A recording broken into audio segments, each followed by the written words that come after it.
Imagine turning rows of raw data into meaningful insights that drive impactful decisions.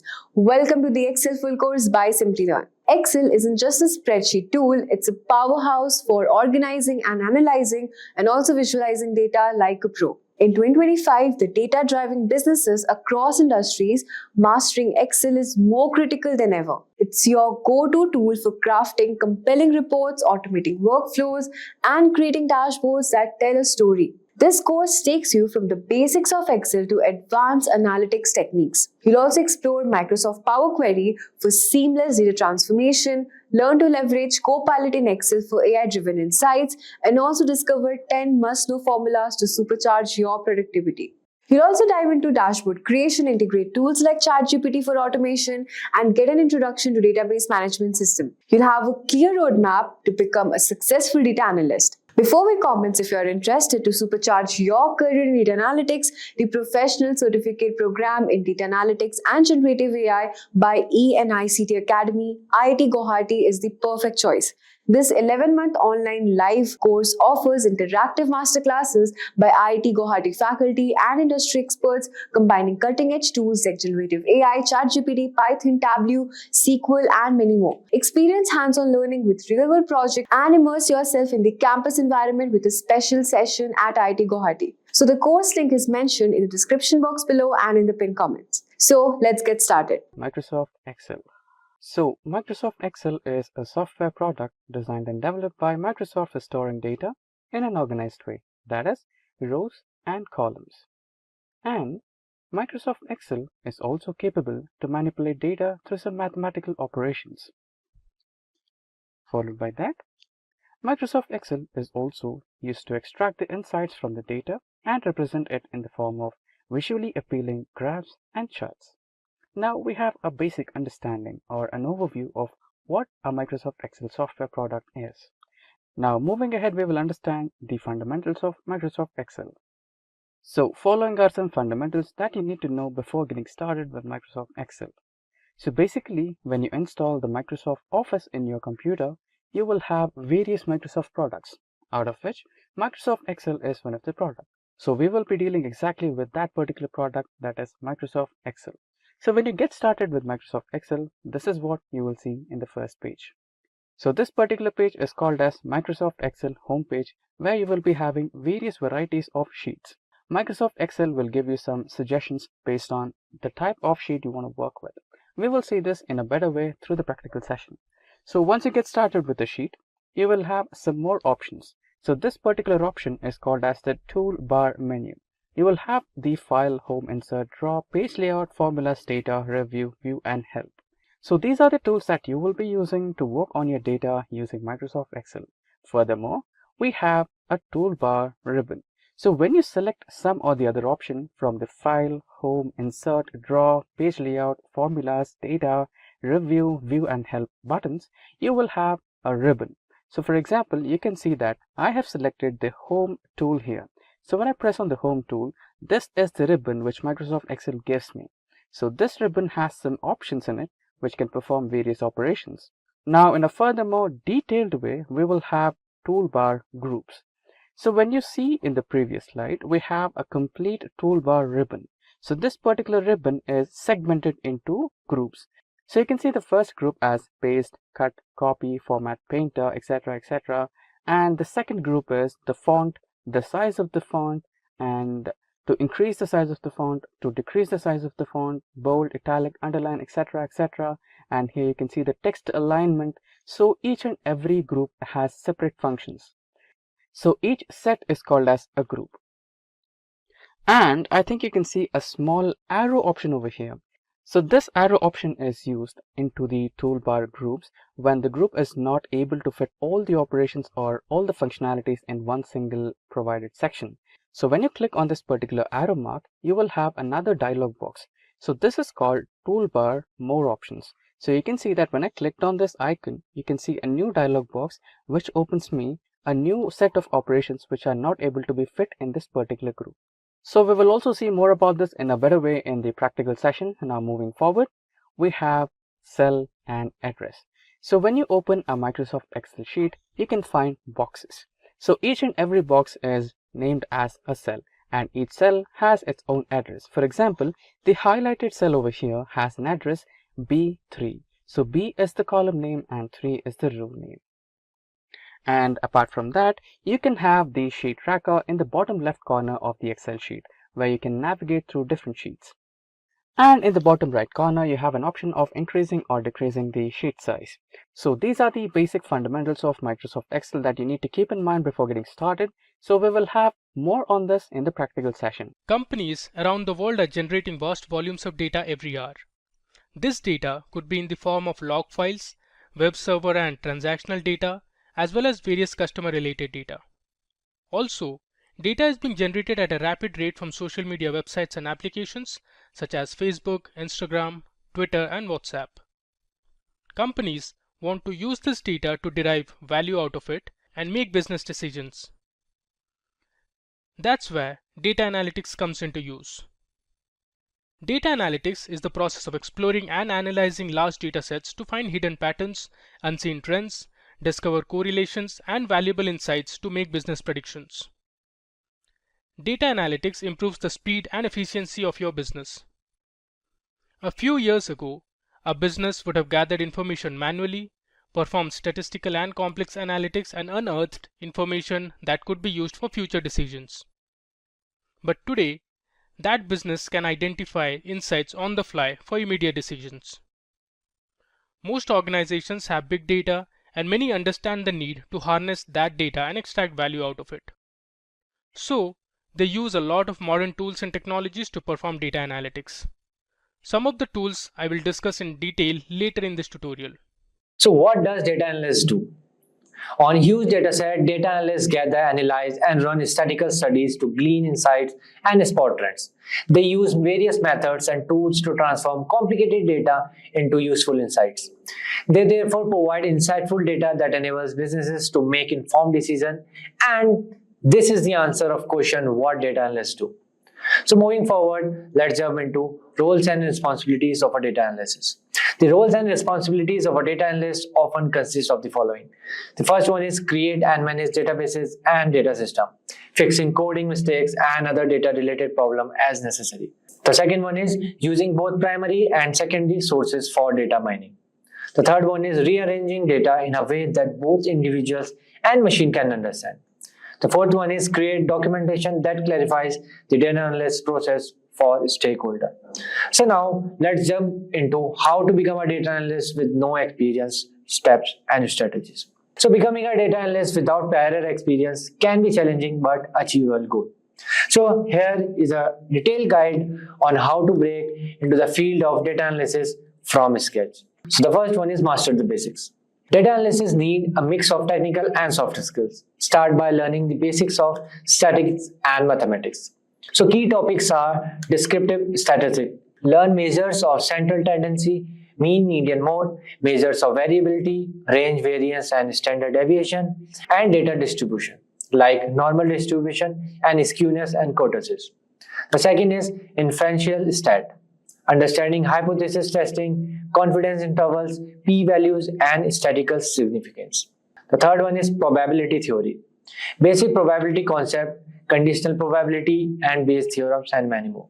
The fourth point is linear algebra and calculus. Fundamental concept that underpin many statistical algorithms. So you guys can learn these topics from our Simplilearn YouTube channel, where each topic is explained in depth by our experts. The second point is programming languages and Python. In Python, learn the basic syntax, data types, and control structures like loops and condition. The second one is libraries for data analysis like NumPy, Pandas, and Matplotlib for data manipulation and visualization. The third one is library for statistical analysis like SciPy and stat models for performing statistical tests and modeling. And in R, like basic syntax like data types and structures. Data manipulation like dplyr, tidYr. The third point is statistical analysis, Bayes R function, and package like ggplot2 for data visualization.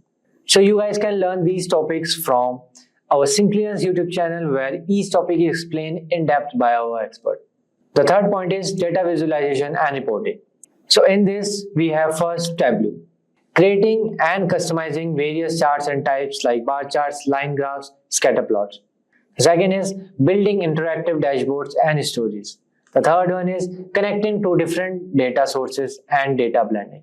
The second one, we have Power BI, data modeling and creating relationship between data sets. The second point is designing reports with visuals, filters and slicers.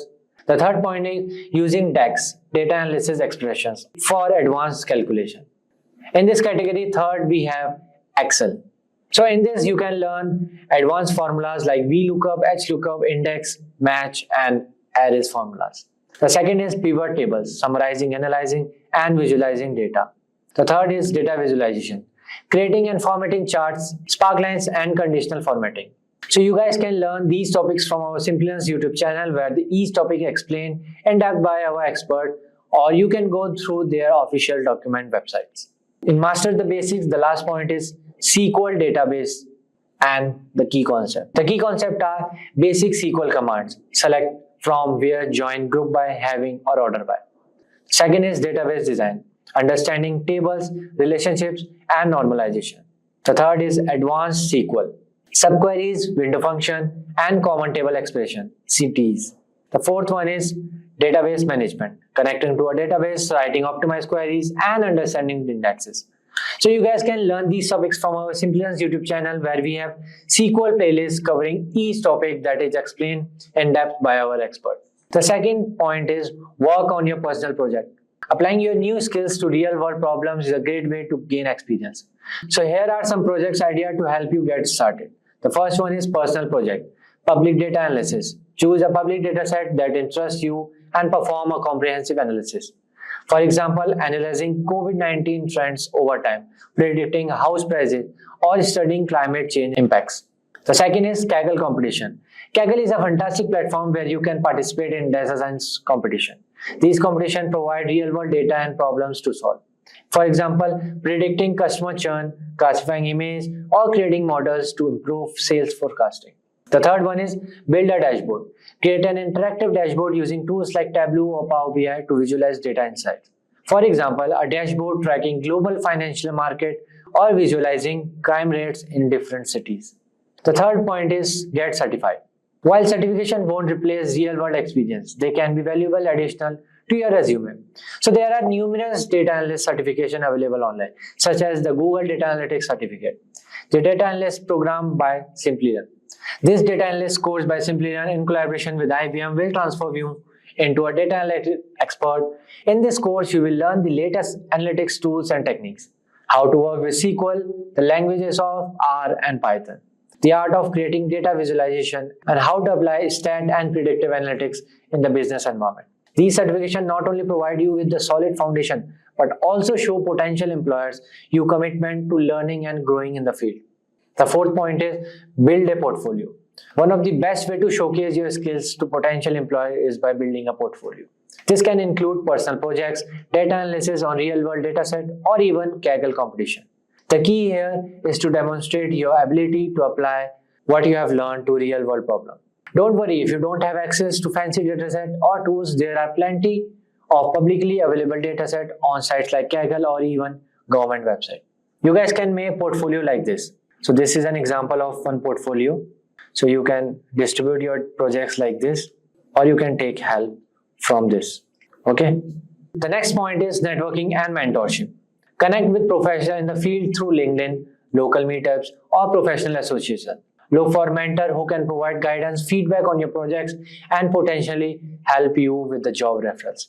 Networking can be invaluable in learning about unadvertised job openings or internship. The next point is internship. Apply for entry-level position or internship. Look for job titles like junior data analyst, data technicians, or analytics assistant. Look for opportunities in local community. Reach out to startups or non-profits, or even consider offering your services for free initially. Even customer service or administrator roles that involves data entry or reporting can serve as stepping stones, giving you practical experience with data. The seventh point is prepare for interviews. Be ready to discuss your projects, how you approach problems, and what you have learned. You should also be prepared for technical interviews that may test your knowledge of stat, programming, and data analysis techniques. You can refer to Simplilearn's video on data analyst interview question and answer on YouTube. So to sum it up, master the basics, build a portfolio, get certified, get experience through internship and freelancing, network like crazy, and never stop learning. And most importantly, believe in yourself and your abilities. Let's discuss the various steps involved in the data analytics process. As you can see on the screen, there are 5 process steps. Now let me make you understand each of this one by one. So the first step is to understand the problem. Before starting with the analysis, you need to understand the business problem and define your goals. Asking questions at the outlet is vital because this would address issues such as how can we reduce production costs without sacrificing quality? What are some of the ways to increase sales opportunities with our current resources? Do customers view our brand in a favorable way? Answers to these questions will help you build a clear roadmap with lucrative solutions. Also, try to find out the key performance indicators and consider the matrix to track along the way. The second step in the process is data collection.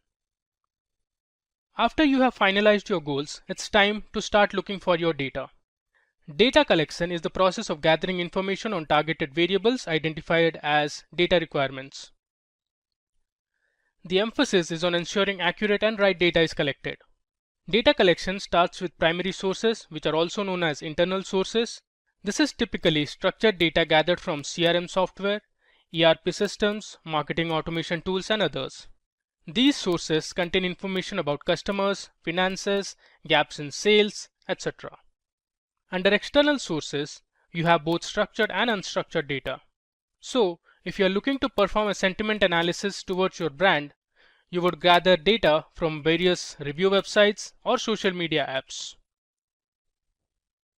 The next step is to clean the data. The data which is collected from various sources is highly likely to contain incomplete, duplicate, and missing values. So, you need to clean these unwanted redundant data to make it ready for analysis. So to generate accurate results, analytics professionals must identify duplicate and anomalous data and other inconsistencies that could skew the analysis. According to a report, 60% of data scientists say most of their time is spent cleaning the data, while 57% of data scientists say it's their least enjoyable task. Now the fourth step in the process is data exploration and analysis. Once data is cleaned and ready, you can go ahead and explore the data using data visualization and business intelligence tools. You can also use various data mining and predictive modeling techniques to analyze the data and build models. You can use different supervised and unsupervised algorithms such as linear regression, logistic regression, decision tree, KNN, k-means clustering, and lots more to build prediction models for making business decisions. And the final step is to interpret the results. This part is important because it's how a business will gain actual value from the previous 4 steps. Interpreting the results will help you find unseen trends and patterns in the data and gain insights. You can have a validation check if the results are answering your questions. These results can be shown to your clients and stakeholders for better understanding and business collaboration. Now that we have looked at the various steps involved in data analytics, let's now see the different tools that can be used to perform the above steps. Today, I've got a question for you. What's the difference between a data analyst and a data scientist? Well, in this video, we will give you the answers. From healthcare to ride-hailing apps and online shopping to streaming services, big data has transformed applications and how we interact with them. 2 key fields underpinning this transformation are data science and data analytics. Now, I know these concepts can be a bit tricky to grasp at first. So, let's use a fun analogy to make it more clearer. Imagine for a moment that a business is like a human body. In this scenario, a data scientist would be a general practitioner, while a data analyst would be more like a specialist consultant. Both play crucial roles in keeping the body, or in our case, the business, healthy and functioning well. Think of the data scientist as the GP who looks at the entire body. They need to understand how all the different parts work together and how external factors affect overall health. This big picture views allows them to ask important questions about the body's well-being that others might miss. On the other hand, the data analyst is like a specialist focusing on a specific part of the body, let's say the heart or the brain.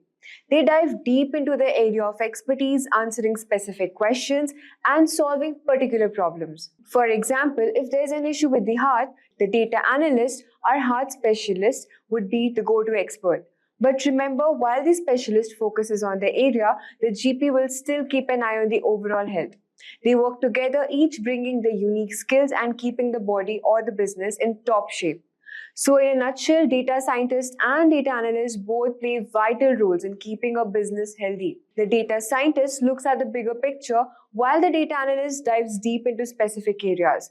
Throughout this video, we will explore these roles in a more detail, looking at the specific tasks, skills they need, and how they contribute to the data-driven world we live in. So let's discuss the differences between data analytics and data science. Imagine a thriving social media app with millions of users sharing photos, videos, and messages every day. At this company, we have two data heroes, Alex, the data analyst, and Chris, the data scientist. They both work with data, but their roles are quite different. Alex is like the app's detective. Their job is to figure out on how many people are using the app right now. Alex looks at two things. Firstly, which features are most popular, when do most people log in, and how long do users spend on this app. Alex digs through user activity logs, engagement metrics, and customer feedback to answer specific questions. This helps the team make the app better today. That's what data analysts do. They solve current puzzles using existing information. Now, Chris, they're more like the app's fortune teller and inventor rolled into one. Chris takes all the data Alex collects, put a whole lot and more, and tries to predict the future. They ask big questions like, what new features will users want next year? How can we use AI to make the app more fun? What if we could predict trending topics before they explode? Chris uses complex mathematics, machine learning, and computer programming to spot trends and create new ideas. That's what data scientists do. They use data to predict the future and innovate. Both Alex and Chris are crucial for the app's success. Alex helps the app run smoothly and keeps user happy day to day. Chris helps the company plan for the future and stay ahead in the competitive tech world. Let's look at the key definitions of how they differ from each other. Comparing data science versus data analytics. Data science and data analytics, while related, serve distinct purposes. Data science is a broad multidisciplinary field encompassing areas like machine learning, artificial intelligence, and computer science. It involves researching vast amounts of unstructured data to ask and answer strategic, long-term questions. Data scientists often build complex models and algorithms focusing on innovation and strategic decision-making, and they usually hold senior roles. In contrast, data analytics is a specialized discipline with data science that focuses on analyzing existing structured data to answer specific and immediate questions. Data analysts interpret data, identify trends, and provide actionable insights using tools like SQL and Excel. They often work in specific departments like marketing and sales. While their skill set is narrower than the data scientists, they have a deep understanding of their particular business's area. Essentially, data scientists create a big picture framework, while data analysts zoom in specific elements within that framework to optimize current operation. Let's talk about the skill set comparison. Skills for data analyst. Proficiency in business intelligence tools, strong statistical analytical skills, intermediate programming skills in SQL and Python, expertise in data visualization tools like Tableau and Power BI. Next, let's discuss the skills for data scientist. To be a data scientist, you must know advanced knowledge of machine learning and AI. You must have experience with big data platforms such as Hadoop and Apache Spark, strong programming skills in Python and R, proficiency in predictive modeling and data mining techniques. Let's discuss the workflow comparison. Now, let's compare the workflows of data analyst and data scientist. The workflow of data analysts typically begins with data collection, where they gather data from various sources to ensure they have all the necessary information. Next comes data cleaning, a crucial step where they remove any errors and redundancies from the dataset to ensure accuracy. Following this, they perform data analysis, using statistical methods to interpret the data and uncover patterns and trends. To present their findings effectively, data analysts then engage in data visualization, creating charts and graphs that make complex data more understandable. Finally, they provide actionable insights, offering recommendations that can be implemented immediately to improve business operations. In contrast, the workflow of a data scientist starts with identifying the problem, where they define a strategic question or opportunity that needs to be addressed. Then they proceed with data mining, extracting relevant data from large data sets to gather the information needed for the analysis. Similar to data analysts, data scientists also perform data cleaning to prepare the data for analysis. However, they take it a step further with data exploration, conducting exploratory analysis to understand the depth of data. Next, we have feature engineering, where they create new features from raw data to enhance their models. And then they build predictive models to forecast future outcomes based on the data. Once the models are ready, they deploy the model into production and start generating insights in real time. The final step is their workflow to monitor and iterate, continuously improving the model based on the new data and ensure it remains accurate and effective. Let's discuss the tools and techniques. Let's explore the tools and techniques used by data analysts and data scientists. Data analysts like Alex uses a variety of tools to handle and analyze data efficiently. They often use Excel for data organization and basic analysis due to their accessibility and functionality. For querying databases, SQL is the go-to language, enabling them to extract and manipulate data effectively. To visualize data and create insightful dashboards, Tableau is commonly employed using robust data visualization capabilities. Additionally, Python is used for more advanced data manipulation and analysis, making it a versatile tool in data analyst toolkit. On the other hand, data scientists like Chris rely on slightly different set of tools to handle their more complex tasks. Python is a staple for data manipulation, machine learning, and artificial intelligence thanks to the extensive libraries and frameworks.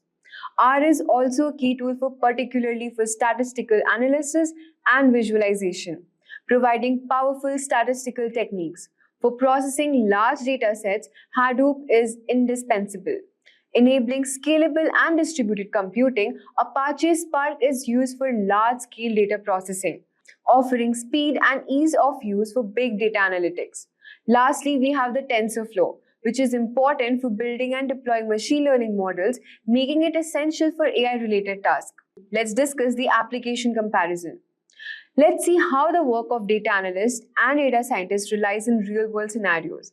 Data analysts like Alex plays a vital role in understanding user behavior. For example, they analyze which app features are most popular among users, providing insights that can enhance user experience and app's functionality. In the realm of sales, they identify trends and optimize marketing strategies, ensuring that the company targets its audience effectively and maximizes revenue.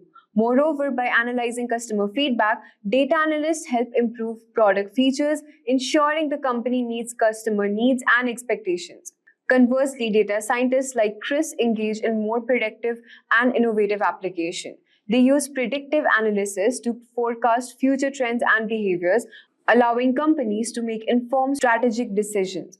For instance, they build recommendation systems that suggest products or contents to users based on their past behavior, enhancing user engagement and satisfaction. Additionally, they develop AI innovations to improve user experience, such as chatbots or personalized user interfaces, leveraging advanced machine learning models to stay ahead in the competitive tech landscape. At last, we will talk about the career path comparison. Finally, let's discuss the career paths and opportunities and salaries for data analysts and data scientists in both the United States and India. A career in data analyst often begins with marketing or finance. Over time, they can transition into senior analyst role to specialize further in business intelligence. There are also opportunities to move into management positions, overseeing data analysis team and driving strategic decisions based on data insights. In United States, the average salary for a data analyst is around $65,000 per year, with senior roles potentially earning up to $90,000 annually. In India, the average salary for a data analyst is approximately 6 lakh per year, with senior roles earning up to 10 lakh rupees annually. In contrast, a career as a data scientist typically requires advanced degrees and specialized training in data science.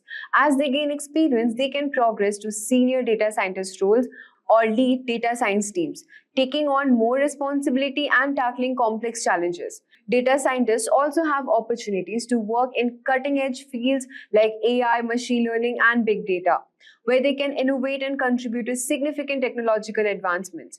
In United States, the average salary of a data scientist is approximately $1,20,000 per year, with senior positions often earning up to $1,50,000 annually. In India, the average salary of a data scientist is around 10 lakh rupees per year, with senior roles earning up to 20 lakh rupees annually. In summary, both data science and data analytics are crucial in today's data-driven world. Data scientists focus on the bigger picture and long-term strategy, while data analysts hone in on specific questions and provide actionable insights. Choosing between the two depends on your interests, career goals, and desired salary. Now for this session, let's get started with a blank workbook which looks something like this. Since this tutorial is based on the fundamentals, we'll go with the blank workbook. Now over here you can see the toolbar that we discussed earlier that has the file, home, insert, draw, page layout, formulas, data, review, view and help.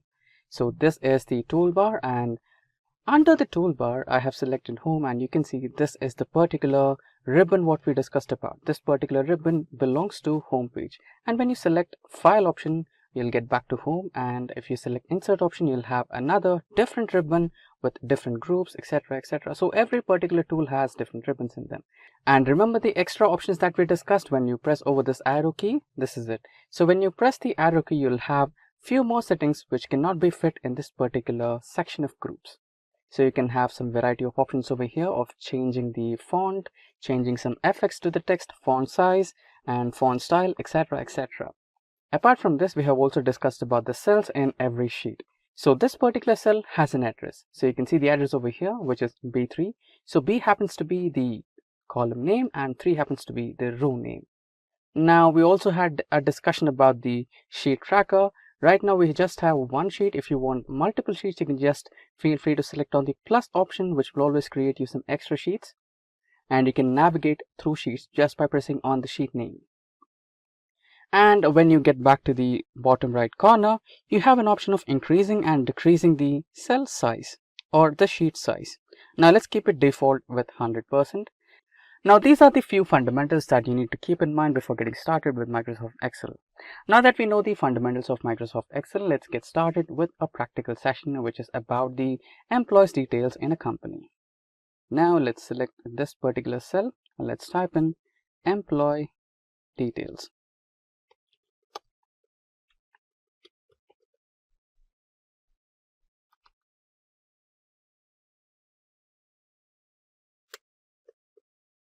Yeah, we have the cell. Now an employee details table will have the information related to employees. So the information will be about name, it will be about employee number, it will be the designation, and maybe salary,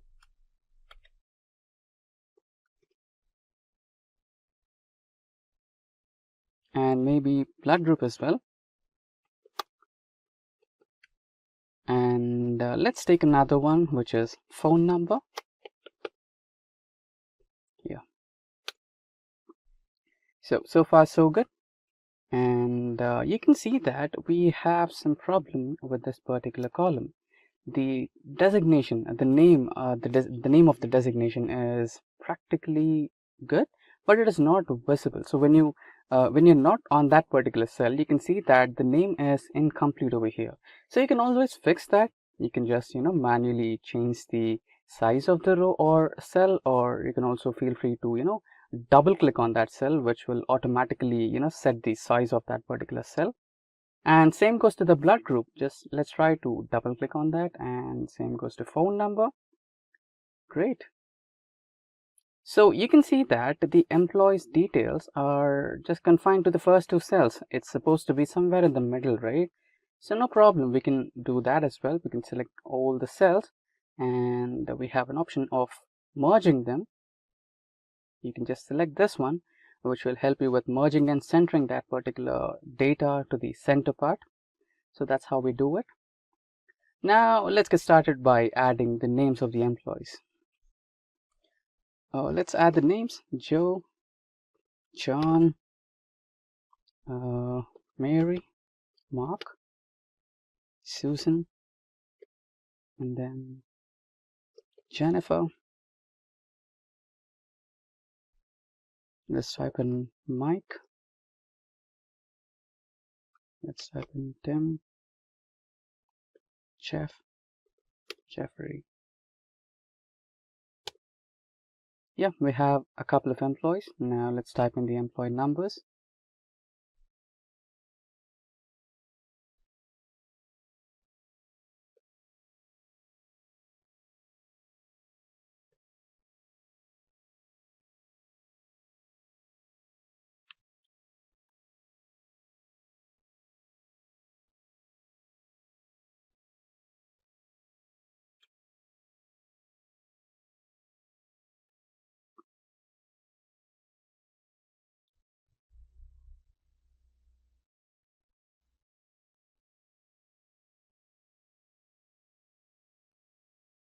Yeah, we have the employee numbers now. Let's type in the designation. Okay, let's choose Joe to be the CEO of the company and John as the software developer.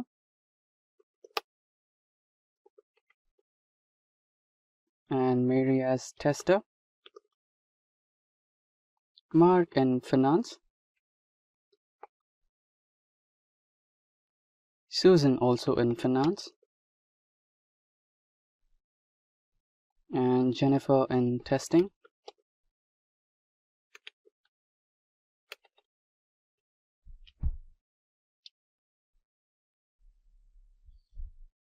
And Mike in marketing.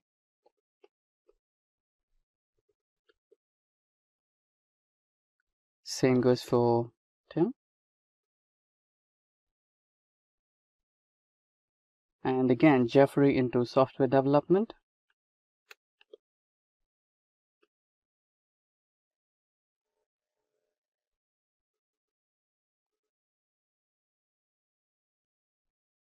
And Morgan into testing again. Now let's click on C so that it gets, resized according to the length of the text. Now it's done. So let's get into salary. $10,000 and $15,000 and $19,000. Let's increase the salary of a CEO. So let's keep it $1 lakh. And finance again, 20,000.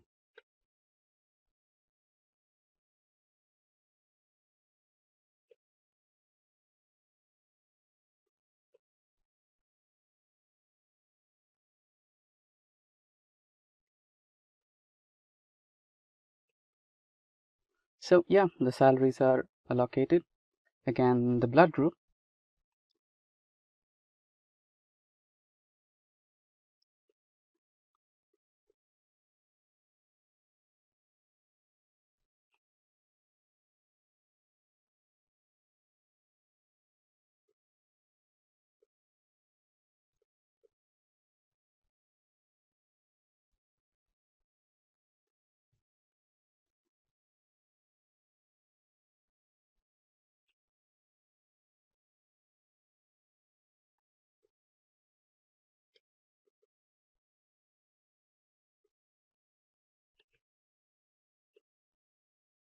Yeah, we have the blood groups. Now let's type in the mobile numbers.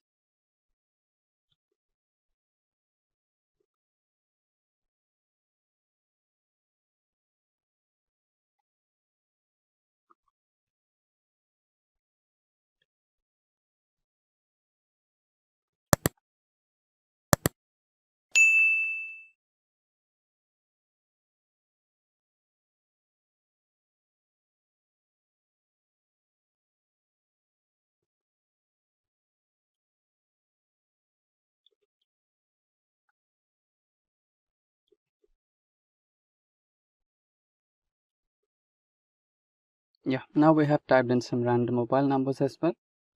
So yeah, this is how you can add in some data into your table. And now let us imagine that you forgot to add or remove a column. So let's imagine that we wanted to add a serial number as well, but somehow we forgot to add it. Now you can always add a new row or column. For example, here we wanted to add a new column. So we just have to right click on A, select the insert option. Here we have a new row now. Now let's type in serial number.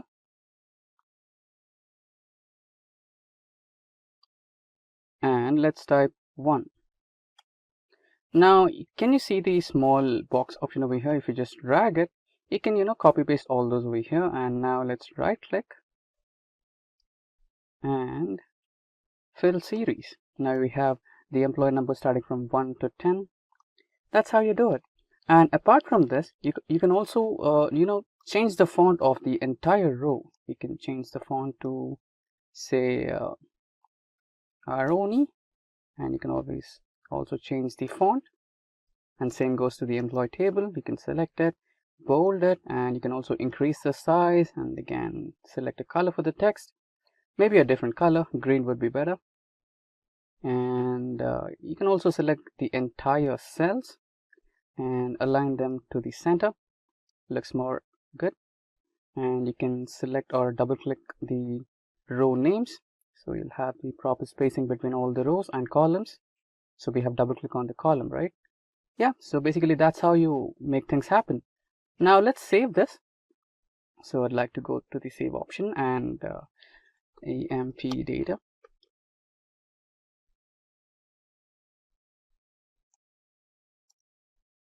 Let me save this in my local location and just save. It's done. So that's how you work on your Excel file with some basic data. And to learn more, don't forget to get subscribed to Simplilearn's YouTube channel, and don't forget to hit that bell icon to stay updated. So you are the first person to get an update on any technology, not just Excel. Now let's get back to the practical mode. And now we are on our Excel spreadsheet. So here we have some text boxes on the column A, and on column B we have lower and upper. Okay, so we have a mix of uppercase and lowercase in our text. So first we'll try to convert them to lowercase, and then we'll try to convert the entire text into uppercase. So for that you need to press on equal symbol and select the lower formula tab, and you selected the function. And now click on the cell A3, that's your cell address, and press on OK. Now all the letters are converted to lowercase. So we had J in the uppercase, which is converted to lowercase. Now all you can do is drag the formula to all the cells, and it will be applied to all the cells, right? Now let's similarly try to convert into uppercase, and tap space, and there you go, you have selected the formula. Now the cell address, press enter, and drag the same drag the same formula to all the cell addresses, and there you go, all the cells are converted to uppercase. Now that's how you convert the cells or data in Excel to uppercase or lowercase in Excel. Now we are on the Excel spreadsheet. Now here we have some sales data based on a store. Now what we are going to do is we are going to add some multiple rows or a single row in this particular data. So here you can see the region wise, category wise, state wise, subcategory wise, and their sales and quantities, right? Now let us imagine that you must start to add a sale data here, right? So let us imagine that on the row 7th, you were supposed to add some detail. For example, some technology related sale happened on that day and you missed out to add it, right? So how do you create a new row now? So for example, if multiple sales happened on the same day, like 3 to 4, and you missed out them, so how do I add 3 to 4 rows in between the existing data, right? So don't worry about it, it's completely simple. All you have to do is select the row and right click and press on the option insert. Now this will insert one single row if you wanted to add one single row or tuple. And if you wanted to add multiple rows, for example, you wanted to add 3 rows altogether, then it's also simple. All you have to do is select 3 rows and right click and press on insert, and then you have 3 rows. So there you go. So that's how you add multiple rows in a Excel spreadsheet, or that's how you add one single row in an Excel spreadsheet. Now we have started our Excel worksheet, and here you can see we have employee details on our worksheet. Now all of a sudden you wanted to add employee second name as well, or a last name, right? So you're a beginner and you don't know how to add a column, or you might be a little ambiguous, right? So instead of using this simple step, you might end up creating a whole new sheet, or maybe other approaches as well, which are time consuming. So let me give you this simple step. All you have to do is select the column. So here you wanted to add a last name, right? So B is your column with the first name, and here you wanted to add a second name or the last name, which is in between the columns B and C. So remember that Excel adds a column always towards the left side of a column. So here if you wanted to add a column next to B, then you want to select the column C and right click and select the insert option so that it can be added in between B and C, which is adjacent to B. So let's look at it, right? So you have added the next column, or a new column right next to the column B, and it's in between the designation and employee name. Now you can add your second name. So that's how you create a new column in Excel. Now in case if you wanted to create multiple columns altogether, so here we needed a second name. Also here you have a designation and you wanted to add another column which assigns managers to the employees, right? So let's delete it, delete the second column, and let me explain you what I want to do. So here you wanted to add the second name of the employee and also the manager of these employees, right? So here you wanted to add two columns altogether, right? And now you might be wondering, could I add two columns together, or will it work only for the one column thing, right? No, it works for two columns and also more than two columns altogether. So you wanted to add two columns here, right? So select the two columns. You can select, or you can click on the column C and hold that left key and drag it along the right side. Okay, so here I have selected two columns and here it's three, right? So you can see here it's 10485676R cross 3C. That means you have selected three columns. If I navigate out of the four, you can see we have selected four columns, right? Now right click and select on insert, and you'll have four columns in between employee name and designation. Now you might have to add your second name, manager's name, manager's employee ID, and the department, everything, or you can add anything or any number of columns in between the existing columns. Now we are on our Excel spreadsheet. Now you might want to add some extension to your data. Since we have sales here, you might want to add the dollar logo, right? So if you have like 5 to 10 rows, then it's easy. But if you have multiple rows, then it might be a little time consuming. In such scenarios, you might want to select the entire column, right? So how do you do that in a shortest method? So there are multiple methods to do it. So the easiest one, the first and the easiest one is clicking on the column number or column name. So here we have the column name, that is E, and if you click on it, the entire column is selected. And here we have numbers. So let us imagine that you wanted to select the row number 2. Click on number 2 and you have all the rows, the entire row selected, all the cells are selected, right? So this is one way. And again, there is another way where you can just click on the first table header and press Control Spacebar. So the combination key is Control Spacebar for columns, and if you want to select the entire row, it is Shift Spacebar. So this is the method 2. And another method, so you might have a doubt here, right? So when you click on the column name or when you click on the row number, the entire row or entire column gets selected, right?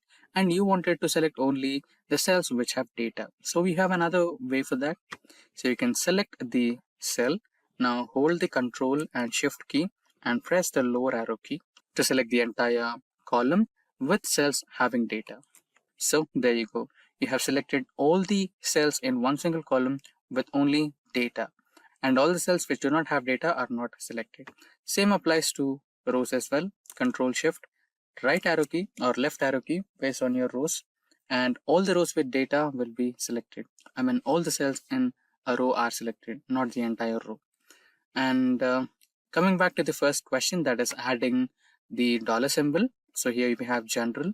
So go to the data type and add currency. So you have rupees here. So currently we are in India, so we have rupees. Now, what is the advantage of selecting the entire row when you don't have any data in the 57th row or the next cell, right? I'll show you. Now, let us add the number 100 and press enter. There you go. Let us add another number like 1000 and press enter. So the data formatting is automatically applied to all the cells. So most of the time your cells or the data sheet will be varying. You might have to add or remove elements or numbers, right? So in such scenarios, this will be helpful. Now, comparing two different columns or multiple columns happens to be an important job when you're working in data analytics, as you have to come up with some decisive decisions based on the data. Now, if you had to do it manually, then you might end up taking hours or even days based on the dataset you're working with. But if I say that you can do it within minutes, then it would be interesting to work with, right? Now, we'll be doing the same. Now, we'll work on a sample dataset right on my screen. So here we have column 1 and column 2. Now, our job is to compare the column 1 and column 2 and come up with the result. Now, the first and the simplest way to do it is use the built-in conditional formatting which comes with Excel by default. Now, all you have to do is select all the data and navigate to Home, and in the Home, go to Styles group and select Conditional Formatting. And in Conditional Formatting, you can see Highlight Cells. So in that, you can use Duplicate Values. When you click on Duplicate Values, a small pop-up window will come on your screen. And here you have an option of choosing whether duplicate or unique. So duplicate means you're comparing the cells, and you can see there are some duplicate cells which are present in column 1 are also present in column 2. Now you can also check how to find out the unique values which are only present in column 1 but not in column 2. So you can just press unique and there you go, you can find it. Now you can also try to change the color by filling with green for the unique columns and duplicate cells with color red. Now this was the first method, and you can also work out some different ones, like you can just directly press equal to and select the cell and equals to and the next cell. Press enter, and if there is a match, it will give you true. If there is no match, then it will give you false. Now you can drag it down and see which all are matching and which all are not. Now you can also make some minute modifications to this. So if in case you didn't find the data, then you can say not found. So for that, you can try if and inside brackets, and then you can give the value as not found. If true, it's found. First you have to give the true values. So for true, you can write it as found. And in case if it's not found, then you can write it down as not found. There you go. Close the bracket, press enter, and there you go. If there is a perfect match, you will have found. And if there is no match, then you'll get not found. Now, so far we have discussed comparing two cells using conditional formatting and also by using equals to operator and trying to add some tweaks to the equals to operator by involving with if operator. And apart from those, we also have another way to compare two columns in Excel. So another way is using the lookup functions. So we'll use a simple VLOOKUP function to compare both the cells. So for that, let's type in equals to VLOOKUP type space and select the cell you want to check for, and then the range of elements you want to compare, and then I'll press F4 to log them. Now you want the data from column 1, and now you want the exact match, so 0. Press enter. So there you go. So the elements which are present in column 1 and column 2 are being displayed here. So but in case if the elements are not found, you'll get an error. So let's look at that. Simply drag the formula to all the cells and there you go. So the elements which are matching will give you the proper result, but the ones which are not matching will give you not applicable or error message. This can be fixed. We can make some minor tweaks to the same formula. So we can add if error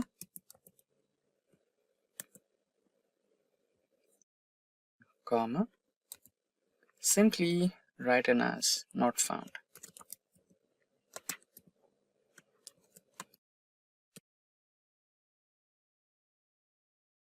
And close the bracket. So that should do. So we have closed the bracket and press enter. There you go. Now simply drag this and soon you can see the data which is having no match is shown as not found. Now there is another possibility. Okay, let's get back to another different sheet. So this should work. So we already have the formula, so let's erase that first. I'll erase the whole data and even this one. Yeah, now we have the clear column 4. So here you can see we have Ford India, and here you can see we have just Ford. And similarly, here you have Mahindra and Mahindra, and here you have Mahindra, right? So in some situations, you might have to compare two different columns, but the names might be a little different, right? So for example, if you're working with Oracle and if you're working with Oracle America, and you have in the first case as Oracle and in the second column as Oracle America, then those are one and the same, but you have some minor text changes, right?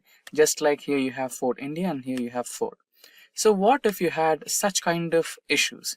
So you can also make some minor tweaks to it. So using the same lookup formula, you can add equals to VLOOKUP.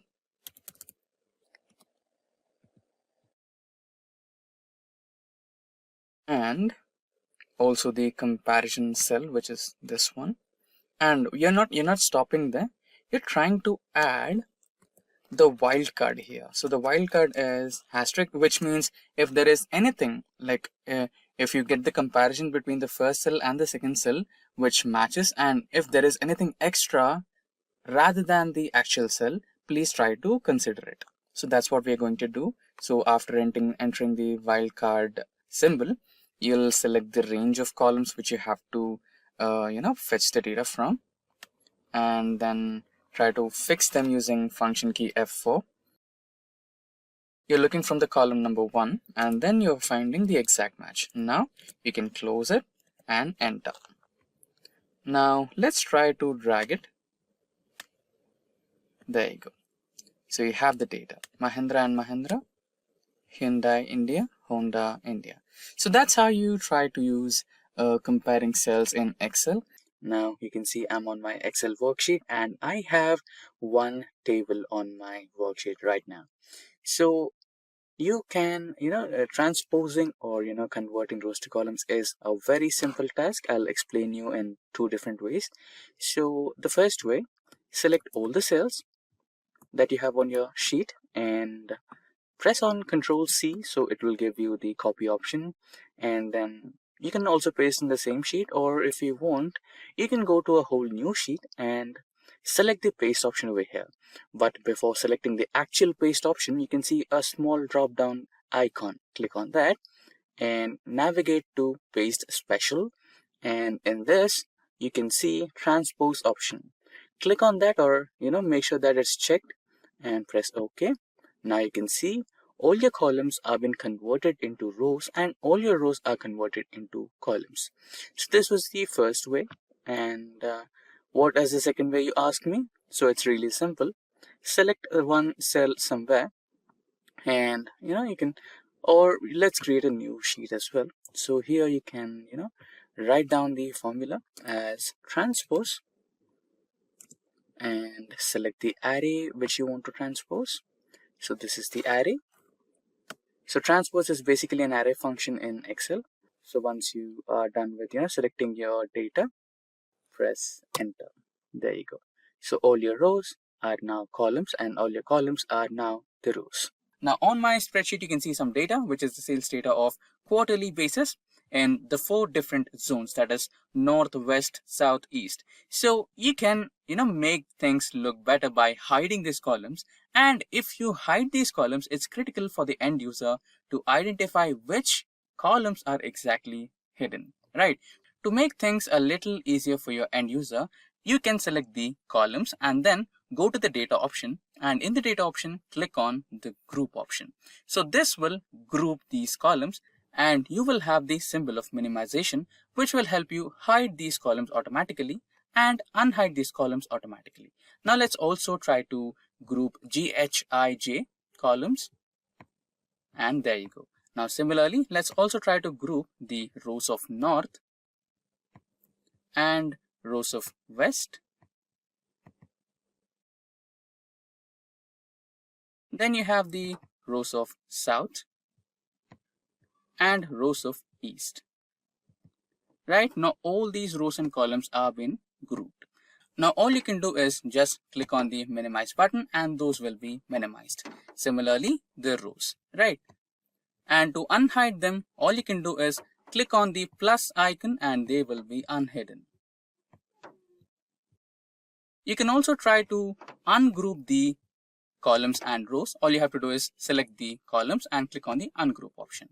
Similarly, the rows as well.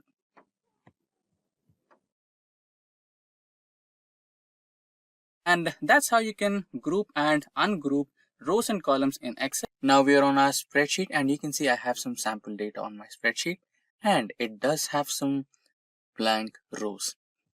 Now how do I eliminate these blank rows? So one step is you can select the entire row and try to right click and delete it.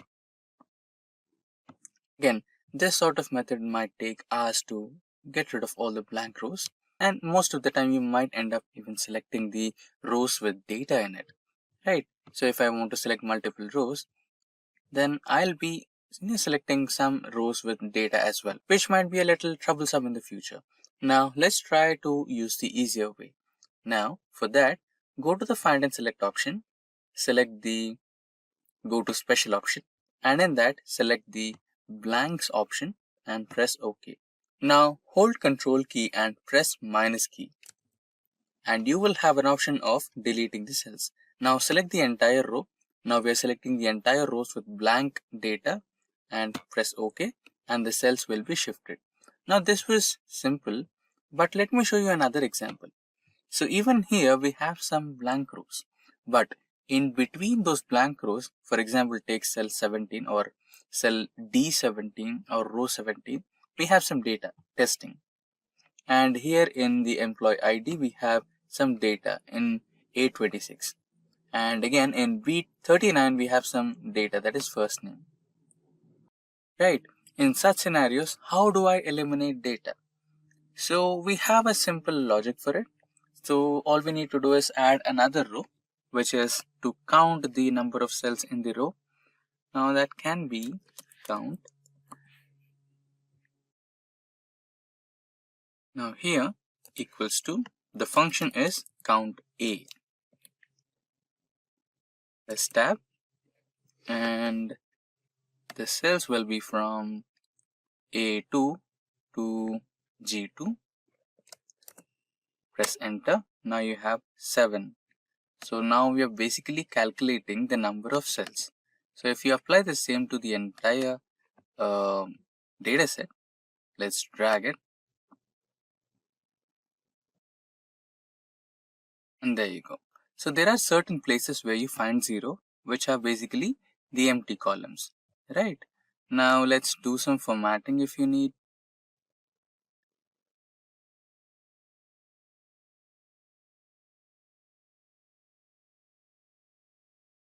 Let's try to add filters.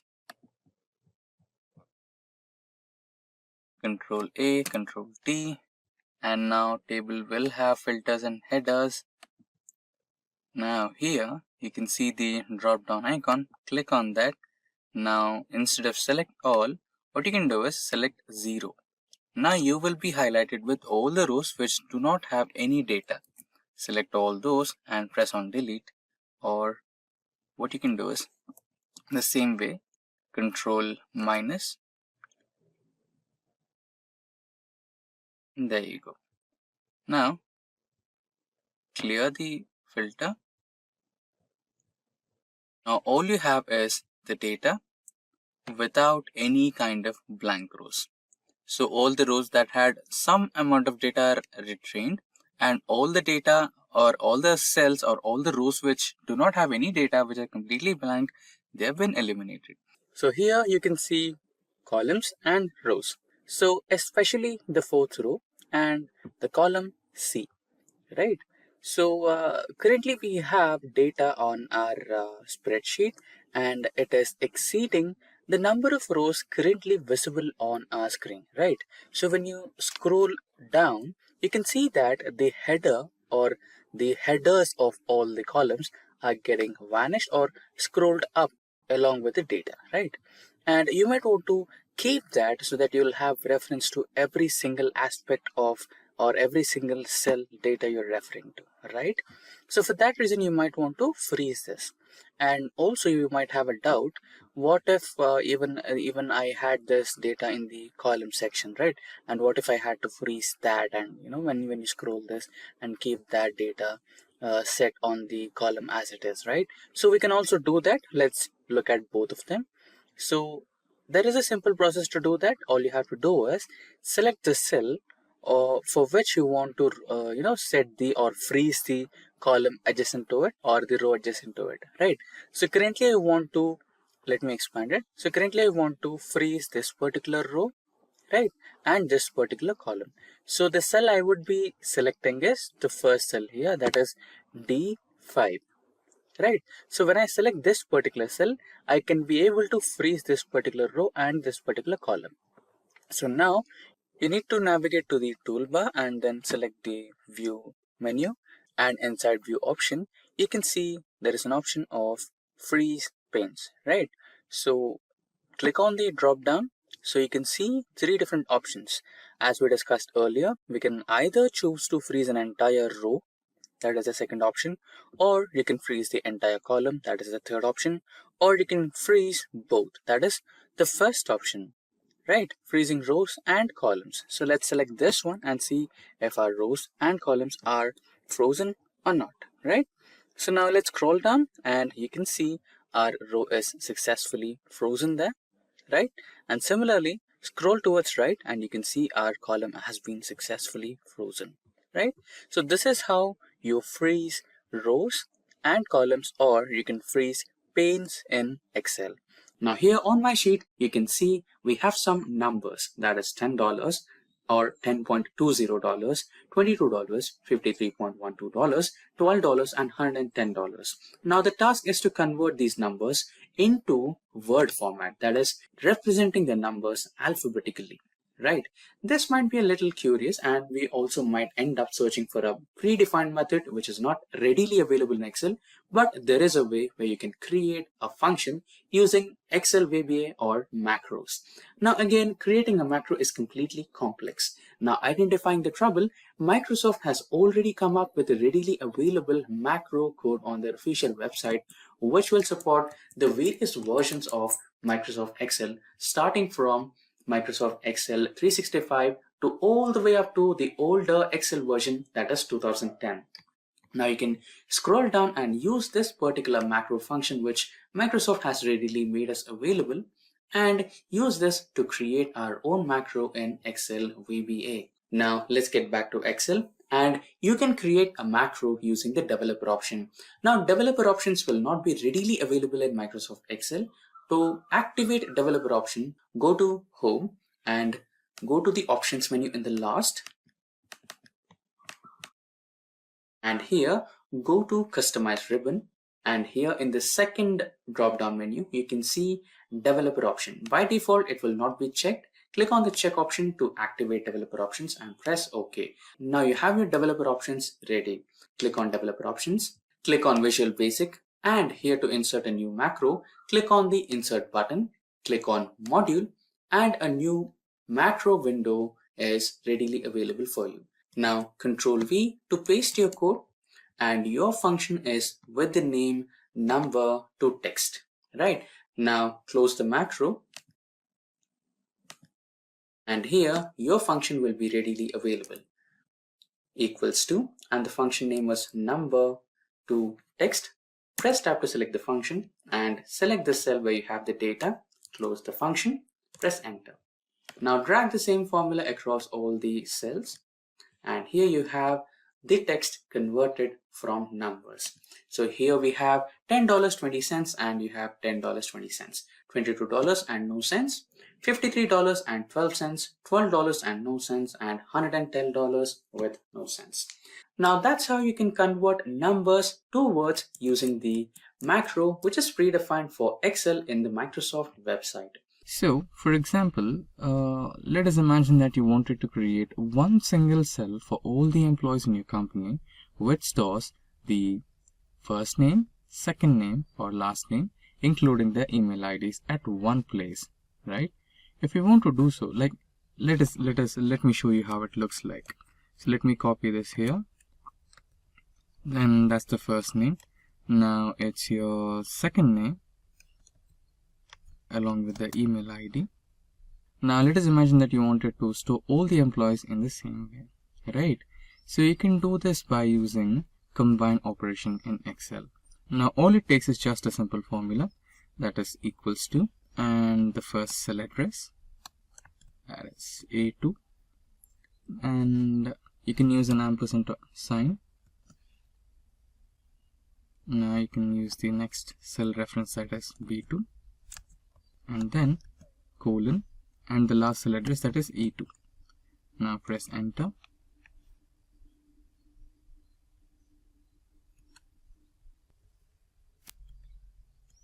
So when you press enter or tab, you will get this particular answer. But this data is completely in a state where you can't understand it, right? The first name, last name, and the email ID has got combined all together. So you want to use some spaces, right? So all you need to do is just make a little modification to this particular existing data. So you can press another ampersand and include spaces. And then you can separate the email ID and the name with some colon. So now we have separated the first two cells, that is the first name and the last name, with a space using the ampersands. And then again we have used an ampersand to include the colon, and see that we have also included a space between the colon marks so that it gets separated cleanly. And now let's try to press tab and see the result. So there you go. The first name and the second name is separated by space, and the email ID and the complete name is separated by a colon. Now you can use this to all the cells, and there you go. All the first name, last name, and the email IDs have been printed here. So that's how you use the combine operation in Excel. And you can see on my screen we have the sales data of one single employee in the month of January. Okay, so this is the sales data of John in January sales.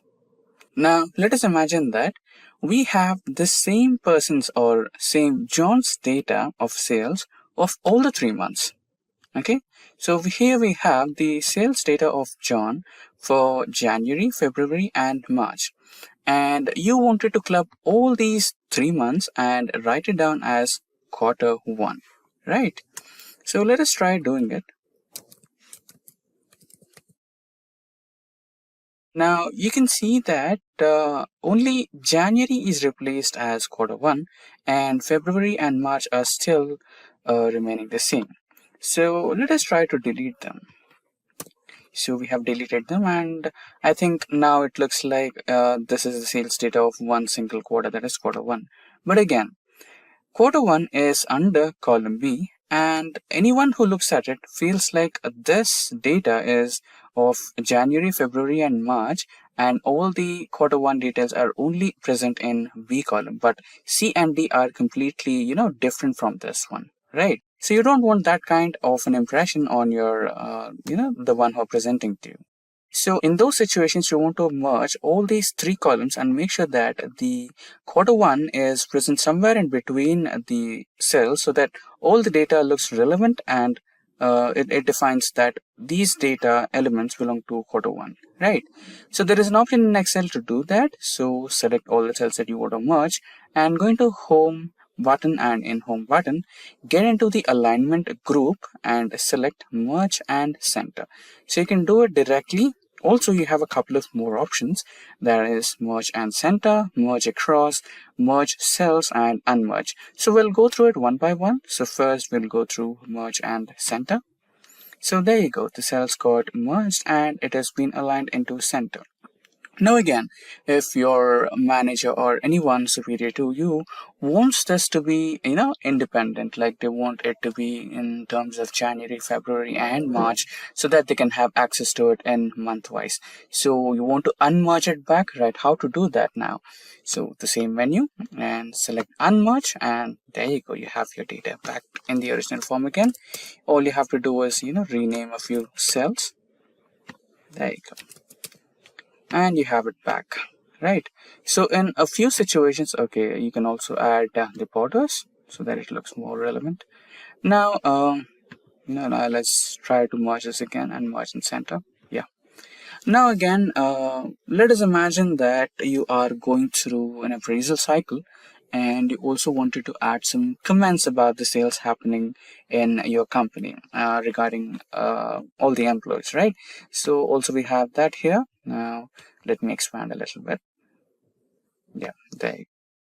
So again, let's merge and center.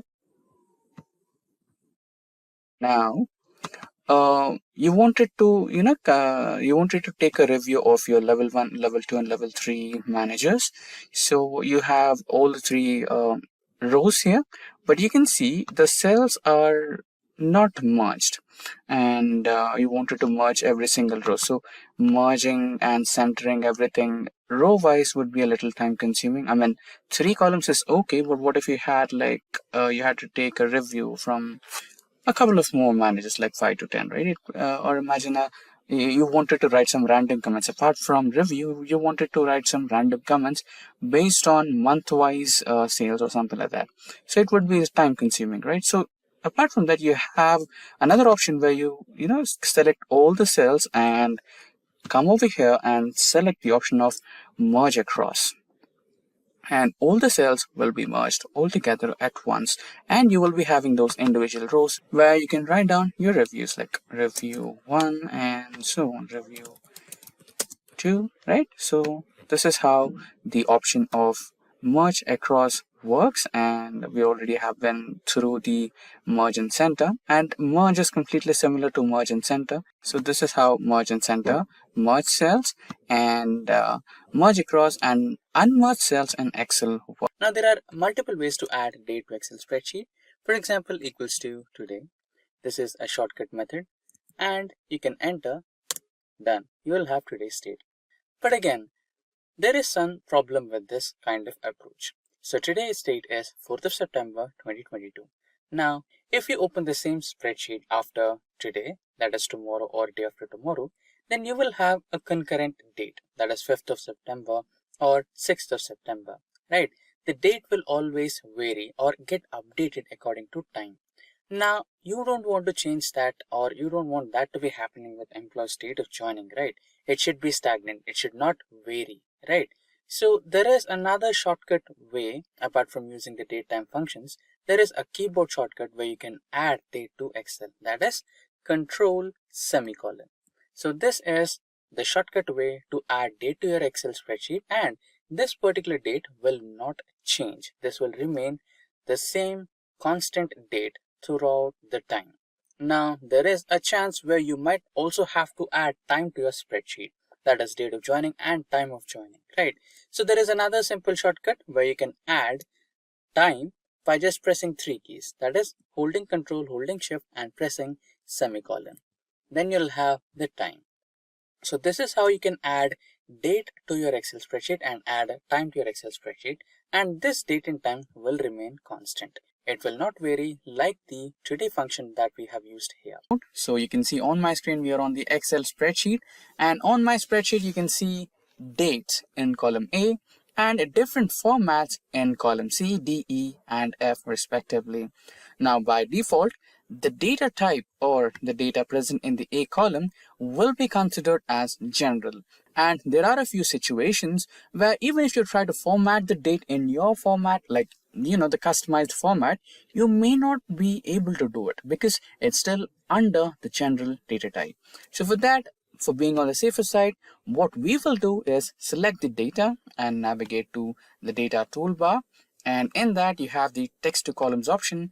Press that and remember to have the delimited icon. You might be having the dash as your icon or slash as your icon for the delimited thing, and select that, and next, and here you can see, right, it's in general mode. So you can press on date and DMI will be your date format, that is date, month and year. Now click on finish. So it's been formatted now. Now let's copy the same data and paste it in all the 4 formats, so that we'll see the different formats that we can change to or customize to, right? So there you go. Let's expand the columns a little bit. Now we have day, month and year. So now you might want to change a couple of things, right? For example, you wanted to change, okay, let's see the menu. So the way is to select the cells and right click and select the format cells option. And in here you can see the date function, and in here you can see different types of modifications that you can do to your data, right? So you might want to also change your dates based on the location. So right now we are in India, and imagine if you wanted to change something based on US, or if you are having your client in US and he wants the dates in US format, you can also change that. So here you can see English United States, and press on that, press OK, and you can see it's been changed to US format, where you have years in the first place, months in the second place and dates in the last place, right? And now let us imagine that your client does not want the dates. All he needs is just months, right? You can also do that. Get back to the format cells option, go to custom, and here instead of month, date and year, all you can do is just write down month and year and select OK. So you'll have only month and year, not the dates. Now your client is being a little more, he wants a little more detail, and he wants you to add a lot of granularity to your data, which includes day, time, etc., everything, right? So you can also do that. So the same way, go to format cells, custom, and here I think it's in date itself. So let's navigate a little. Yeah, here. So you have the day, date, month and year. Press OK. So there you go, right? So that's how you can do it. And now let's try a little bit more if we have a few more options pending. So go to format cells and custom, and you also have timings. So here you have date, month, year and the timings. Press OK, and there you have all the timings as well. So since these dates are, I created them just a few moments ago to keep it simple, so I did not have to add the timings here. So if you are keen about adding the timings, you can also do that. For example, if you wanted to add the timings of the employees logged in and logged out, you can also do that using the same format. And you can see now we are on our Excel spreadsheet, and you can see we have a column of dates, and on the column B we have age. Now how do you calculate the age using the date of birth? So this is completely simple. All you have to use is the dated if function, or if you also call it as date diff function, based on your choice. We also have a specific entire tutorial based on date diff in Excel for further information. That video will be linked in the description box below. You can go through it, or you can use the end screens and iCards linked to this video to get back to the tutorial based on date diff in Excel. Now let's calculate the age of these dates, or these people with these date of births. So all you have to do is type equals to and type dated if and open a bracket. We need 3 parameters here, that is the date of birth, that is the first parameter. Now the second one is the today function, because you are calculating the age of these people as per today, right? So we have a today function in Excel. Press on tab to select it and give a close bracket, now comma, and if you wanted to calculate the age in terms of days, you have to give D as the input.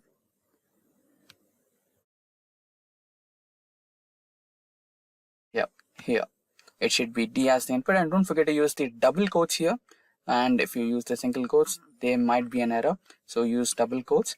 If you want it in the days part, you can give days, and if you want it in months, you can give months. For now we want in years, so we will be giving y as the third parameter and press enter. There you go, you have the age here in 26 years. You can drag the same function and you have the ages here as you wanted, right? So this is how you calculate age in Excel. And on my Excel spreadsheet, let me expand it, we have two different timings, that is in and out. So here we are considering a scenario where we are calculating the total number of hours worked by an employee in an organization. So the in time will be the time where the employee logged in, and the out time will be the time when the employee logged out. So here we have made some minor cell formatting. So when you right click on any of the cell, you can get back to the formatting cells option, and in that option we have selected the AM PM. So there is also another option of choosing the 24-hour timing, that is 1320 1330. So this represents the 24-hour format, but since we are working on office timings, let's keep it as AM PM. Okay, so there you go. So we have our timings of in and out.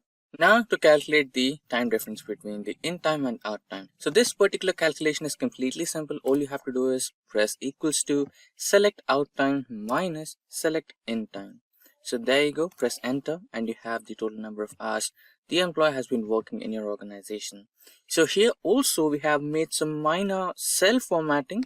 So usually it comes out as AM PM, right? But instead of that, we have made a minor cell formatting. We have navigated into time and we have selected the 24-hour formatting so that we have just hours in our output. So that's how we have calculated the time difference between two in times and out times of an employee using Excel. Now, DAX in Excel is a sophisticated formulas type language that comes in handy while working with relational data and extracting information via dynamic aggregation functions. DAX in Excel stands for Data Analysis Expressions. DAX functions are completely familiar to the general and default functions that are available in Excel. Now, DAX allows users to perform slightly escalated and advanced and custom calculations upon various data types like character data, date time, time intelligence functions, and many more. And in DAX, there are a variety of functions such as DAX table valued functions, DAX filter functions, DAX aggregation functions, time intelligence functions, date and time, information time, logical, parent, and many more. Now in today's session, we will look into one such type of DAX function in Excel, that is DAX date and time function in Excel. Now without further ado, let's get into practical mode. And we have started our Microsoft Excel. Inside Excel, we have opened a new blank worksheet. Now navigate to data option in the toolbar, and in that, go to the Power Pivot window. Now we have entered the Power Pivot window, and inside that you can see the option of Get External Data. Click on that and you can see a variety of options. That is, you can get the external data from a database, you can get from web servers, that is from data service, and you have also other forms of data sources and existing connections. For now, we will take other forms of data, that is a Microsoft Excel data which is in our local system. Select next. Now provide the location of your folder, just browse, and we will select DAX employee data, open, and there you go, we have our data connected to our Power Pivot window. Click on next, and there you go, you have the selected table and views. Click finish and you can see the data getting imported into your Power Pivot window.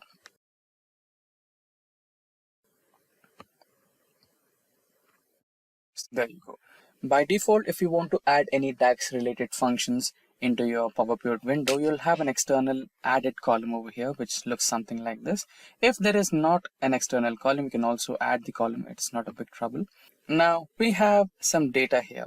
That is the employee ID, employee name, designation of the employee, department of the employee, salary, and joining date, etc. Right, let's expand this view and see what's more in it. So this column is the date of birth and this column is the employee joining date, right? Now we have so much of data. Now let us imagine that we want to calculate the retirement age of all the employees. So now let's rename the column to retirement date.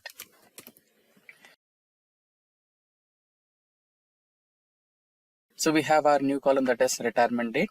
Now we will make use of DAX datetime functions to calculate the age and find out the exact retirement date of that particular employee. So let us imagine that every employee will retire after the age of 65. So we have our date of birth of every employee and the joining date of every employee. Now we'll come up with a DAX datetime function and calculate the age, and then we will find the retirement date of that employee. Now every DAX function starts with the same method or the same way as the simple Excel default method starts, that is by starting with an equals to, and then we will find edate, and now our first parameter, that is the start date, that is the employee, the date where the employee joined the organization. So our sheet name is sheet 1. Now our joining date is in the F7 column. Select F7, press tab to select it, and comma. Now how many months? So each and every year will have 12 months. So 12 months into the age, that is 65, star 65. And now you can close the function and press enter, and then you'll find the retirement date of that particular employee. So there you go. So we have the employee dates, that is employee retirement dates for all the employees. So the first one, that is Jack, has the retirement date of 19 February 2085, and similarly Jennifer has her retirement date at 15th of August 2084. So that's how we use the DAX functions in Excel. So this is one of the several DAX functions in Excel, that is DAX date and time functions in Excel. So you can see that I've got some data, which is first name of the employee, last name of the employee, and phone number. And let us assume that your manager has given you a task to identify all those employees which did not give an phone number. So you wanted to identify them using a checkbox, right? Like you will be providing a check for all the employees that we have received the phone numbers, and you will not be checking the employees which did not give the phone number, right? So let's try to do that. So to include a checkbox, you might want to get into the developer option. But for few reasons, Microsoft has disabled developer option by default. To enable developer option, all you have to do is just navigate anywhere on the ribbon here and right click, and then you can see customize the ribbon option. When you click into it, you will be redirected into the ribbon option, and here you can see the developer option on the right side, right, this one. So by default you can see that your developer option is not enabled. To enable it, you have to check in it, and there you go, you have it now. So press OK and you'll have the developer option. Now go to the developer option and select the insert option, and there you can see the checkbox. Now draw the checkbox anywhere. I'll draw it over here, and there you go, you have the first checkbox, right? Now if you want, you can even customize this. So carefully click it.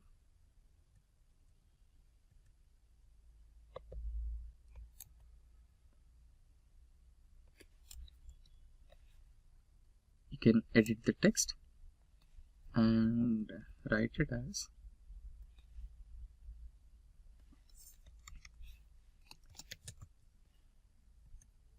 done. Okay. Now you can even copy this to all the cells. Just select and drag, and there you go. Now you can go ahead and check all the employees which you have received the phone numbers, and you can eliminate the ones which did not provide you with the phone numbers.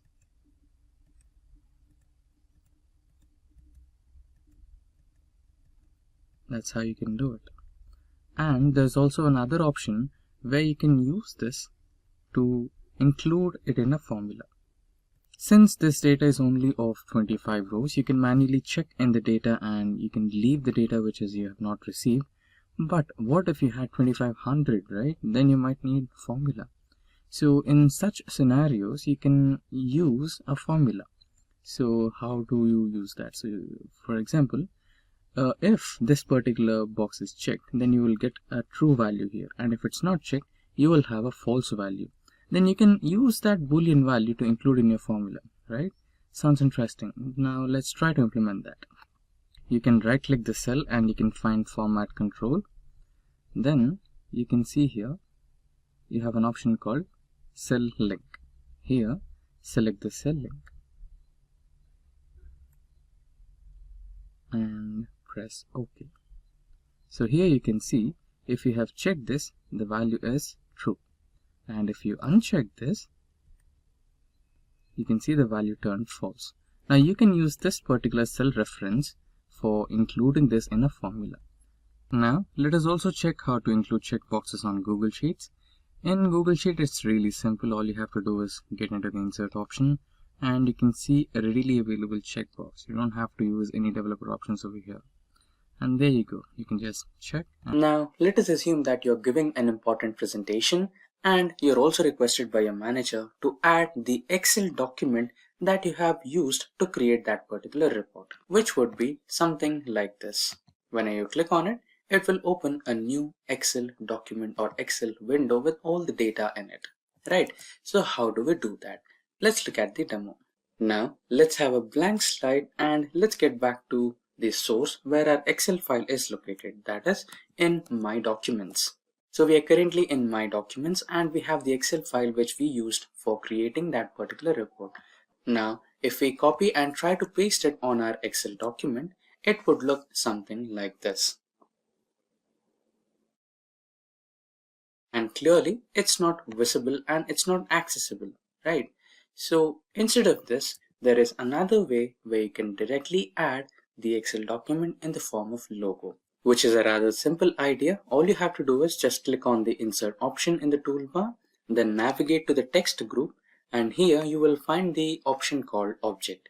Click on the object and it will give you a new window where you can identify which type of document or object you want to add, either create or create from file. So we have the file in our local system, so we'll choose create from file, browse, and from browse we will go into the documents section where we have our Excel file. Click on the Excel file and click on OK.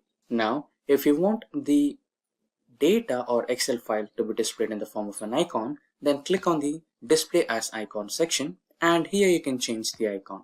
So you can choose any one of the given options. Let's choose this particular one and click on OK. Another OK, and there you go. The icon will be now displayed on your Microsoft PowerPoint PPT, which is completely clickable as the previous one. Whenever you click on this, the Excel document will be opened. So that's how you add Excel document into Microsoft PowerPoint.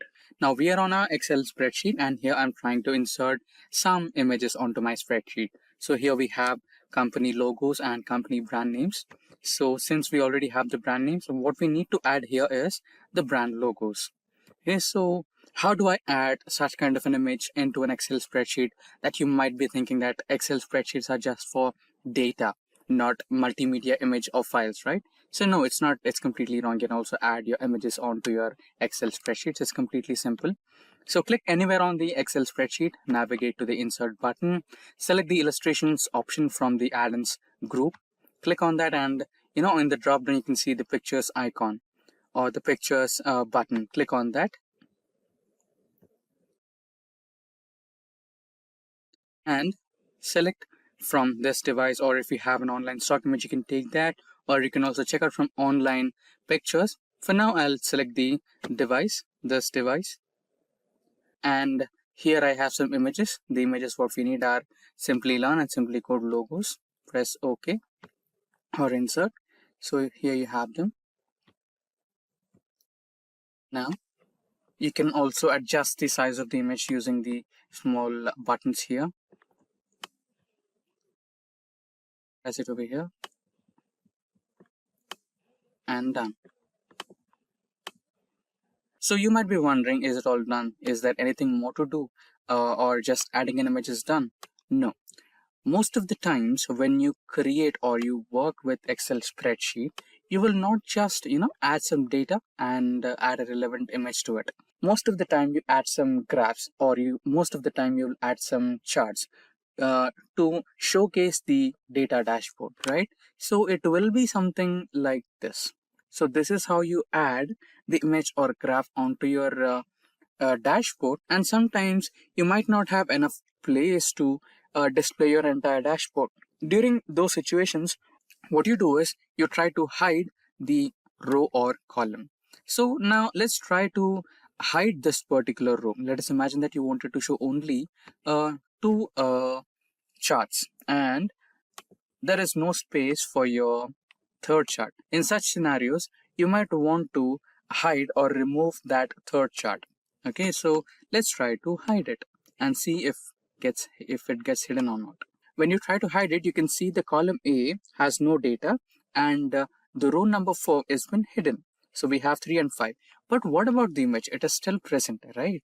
So if you want to make sure that the row also hides the image, then you might have to do a little formatting with it. So select the image, go to picture format.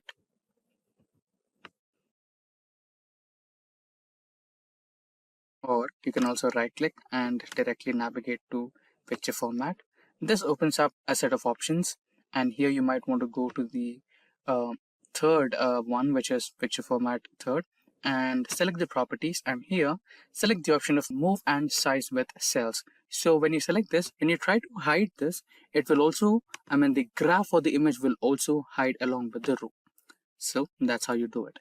So how to insert PDF in Excel? Now there are multiple ways to insert a PDF into Excel. So we will go through a couple of ways.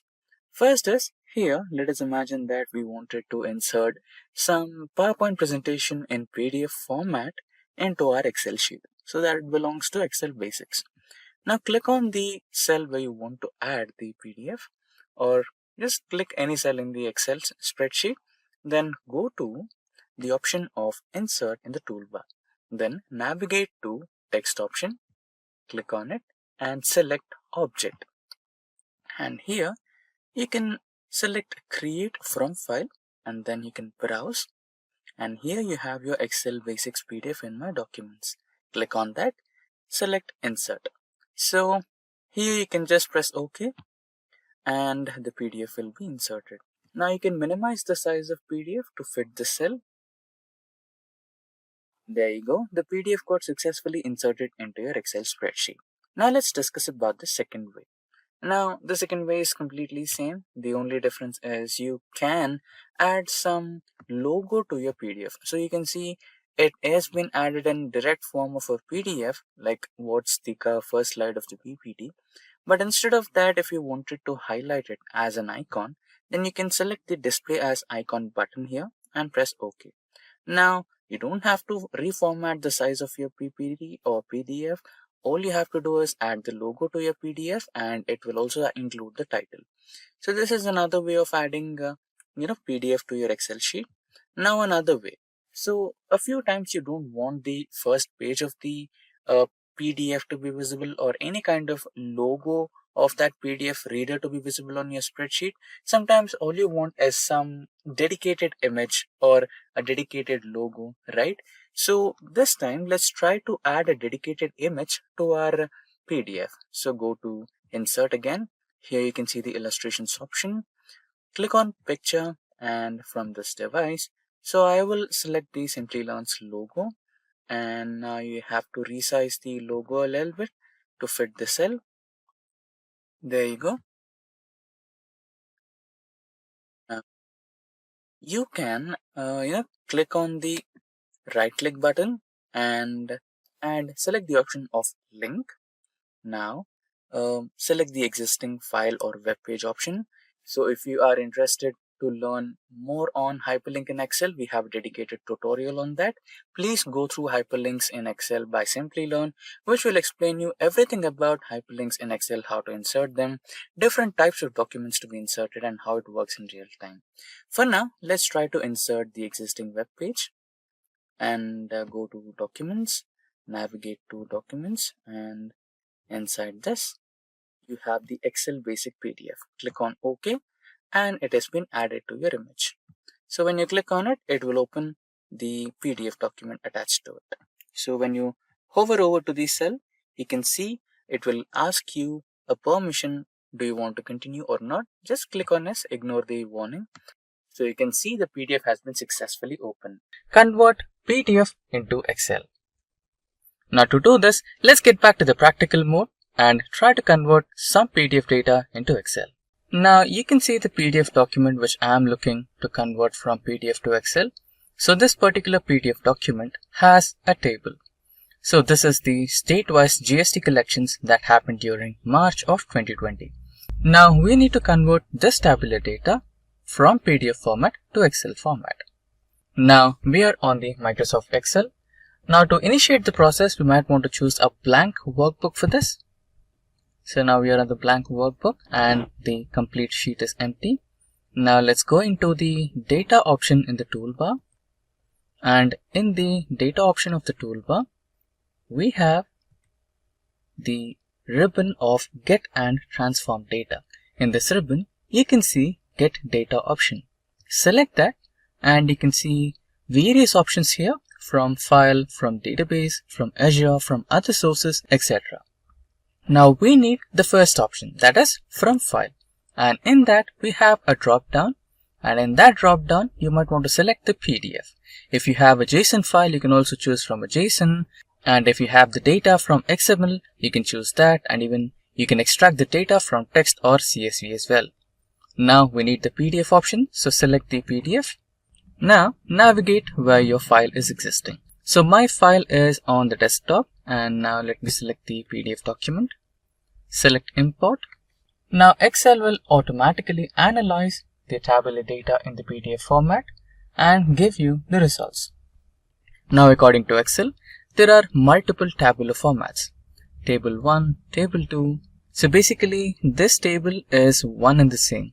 So all the 29 states are fixed in one table itself. But since the PDF is divided in sheets, this particular document is considering the first table as a separate table and the table which is present in the third page as a separate table.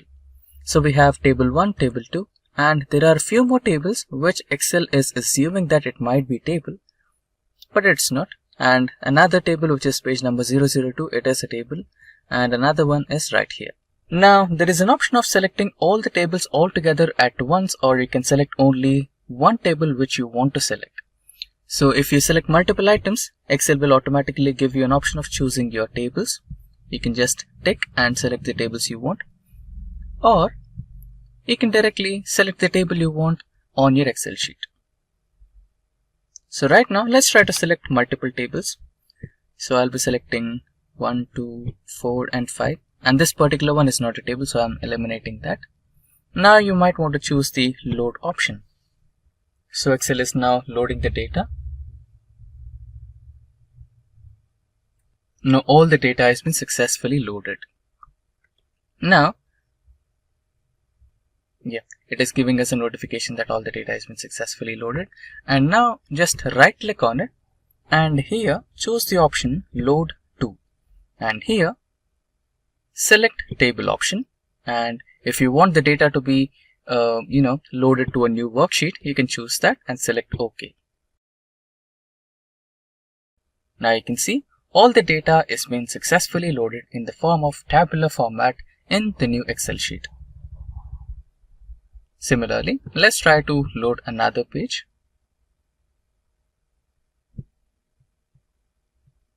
In the table format, new worksheet, select OK.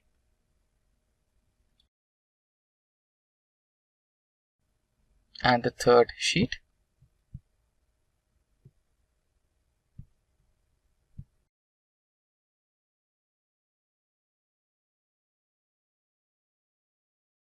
Now get ready to impress your boss by converting all the PDF data into Excel sheet just in a matter of few seconds with few steps. And there you go. All the 4 tables have been loaded successfully in the form of Excel in just a few steps. Now this is how you convert PDF to Excel. That is how to add tick mark in Excel. Now on my spreadsheet, you can see some employee data.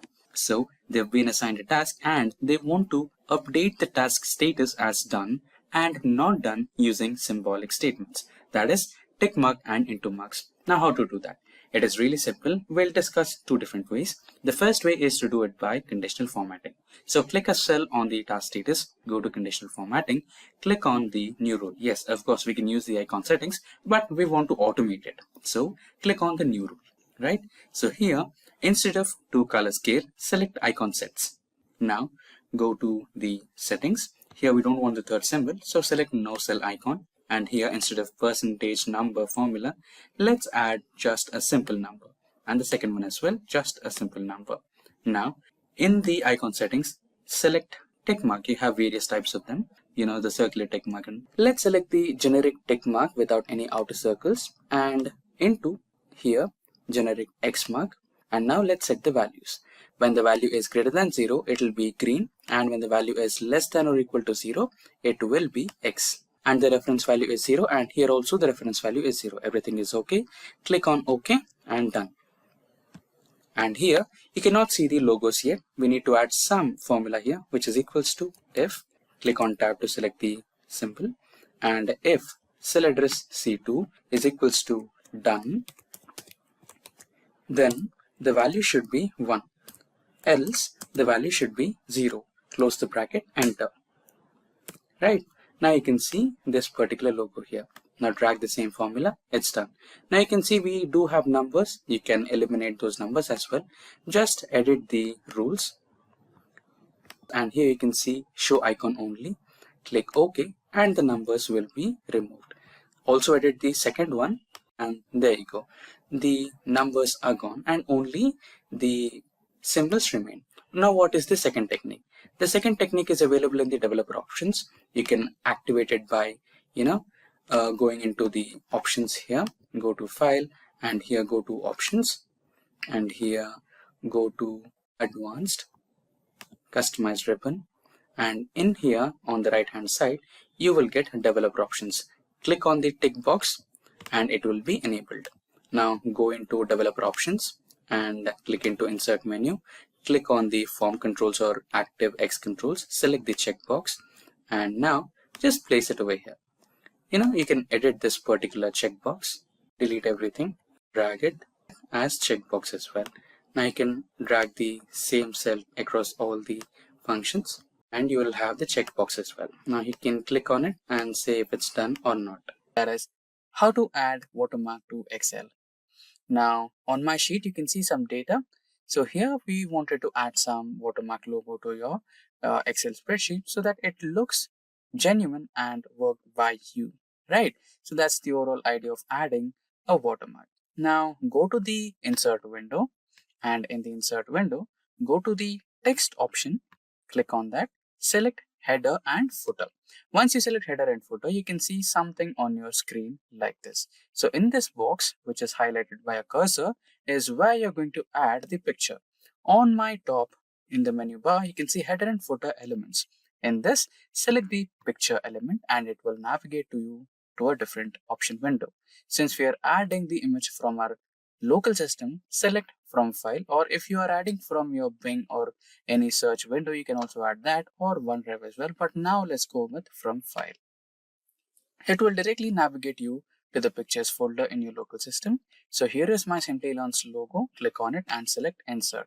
Now you can see the image is added in this format, which is ampersand and picture. And you might wonder, where is the picture? It is actually present. To view it, click on any cell in the spreadsheet and there you go, you can see it. Now you might be wondering, the image is a little towards top and abnormally placed, right? So no worries, you can always format your picture. Just press enter and use enter to move your picture towards the center of your data spreadsheet. And also there is another option of format picture altogether. Here you can adjust the height and width of your image by increasing and decreasing width or increasing and decreasing height. Using the arrow marks also works. And apart from this, there is another option of picture formatting where you can choose your image to be washing out, black and white, grayscale or anything. So currently I'm going with automatic, which will automatically adjust the brightness and everything for your image. It looks perfectly fine. So click on OK and there you go. Right. So now this should be fine. Right. Now everything is done and everything is automatically saved if you are having that autosave option on your spreadsheet.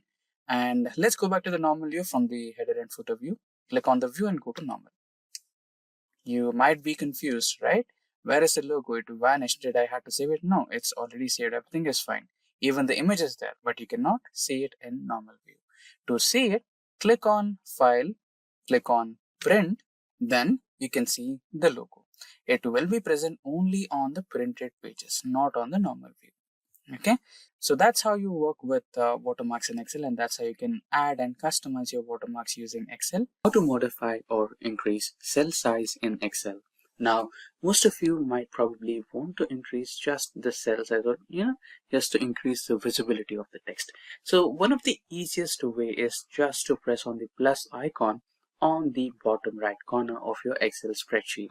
So this will automatically increase the text size and you can see the text more clearly. Now, apart from that, if it's just not that what you want to do, you can also modify by hovering over to the line between two columns and right click, which will give you the option of format cells or column width. So either of these options will help you to maximize or minimize your column width. Similarly, you can apply the same idea for your rows as well. So you can either format the cells or modify the row height of your cell, and this is another way.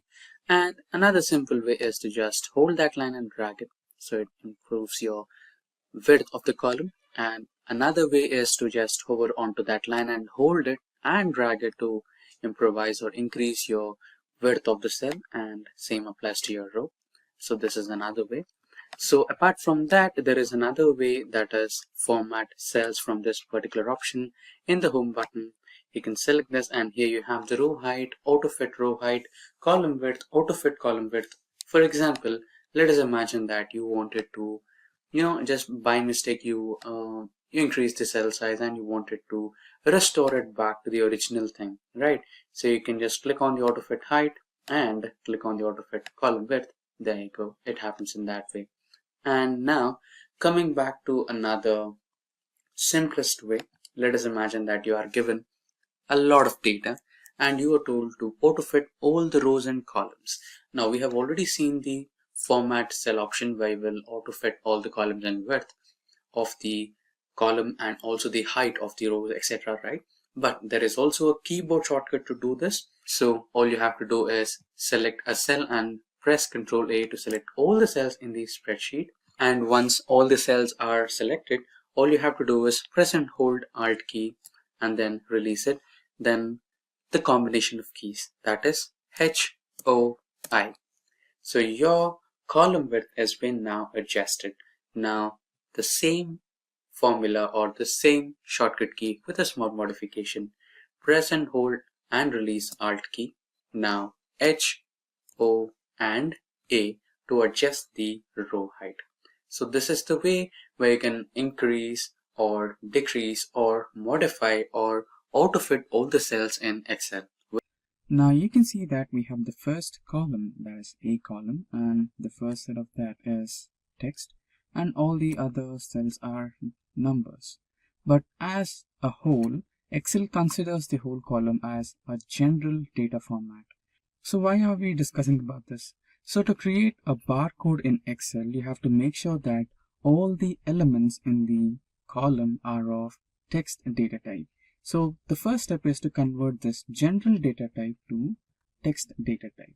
So you can do that by going into the data type and selecting text. And now all the elements in your first column A are type text. Now the next step is to convert these elements into barcode. Now for that, let's create a new column called barcode. Now our new column, that is barcode, has been created. Now the next step would be is to check for the barcode font. So the barcode font looks something like this, but let me remind you, the barcode font in Excel is not available by default. Don't worry if it's not available, we can download it from open source. So let's go back to Google. So on the Google, you want to search for barcode font for Excel.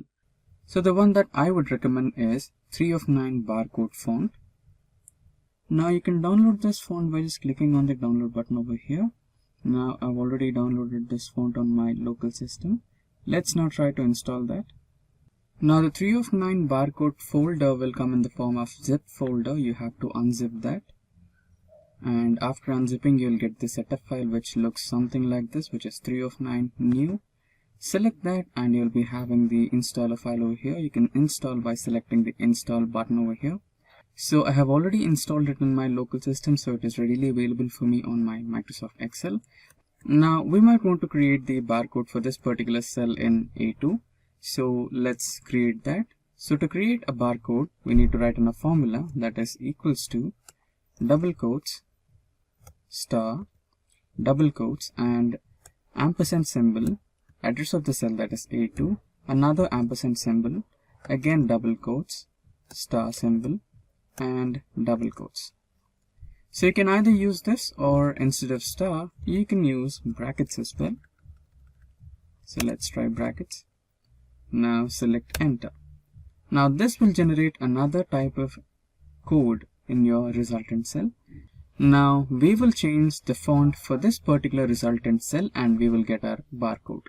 Now you can just drag all these cells so that you can apply the formula to all the codes.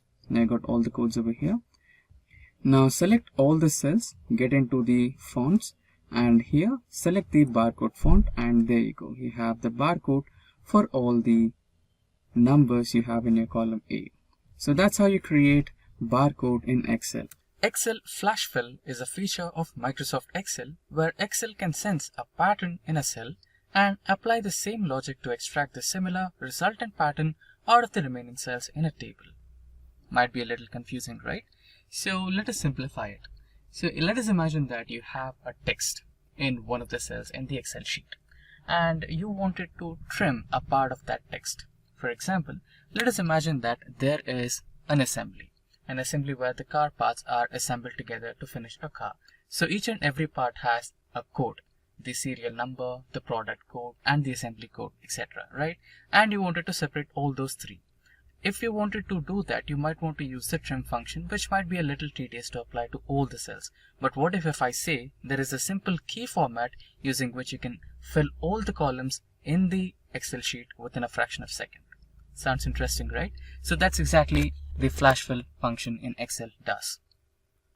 Now, before we get started, let me tell you guys that we have daily updates on multiple technologies. If you're a tech geek in a continuous hunt for latest technological trends, then consider getting subscribed to our YouTube channel and don't forget to hit that bell icon to never miss an update from Simplilearn. Now, without further ado, let's get started with the flash fill in Excel. For that, we might want to start the Excel to get in the practical mode. Now, we are on the Microsoft Excel. And remember the example we discussed? So this is a similar example. Now the first column in the sheet is the product detail. So this product detail consists of the product code, that is 112. Next we have the product serial number, that is 1002567. And lastly the assembly code, that is A, S and X. Now we want to separate this product detail into 3 columns where we have the first column to be storing the product code, second one to be storing the product serial number, and the last one to be storing the assembly code. So now if you want to do that using trim function, you might want to apply the trim function here and trim out the left part, and again for the product serial number you might want to use the trim function again, which might go into a little complicated pattern. So to avoid the complications and decrease the time spent, we might want to use the flash fill in Excel. Now let us help Excel about the pattern that we might want to generate. So the pattern is 112 and the next one is 322. So now you can see that the text was highlighted. That was the intimation from the Excel that it understood the pattern. Now going into the next cell and holding the control key and pressing the E button will help us to fill the remaining cells in the column B. So that's how it is done. And similarly, let's try out for the serial number. For that, the serial number is 10025637. Now in the next cell, we have 10036582. Now we can go to the third cell and press Ctrl E for Windows, and if you're using a Mac operating system, then you have to press Command E and all these serial numbers will be filled. So this will reduce the time in separating the pattern and filling the columns. Now let's try the last column, that is ASX, which happens to the assembly code. Next we have F, G and V. Now the shortcut method, that is Ctrl E, and there you go. Now you might be wondering, will it work only for numbers, etc., etc., or the text which is properly aligned or separated using a hyphen? No, it can also be used for some random text which is like this. So let us imagine that we have a text which is of length like 20 or 30, and you wanted to print only a part of it. So here I'm going to print the alphabets from position 4th to position 8th. So I've already tried the first one, that is taking out the alphabets from 4th location to the 8th location, or the pattern of the text, that is I, F, E, R from Jennifer Lopez. And in the next cell we have the numbers starting from the location 4 to 8, so that is 7767. And similarly we have the other cells consisting of the names of few cars, that is Alfa Romeo, Bugatti Veyron, and next we have Superman Returns text. So now let's press the shortcut key, that is Ctrl E, and make sure that all the remaining cells are filled. So that's how the flash fill works. So the flash fill in Excel will reduce the time consumed to fill all the columns by separating the text in your main cell, that is the column A, which we have here in this example. And it also reduces the complexity of using a trim function in Excel. There's hyperlinks in Excel. Now hyperlink is something which is clickable, and when you click on it, it will redirect you to a different web page, to a different worksheet, or a different location in your local system. So there are a variety of options, and we will explore all of them using Excel. Now creating a hyperlink is really simple. We have multiple ways. Now let's write some text on the Excel worksheet. I'll write Simplilearn. Now, creating a hyperlink is really simple. You have multiple ways. The first simplest shortcut is clicking on the cell where you want to place the hyperlink and holding Ctrl key and pressing K. Now, this will enable the hyperlink menu box or the dialog box. This is the first way. And let me close it. Now, again, we have selected the cell. There is another option where you have to click on the Insert menu on the toolbar and navigate to Links group. Click on the link option and you will again have the dialog box of the hyperlink in Excel. And the third way is right click on the cell and you can see the link option in the last, and this will enable the hyperlink option in Excel. Now let's create a hyperlink. The simplest way again, Ctrl K. Now we have a variety of options, that is existing file or web page, place in this document, create a new document, and an email address. So we will address all of these one at each time. So first one, existing file or a web page. Now you can select an existing PDF file or any file in your local system and hyperlink or create a hyperlink to the text, or you can select a website link and place it over here and create it as a hyperlink. Let's explore both the options. First, let's try to explore the web page option. So since I've written as Simplilearn, let's use the website link of Simplilearn and create a hyperlink.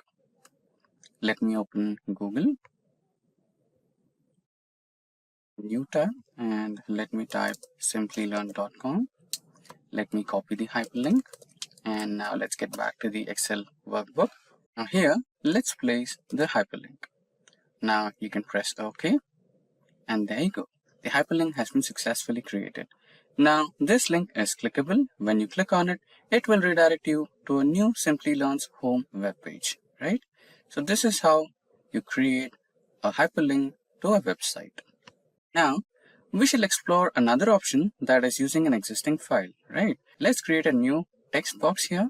Let's name it as existing file, and okay, existing file should be good. Again, the same, you can either click right click and select hyperlink or Control K. Now let's select existing file or web page option. Now here you can see navigate key, press on that, and let's navigate our files. Let's select all files here. Remember to select all files. Okay, by default it shows as office files. Now let's explore our file option. So let's select Fundamentals of Computer Programming option, which is a PDF file. Press OK, and there you go. We have created a hyperlink.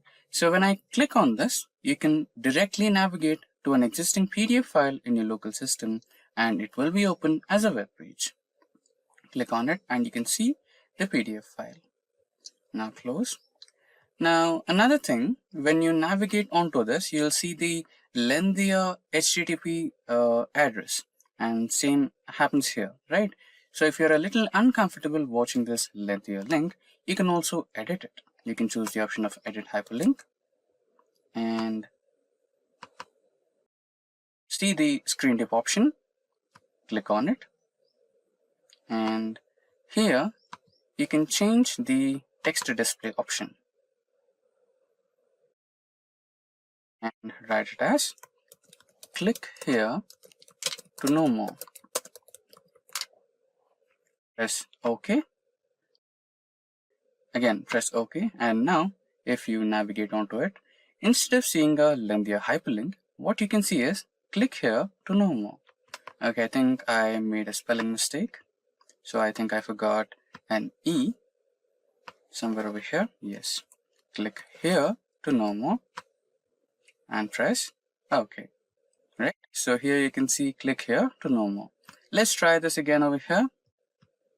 So edit hyperlink, screen tip option, and instead of the lengthier text box or hyperlink, you can write as click to open notes.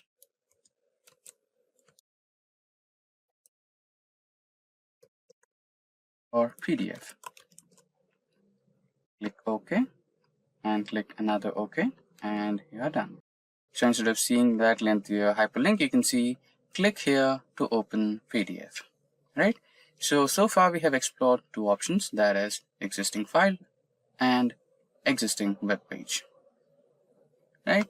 Now let's try to explore another option. Again, hyperlink, right click hyperlink, and here you have seen place this in document, right? So which is like, okay, let me show this to you instead of telling you. So here what it is doing is you have the cell A5 and you wanted to refer to A1 or any other cell in the same worksheet. So you can do that, right? So now for your reference, let me cancel it and let me create a new sheet. And here, navigate me to here, right? Let me write it as navigate me to here. Okay. So now what we will do is, so here we will create that navigate link from using the hyperlink option. Place this in this document. You can see the sheet 2 option, and the cell reference is A1 where we have written navigate me to here. So when I click this A5 cell, okay, let me also rename it. Write it as navigate cell, navigating cell, right? Now create that, Control K. Let me select sheet 2 and the cell address is A1. Press OK. Now what's the change, right? When you click on this, you will be redirected to sheet 2 cell A1. Navigate me to here, right? So this can be like a shortcut when you have multiple sheets, like 100 sheets. Then you can have a different column over here and add the navigation address to all those cell links. You can just click on that cell and go into the different sheet and to the specific cell which you have given the address. In our case, I have given sheet 2 address cell A1, right? So this is another trick. Now let's get back to the hyperlink thing again. Control K, and another option is create new document. So you might have been through option of having, let's say, some cheat sheets or clip-on clipboards, right? So let us imagine that you're working through a huge worksheet and you wanted to have a track of everything and keep notes updating, right? So it might be a little complicated to understand, so let me show it practically. So let me write it down as clipboard or sticky note, right?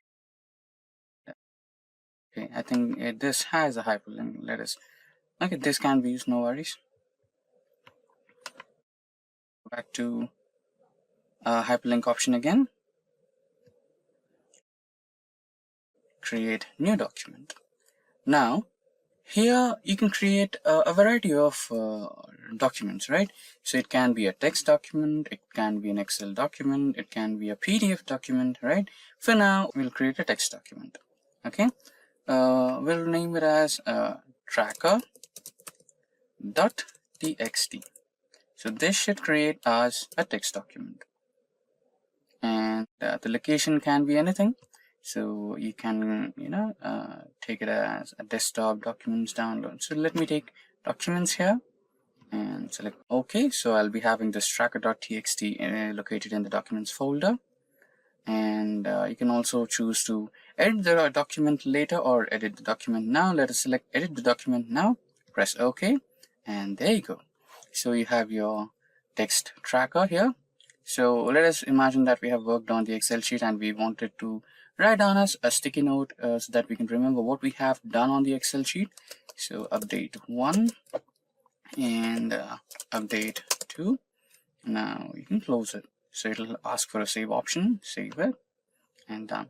And let us imagine that you did something else and you also updated something else on the sticky note, Excel sheet, and you wanted to update that on your sticky note. So click on it and you'll see a minor notice over here from Microsoft Excel based on potential security concerns. You can select yes, and you'll be having access to your text document again, and write down your update again here, update 3, what you have written, right? The latest update what you have. And you can save it and close. So that's how you keep track of your sticky note, and you'll have all your updates, right? Now getting back to the hyperlinks again, the last one is email address.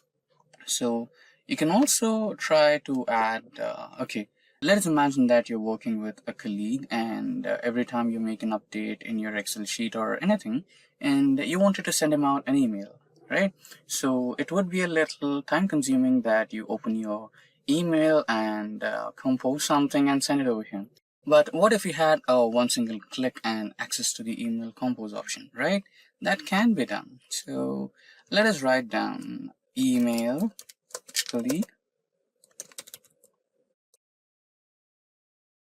Bear me with the spelling. So again, the Control K and hyperlink, select email option, and you can write down your email, which can be anything. So you can write down your friend's email address. So I'm just writing down some random email here, friend@gmail.com, and can write the subject about update and press OK. This will navigate you to the Gmail option or the mailing address options. Click on it and you'll have a variety of mailing options: Outlook, Office 365, Yahoo, iCloud, Google, etc. So you can select any one of those. Since we have written as gmail.com, we'll navigate to Gmail, and all you have to do is log in, all the formalities, and you're good to go with emailing. So let's skip this for now. So you know how to do the rest parts. So far we have covered all the hyperlink options in Excel, that is existing file or a web page, place this in the current executing worksheet or document, creating a new document for your update thing, and also including the email, right? So far we have covered everything around hyperlink in Excel, and if you have anything to know more about, or if you feel that we have missed out anything important regarding hyperlink in Excel, you can feel free to let us know. Round off formula in Excel. Now for this particular tutorial, we will be using the student dataset. Now let's get back to the practical mode and start our Microsoft Excel. Now we are in the Microsoft Excel, and as you can see on my sheet, okay, let me expand this.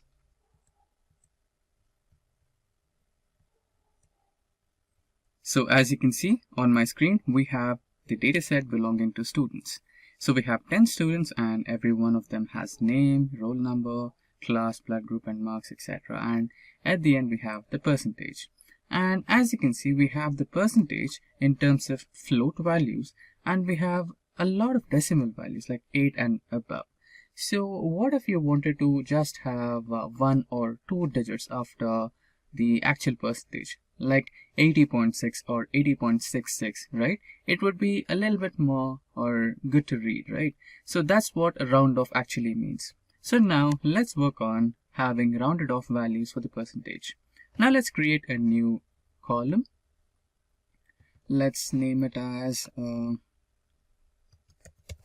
round off percentage. Great. So to actually perform the round off formula, we do have a predefined method for that. For that, you just have to type in equals to round, and there you go. We have round up and a round down. So both of them perform the same operation. Let's select a round up, and this is the M column and the row number is 3. So we'll have to press M3 and the number of values after the decimal point. For now, let's select 1. And there you go. Press enter and the value should be rounded off. Now 80.66 is being rounded off to 80.7. Now when you drag the cell to all the rows, then you can see all the values will be rounded off. Here you can see 75.16 has been rounded off to 75.2 and 82.33 has been rounded off to 82.4. So we end up with having rounded off. So first we will understand what exactly is standard deviation. So standard deviation is a calculated square of variance. Now what is variance? Okay, nothing to worry. Let us also understand what is variance. Now the next part, variance. So what is variance? Variance is a measure of variability. It is calculated by taking the average of squared deviations from the mean. Now what are deviations? So slowly you can understand that we are getting into the topic of statistics and graphs. So before getting deep into it, let's understand what is deviation. So the deviation is a measure that is used to find the difference between the observed value and the expected value of a variable. In simple terms, deviation is the distance from the center point. So for example, when you are going through a graph, so you will be expecting some value, right? And if you get some difference that is above or below the expected point, that is called the deviation. What is the difference between the expected point and the obtained point? So that is the deviation. Now, next is the observed value. So the observed value is the value that you get in real time, unlike the predicted value.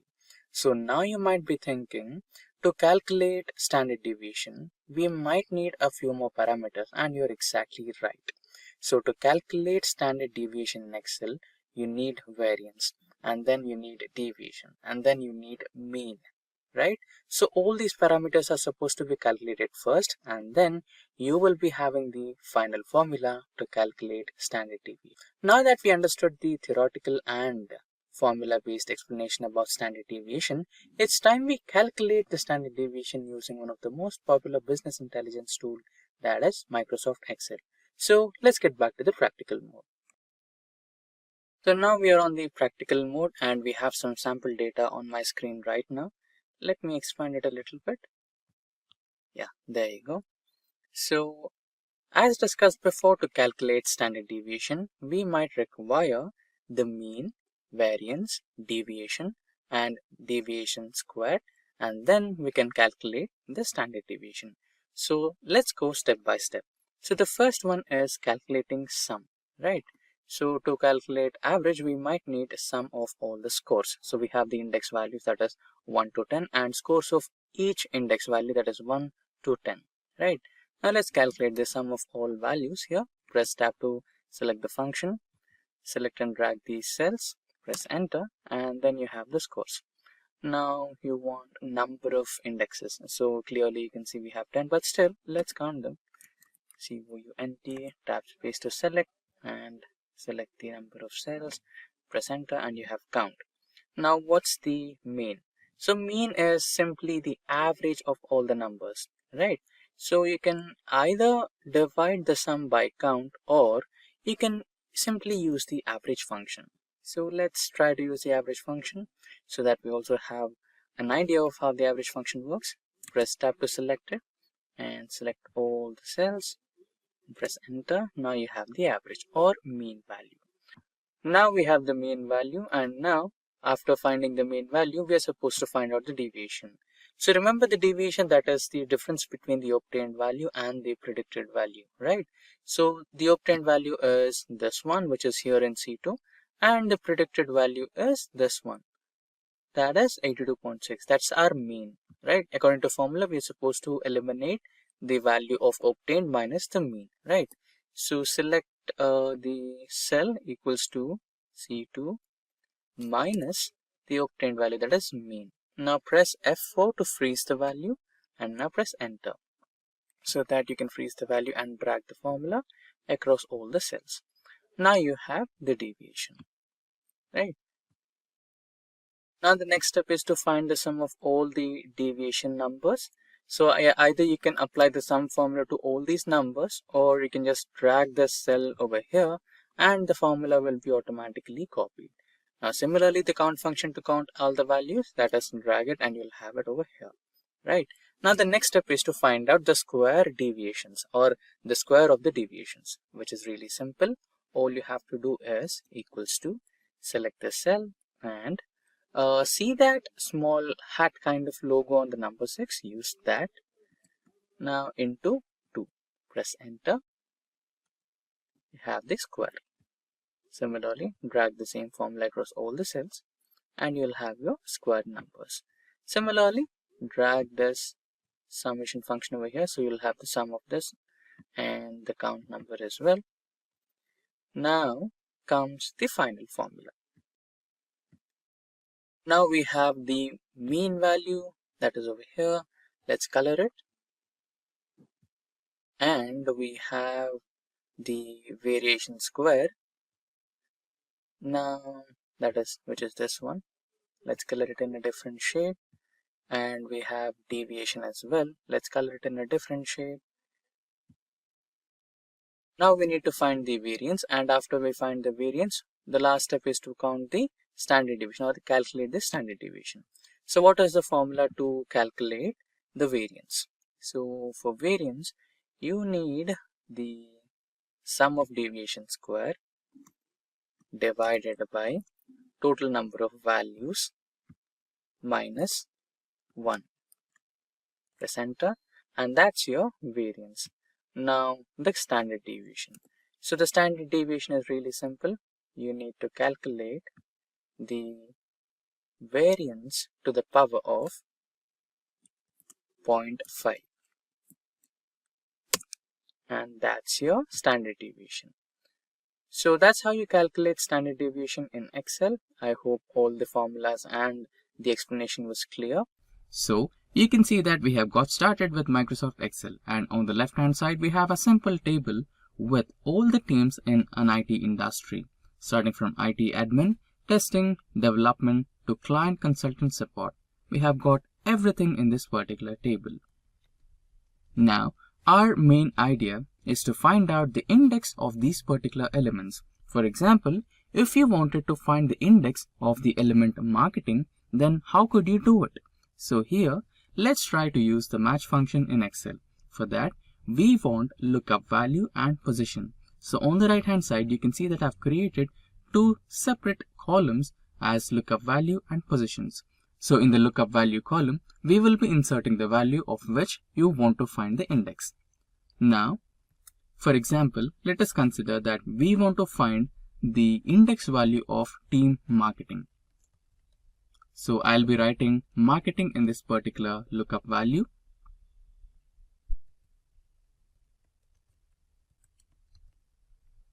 Now, how to find the index value of the element marketing? For that, we will be using the match function in Excel. Now, after writing the match function, you can see that it is asking for 3 different parameters. So the first one is the lookup value, second is the lookup array, and lastly we have match type. So lookup value is the value of which you are trying to find the index, that is marketing, this particular cell. So we have selected the lookup value, which is the first one. Next, we have to select the lookup array, that is from which set of elements you want to find the index. So the set of elements are this, IT, admin, testing, the column which we have created, the A column. Now we have selected the lookup array, and lastly the match type. Is it you're looking for less than, or is it you're looking for exact match, or is it greater than match? So for now I want exact match, so I will be selecting the exact match, that is 0. Now there you go, you have the exact index of the element, that is 5. Now we have selected all the 10 teams, starting from IT 1, admin 2, testing 3, development 4, marketing 5. So that's how you find the index of a selected element in Excel. Now we just have like 10 elements, so we have got the writing of the elements, or choosing the elements in a easy way. But what if we had like 100 elements, right? Could be a little different. Okay, so let me put it simple. Now you wanted to find the index value of finance. So right now we have marketing and you wanted to type in finance and you missed out a letter A. Okay, now you're not finding the right index. To avoid such problems, you can always take the help of data validation in Excel. That is, using the list in data validation in Excel. You can see a small drop down icon here, right? You can choose that, and here you can see all the teams that we have created in the left column, right? So here I can scroll down and choose the finance, and there you go, I have the index value. Okay, again we need to copy paste the same match function in Excel over here.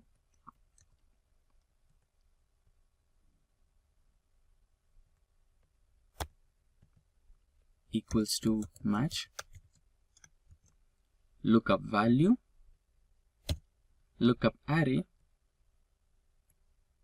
and exact match. So there you go. That's how you make use of data validation in Excel, and using the list you can comprehend all the list elements in this particular column into the list of data validation, and you can choose the team whichever you want to find the index for. So this is how you can make use of match function in Excel or index match function in Excel. To sort data in Excel. So on my spreadsheet, you can see some employee data, and on the column F and G, you can see employee date of birth and employee date of joining. For example, you wanted to sort the employee data in the form of earliest joining employee and the latest joining employee, right? That is, who is the employee who joined first to this company and who is the employee who joined last to this company. So for that, you just need to select the column of date. So let's select both the columns and go to home and check or verify if the data type is date or not. So generally the data type will be set to general by default by Excel. So we need to make sure that we have the proper data type, which is date. Now that we have the proper data type, select the entire column and go to the data option, and here select the sort option, and in the sort option select the expand selection. Click on sort, and here sort by employee date of joining and oldest to newest. That's what we wanted, the oldest employee, or you can also set it to the newest employee to oldest according to your requirement, but we'll go to oldest to newest according to the case study right now. Just click on OK and that should be done. So Emily, who's a manager, is the oldest employee who joined the company, and Chris, who's a trainee in IT support, is the latest employee who joined the company.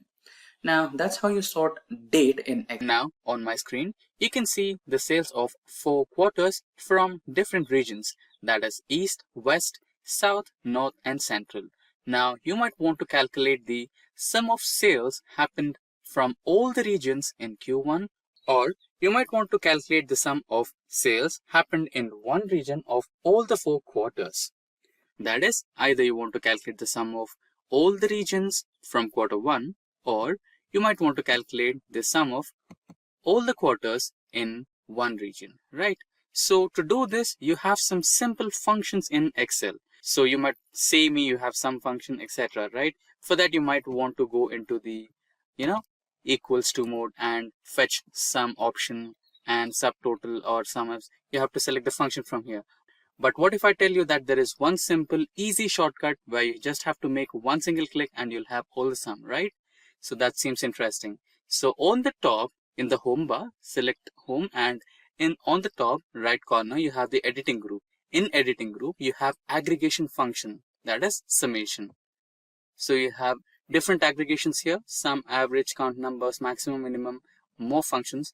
Here, you might want to select the sum, and you can get all the summation numbers here.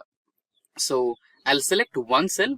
So the second query where we wanted to calculate the sum of all the sales happened in each region with all the quarters included. That is this one, C2 to F2, right? So let us select G2 and select the auto sum option. And here it will automatically select the range for you. That is C2 to F2. If you want to change it, you can also, change it, like minimize the number. If you just wanted to calculate the sum of 3 quarters, you can do that. So now we want 4 quarters. So select enter, and there you go. You have all the sales of all the 4 quarters of East region. Now, if you simply drag it, you will have the sum of all the 4 quarters of all different regions. Now, let us calculate the summation of Q1 of all the regions. That is this one. Select auto sum, and it will automatically select all the cells for you. That is from C2 to C6, right? Press enter and you'll have the summation. Similarly, you can, drag it, and you have the numbers here of all the Q2 sales of all the regions, Q3 sales of all region, and Q4 sales of all region. Now, let us try to change the color so that you can have a reference. That is, it's different, it's this total sum, or right, you just have a reference to identify it. Now similarly to this one as well.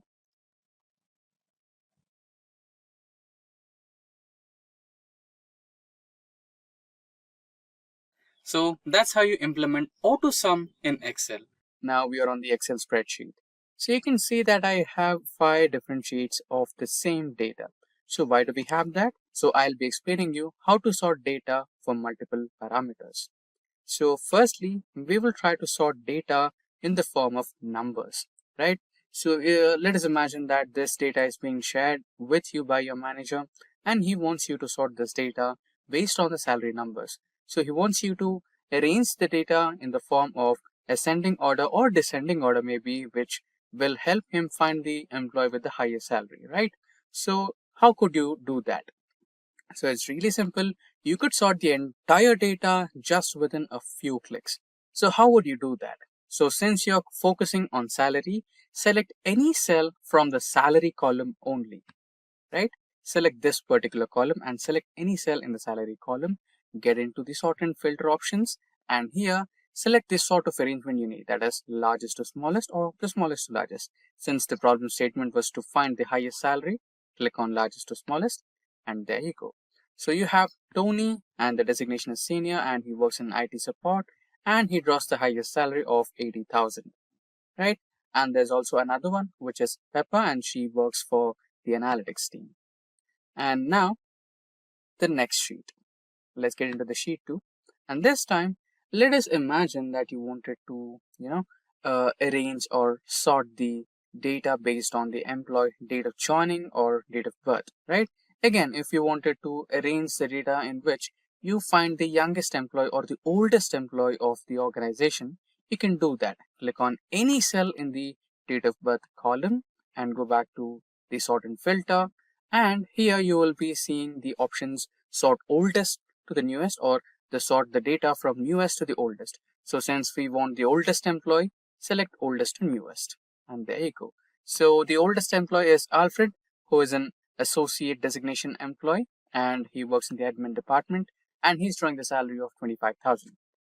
So that's how you can sort the data when you are trying to sort the data based on date wise. So first we try to sort the data on the number wise. So you can apply the same for your employee ID, salary, and if there is any possibility you can do that as well. And if you want to apply the same sorting based on dates, you can do that as well using the sorting function in the same way. Now let's get back onto the third sheet, and here now single column wise is perfectly fine. There is no issues with that. Now you wanted to, let us imagine that you have two columns. Okay, let's eliminate a few columns here. Maybe we can eliminate the employee ID and okay, let's keep a few columns. So we'll just keep employee name and employee salary. Okay, so here we are trying to demonstrate if you are trying to sort the data using one cell in the column B, will it maintain its relationship with the cell A? Okay, that's our query, right? So let's see, I'll go a little detail. So let us imagine that you wanted to sort this data based on highest salary. Okay, so when you do that, will it also impact the cells in the column A? So it will basically impact, but just it's a query, right? Any of you viewers might have that query. Will I, if in case if I try to sort the data based on this, will it affect the cells on the rest of the data set? Okay, so in basically it will impact. So I'll try to sort the data based on ascending order. So this is the smallest to largest, and you can see the Tony and Pepper. So since I selected the cell in the column B, it also impacted the change on the cells of column A. So that's how the sorting works. Now we'll get to a little advanced sorting techniques. So here we try to, already we try to sort the data based on numbers, based on alphabets, based on date of birth, right? So I think we forgot the ascending or or sorting based on alphabets. Let's do that as well. Select any cell in the column A and go to sort and filter. Try selecting A to Z, or okay, let's try to Z to A. Okay, so here you can see the names have been sorted based on the descending order from Z to A, right? So far we tried on alphabets, so far we tried on numbers, date of birth, and a couple of more things. So let's dig a little deeper and try to sort based on colors, right? So for that, you don't, find that extra setting here in the regular sort and filter. So you might want to get into the data option, and here you'll find another sort function, which is a little advanced. So that's how you do it. So since we have colored in the cell or column of salary, select that salary, and we're going with cell value. So in the cell values section, select the cell color, and here on the cell color options, you'll have green, blue, and yellow. That's what we have used in our cells. So let's keep green in the first position, which is on top, and press OK. Now you'll see green has been sorted to the first position. Now yellow and blue are left out. So why is that? So because you didn't provide it, right? So you can do that as well. You can always add the setting to it. Right, select any cell, go to sort and add a level, and then again select the salary and cell values to cell colors, and now the cell color in the second position would be blue, and that will be on bottom, and you can add another level, the same salary, the cell values will be cell color, and cell yellow will be somewhere in between or bottom. Okay, so based on hierarchy, it will be selecting. Press OK, and there you go. So you have cell yellow and blue at the bottom and green at the top position as per your suggestions. Now we are on the last sheet. So here in this last sheet, we are going to dig a little deeper into the advanced sorting methods. So previously we tried to apply the advanced sorting methods for colors. Now we'll try to apply the advanced sorting methods based on the data set we have here. The data we have in our data set, right? So select the sort option and let's add a few details, right? So Firstly, let's sort the column employee ID. Okay, so let's have the smallest to largest, or yeah, now that would be good. Now let's add another level where we will sort. Okay, I think we will sort based on employee name. That would be a little better. So let's try to sort it on employee name here, and here will be employee salary. Okay, now the cell values, and this would be from A to Z, and the salaries will be from smallest to largest. So basically what we are trying to do is we are trying to sort the employee list based on employee names from A to Z. So the employee's name starting from A to Z will be ordered first, and another subset of the sorting will be done based on highest salaries, that is smallest to highest.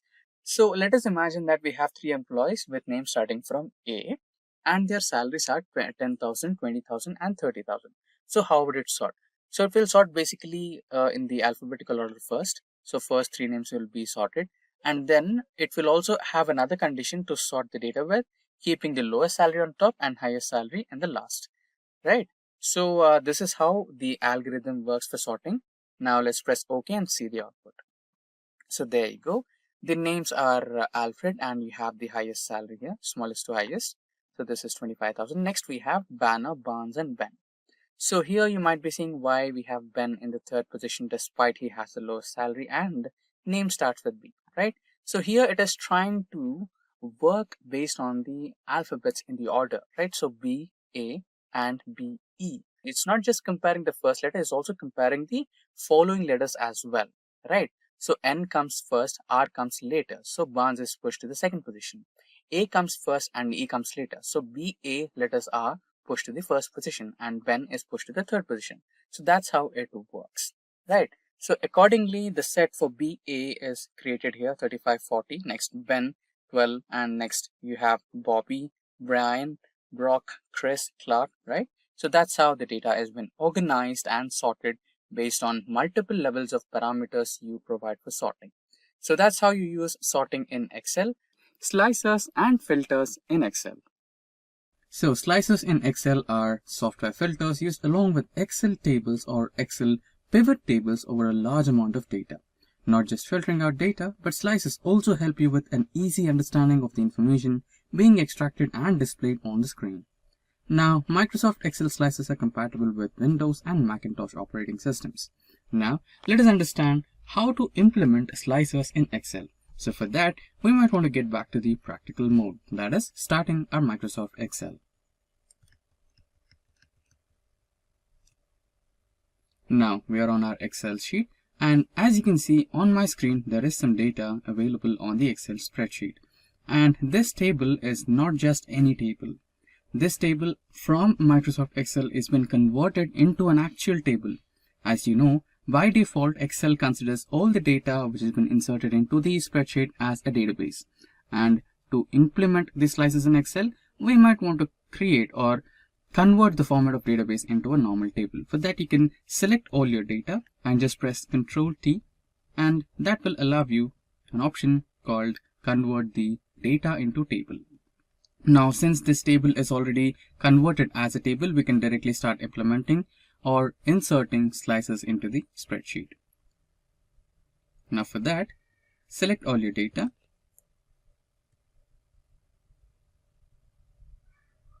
Then go into the Insert option.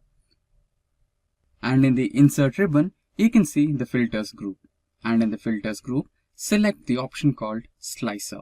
Now you will be provided with multiple options. Since we have the columns Employee ID, Employee Name, Zone, Designation, Department, Salary, Employee's Date of Birth, and Employee's Date of Joining.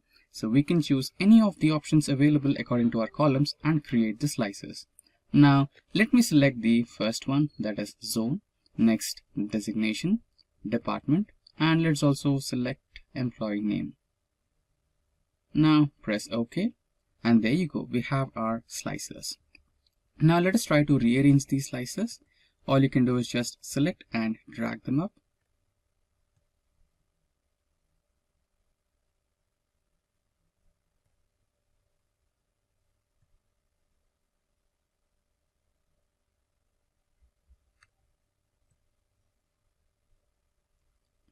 and done.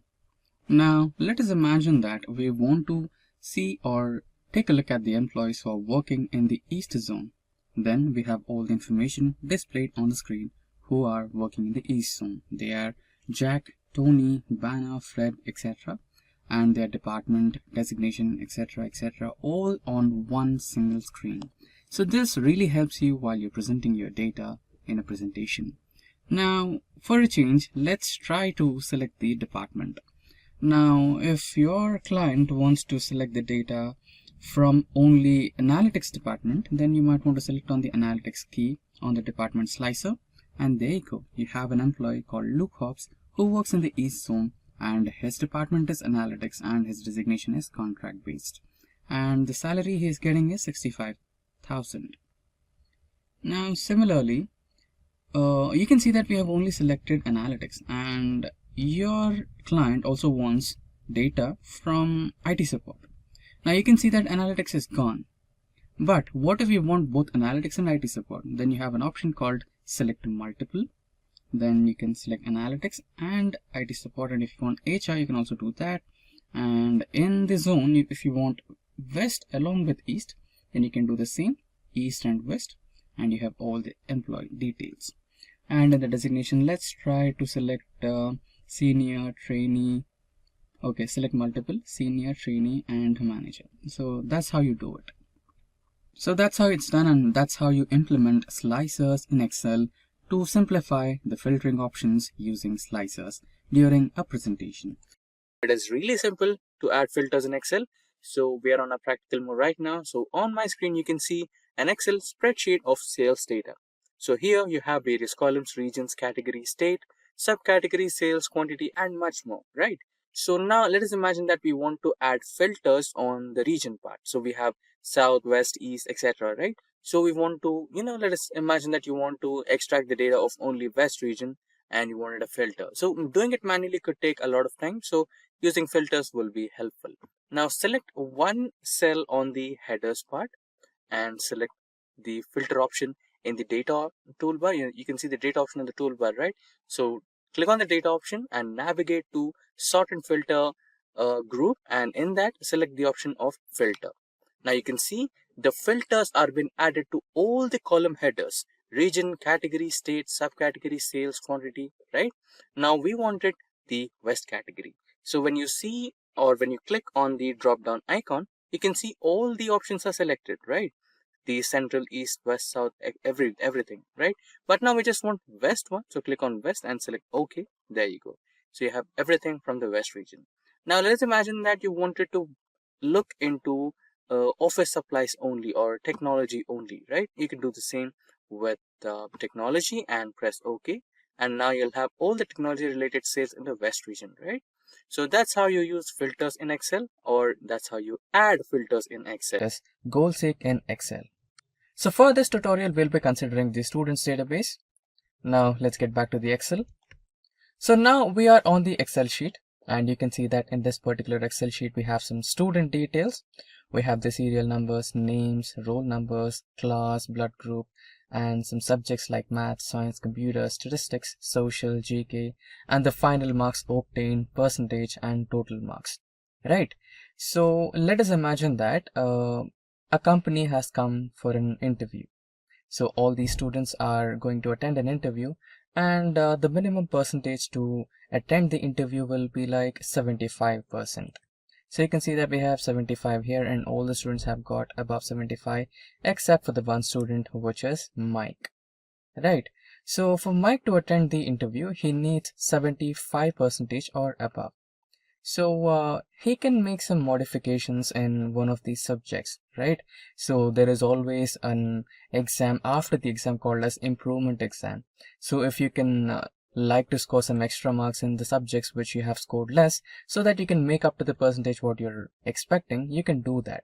So here in this particular sheet, Mike has 6 subjects, right? And in 6 subjects, you can see he has scored 76, 91, 45, 71, 94 and 62. So out of these, he have scored less in one subject. Compared to all the subjects, one subject is really low, that is computers. So what if he can give an improvement exam and increase his percentage to 75, right? So that can be done. So we can do some brute force methods, like we can change the marks like 55 and then check this particular one, so it's getting 74, right? So using the brute force method will be a little bit lengthy. So you can do this because it is just a small table which has least number of data, and you just have one single cell to modify. So that can be done in small tables. But what if you had some table with hundreds of rows or thousands of rows? That will be time consuming, right? So for that, we have some inbuilt functionality in Excel that is called goal seek in Excel. So for now, let's eliminate the marks here. So we have eliminated the marks and the upgraded percentage is 65. Now we need the target as 75. Okay, so let's write it as Mike's target, right? We need Mike. So Mike's new target as 75.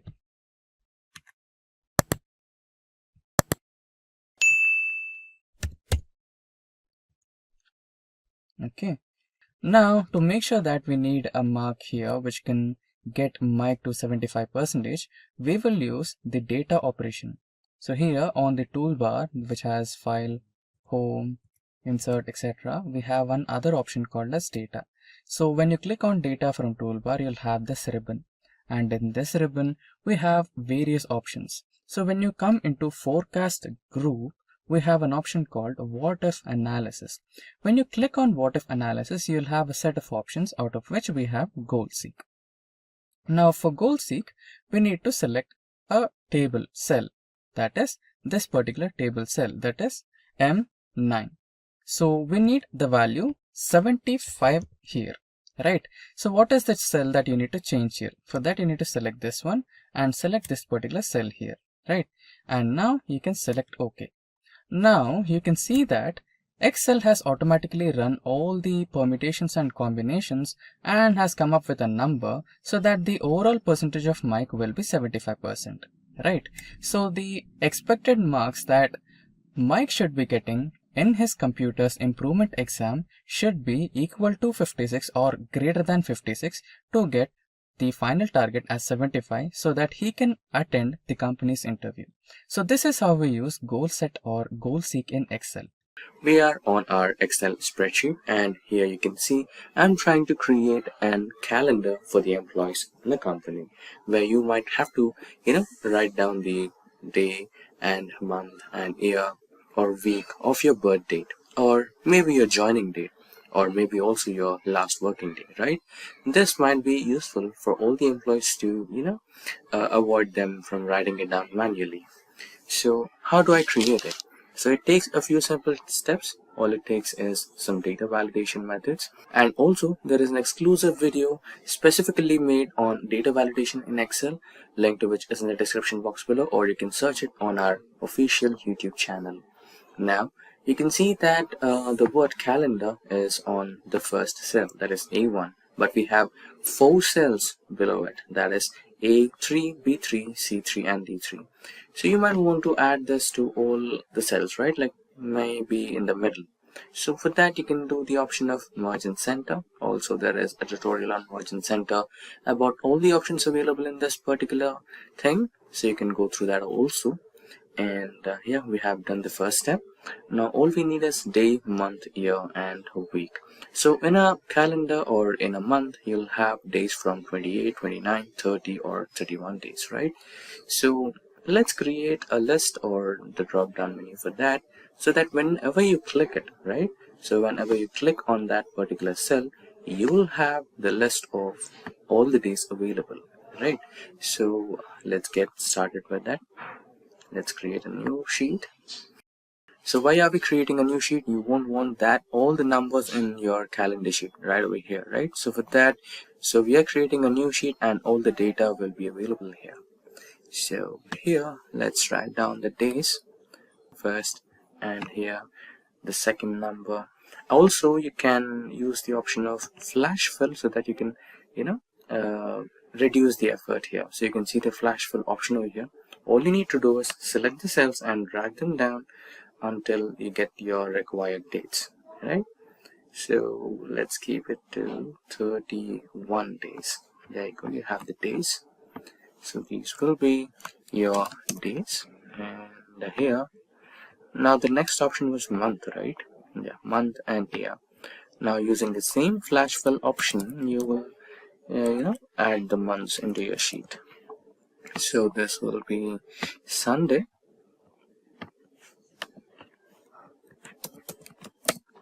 So Excel has this smart flash fill option where you can just drag the data and everything will be filled according to your requirements. So Sunday to Saturday. Now the next one, right? That is your month. So same as the before process, we'll create January. You can use the flash fill option and all the way up to December. Now the last one was the year. So 1990 and 1991. So you can select the cells and flash fill up to 2022 maybe. Yeah, 2022 should be good enough. Now this is the flash fill option you have here, and also we have an exclusive tutorial on flash fill altogether. You can go through it for a detailed explanation as well. Now coming back to the original sheet, so this is where you create your drop down list, right? So select the cell where you want to add the drop down list, navigate to data, and then here is your data validation menu. So we have a variety of data validation options over here. There is an exclusive tutorial on that. You can go through it. For now, we'll look into the list option only because we want to create a drop-down list, right? So here it will ask for source. Click on the source here, the source bar, right? Now navigate to sheet number 2 where we have the days options. Select the range. So this will be your range and select OK. Also, you can add some message here, right? What you can do is, in case if there is an error or something, right? You don't want that to be happening. So all you need to do is write down, select from drop down.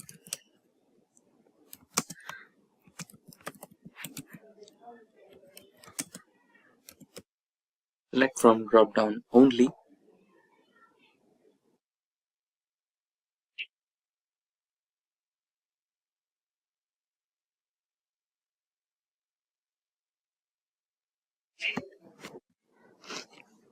So this could be a message, select from drop down only. The title is select options or just options. In case if there is an error, you can write down your title as invalid data and you can write down a message as please select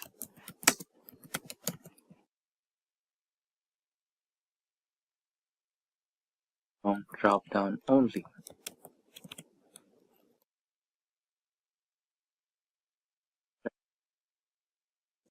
So in case if someone tries to write as 32 or 33 to check the integrity of your data validation, then they will encounter an error and an error message, and then they must be understanding what exactly they try to do and if it's correct or wrong, right?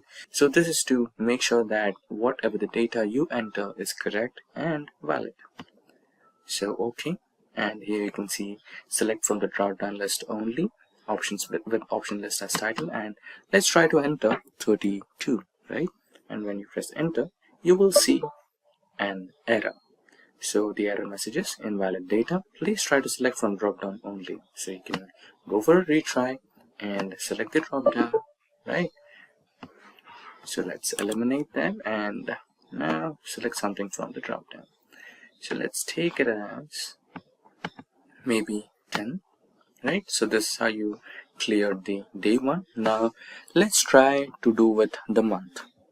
Same data validation option. Settings will be list and source will be this one.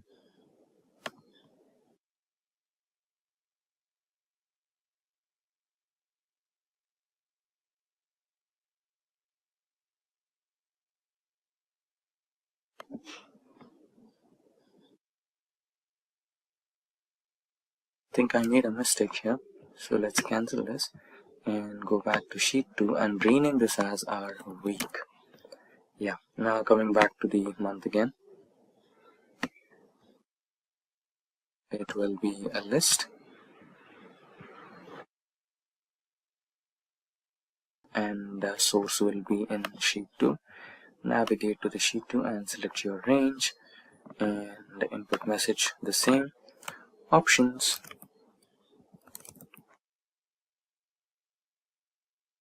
select from drop down only,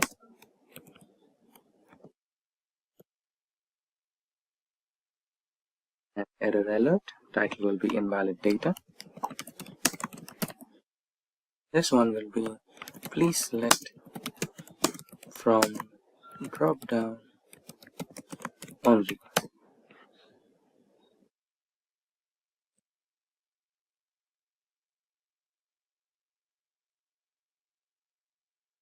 Okay, and that's done. Now let's continue with year as well. Let's quickly do the same.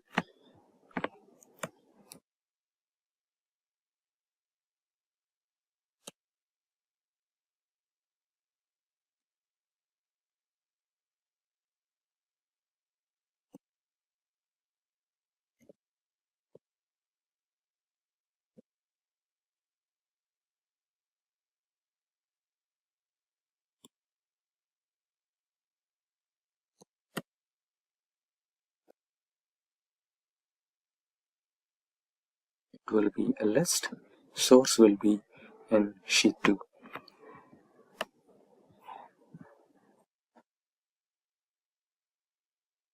So this is your list. Press OK. And lastly, the week. Same process. It will be a list. Source will be in your sheet 2. The input message, options,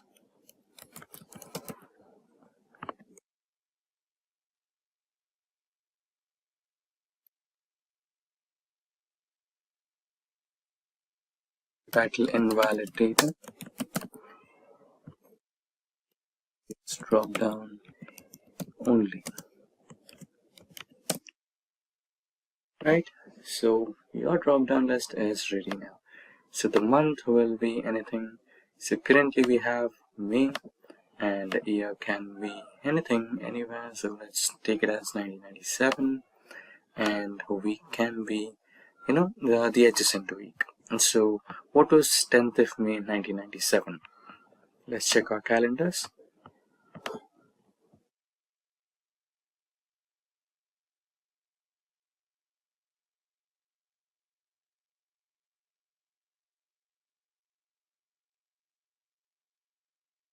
So it was a Saturday.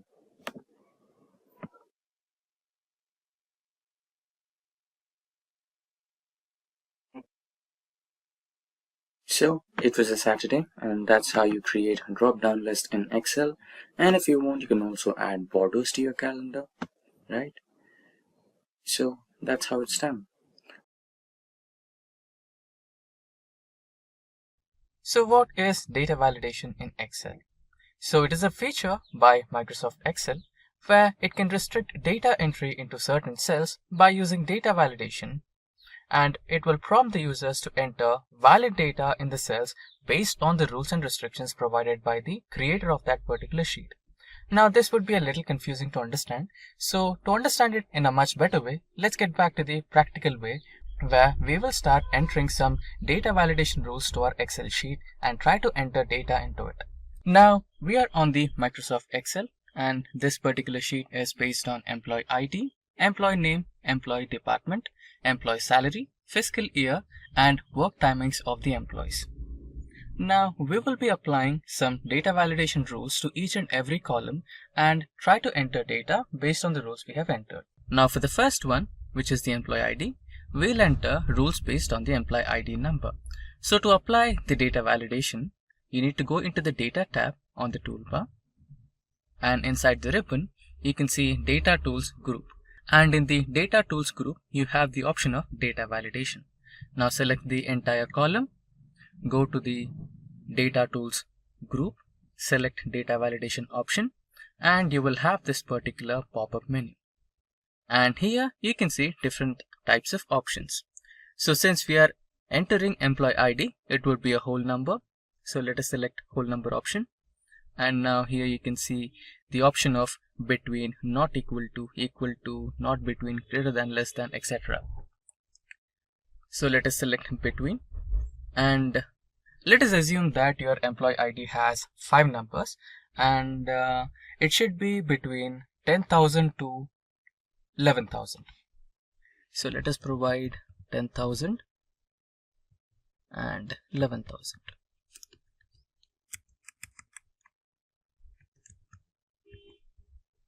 Now select OK, and now the new rule has been applied.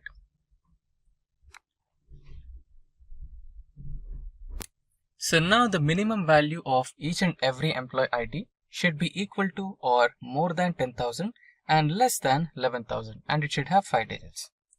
Now let's try to enter a wrong employee ID, that is just 1. There you go. You can see that Microsoft Excel is not allowing you to include a wrong number. It says this value does not match the data validation restrictions defined for this cell. So now you can press retry and try to enter some number which is in between 10,000 to 11,000. Now it is 10,901, and this will take the entry. Now let us assume that because I am the creator of this sheet, I know what should be entered here. But what if I give this sheet to you and you are the person who is trying to enter the number and it shows the error and you don't know what was the error, right? To avoid this kind of confusion, what you can do is you can do some ways where you can provide the message to the user. So that can be done by, okay, let's select the sheet again and go to the data validation, and here you have the same settings. Now here you have another option saying input message. So before input message, let us go to error alert. Now here the error title would be data entered is not valid. Please enter. This is the error message. Please enter EMP ID between 10,000 to 11,000. Press OK. Now when you try to enter the wrong number, it will show that particular error alert message. See, data entered is not valid. Please enter employee ID between 10,000 to 11,000. Now this is fine, but how long this will be, what if there is an option where you just hover over to this cell and it automatically tells you to enter the value between 10,000 to 11,000 without having to face the error? Yeah, even that can be done. So you can select the entire column, go to data validation, and here this is the input message. This is where you can do that. So here you can write the message name, valid data. Please enter data between 10,000 to 11,000. Now when you hover over to any cell in this particular column, it will automatically show you this message where you can avoid all the errors. Just select OK. See, when you select any cell in this particular column, it will automatically tell you please enter data between 10,000 to 11,000. So here you don't have to face any errors, right? Now let us try to enter the valid data 10902, and it will take it as the correct value, and again 10903. Now in case if you try to provide the wrong number, it will show the error. See? So that's how it is. Now we have finished the whole number part. Now let's get into the employee name, where we have to provide the second type, that is text length. Now let us imagine that in your company you're trying to provide ID cards to your employees, and you know that ID card is really small, and inside that ID card you need to include the employee photograph and your company name, employee ID, blood group, phone number, address, everything, and also you need to include the name of the employee.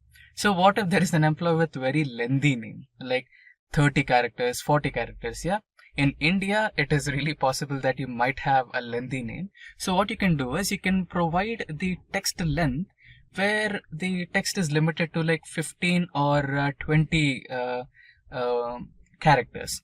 So you can include that name in the ID card. So you can do that by allowing the data validation criteria with text length. Minimum can be anything, so minimum can be 1, and maximum here you can provide 15, and press OK. Okay, minimum will change it to at least 2, and yeah, let it be 1. So minimum is 1 and maximum is 15 characters, and press OK. And let us also provide the input message. Enter character type, character data. Please enter valid name.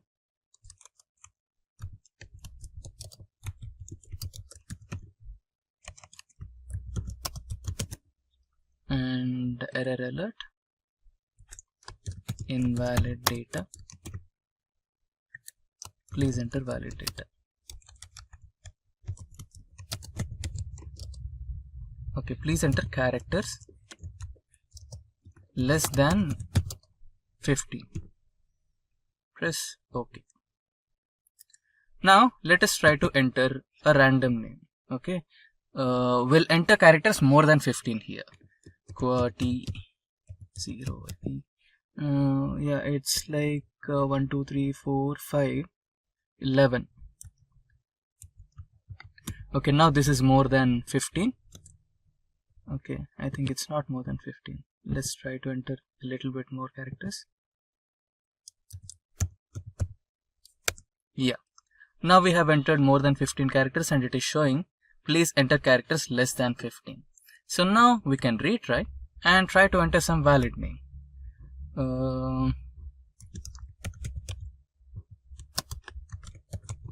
Now we have characters less than 50, so it will take as the proper name. Now let us try to enter another name.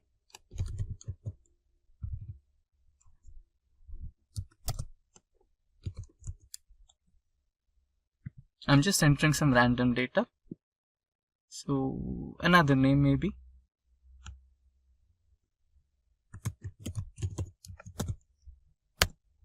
Great. Now the next type of data validation is also done. Now let us get into employee department. Employee department is something really superb. So I'll tell you about it. It's actually a list. Now let us finish the other ones first. That is employee salary, fiscal year and work timings. After that we'll learn about the list one. Now let's come into employee salary. So salary is something where you have to include decimal points.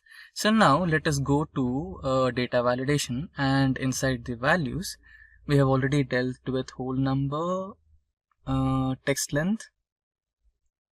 Yeah, now we'll deal with employee salary, that is decimal.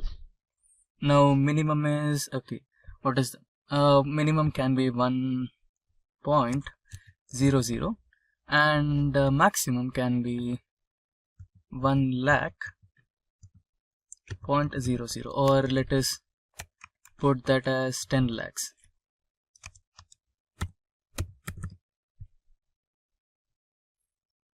Press OK. Okay, not just then. Enter valid salary. Okay, now let's change it to minimum as 10,000. So the employee minimum salary will be 10,000, and input enter valid salary. Enter salary between 10,000 to 10 lakhs.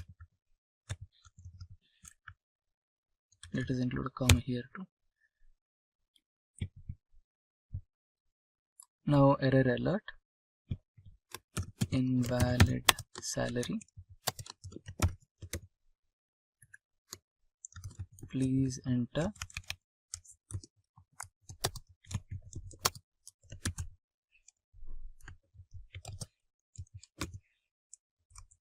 between 10,000 to 10 lakhs. Press OK.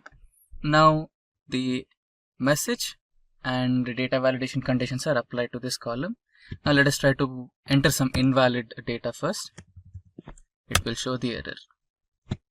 Now we need to enter the valid data. Yeah. Now it is taking the valid data.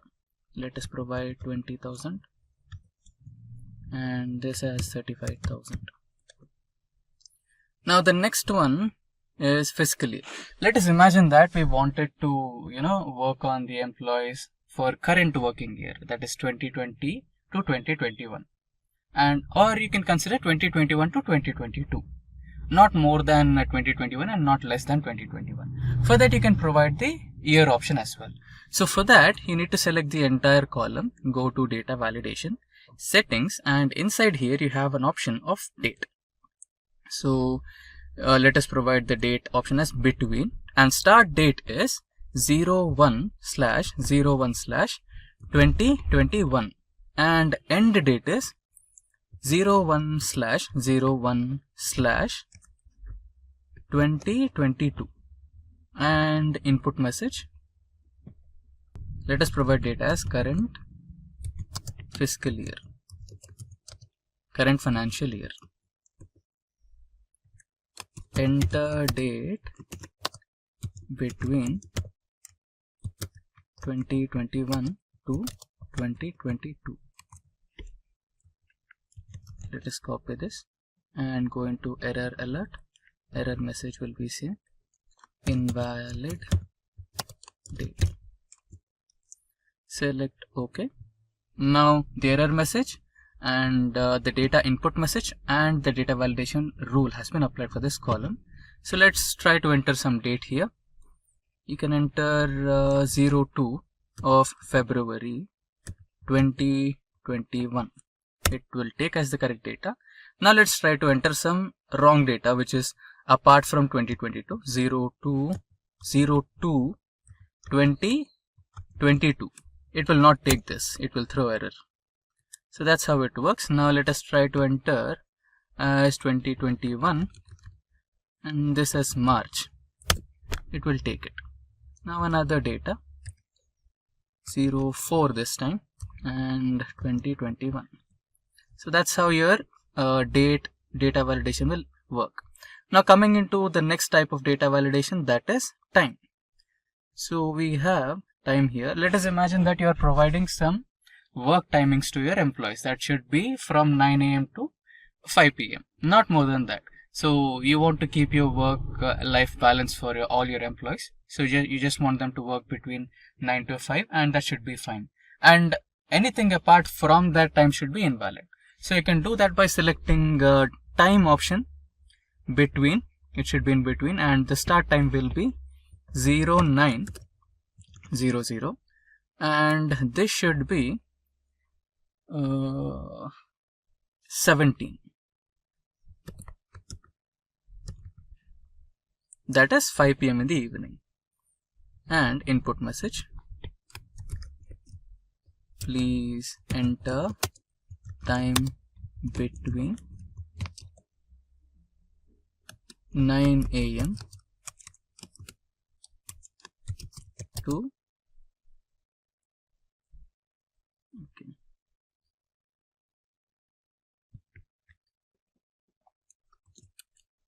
5 PM.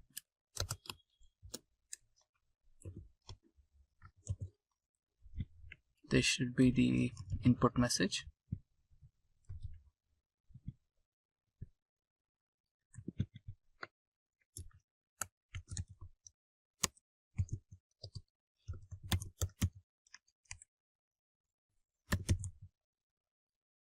Now error alert, invalid time.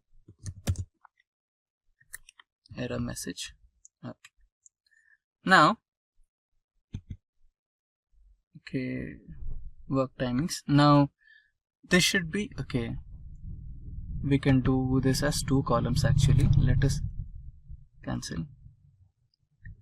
Let us copy this and paste it here. You can do it as login timing, and this should be okay. This should be as log out. So this should be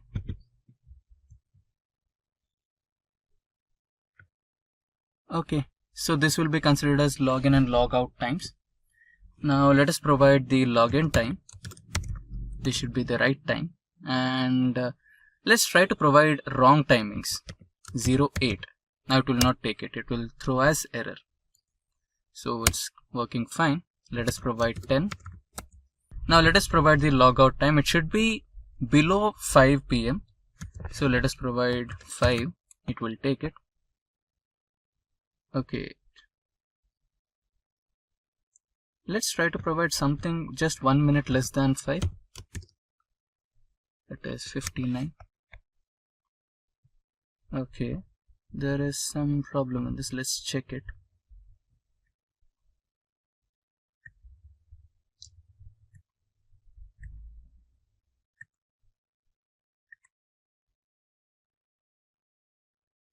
Okay, it is taking 3, that is including seconds. Okay, let's provide seconds as well.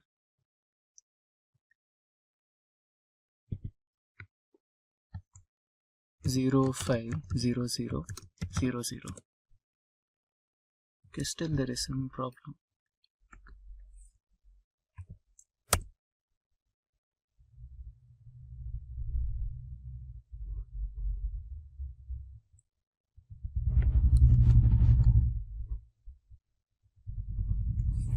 Okay, we have entered 4. We are supposed to enter 24-hour timing, right? 14. Okay, it should be 17. I think this will work. Yeah. Now we are following 24-hour timing here.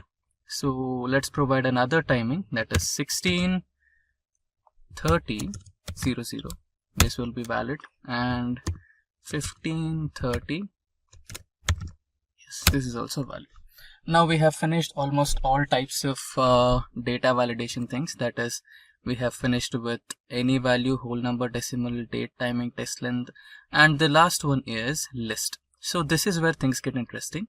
Now let's cancel this. Now select the employee column. Now if you're running a company, then definitely you'll not have only one department in it. You might have multiple departments, right? So let us consider that you have a software development company. So in that, the basic departments will be software development team and software testing team. So what you can do is you can provide a list. So using that list, you can just hover over to that cell, select the drop down menu, and inside that you can select the option. So we will try to work something like that. If we have selected the entire column, selection, okay. Let us select the entire column again. Go to data validation. The selection contains some cells without data validation settings. Do you want to extend data validation to these cells? Yes. Now let us provide the list option. And here source you can provide as developer and tester. Press OK. Okay. Now input message, select one,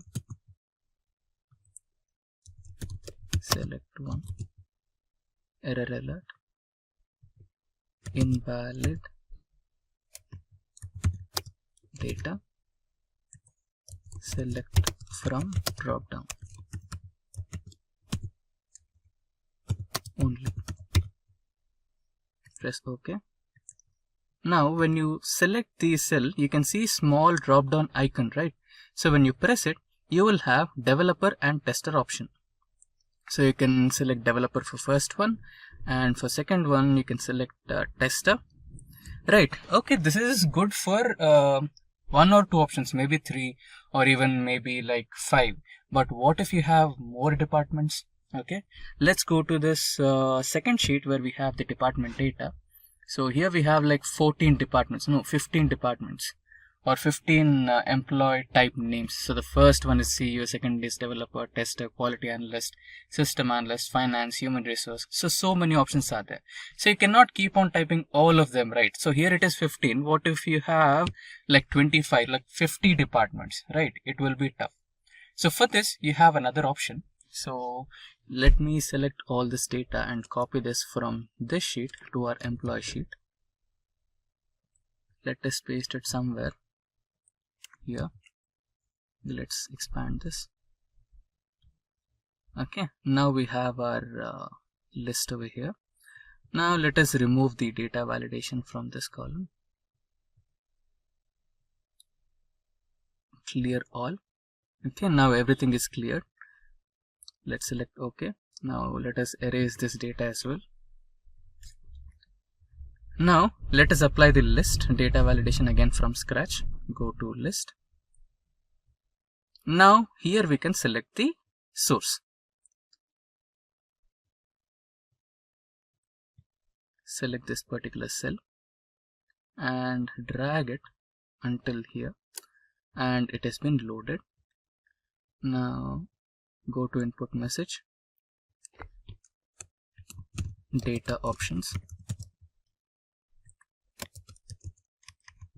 select one from the menu or the drop down, copy, error alert,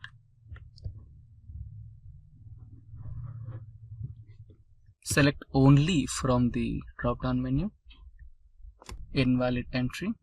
Yeah, now let's select OK. Fine. Now you have the icon here. You have all the provided options. You can scroll down and select any one out of these. You can select knowledge transfer for the first one, and second one would be system analyst, and the last one would be human resources. Now in the list everything is fine. Okay, this is showing you the menu options and everything. So but what if you provide this sheet to your new joinee or new employee in your company, and by mistake he messes up something like deleting this? Okay, so we have deleted systems analyst, and when you click on the options here, you don't have systems analyst. In that place you have blank space, right? So there is a way where all your data can be messed up. So to avoid this, what you can do is you can actually save this data in a different sheet, like I did here, like department data. You can hide this sheet, or you can protect this sheet with password or something, so that nobody can mess this up. So now let us get back to the employee data and select this column and clear everything. Press OK, and let us also clear this and this as well, and this one too. Now let us eliminate the rows or cells,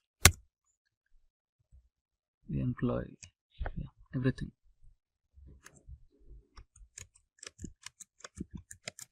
Okay, now we have basically removed this data from here. Now let us try to apply the data validation once again. Now here let us select as list, and here let us provide the option. Let us go to next sheet. Let us select all these options and press OK. Okay, let's provide input message, data options, or department options.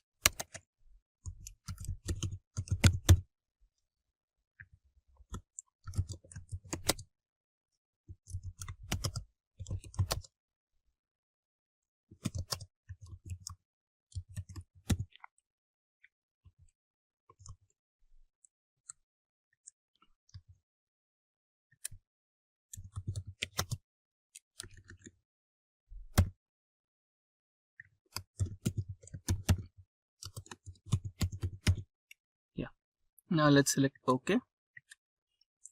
Now let's hide this sheet. Now the sheet has been hidden and you still have the options. Developer, or let us provide CEO. Then we have developer. Then we have tester. So that's how you can protect your sheet. How to protect and lock cells in Excel. Now, why do we need to lock or protect cells in Excel? Let us imagine that there is an Excel sheet with really confidential data and you need to pass that data to your subordinate or your colleague to make some minor edits. Now, let us imagine that the edits are supposed to be done to only 1 or 2 columns and the rest of the columns should be left as they are. Now, there is a huge possibility that sometimes unknowingly or unwillingly, there might be some edits done by your colleague or your subordinate. So, to avoid such kind of unexpected mistakes, you might want to protect and lock your cells that you don't want your subordinate or your colleague to edit. So before we begin, be kind enough to get subscribed to our YouTube channel and don't forget to hit that bell icon to stay updated on the latest IT trends and tech content. Now without further ado, let's get started with our 1-point agenda, that is lock or protect cells in Excel. Now let's get back into the practical mode and start our Microsoft Excel. Now we are on the Microsoft Excel and this particular spreadsheet is related to employee details. Now the screen is visible a bit better. Now let us imagine that this is our confidential data and you want to edit only 2 columns, that is the designation column and phone number column. Now let us imagine that the company has finished one annual year and now there are some promotions happening in the company, and let us also imagine that the phone numbers of the employees provided by the company have undergone some changes. So now the minor edits that you want to make are related to the designation column and phone number column. Now you can see that all the columns, that is the blood group, new salary, salary hike, current salary and name of the employee, serial number, employee number, everything is editable. So in such kind of scenarios, when you pass on this data, there might be a possibility where your colleague or subordinate might end up making some mistakes. Right? So you want to avoid that. So you can do that by locking the cells. Now let us rename this sheet. Now the sheet has been renamed successfully. So now you can lock the cells by the following process. So in this process, you have 2 major steps. First one is to lock the cells and the next one is to protect the cells by a password. Now when you select all the cells in this particular sheet, you can just click on this edge here and you have all the cells selected, and now right click somewhere on the sheet and you can see an option called Format Cells. So in this particular option, you have some options provided, which is number, alignment, font, and you want to go into the protection part. So you can see by default, Excel keeps all the cells locked. Now we want the phone number and designation to be unlocked. Okay, so let's cancel it for now and get back to the sheet and select the columns D and I, and now let's right click and go into Format Cells, and in the protection option make sure that you uncheck the locked icon. Now select OK, and now okay, so you cannot include the merged cell. Fine, we have a cell here which is merged. Okay, let's remove that.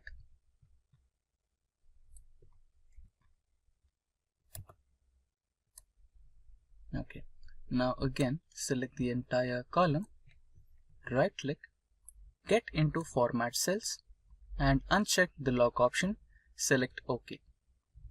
Now we have finished the first part, that is locking all the cells which you don't want to get edit and unlocking the cells where you want to make some edits. Now the second stage is protecting the sheet. Now right click on the sheet name and you can see an option called Protect Sheet. Click that, and now here you can see select locked cells and also select unlocked cells. So let us provide a password here. So let us use some simple password so that we don't forget that. So I'll be selecting 123 and now select OK. Re-enter the password to proceed. Now let us type 123 again. Now select OK, and now the sheet is protected. Now we have successfully locked and protected all the cells in Excel. Now let us verify that the cells you wanted to protect are really protected and locked or not. So we have unlocked phone number and designation, and everything else is locked. Now let me try and edit the blood group. So when I double click or try to edit this particular sheet, then I'll be receiving a warning from Excel. It says the cell or chart you're trying to change is on a protected sheet. To make a change, unprotect the sheet. You might be requested to enter a password. So it says that this particular cell is locked and you cannot edit it. Now let us try to edit the phone numbers which we kept as unlocked. So you can see I can really edit the unlocked cell here. Now let me try to change this phone number. Let me enter some random phone number. So you can see the cell is editable.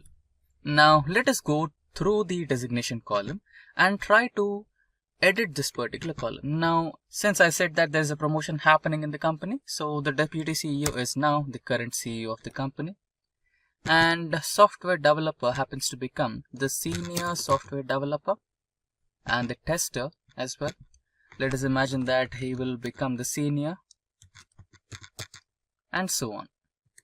Okay, so this proves that this particular sheet is editable. Not the entire sheet, but only the cells that we kept in the unlock mode.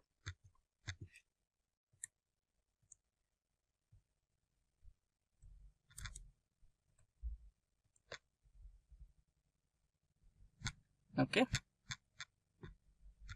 Now this is how you lock and protect your cells in Excel. Now you can see that I have sales data on my worksheet. So let us imagine that your manager asked you to find the average of sales happening in your company, right? So let's navigate to the bottommost cell and write it down as average here. Okay, average sales. So here, this is a cell where you want to keep your average, right? So here we'll be writing a small formula, that is average, and tab to select it. Now you must select the array of data, right? So this is my array, since average is an array function, and now press enter. So there you go, you have the average sales data that happened in your company. So to understand the page setup in MS Excel, we will go through a demo inventory in Excel where we'll be considering some restaurant data. Now without any delay, let's get started with the practical demo. Now we are on the Excel sheet and this is the data I was talking about. The restaurant data where we have the first column, that is rank, and next we have the restaurant name. Followed by that we have the sales happening through that restaurant, and then we have the segment category. That is what kind of service does that particular restaurant offers. Now this is the list what we made, and what if we wanted to represent this data in the form of a printed paper, right? So I guess you can see all the columns and rows here. So you can see that we have almost like 250 rows. So there is no chance, or there is no way to print all those 250 rows in one page. Of course it is practically possible, but when you try to read the content, it will be so tough to read because all the rows will be clubbed together so closely so that you cannot read it. So you need to print them page by page. So, and you need to also take care of the data is aligned properly according to the page size, everything, and even you need to take care of the margins of your page, right? So that's what page setup basically means. So we had a detailed overview of our data and what actually we're trying to make.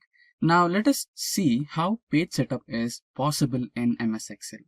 So to go to the page setup menu or go to the page setup options, we have three methods. Let's start with the simplest method. So the simplest method is by just clicking on File and go to Print option. And you'll see all the page setup options right over here. And you can also go to Print menu by pressing a shortcut method, that is Ctrl P. So you'll directly end up on the page setup options. Now let's look at the second method.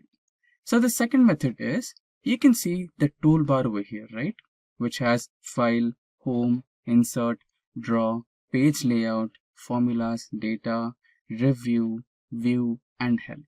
So the second method, we can use page layout option from the toolbar.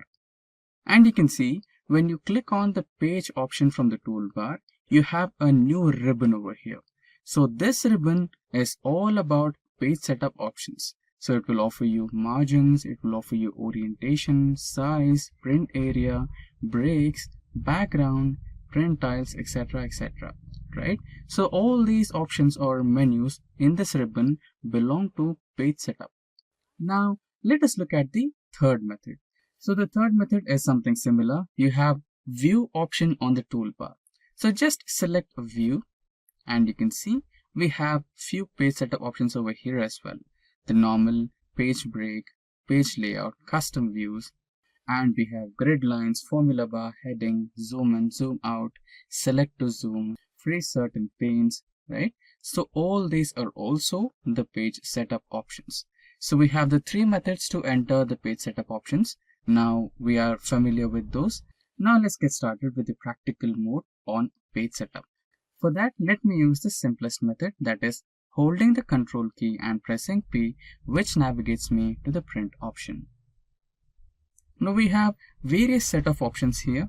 We have no scaling, normal margins, letter, portrait orientation, collated, print active sheets, and note 1 for Windows. You can see this option is the printer's option. For example, if you're connected to a printer, which is the hardware printer, then your MS Excel will show the printer's name here. So other than printer, you can also make some other arrangements where you can just directly print your complete data in the form of PDF, and then you can export your PDF to your recipient. That's also possible. Okay, now let's get started with the first option, that is print active pages. Okay, to understand this better, we need to create a new sheet. Not a problem. So you can see that we just have one sheet over here. So let us kind of select all the items and create a new sheet and try to paste it over here. Or let's try to paste it over here. Okay, now let's try to extend these.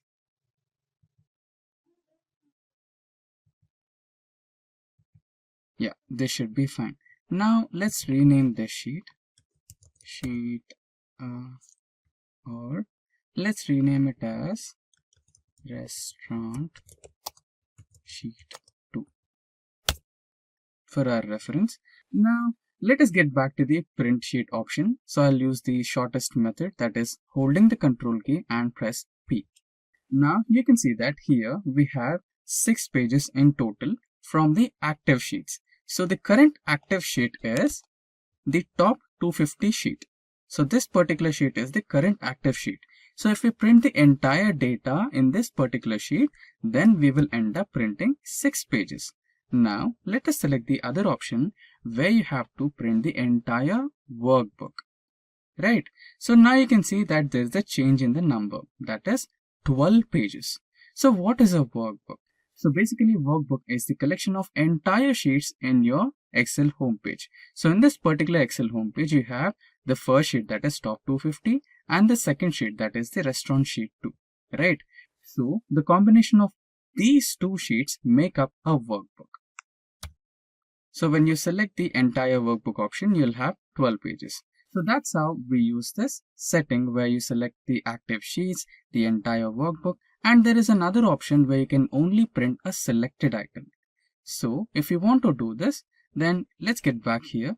Now, what if your customer or what if your client wanted the top 10 restaurants only? So you can select the top 10 restaurants by doing this. Now you have the top 10 restaurants. Let's go to print. So you can see Excel has automatically selected the selection only, print the selected content only. So you can see we have only the top 10 restaurants or top 11 restaurants that we have selected in our sheet, and it is ready to get printed. So this is how we use the first option. Now let's get back. Let's not select that and let's make the pages normal. Now get back to the print option again. Now you can see the next option, that is collated. right?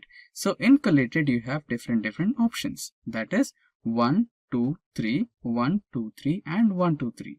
And the next one, which is uncollated, 1, 1, 1, 2, 2, 2, 3, 3, 3. So why are these numbers present here, and what does collated mean anyway? So this is your question, right? Now the answer for this question will be a little similar to your examination hall. Okay, let us imagine that you are in examination hall and you are the invigilator and you have 10 students in your room. So you wanted to provide question papers to all the 10 students.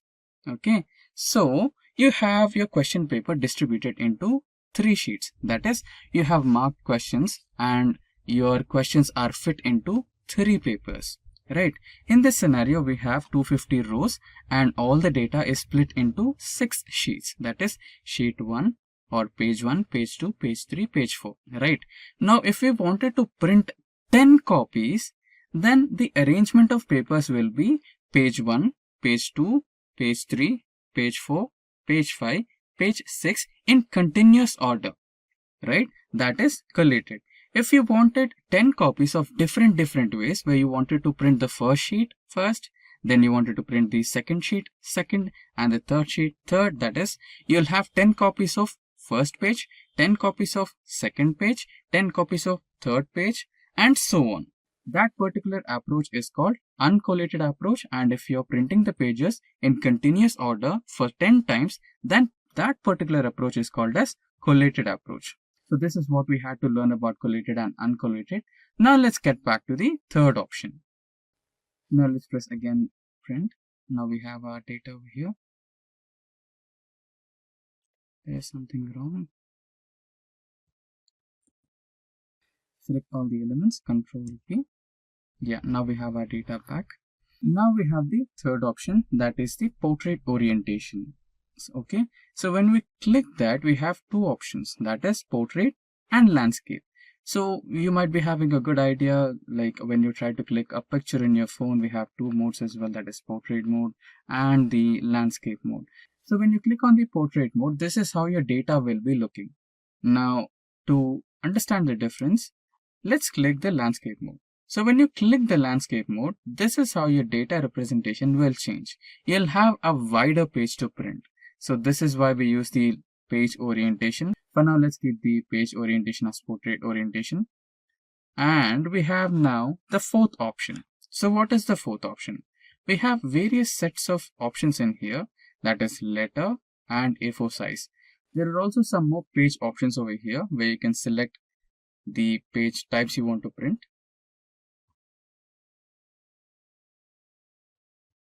So basically you'll be having few more options, that is A4, A5, A3, etc. But here we just have 2, that is A4 and letter. So basically you'll get those options, and followed by that next we have margins. So here you can see we don't have any margins for our data. Okay, so now we can add some margins by setting up this one as an option, like last custom setting, or you can also choose normal, wide, narrow, right? So your page will be changed according to your margin size.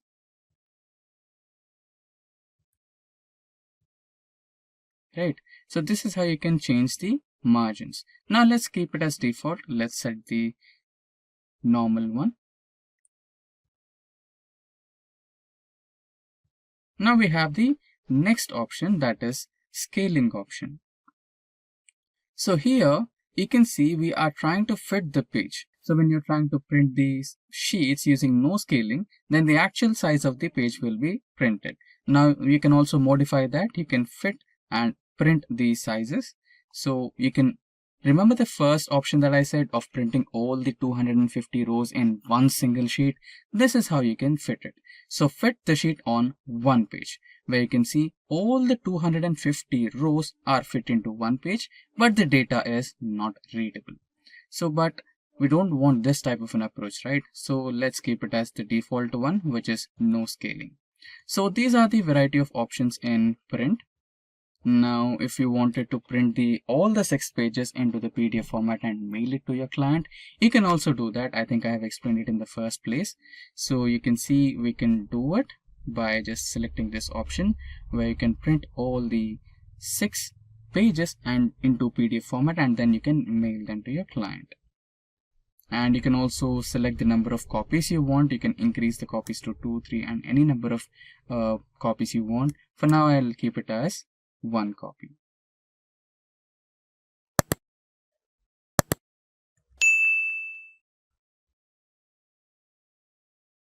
Now let's print this.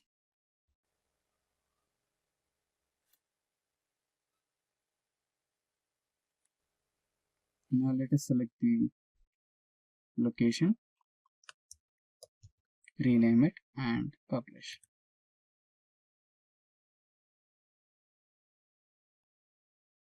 Now let's get back to documents and see if the page is printed or not. Here you go. Here we have the restaurant data in the form of PDF.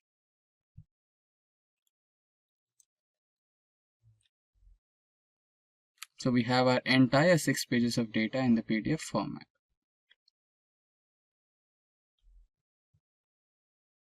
Now we are back on the home page. Now we had some limited functions in the print function over here. We had tried to export the data. So you can also export the data or try to print it from the print option over here. You can just select that as well. You can find PDF. Yes, the pages are printed now. There you go, we have the restaurant 2 PDF data. So that's how you can print all your data. You can either choose the export option or you can either choose the print option. Now when you see into the print option, we have limited number of page setup options over here. Now let's check out what we missed. So we are in the page layout here. So we had gone through the margins, we had set all the margins, and then we have also gone through the portrait and landscape. Now you can see the size. When we were in the print menu option, we had only A4 and letter. But here you can see there are a wide variety of options. That is, other than letter, we have tabloid, legal, statement, executive, A3, right? We have A5 and many more other options. And if you want some more paper options, you can go to more and you can always select a few more options. That's how you do it. And yeah, we didn't have the break option. So remember when we had been through the print option, we did not have the break option there. Let's select this to normal A4. So you cannot see the break option over here, right? So here we have the break option. So what does break option does? Right? You can actually break the page. Remember we spoke about the top 10 things or the top 10 rows. You can always do that. So you can just keep the top 10 restaurants in your first page and then break the remaining. And to set page breaks, you can select the cell. Now I need the top 10, so I'll select this particular cell, which is in the 11th position. And now I'll try to implement the page break. Insert a page break. And now you can see on my sheet, there is a thin line which is separating the 2 pages. That's how you can see the indication of a page break implemented onto your page. Now how do you see it? You can see it by selecting Ctrl P, where you can see the first top 10 restaurants being printed on your sheet. So there you go, we have the first top 10 restaurants printed on our sheets. So that's how you use the page break. Now let's try to eliminate all the page breaks. So you can select breaks and reset all page breaks. So the page break has been eliminated. Now you can always choose a background for your data as well. You just, if you want, you can add a picture to your background. I think that's not available for now. Okay, you can work offline as well.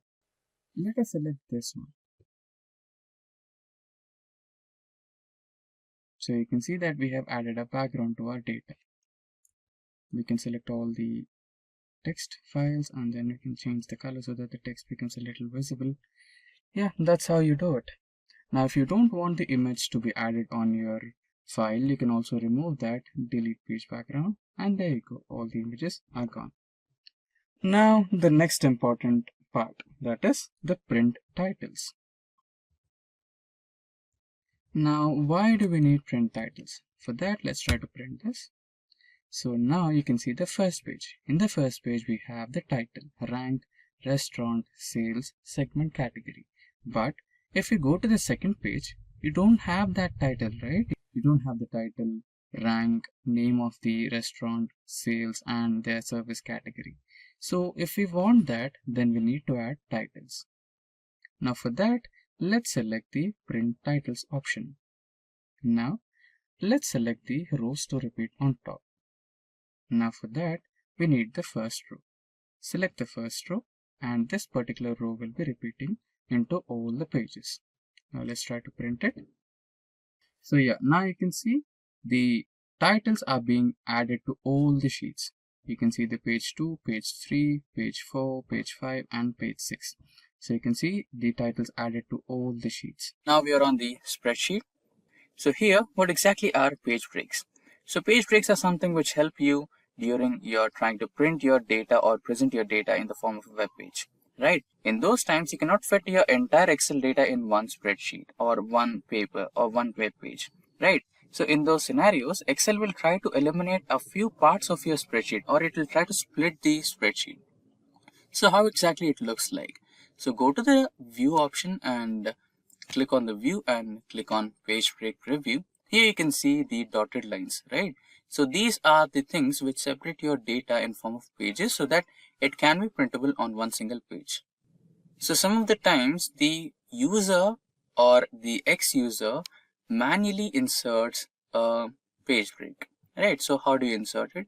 Just go to the page layout, and here you can see the page breaks. Insert a page break, and you have successfully inserted a page break. Again, go to the view, go to page break view, and here you can see the solid line. So these solid ones are the ones which are inserted by the users or anyone who had the access to the data. Now how do we eliminate them, right?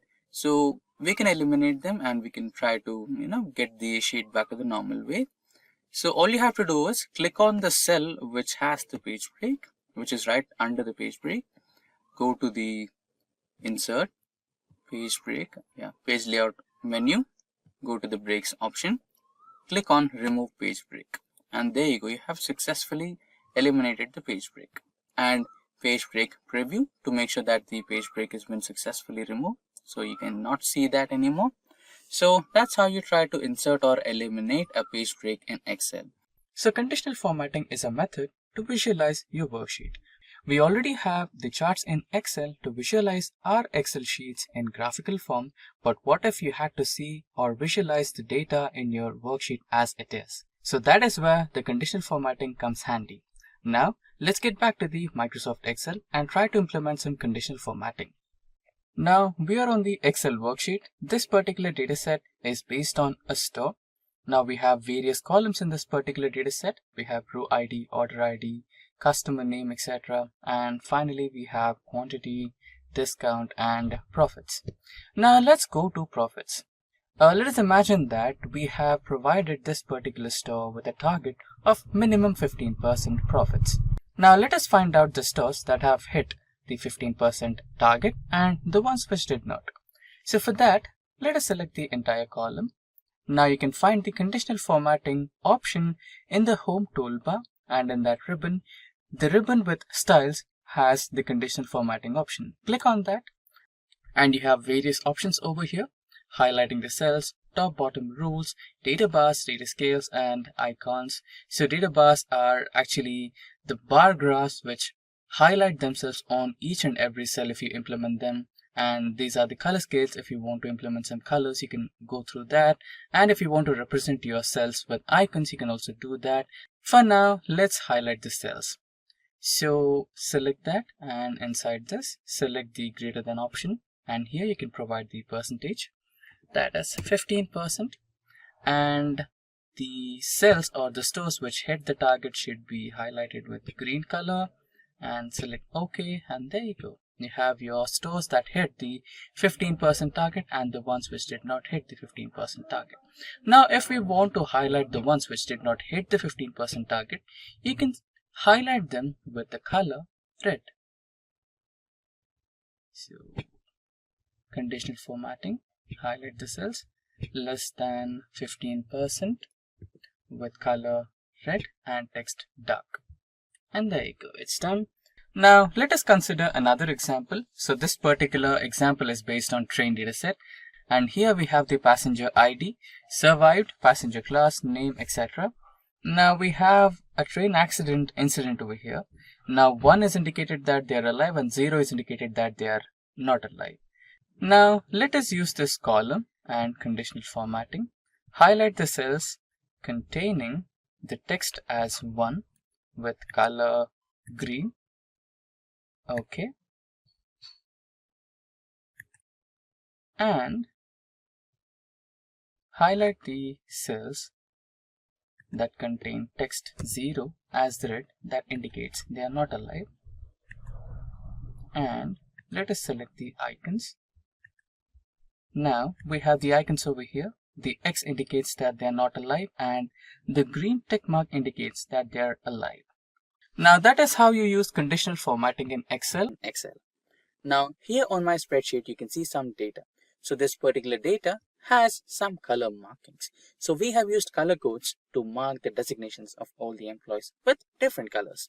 So for example, blue for manager, purple for senior, and so on. Right. Now our duty is to count the total number of employees present in a company based on the color code. This can be done using filters, but let's try with color codes. Now we don't have a readily available function in Excel to count cells based on their colors, but we can make use of macro. Now to make use of macro, you might want to enable the developer options. So by default, these will be disabled in Excel. To enable them, right click on the toolbar and you can see this particular option. Click on the customize ribbon option and you will be provided with various set of options. Now on the right side, you can see developer options. So make sure the checkbox is clicked to enable developer options and press on OK to completely enable developer window. Right. Now when you click on developer options, you can see various options here. Visual Basics, macro, etc. Now click on the macro to create a macro. Now just give a name to the macro function. So I'll give Simplilearn and press on create to create that particular macro function. So we have already created a macro, that is count colored cells, which we will be using in our current spreadsheet for counting the colored cells. Now let us erase the newly created function. Now getting back to the original code. So how does this particular count colored cells works? So let us understand the function first, then we will try to make use of it in the spreadsheet. So the function name is count colored cells, as you can see, and this particular function will have two parameters, current cell and spreadsheet area. So the current cell will be the cell address where the color you want to count is present, and then the spreadsheet area. So what is the range of cells where you want to locate that particular color and count the number of repetitions? That is the spreadsheet area. And then comes the variables used, colored cell range, color code, and color cell count. So the colored cell, which particular cell is having that particular color and what color code is involved in that colored cell, and colored cell count. So what is the total count? What is the total number of colored cells you have in that particular range? That is colored cell count. Now let us consider color code is equals to current cell interior color, that is current cell dot interior dot color. So this is the function which will identify the interior color of a selected cell. Let us imagine that initially color code is equals to the current cell's color code. Okay.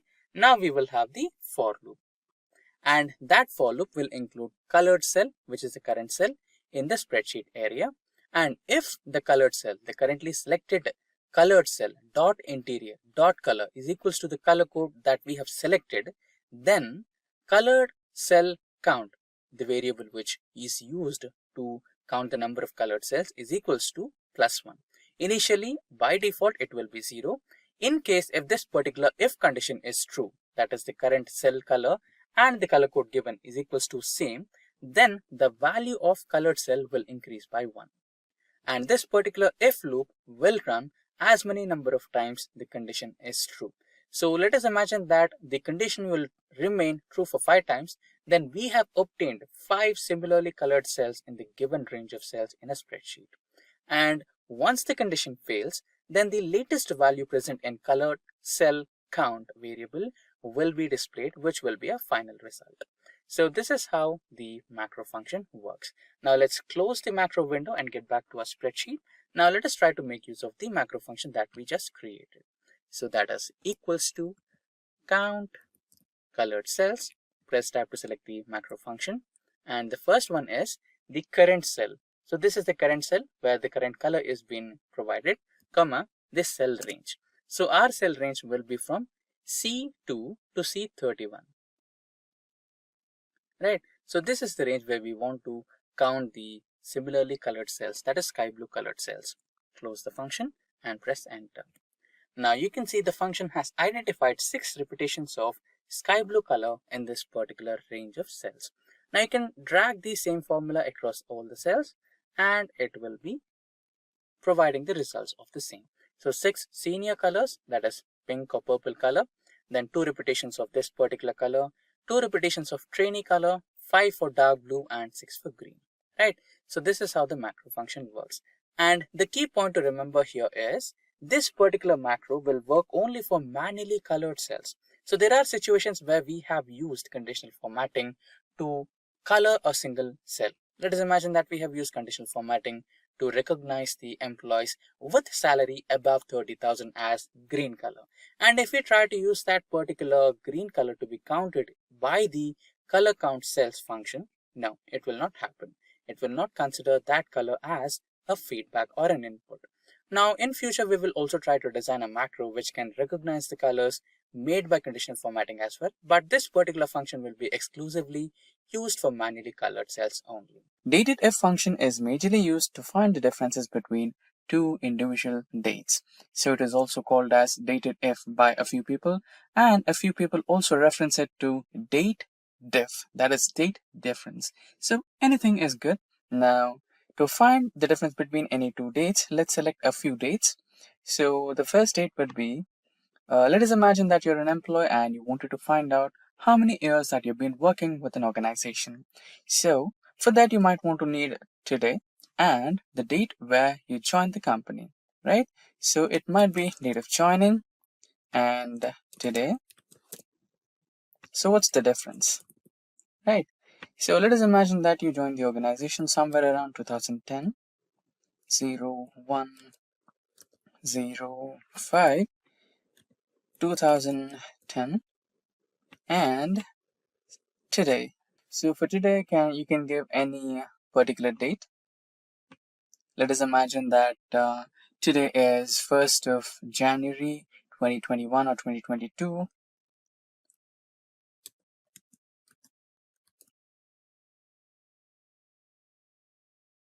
Now we have both the dates, that is the joining date and the current date, which can be the current date. So the day can be anything. So you might be watching this on a different date as well. So the date of that day for today would be a little different. So we'll imagine the today's date as an imaginary date. Now we might want to find the difference, that is in terms of years. So you wanted to find the difference in terms of years. So here you can find the difference in terms of years, days, and months as well. So currently, let's try to find out the difference in terms of years. So for years, you might want to specify the third parameter in the dative function as y. If you wanted months, you have to give the m as the third parameter. And if you wanted to find the days, you might want to give d as the third parameter. So we have discussed the third parameter. So what are the first two parameters, right? So the first two parameters are the first date and the last date. So the first date in this situation is your date of joining, and the last date or the final date, which you want here is your today.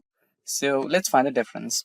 So for that equals to, so it can be dated if or date diff. So date if and the first date, which is the A2, and comma the last date, that is B2, and your parameter, third parameter in terms of years, that is Y. Close the bracket and press enter. So there you go, you have your date here. So it's been like 11 years that you're working with your organization.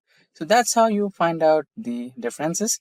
So we have 11 years because we did not finish the 12th year completely. So if we had given the month as maybe 6, where we have finished our total years, then it will automatically change to 12 years.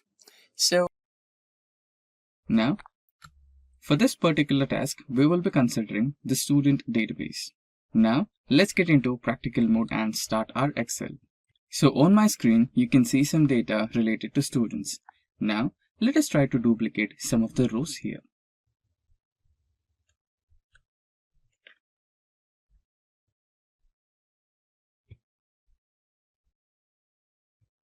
So we have selected the rows 8, 9, 10 and 11. Now we shall copy them and paste them. So now these are the duplicate elements, right? Now there might be possibilities about the duplication of class because all the 10 students are in same class, so there might be a duplication, but we are not looking for such kind of duplications, right? We are looking for the duplication of the entire row. For example, we have the details of Mike over here in the 8th row, which has the roll number or serial number as 7, name as Mike, roll number, class, blood group, and subject scores, percentage, round of percentage, and total marks. So the entire 8th row is being copied here, and it is in the row number 12. We have the exact same details. So what if we have the exact same rows duplicated?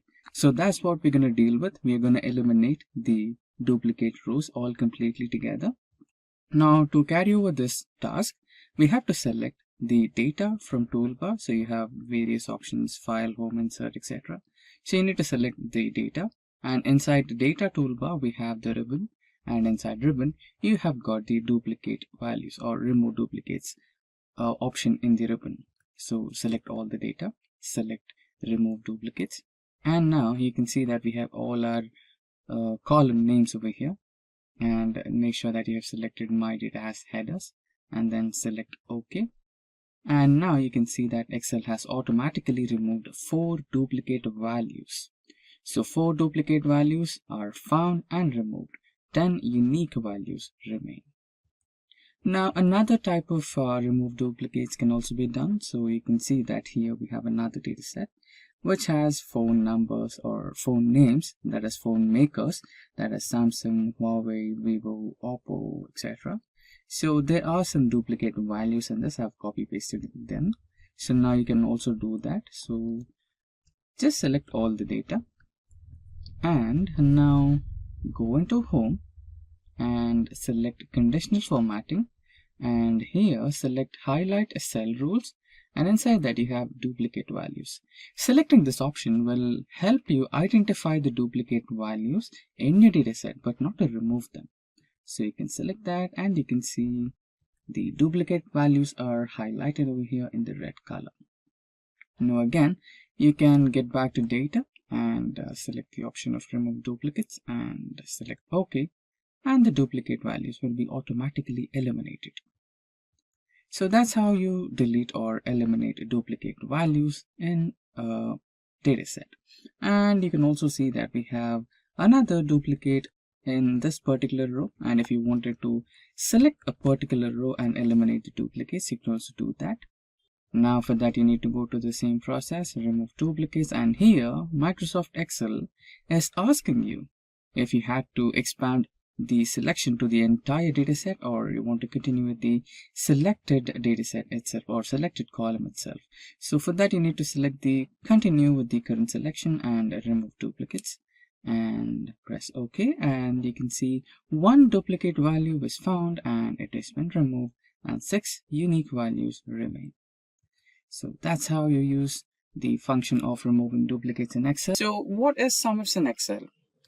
Now you might want to calculate the total sum of sales, right? So let us assume that this is your entire store's sales data and you wanted to calculate the entire sum of sales.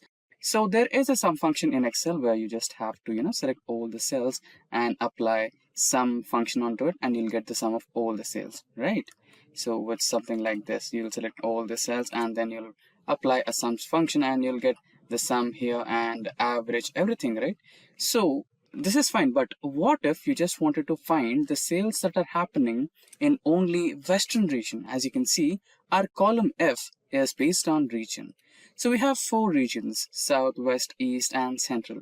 So your manager asks you to find the sales happening in, suppose, say, West region. So how do you calculate it? Would you manually go into each cell and check if it's West and calculate? That will be time consuming, right? So what if you had a method which could do it for you just in a matter of few steps or few clicks, right? So that's exactly SUMIFs. So it will basically add a condition, calculate the sum of sales where the region is equals to West. Simple to like or similar to SQL query, right? So that is exactly what we're going to do in Excel today, that is using SUMIFs. Now let me add here sales of West region. Now in the next cell, let's add a SUMIFs function. Remember, there are multiple sum functions in Excel. So when you type in SUM, you can see so many options based on sum, right? You just have sum, followed by that you have sum if. It is just sum if, not sum ifs. Today we are concentrating on sum ifs. So not just sum if, we'll go to sum ifs. So we'll be having an option of placing multiple if conditions there. So let's also try that. More on that later. Now let's press tab to select our sum ifs function. Now, okay, we forgot another important step. So before we apply sum ifs, we need to convert our table into a table format. Yes, it looks table, but right now it's not in tabular format. It is in the format of database. We know that Microsoft Excel considers its data as a database by default. So to convert the database into table, just click anywhere on the data and press Ctrl T so that you'll have a new dialog box, and it will ask if your table has headers. Just make sure that you have ticked in it. Our table does have headers, so select OK.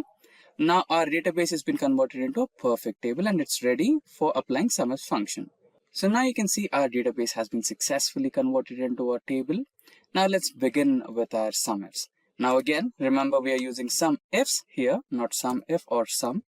So select SUMIFs and press tab and we have our SUMIFs function.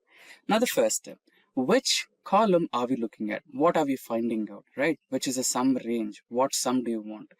For now, we need sum of sales. So select the sales column and we have a simple key function here. Let's hold control, again press shift and hold shift together. So we're holding control and shift key together, and now we're pressing lower arrow key once. Yes, the entire sales column has been selected, comma. Now where do you want to look? So we want to look, which part of the table you want to fetch, right? So this is the region part we want to fetch right now. So again, hold control and shift together, lower arrow key, the entire column is selected. Now the next last part. So we want to look into the both of the columns, that is sales column and region column. Now which type of data you want? So for now we want Western type of data, that is the sales data which is happening only in West, right? So we'll select this cell with the data as West, or you can also manually enter it. For now, let's select the data. So I'm selecting the cell F7, which has data as West, right? Now let's close the parenthesis and press enter. So there you go. You have the sales happening in the Western region. Now you can also try to format it in the form of currency. So let's use dollars, since it is based on American states. So let's use dollars. So there you go. Now we are having the sales data of West. Now let's try to copy the same to all the 4 cells. And for now here, let's type in East. And this can be South, right? And this can be your Central. There you go. Right. Now you can also copy the same formula and make minor edits to it. So here, instead of F8, you can select East. So where is East? Here, and press enter. So you have the sales related to East. Now let's try to edit F9 with South. Select South region, enter. So you have South sales, and what remaining is Central. So let's edit Central as well and press enter. So there you go. Right, now you have all the separate sales data from West, East, South, and Central. Now again, you might want a bit more granularity in data, right? Or in your reports, right? Like you wanted to find the sales data happening in West and you wanted to find out the category based on only furnitures. So your manager will ask you, okay, a fantastic job. So now just give me another minute detail on the data. I want to calculate the sales happening on West based on category furniture, right? So he wants furniture or he wants office supplies only, right? You can also do that. It's not an issue at all. Now let's try to copy this cell and paste it here, and sales in West, let's add another input here on furniture, right? Now you wanted to calculate the sales happening in West region only on furniture. So you can also do that. Now we can use the same formula as well. Just copy paste the formula here, right? And you can add few things here. When you try to add a comma, it will automatically generate the next criteria. So it is expecting that you are looking for adding another criteria, right? Now which column you want? You want category. So let's select category. You want to select all the cells. Same trick, Control Shift lower key, and again press comma, and you wanted to select only furniture. So select on furniture cell. There you go. Now press enter. So there you go. We successfully have the sales data from West region based on category only furniture. So that's how you do SumIfs in Excel. You can also add a few more details to it. Like in furniture, you can also look only for tables. So here you can see in West region, we have furniture sales data, and we have sales data of West region based on furniture, which includes only tables. You can also do that using SumIfs function in the same way. All you have to do is select this subcategory column and select the cell which has the data as tables. So this is how you use SumIfs in Excel. Now creating a pivot table is just away from a few clicks. Trust me, it is just a couple of clicks and you'll have your pivot table ready to operate. Now click any cell or select any cell on your spreadsheet which has the data and navigate to insert menu on the toolbar and select pivot table, and that's how simple it is. Now automatically Excel will choose your data. You can see the lines over here, dotted lines. That means the Excel has already selected the range of data that you want to put into your pivot table, and you can either select the existing worksheet or a new worksheet. I'll select a new worksheet over here and just press on OK, and there you go, you have your pivot table ready. Now here you can see your pivot table is a little empty. All you need to do is drag and drop the data elements that you want on your pivot table. So here you can see on our spreadsheet, we have some business data related to a store, which has furniture and states and subcategories of the furniture and all the, in category you have furniture, office supplies, technology, etc., right? So those have some subcategories as well, and different states and the regions as well, and the quantity total sales happen, right? So using this business data, we can find out some key insights of this particular data using our pivot table, right? So here we'll add the data. Now let me drag the region into rows, click and drag, and let me drag categories into columns, which are the different categories which are involved in the sales data, and values, what are the sales happened, right? And there you go. You have furnitures, office supplies, technology as the three different categories, and those are the sales happened in Central, East, South, and West regions, and this is the grand total. And instead of regions, you have all the regions over here, right? So Central, East, South, West, or instead of all the regions, or instead of all the categories, you can, place a specific category in your pivot table. For example, let me push the category into the filters, and here you can see the total sales happened in those particular regions. Now what if someone asks you to find the sales of only furniture, right? So your manager comes to you and he'll ask you, get me the sales of only furniture. So you can select that, and there you go, you have the furniture sales in all the regions, right? Or you can also do the vice versa. You can also drag regions into the filters, and if you wanted to find out the region wise sales of furniture, you can also do that, right? So here we have furniture, and here you have all the regions, and let us try to find the sales of furniture in the central region, and there you go, right? So this is how the pivot table works. And you can also remove the regions. For example, if you wanted to remove a certain element from filters or anywhere, if it is columns, rows, anything, you can just drag and drop it, right? So that's how it works. And also you can increase the level of detail or improve the granularity, right? So here we have categories on our columns. So you can also include subcategories into the columns, right?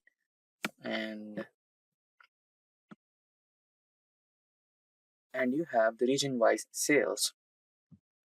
So in the region filter, select all, press OK, and in the category, select all, press OK, and you have the furniture here, office supplies here, and technology here. And also if you want to include the quantity, how much or how many number of things got sold in those particular categories and subcategories, you can also do that.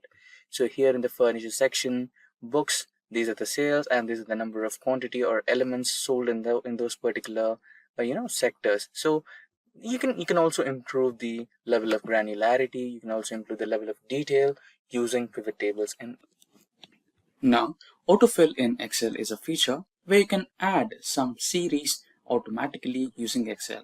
For example, let us imagine that you wanted to add index numbers, right? So starting from 1 to 10.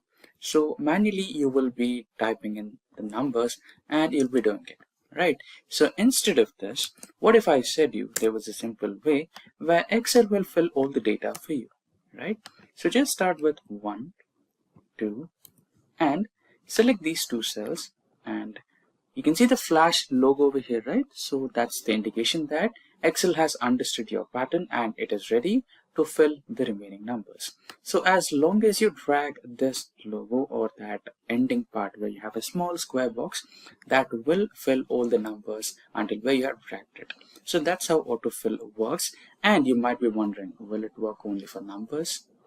No, it will also work on some logics as well. Okay, this was the first part. Let us also look at some other tricks with autofill. Now, most of the time you might be just adding one number and try to drag that cell, and the result is it will copy the same number all the time, right? So you can change it by clicking on this menu. You can click on fill series and it will change to series. And this was one more trick with numbers. Now getting back to the next type. So let us imagine now the next type of series you want to add is weeks in a day, right? So you'll be having Monday, Tuesday, Wednesday, right? So you can also do the series of weekdays using autofill in Excel as well. So drag that cell and it will give you all the days or weekdays in a week. Now let's try January, and this will give you the months in a year in the shortcut way, right? Since you just added the first 3 letters of the month, it will recognize the pattern and it will do the same for you. Now let us try the full names of months, right? And now let's try to drag it. It'll fill all the full names of all the months. Now let's try the dates. So let us imagine that this is the first day of the current year, right? It will now give you all the dates of that current month or until the end of the year as well. There you go. Now let us imagine that your manager tells you to add the dates of working days in the month of January. So how can you do that? It's simple. All you need to do is select the cell, go to the fill option, select series, and here select column wise since you want the dates in columns, and here in the type select date. Date unit should be weekday and the stop value should be the next month, right? Since your manager asked for the weekdays of January, so your stop value will be the 1st of February. Press OK and there you go. So since the 1st of January is Friday, it's selected over here, and the rest too, Saturday and Sunday, are eliminated. Similarly, we have all the dates here of working days only. So that's how you use autofill in Excel. So on my screen, you can see a simple spreadsheet with student names and their marks on my sheet. So we will be calculating what are the total marks obtained by the students in overall subjects and calculate what is the percentage. Now we will carry forward a few simple inbuilt functions in Excel to calculate that. First, we will be calculating the sum of marks. So here equals to sum function, and select the range of cells, close the bracket, press enter. So you have the sum now. So we have to calculate it, repeat. So by clicking on the same formula, now we have the total of all the subjects for individual students. And now let's calculate percentage. So usually we use the divide by option, that is divide the total number of marks obtained by the total number of marks available, that is we will be dividing 407 by 500 and then we will be multiplying that into 100. So that's how we calculate the percentage. So cell G2 divided by cell H2, press enter, and you will end up with the decimal format. That's perfectly alright. Now we have also extended the same formula for all our cells. Now select this overall column or select the highlighted cells, right, and get into the data type. Here you have general, so that's why we have got that decimal format. But when you press percentage, you'll have the actual percentage of all the students according to their marks achieved. Now we are on our Excel spreadsheet, and this spreadsheet has some values of employees, that is their employee ID, name, designation, department, salary, date of birth, and date of joining. Now our concern is to highlight some cells which are duplicate in this, or some rows which are duplicate. So for example, here you can see on row number 7 we have the details of Martha, and you can see the same details of Martha in the row number 14 as well, right? So you need to eliminate those cells, or you need to eliminate those rows. Now you can say there is a quick way, just few clicks and those will be eliminated, that is conditional formatting. Yes, that is also one way, but I'll show you what's the problem with that. Okay, so let us select the entire table and get into conditional formatting, and here you have duplicate values, highlight cell rules with duplicate values, and there you go, the problem. So here we have designation which is duplicated in certain ways, department and salary, state of joining, right? So there are certain conditions or scenarios where you cannot directly identify which is the duplicate row. Again, you can use the same for this, right? So you can select the entire column of employee ID and you can identify the duplicate cells here, since the employee IDs are unique for everyone. So this is a way, but let's dig a little deeper and understand the way of highlighting duplicates with an advanced technique. So let me cancel this, and for that let's create a new column, and let's name this as duplicate flag. Flag.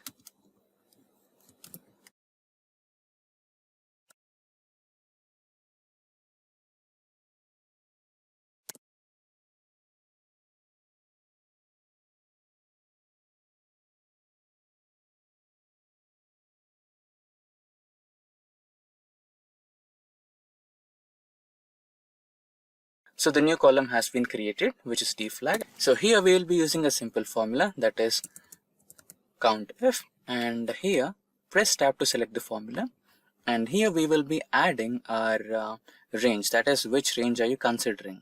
So the range will be the employee ID, since employee IDs are unique for every employee, and let's press function F4 to fix it. And now again the criteria, and the criteria will be the same cell, that is A2, and now close the bracket and press enter. Now let's drag the same formula to all the rows. Okay, now here we have. Now what you can do is sort it in an advanced way. Go to sort and filter and custom sort, and here you'll be sorting by the D flag, and it will be smallest to largest.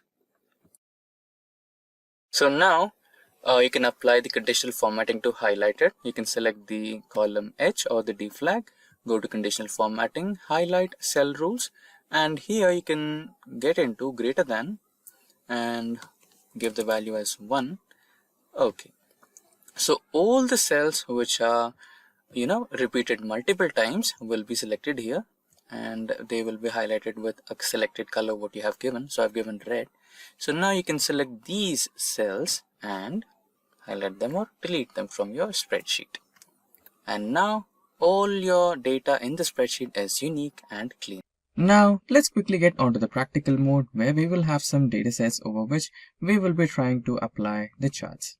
Now there are various types of charts in Tableau, and those are the pie chart, the column chart, the bar chart, column versus line, pivot chart, and sparkline charts. So we will discuss one after the other. First, let us discuss about the pie chart. So as you can see, we have a small dataset on my screen which I have personally created, and this deals with the companies and this deals with the shares of the automobile industry. So now for this, let's create a pie chart. Select all the data and then get into the toolbar, and inside the toolbar you can see various options, and inside that we're going to use the insert option. And when you select the insert option, you will have a ribbon here, and inside the ribbon you can see groups, tables, illustrations, add-ins, and here you go. These are the charts. So now we needed a pie chart. So select on that icon and you have various types of pie charts. You have 2-dimensional pie charts, 3-dimensional pie charts, donut type of charts, etc. Right? So I would like to go with the 3-dimensional pie chart as it looks a little more appealing and easy to understand. And now there you go. This is the title of the chart, and these are the legends of the chart, and this is the chart area, and these are the values. Now we can kind of add the data labels as well. So you can just have to press the plus icon over here and you'll have the options. You can add the data labels, which will give you a lot more interesting values. And you can also turn this around. As you can see, on double clicking any part of the pie chart, you'll get this option which is called as format data point. And let's imagine that you wanted to show the information related to this particular one, which is a Volvo, which has the biggest share. So this is in front right now. Now what if you wanted to show the information related to Tata, which is over here, right? For that you can select this particular arrow key and you can just twist it, and there you go, it is coming in front. This will be a great way of presenting your data to your clients, right? Yeah. And there is another option where you can directly explode this, like you can pick it out. You can see this, right? Point explosion, where you can split it out and you can show that, especially like you can highlight it and show it. So that's the a great way of presenting your data. So that's how you can work with pie charts in Excel. Now let's quickly move to the next one, that is the column chart. And in the column chart we have the data related to some company and the profits of that company based on a year. So you can see that the year has started from 2008 and it has gone until 2021, and these are the profits of that company year after year. So since we are dealing with column chart, I'll tell you the simplest way to create a column chart. There is a shortcut key for that, which is Alt F1, and there you go, you have the chart right on your screen. Now you can expand the chart just by dragging it like that, and you can see that there is some problem with this chart. That is, we have numbers here instead of years, right? You can see that the first column is the years, which is 2008 to 2021, but here you can see we have 1, 2, 3, 4, which is not proper, right? So to change the axis, that is, you can see the axis which is 1, 2, 3. Let me expand my screen a little bit. Yeah. So if you look at my screen, we have two different columns. One column is about the years and the second column is about the revenue. Now what we want to do is we want to create a line graph where we have year on the x-axis and revenue on the y-axis, and we will be generating a line graph based on the data we have. Now for that we have to select the entire data what we have. Then we need to go into the insert option in the toolbar and then you can see a lot of chart options in the insert ribbon. Now here you can see that we have a line chart or area chart option. Select that, and here you can see 2D line graphs. Now let's select the first one, and there you go. You have the line chart here. Now let's rename the title.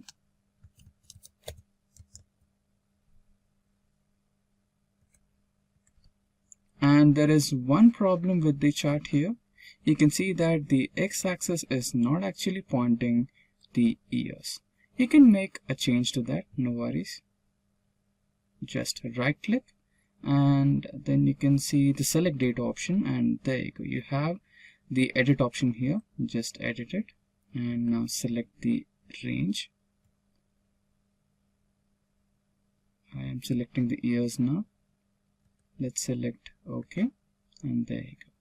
You have the years here. You can just try to expand it a little more. Yeah. So now you have the revenue on the y-axis and year on the x-axis, and this shows the growth of revenue in your company. So this is how you create a line graph in Excel. Simplilearn. Now, let us imagine that you are the CEO of an IT company and you have taken up multiple projects. Let us imagine that you wish to keep track of all the projects. So, what if there was a tool which could keep track of all the projects in the form of a detailed visualization with the percentage in the form of a graph or a bar chart? Interesting, right? That's exactly what we are going to design today using Microsoft Excel. So without further ado, let's get started with our 1-point agenda, that is Progress Tracker in Excel. Now, to design a progress tracker in Excel, let us get back to the practical mode where we might have to use our Microsoft Excel. Now we are on the Microsoft Excel and we have taken some sample data to make things look simple. So here we're considering a set of students and their attendance percentage. So we will be using this particular data and design a progress tracker. Now let us try to increase the size of the cells. Now select all the cells in the attendance column. Now we have selected all the cells in the attendance column, and in the toolbar select the Home tab, and inside the Home tab you have Styles group. Inside the Styles group select Conditional Formatting, and inside the Conditional Formatting option select New Rule. So in the New Rule we want to select the first option, that is Format all cells based on their values. Now here you can see Format Style. Since we are trying to create data bars, we need to select the option of data bars here. And under the data bar options, we have some more options on the drop-down menu. So here in the type, select number, and the minimum number is 0. It is automatically stored here. And the maximum value is again a number, and let us provide it as 1. Now here you can select the color for your bars. Now since we have already chosen green for all the column headers, let's choose blue and select OK. Now here you can see that the values are being indicated using bar graphs, right? And you can also see the percentage values. But we can make it look a little more better by shifting them to the left side, and text could be given as white so that it's more vibrant to look at. And now we can also apply some conditional formatting onto these attendance columns. So let us try to highlight the students having attendance less than 65%. So highlight cell rules less than 65% attendance.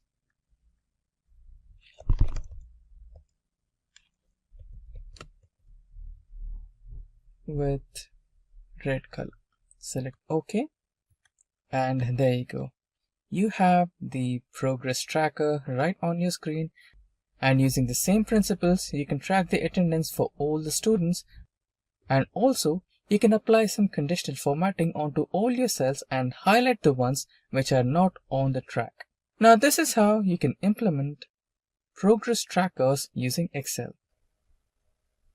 Now for this particular example, we are going to use the employees data.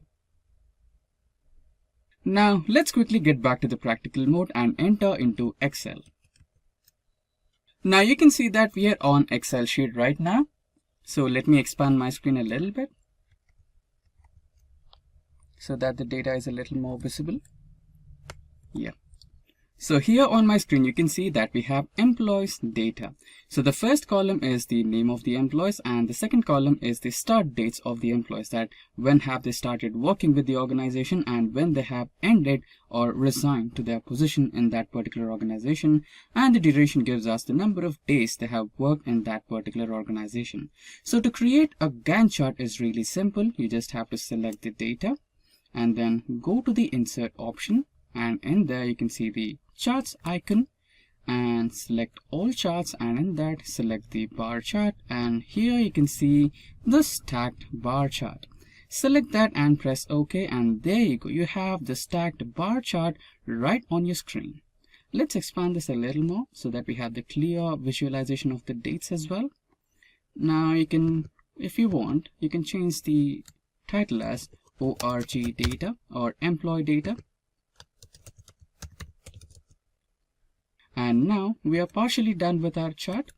Now the next thing we have to do is select the bar chart, right click on it, select data, and here select the add icon.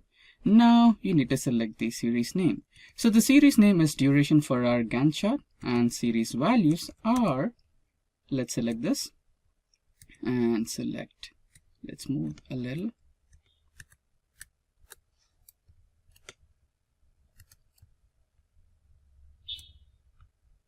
Yeah, so these are the data series.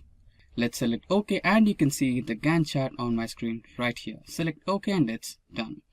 And still now it's not complete yet. So to finish it, you need to select the blue colored bars here and right click on them and select Format Data Series.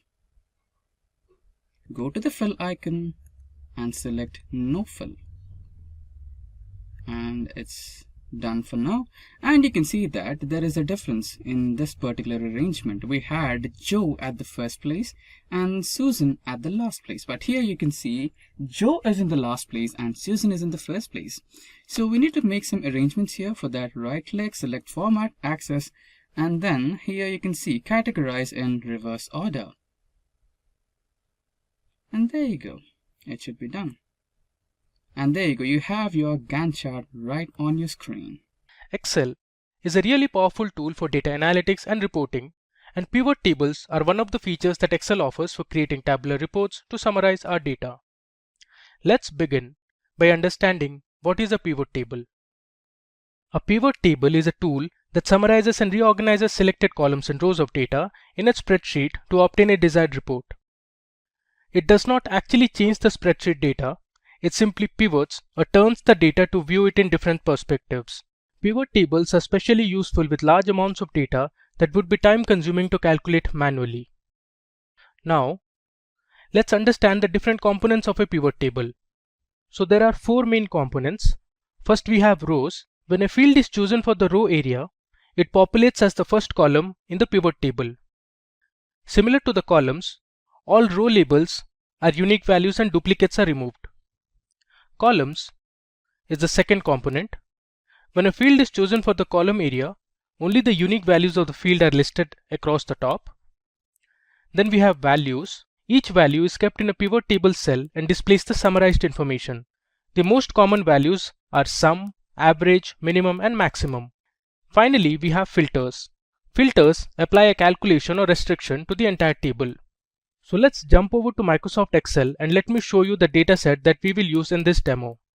So with India being ready for its 16th census in 2021, that is next year, it is a good time for us to analyze India's last census data from 2011 and see where different states and cities across India stood in terms of population, literacy, and other socio-economic factors.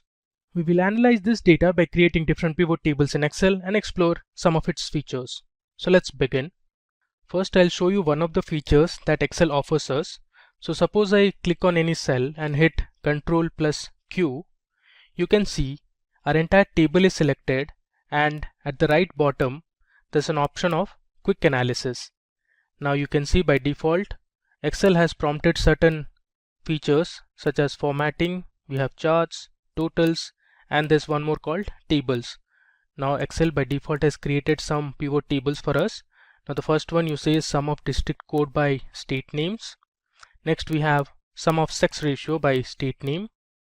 Then we have sum of child sex ratio, sum of male graduates, and sum of female graduates by state name, and there are others. Before creating our pivot table, so let's have a final look at our data set. So first column you see is the city column. So there are different cities from different parts of India. Then we have the state code, we have the state name, district code, we have the total population followed by male and female population. Next you can see we have the total literates from each city.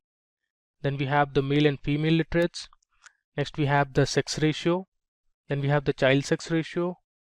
Next we have total number of graduates. And finally you can see we have male and female graduates. So using this table we'll create several pivot tables.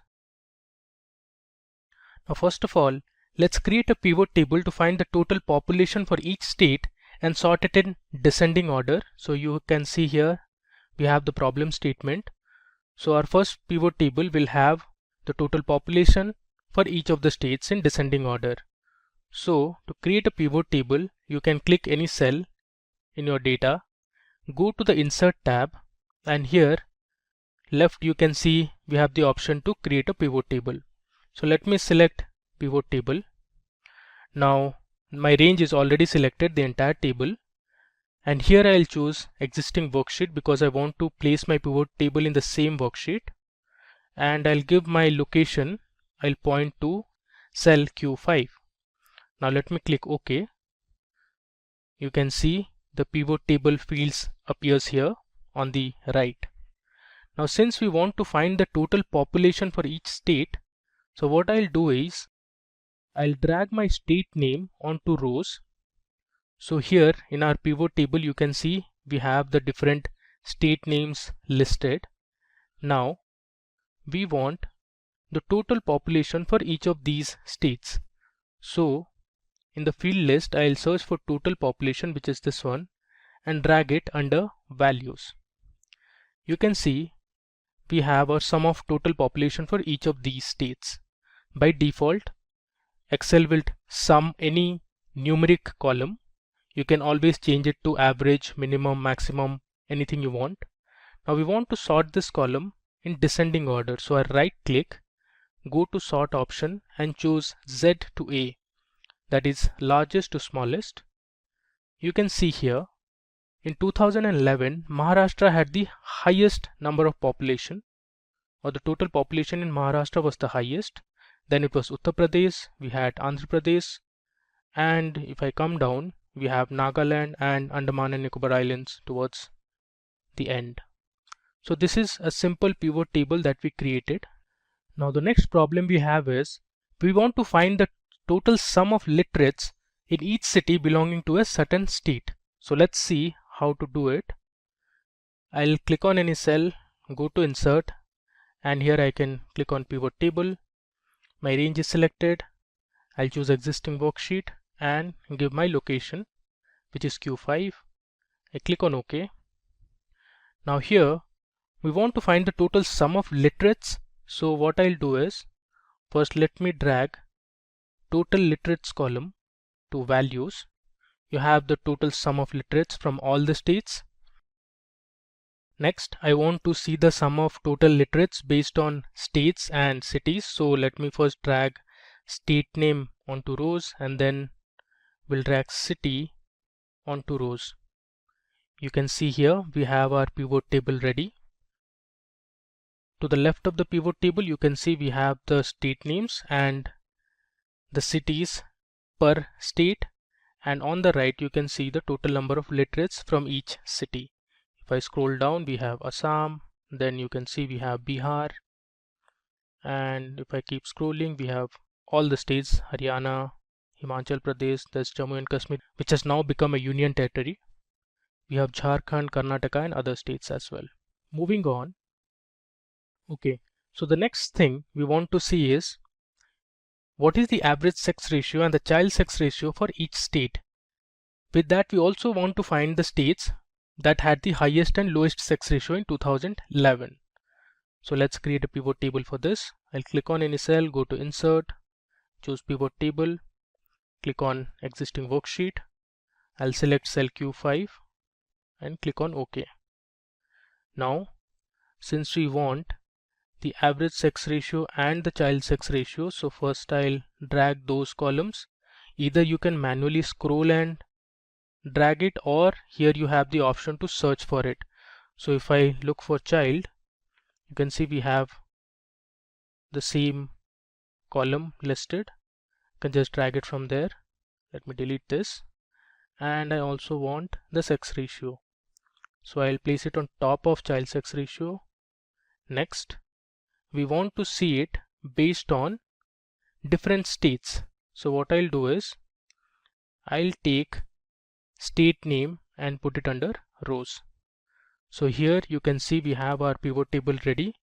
On the left you can see we have the different state names listed, and on the right we have the values. Now we want to find the average. Now by default Excel will sum the numeric columns. You can see it tells you sum of sex ratio and child sex ratio.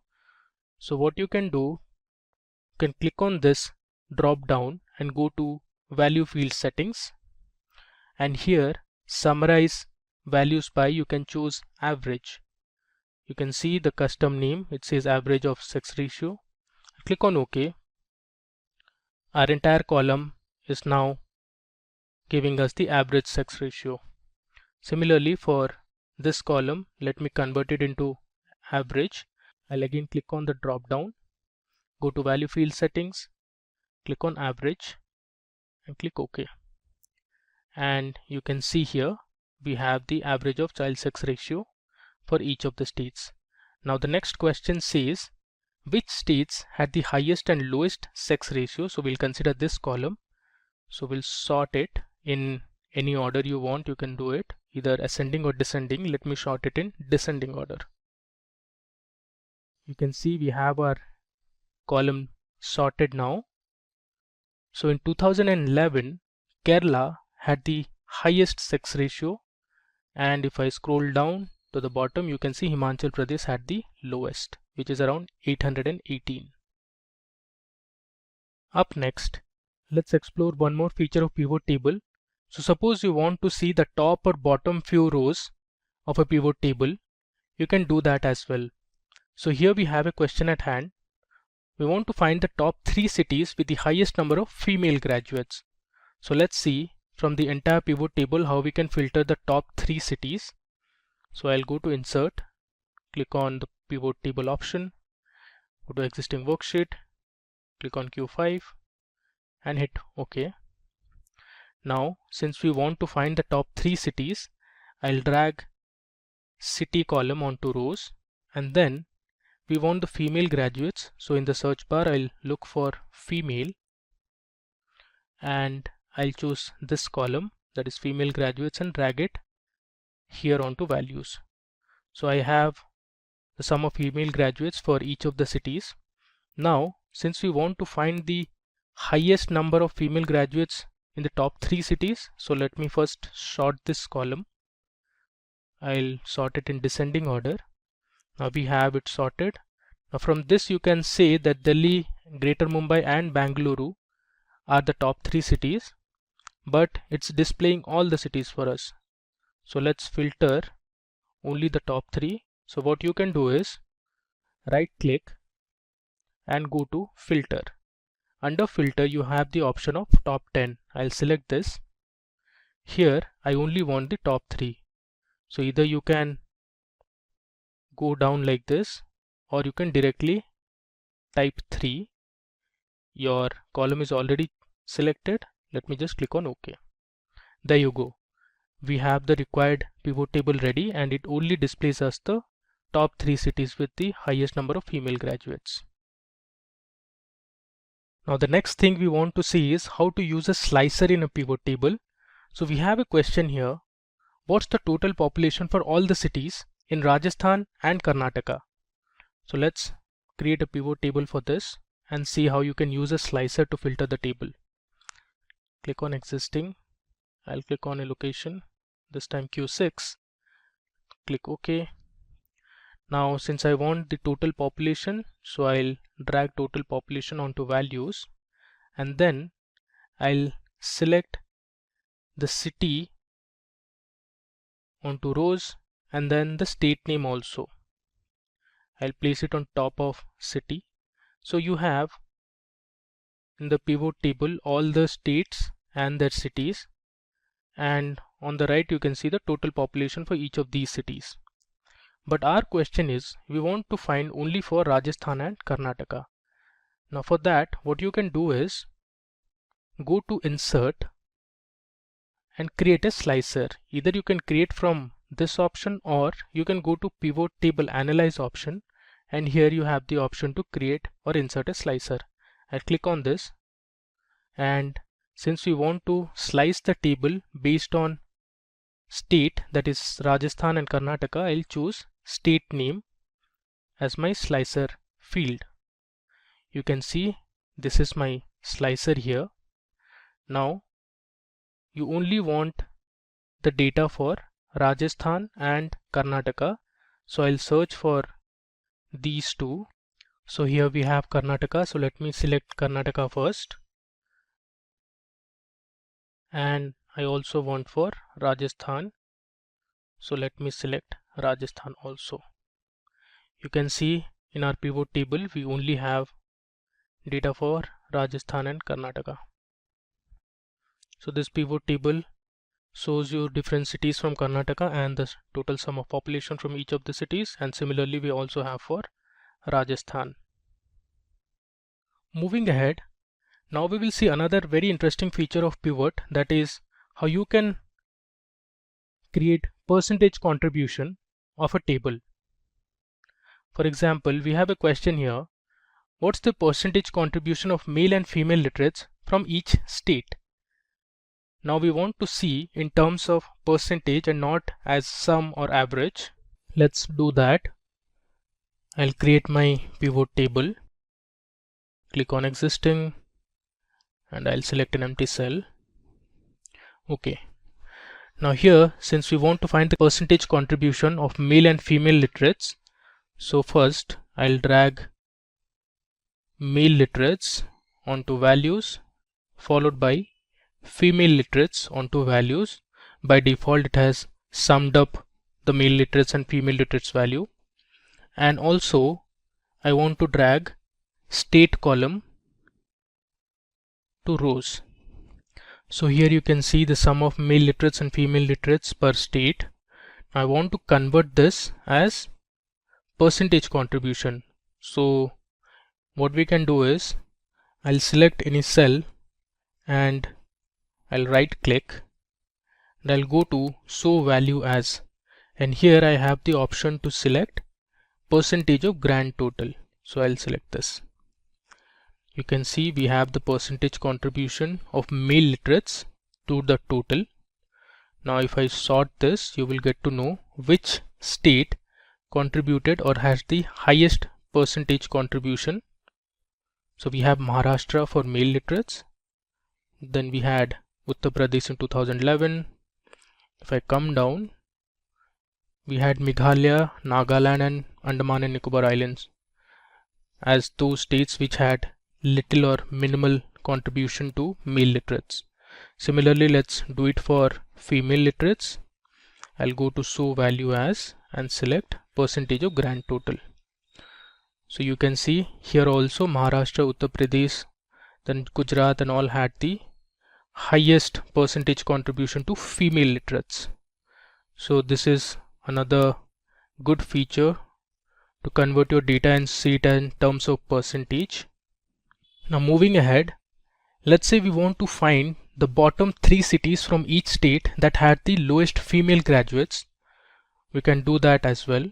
I'll go to insert, click on pivot, go to existing worksheet, select an empty worksheet and click on OK. Now since I want to see based on states as well as cities, so let me drag the state name first onto rows, and let's drag the city column onto rows. Next, we want female graduates, so let me look for female graduates in the field list. I'll drag it onto values. Now we have the list of states and their respective cities, and to the right of the pivot table you can see the sum of female graduates from each city. Now first I'll sort this column. I'll right click, go to sort and click on shortest to largest. Now we have sorted our female graduates from shortest or smallest to largest. Now since I want to find the bottom 3 cities from each state, I'll come to this cell, right click, go to filter and select top 10. Now I'll replace top 10 with bottom, and I want the bottom 3 cities from each state. I have my column selected, that is sum of female graduates. If I click on OK, you can see here some of the states don't have 3 cities. So you can see Andaman and Nicobar Islands has only 1 city, that is Port Blair, while the remaining you can find the bottom 3 cities with the lowest number of female graduates. So Andhra Pradesh had these 3, in Assam we had Nagaon, then there was Dibrugarh and Silchar. Similarly, if I come down in Haryana, we have Palwal, Kathal and Zind. If I come further, here you can see for Karnataka there's Gangavati, there's Rani Benur and there's Kolar. Similarly, you can see for Kerala as well. Now moving ahead, now in the next example, I'll tell you how you can create a calculated field or a calculated column in Excel with the help of a pivot table. So in a pivot table, you can create or use custom formulas to create calculated fields or items. Calculated fields are formulas that can refer to other fields in the pivot table. Calculated fields appear with other value fields in the pivot table. Like other value fields, a calculated field's name may precede with sum of followed by the field name. So here we have a sales table that has columns like the items, which has different fruits and vegetables, and those have been categorized as fruits and vegetables. We have the price per kg, and this is in terms of rupees, and we have the quantity that was sold. Now let's see, if you want to find the sales for each item in the table, you can create a calculated field. So your sales column is going to be the product of price per kg and quantity. So let me show you how you can do that with the help of a pivot table. I'll create a pivot table first. Click on an empty cell, hit OK. Now if you see on the top, under pivot table analyze and under calculations, we have the option fields, items and sets. If I click on this drop down, I get the option to create a calculated field or insert a calculated field. I click on this. I'll give my field name as sales and I'll select my formula. I'll first click on price per kg and hit insert field. I'll give a space, hit shift 8 to give the product symbol, and then I'll double click on quantity. Now this is my formula for sales, that is price per kg multiplied by quantity. I'll click on add and I click on OK. If you see here, there's a calculated field that is present in the pivot table fields, which is sales, but it did not add it to our original table. Our original table is the same, but here we have added a calculated field which is present only in the pivot table list. Now we can use this. It has already taken it under values. Now let's say I want to find the sum of sales for each item under each category. You can see it here. We have our category fruit and we have our category vegetable, and under that we have different items like apple apricot, banana.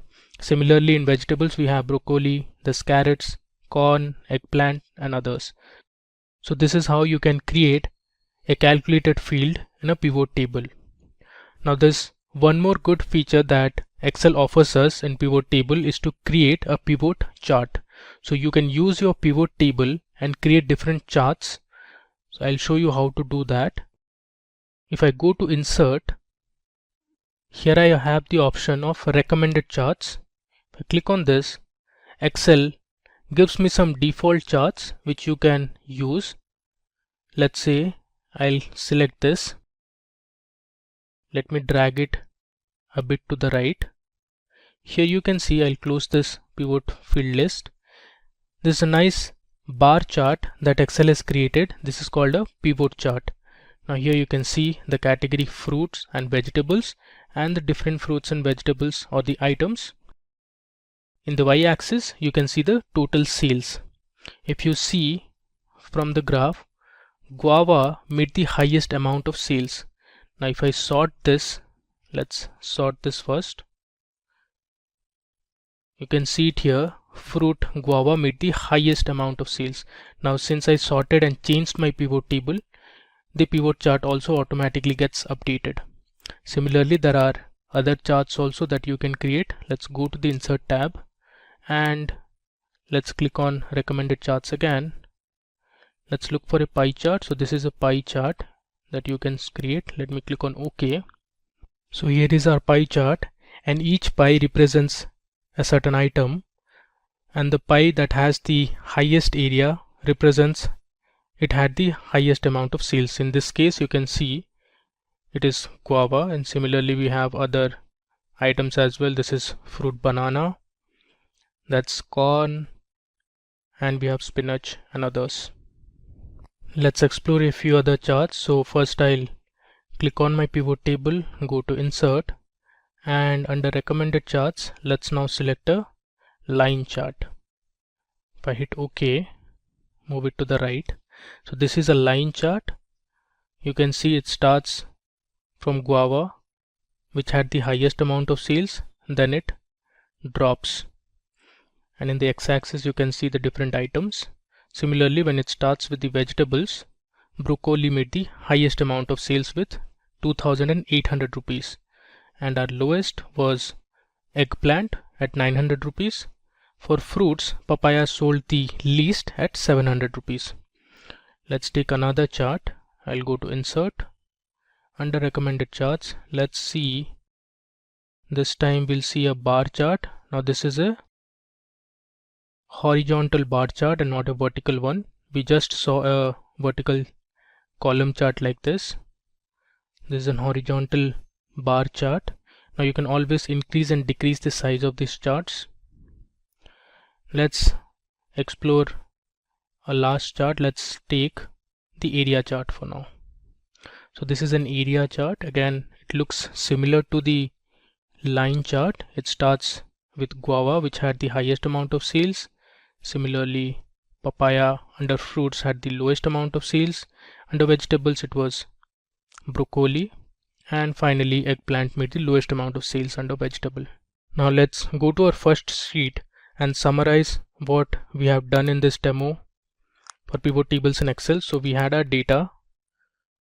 This is 2011 census data from India. We had the different cities, the state names, and we had the total population, total literates, female literates, male literates. We had the sex ratio, total graduates, and other information. So we began by understanding how to create a simple pivot table where we calculated the total population for each state and sorted it in descending order. We found that Maharashtra, Uttar Pradesh had the total population in 2011. Then we saw another pivot table where we calculated the total sum of literates in each city belonging to a certain state. So you can see we had the different state names and the cities under each state. Then we saw another feature where you could calculate the average of a certain numerical column. So here we calculated the average sex ratio and the child sex ratio for each state and found out which one had the highest and lowest sex ratio. After that, we saw how you could find or filter tables. We saw how to find the top 3 cities with the highest number of female graduates. We found out that Delhi, Greater Mumbai and Bangalore were the top cities with highest number of female graduates. Next, we saw how to use slicer in a pivot table. So we sliced our table based on Rajasthan and Karnataka state and saw the total population for all the cities in Rajasthan and Karnataka. In the next sheet, we explored another feature that was to find the percentage contribution of male and female literates from each state. Then here we saw how to find out the bottom 3 cities for each state having lowest female graduates. Now, one thing marked that some of the states did not have 3 cities. For example, Andaman had only 1 city, that was Port Blair, but the others we found out the bottom 3 cities that had the lowest female graduates. Finally, we looked at how to create a calculated field in a pivot table. So we saw how to create a calculated field called sales, and then we explored how to create different charts and graphs. So this was an area chart that we saw. There's a column chart. We also saw or looked at a bar chart, that was a horizontal bar chart. Similarly, we saw how to create a pie chart as well. So how to create a pivot chart, you ask? It is really simple. All you need to do is just follow few steps and you have your pivot chart ready, which is completely interactive. Now all you have to do is select any cell in the dataset you have and rush into the insert toolbar. Then in the group of charts, you have an option called pivot chart. Select on it. Now you'll be asked to select the data range, and you can see Excel has automatically select all the range that you want to include in your pivot chart. Then you have another option which is asking you to either create the pivot chart in the current worksheet or a new worksheet. For now, let's select a new worksheet. And there you go. Voila, the pivot chart is completely ready. You might ask me, this is completely empty. Yes, the default pivot chart, what you get from Excel, will be completely empty, but you can add the legends and all the data that you want to add onto your pivot chart just by dragging and dropping the data from the right hand side of your Excel sheet, that is from the pivot chart fields. So you can see we have various options: region, category, state, subcategory, sales, quantity, etc. Now I'll add region.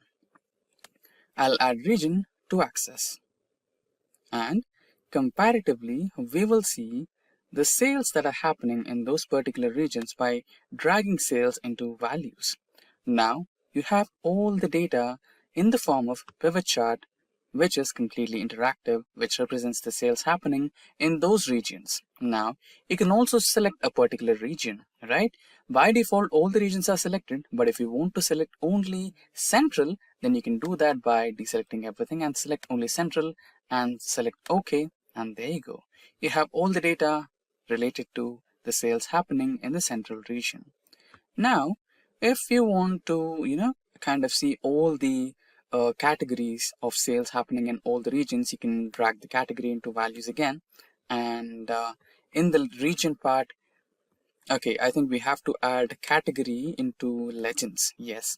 Now select regions, that is all regions, and select OK, and you can see the category wise sales in all the regions at one single go. And I hope you did not observe it clearly. The Excel also gives you the completely prepared pivot table as well, right, which is also interactive. You can also get to choose the data from here as well and select OK, and you'll see that being reflected on the pivot chart. So here you can see both pivot table and pivot charts are completely interactive. Now here we have 4 different sheets of the sales. So the first sheet is the West zone, next is South zone, East zone and Central zone. So all this data belongs to one single sheet, that is Superstore dataset. So I have categorized, or I have taken a part of the data which belongs to Central region, South region, West region and East region. Now we are going to use all these 4 sheets and create one single sheet, which is the pivot table of all the 4 sheets. Now without further ado, let's start the process. Now for that, we might want to use the shortcut key, that is Alt D. Now press P. Now this starts the pivot chart wizard. Now here we have to choose the option multiple consolidation ranges. Then click on next. And here you can see the pivot table is clicked by default. Now we'll go to next. Now here click I will create page fields, or the pivot chart wizard will automatically create if you want that to create for you. Now click on next. Now here let's select the range. Now I'll be selecting the range. Add it. Now next we'll select east.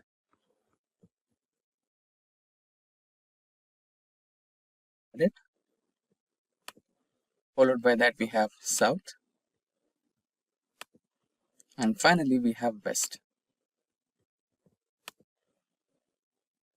Now we will name these according to the regions. So the first one will be west.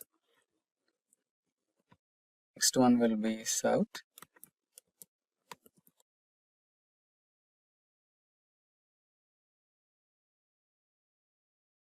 Next one will be east.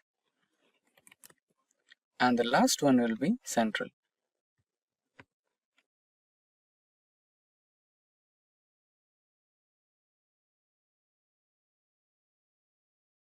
Click on next, and here select new worksheet and finish. And there you go. You have the pivot table here. Now you might want to change the summation value. So click anywhere on the pivot table and change it from count to sum, so that you have the summation of the total number of sales, subcategory sales, and grand total of sales, etc. Now here you can see all option. Now let's select central, and you'll get the details of the central region, the grand total and the sales happening, quantity of sales, etc. Now here you can see the furniture, office supplies, technology, and the grand total all in one single sheet. Now let's get back to the original sheet. So as you can see, this is the original sheet, and in the original sheet you can see various more categories, which is the shipment mode, customer segment, country, city, state, and you also have product name, subcategory, etc. So if you had added all these into this sheet, you can also create a separate option of adding minute details to your pivot table. So that is how the pivot table is created using multiple sheets. Mail merge in Excel is a simple yet spectacular method to write similar emails to hundreds and thousands of recipients without a hassle or even a single error. Let us imagine that you are supposed to write an interview call letter to multiple recipients. So, what if you had like 5 recipients? You could do 5 different emails and you could send them. But what if you had 50 or even 500, right? That would seem a little troublesome, and you might even feel that you might want a whole team to do that, right? But what if I say that you can do the same with one single mail? Within a matter of minutes, you send all the emails to all the 50 or 500 recipients. Sounds interesting, right? So now in this particular tutorial, we are going to do the same. Now without further ado, let's directly get onto the practical mode and start our Excel and try to do some mail merge in Excel. Now we are on practical mode and we have started our Microsoft Excel. So regarding the example we discussed earlier, that is sending an interview call letter to multiple people, that's what exactly this Excel sheet does. So here we have about 25 members or 25 candidates with their first name, last name, and email and their address written over. Now where is our call letter? Now this happens to be our call letter. So the call letter is being sent from an imaginary company, that is Smart Solutions Private Limited India, and followed by that we are having one recipient here who happens to be Mia, and the subject and everything, all the text related to the interview call. Now we are trying to send this one single interview call letter to all the 25 people. Now the only change that is going to happen is the recipient's name and address is going to change, and the addressing. For example, here you can see Dear Mia. So instead of Dear Mia, we are going to greet the recipient with their particular name. So that's what we're going to try to do now. So to do that, you have to go into the toolbar and select Mailings option. In the Mailings option, you can see the Start Mail Merge, Select Recipients, Edit Recipient, and all other options. So here, you might want to select the second group, and inside the second group, you have an option called Select Recipients. Click on that, and now it will show you some options. The first one is type in new list. So if you are having some list, then you can type in, or if you already have an existing list, like what we did, creating an Excel sheet and storing all the email and address and all the recipients' complete details, you can use that as well. So here, we're going to use the existing list. So click on that. Now, it will show you a new dialog box using which you have to navigate to the existing list. So our existing list is named as Mail Merge. So click on that and select Open. Now press OK. Now the next part is to address all the details. So here you can see that to address, and after that you can see the addressing of the recipient. Now we have to encode this mail in such a way that to all the recipients, automatically Excel will replace the addresses, names, and the greetings. Right? Now let's try that. Now let's try to encode the address part. So highlight the address part, and in the same mailings option, you can find the address block in Write and Insert Fields ribbon. So let's select that, and now you can see the address of everyone, right? So this is the preview of the recipient's address. Now you can see that the recipient's full name and state is only available here, not the street and house number, etc. Now you can fix that by selecting the Match Fields option, and here you can include the address, so which might be the house or apartment, and the second one would be street, and postal code you can match it with pin code, and that's all. Yeah, remaining we have everything else. Let's look at the preview, and this is how it looks like. Perfect. Now let's select OK.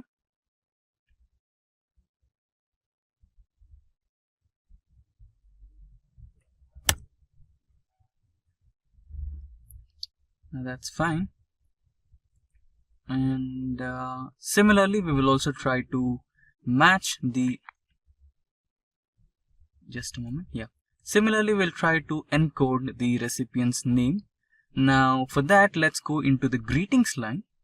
Here you can see you can select the option Dear Sir or Dear Ma'am, or to whomever may concern.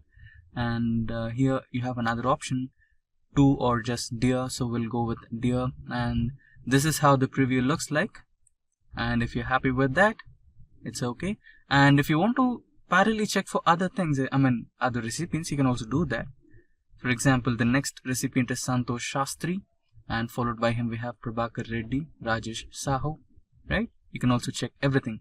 And here you can also see the address changing on the mail. So you can check for Jagdish Chari, his address and his name, right? So it looks like it's working perfectly. Now select OK, and that's done. Now we are in the final stage, and in the mailings option, you can see the last two options, that is the preview results and finish. So before merging and finishing the mail merge, we shall go through a quick preview to check if everything is fine or not. So here you can see we have the address block. This is how the encoding looks like. And if you replace the encoding with the actual address and name, this is how the actual address and name look like. And you can check all the letters. You can just click on the arrow key here, and you can check all the recipient's address and their names, right? So if you can find any errors, you can replace them, and if not, if everything is fine, then you can just quickly press on the finish and merge option. When you finish merge option or finish and merge option, you get three different options, that is edit individual documents, print documents, and send all these to the recipients. Now, if you had any queries, or if you had any doubts about, or if you find any errors on the emails, then you can go to that particular individual document and edit it with the first option. And in the second option, you can print all the documents. Like if you want to send a hard copy, then you can print it. So you can see here all and select OK, and then you can kind of save it as a PDF, or you can send the location of your printer and then just press OK. Right, you can just save them in the form of PDF, or you can directly send the emails. Right now I'm not connected to any printer, so I'm not going to print any documents. Now let us try the last one. This should be interesting. Now when you select the mail option, then it automatically selects the email column from your Excel sheet. Remember, we had an email column from Excel sheet, right? This particular column, Word automatically selects that column from Excel, and you can just select OK, and all the mails will be sent to all these imaginary mailing addresses. So that's how it's done. What is Excel VLOOKUP? VLOOKUP stands for vertical lookup. VLOOKUP lets you search for specific information in your spreadsheet. It allows you to search for a particular value in a column and returns another value from a different column but of the same row. VLOOKUP takes advantage of vertically aligned tables to quickly find data associated with the value the user enters. Now, let's look at the syntax to write a VLOOKUP function. So VLOOKUP takes 4 parameters or arguments. You can see it here. There are 4 arguments in the VLOOKUP function. So the first argument is called the lookup value. The lookup value represents the value that you are searching for. Next is the table array. The table array represents 2 or more columns of information. The third argument is called the column index number. Now this represents the column number in the table from which the value must be returned. The first column is 1, the second column is 2, and so on. And then we have the fourth parameter, which is called the range lookup. Now this parameter is optional. Now range lookup is used to find an exact match. So if you want to find an exact match, you need to enter false or 0. Meanwhile, if you want an approximate match, you need to enter true or 1. If getting your learning started is half the battle, what if you could do that for free? Visit SkillUp by Simplilearn. Click on the link in the description to know more. Now, let me give you a brief overview on what's going to be in our demo. So for our demonstration, we'll use a sales dataset. You can see the dataset on the left. Using this dataset, we'll understand how VLOOKUP performs an exact and approximate match. We'll see how VLOOKUP is case insensitive. Then we'll perform a wildcard character search. We'll understand how to handle errors when a match is not found. And finally, you will look at two-way lookups. Now here is a small example of how VLOOKUP works. So we want to find the units sold by Morgan using the dataset on the left. So here you can see I have the dataset. It has some rows and columns. So these are the columns which are order date, region, there's a representative column, item, units, there's unit cost and total. And from this table I want to find the units that were sold by Morgan. Now if you look at the table, at the bottom you can see the representative name Morgan, and Morgan has sold 30 units. Now I want to find this value using the VLOOKUP function. So here on the right you can see I have my lookup value, which is Morgan, and this is my VLOOKUP formula, and using this formula I am getting the result as 30. Now let's go to our Excel workbook and perform all the demos one by one. So this is my Excel workbook that we are going to use for our demo, and here is the data set we'll be using. Now this is the same data set that you saw a while ago.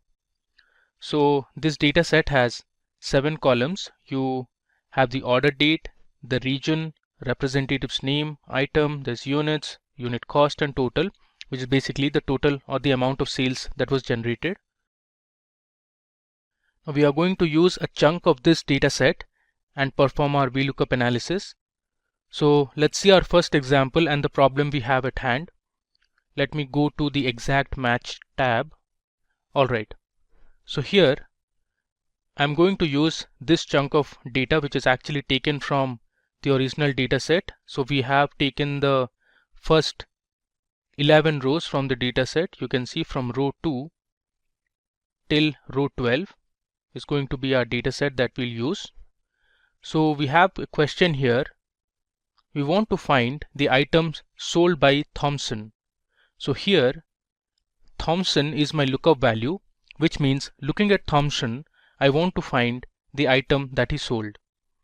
So if you consider our table here, you can see we have the representative's name Thompson right here, and from the table you can see Thompson sold pencil, and I want to get this value, which is pencil, using my VLOOKUP function.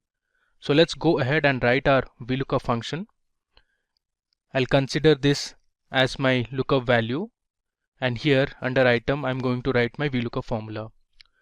To write the VLOOKUP formula, I'll write first equal to, and I'll write VLOOKUP.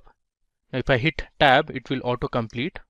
Alright, now let's give the parameters. So first is going to be the lookup value, which is nothing but Thompson. So I'll just select this cell, which is J17, comma. Now it's asking to give the table array. So the table array is the table from which you want to retrieve a value. One thing to keep in mind is that the value you are looking for should be the first column of a table, and you can select the table array till the end of the dataset or till the column which has the value you want to find. So here I'll select my table array starting from the representatives column till the end of the item column, which is going to be my table array. Then I'll select the column index number. So the column index number is based on the table array you have selected. In this case, my column index number is going to be 2 because we have selected just 2 columns, and the value which I am going to find is in the second column. So I'll give 2, comma. Now the range lookup I am going to give is false because I want to find an exact match. So either you can hit tab or you can write 0, which means false. If I close the bracket and hit enter, it will return me the item that Thompson had sold, which is pencil. You can verify from the table that Thompson had sold pencil. Alright. Now let's try to change the table array and see what result are we getting. So this time I'll slightly change the table array. So again we are trying to find the item that Thompson had sold. So I'll write my formula equal to VLOOKUP. I'll hit tab to autocomplete. I'll give my lookup value as Thompson, comma. This time I'm choosing my table array starting from the representatives column till the end of the dataset, which is till P12. Again, my column index number is going to be 2 because if you consider this table array, the item column is the second column in the selected table array. So I'm going to write it as 2, comma. The range lookup I want to give as false because I want to find the exact match. If I close this and hit enter, you can see it has returned me the same result that we saw earlier. Now suppose, let's say this time I want to start my table array from the region column, which is this column. So I want to select my table array starting from the region column. Now this is going to show me an error because your table array should always start from the lookup value column. So if you consider Thompson as the lookup value, my table array should always start from the representatives column. So let's just try this example. So I'll write VLOOKUP. My lookup value I'm going to give it as Thompson, comma. The table array, as I mentioned earlier, I'm going to choose from the region column, and let's say I'll select till the item column, give another comma, and this time my column index number is going to be 3 because since the table array has 3 columns and my item column is the last column, so I'm going to give my column index number as 3, comma. I want to get the exact match, so I'll give 0. If I close the bracket and hit enter, you can see it has given me an error. Okay, now let me just show you another method to use VLOOKUP in Excel. So here on the top you can see there's a formulas tab, and under formulas tab under function library you see we have an option to select lookup and reference. If I click on this and if I scroll down below, you can see there's an option called VLOOKUP. Let's choose this. Alright, now here you can give your lookup value, your table array, column index number, and the range lookup under this function arguments dialog box. So here I want to select my lookup value as Thompson. My table array is going to be from the representatives column till, let's say, the end of the data set. My column index number is going to be 2.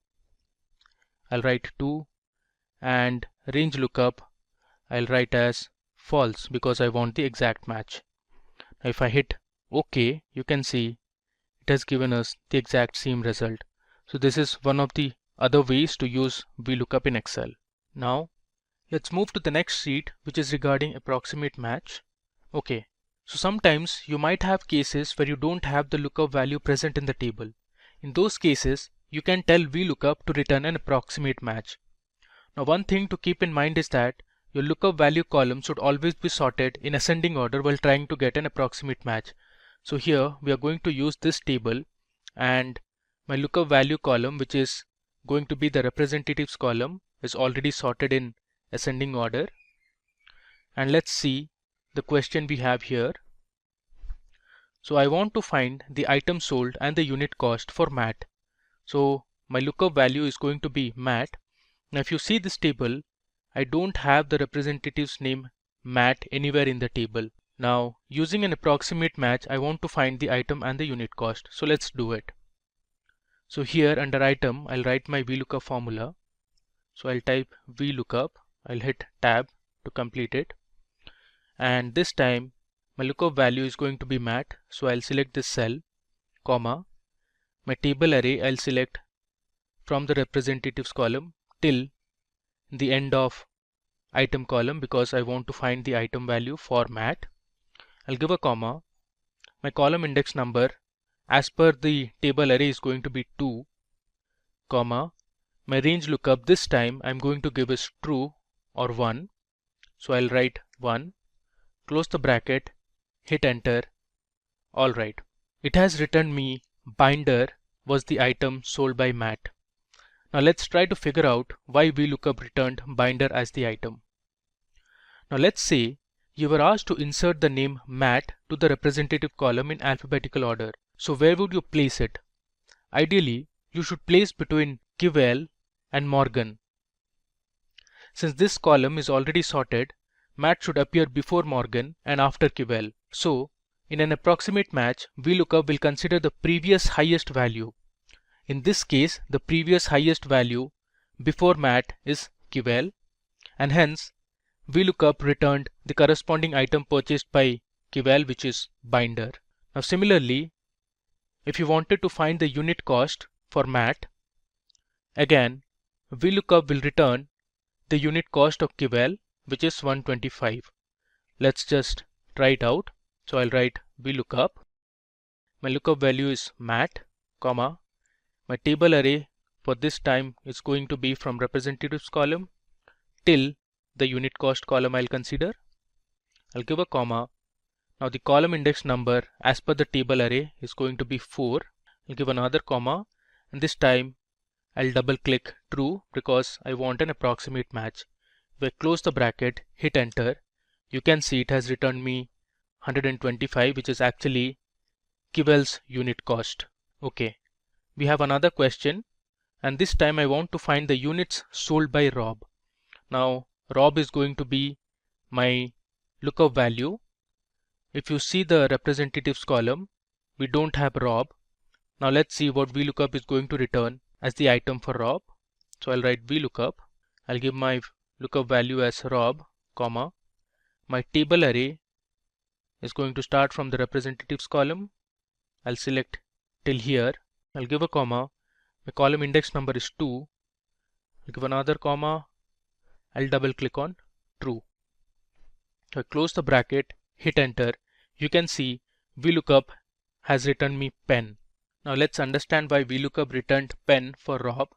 Now if you are asked to insert the representative's name Rob into this column, so ideally Rob would appear somewhere between Morgan and Sorvino, because since this is sorted in ascending order, Rob is actually greater than Morgan and is less than Sorvino. So as you know, VLOOKUP in an approximate match returns the previous highest value, which is Morgan here, and the corresponding item for Morgan is pen, and hence VLOOKUP returned pen for Rob. Alright, now moving to the next sheet, which is another property of VLOOKUP, which tells VLOOKUP always looks to the right. This means that your lookup value must always be on the left, and the value you are going to find out should always be to the right of the table. Now consider this scenario where your lookup value is on the left. In this case, it is the representative's value, and I have taken Sorvino for an example, and we want to find the order date for Sorvino. Now if you consider this table, your lookup value, which is Sorvino, is actually this column, the representatives column, and we are going to find out the order date. So your representative's name is on the right of the table, and the value we are going to find out is on the left of the table.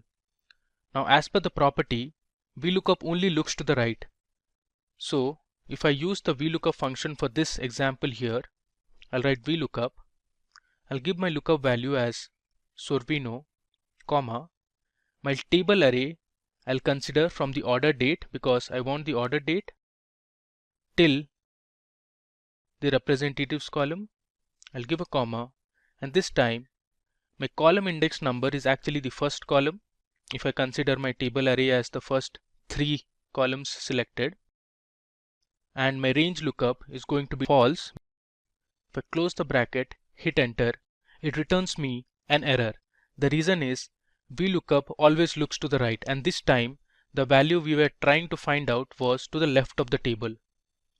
Now if you consider the opposite case, suppose you have the order date and you want to find the representative's name, you can do that easily, because your lookup value, which is the order date, is on the left and your representatives column is on the right.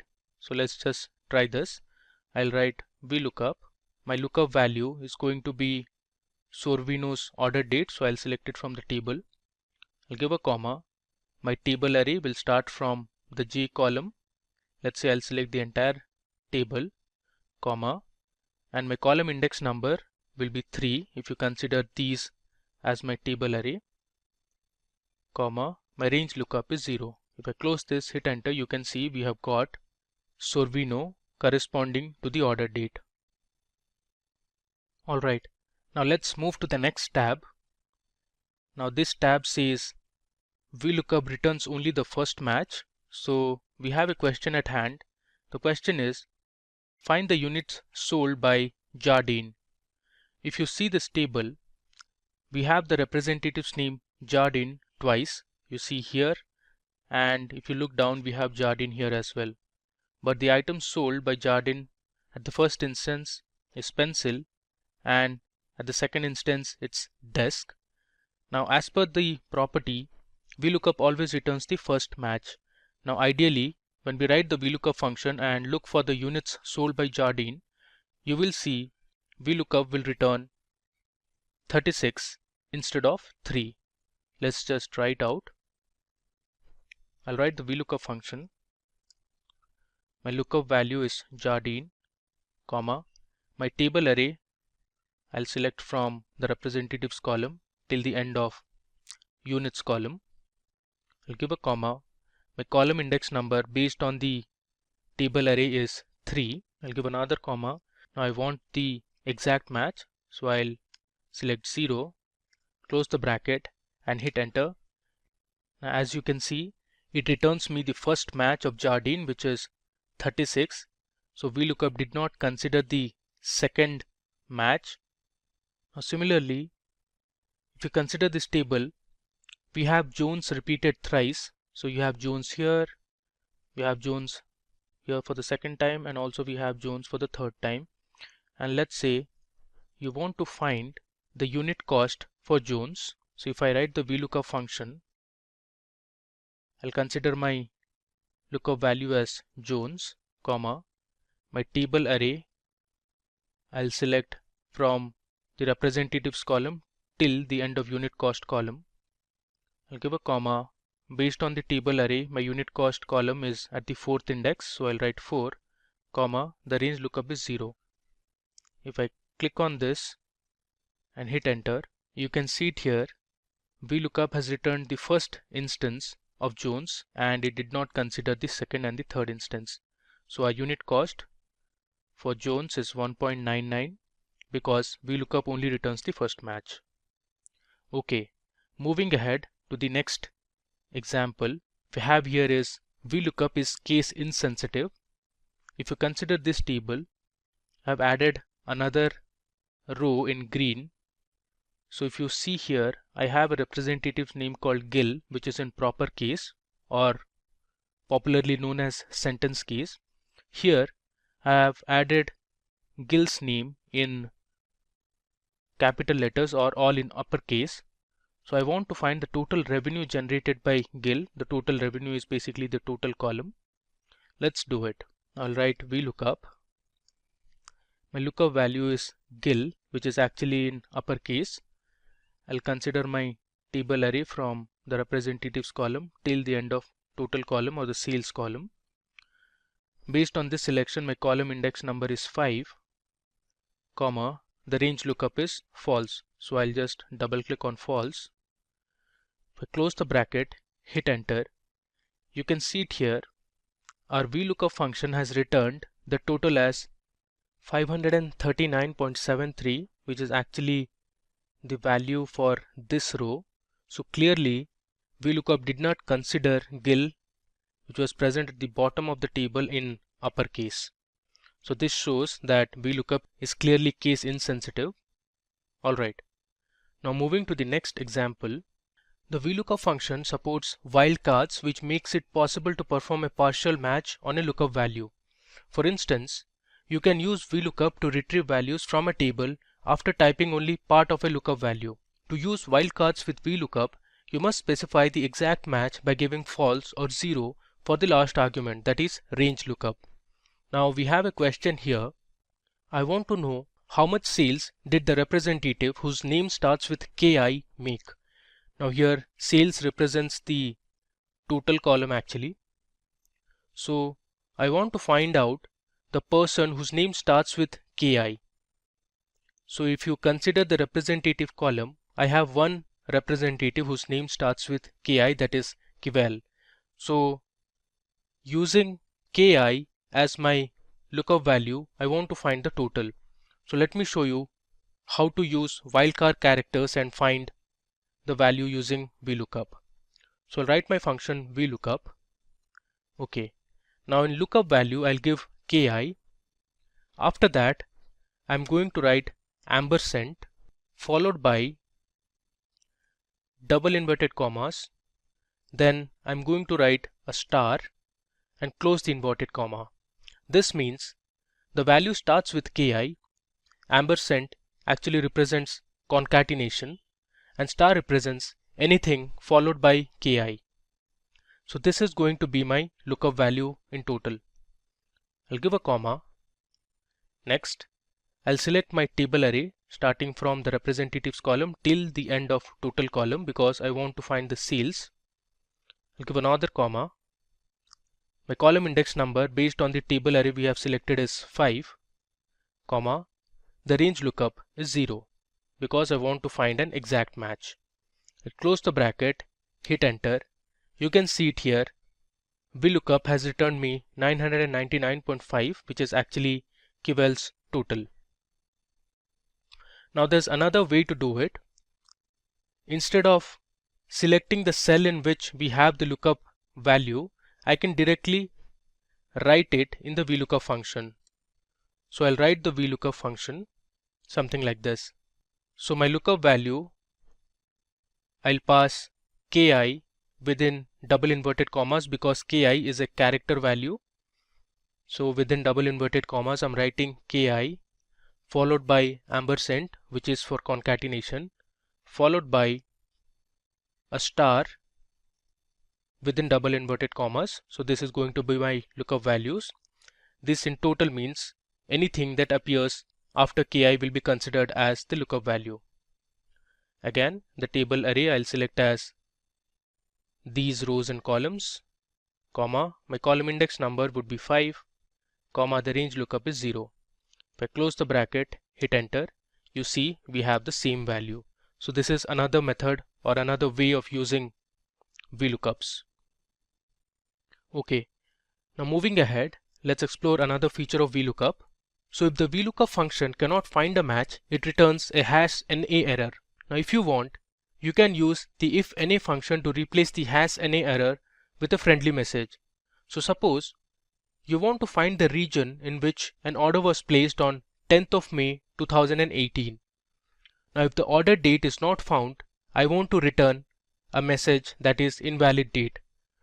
So if you look at the order date column, we don't have any value for 10th of May 2015. You can see these values. We don't have any value corresponding to this date. So if my VLOOKUP function cannot find this lookup value, I'll return invalid date. So let me show you how to write this. I'll type my VLOOKUP function.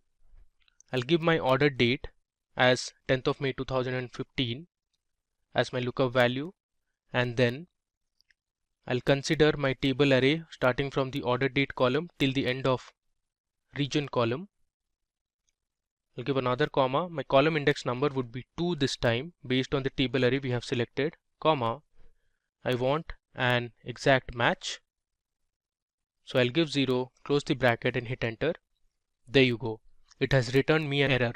Now I want to convert this error to a friendly message saying invalid date. So let me show you how to do it. I'll do it here. So to return a valid message, I'll use the if_NA function. And within if_NA function, I'll give my VLOOKUP function. So let me type if_NA. I'll hit tab. Now for the value parameter, I'll use my VLOOKUP function. So my lookup value is going to be the order date, comma. My table array I'll select from the order date column till the end of region column, comma. My column index number is going to be 2, comma. My range lookup is 0. I'll close the bracket, give another comma. Now if this expression results in an error, I want to display a message that is invalid date. So I'll put invalid date within double quotes since it is a text message. I close the bracket, hit enter. You can see the result, which is invalid date. Now moving on to the final section of the demo, we have two-way lookup. Now in the VLOOKUP function, the column index parameter is normally hard-coded as a static number. However, you can also create a dynamic column index by using the match function to locate the right column. And this technique allows you to create a dynamic two-way lookup matching on both rows and columns. Now let me first show you how a match function works. So suppose I want to find the index where unit cost column is present. So here I'll use the match function. I'll give my lookup value as the unit cost column name, comma. Suppose I'll choose my lookup array starting from representatives column till the unit cost column, comma. I'll give my match type as 0 for exact match. If I close the bracket, hit enter, it returns me 4 because my array was selected from the representatives column till the unit cost column, and in this array unit cost is at the 4th index. Alright, now using this idea, let's solve the following problem. I want to find the cost of each item sold by Morgan. So let's write our VLOOKUP formula. I'll write VLOOKUP. My lookup value is J5, which has the representative's name as Morgan, comma. My table array I'll select from C2 till F12. I'll give a comma, and this time I know that my column index number is at 4, but I'll be using the match function to find the same. So I'll write match. My lookup value is unit cost, comma. My lookup array is from C1 till F1, comma. My match type is 0. I close this bracket, give another comma, and I'll give my range lookup as 0. Close the bracket, hit enter. You can see for Morgan the unit cost is 19.99. You can verify from the table. For Morgan the unit cost is 19.99. Alright, now we have another question here. I want to find how much sales did Andrews make in the central region. So here I have two lookup values. One is central, one is Andrews. Now looking at these two values, I want to find the total. To solve such problems, let me first create another table. I'll place the table somewhere here. Okay, so let me just paste the table here.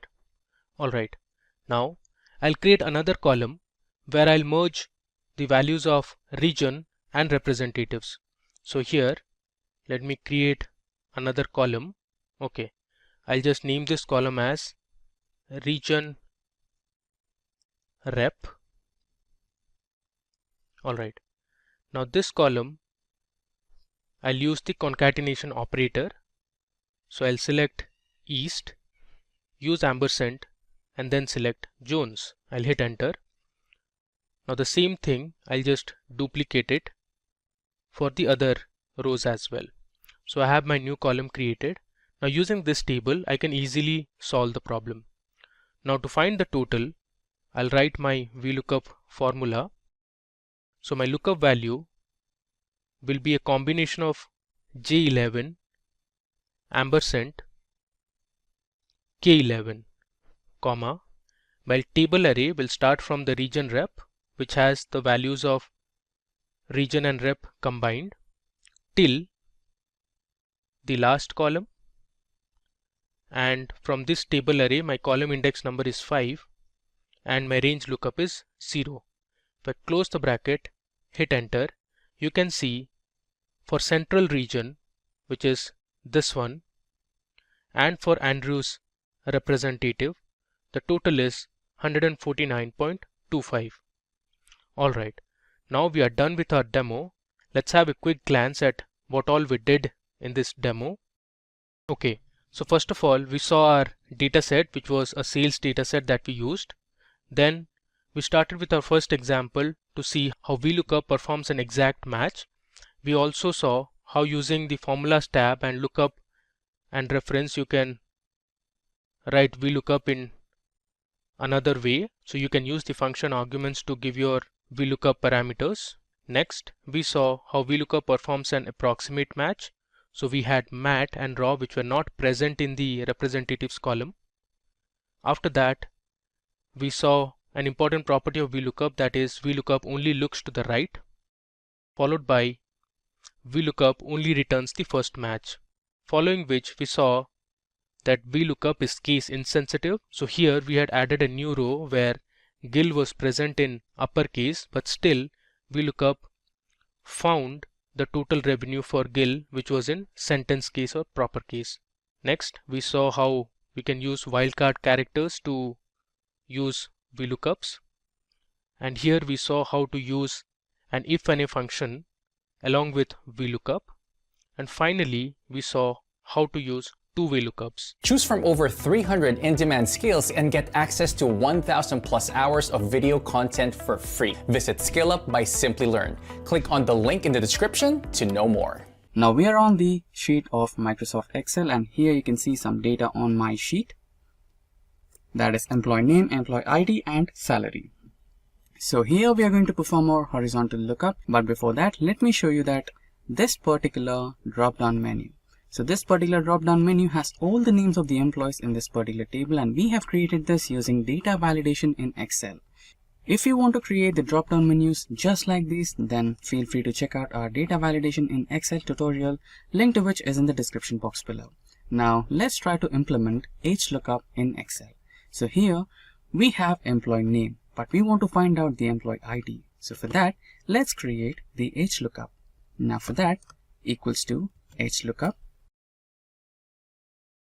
Now the first one is the lookup value. So this one is the cell which is the employee name. Now after that, the table array, we have to select all the table arrays here. Now the row index number. So the employee ID is in row index number 2 according to the table. So for that, provide 2 and close the bracket.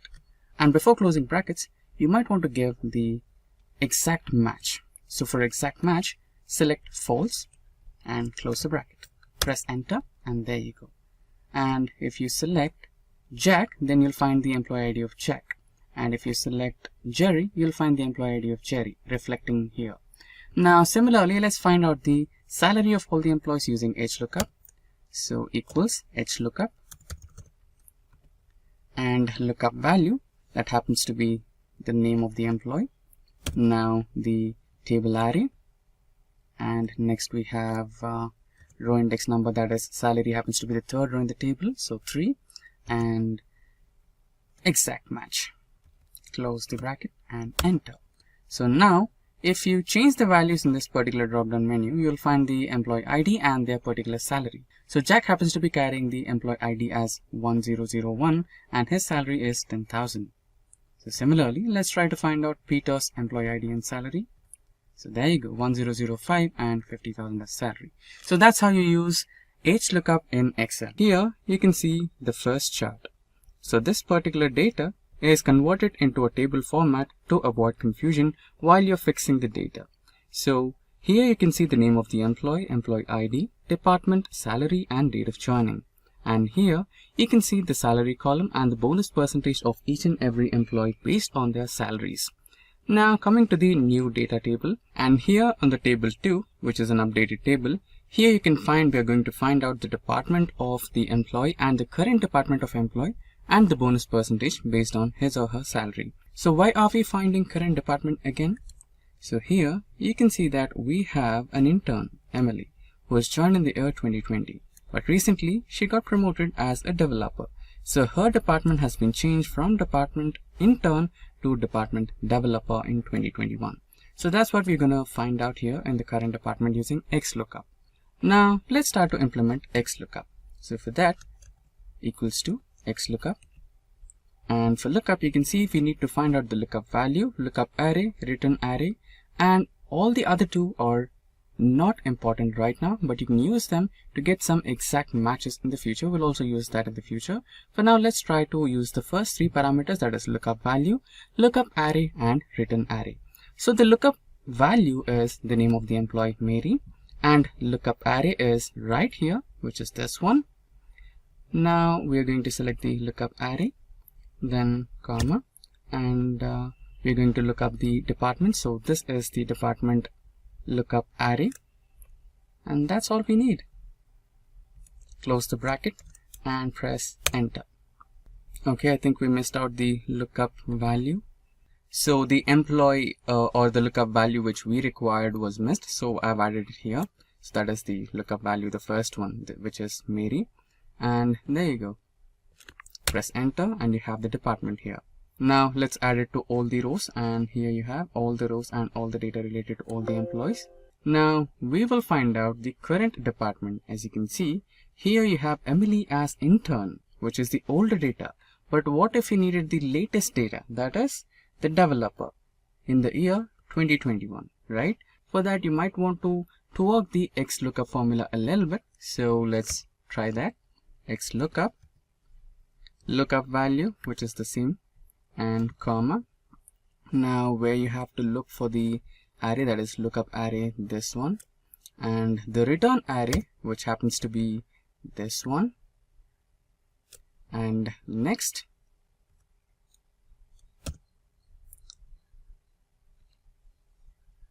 you can find the exact match for this one, so that's all right, exact match. And here comes the important part, where you have to search last to first. By default, XLOOKUP searches for first to last, that is like this, in the starting place to the last place. So that's the reason why we had Emily as intern. So now if we give last to first, then it retrieves the latest data where Emily will be shown as developer. Now select that, and now you can close the brackets and press enter. So let's add that to all the rows. There you go.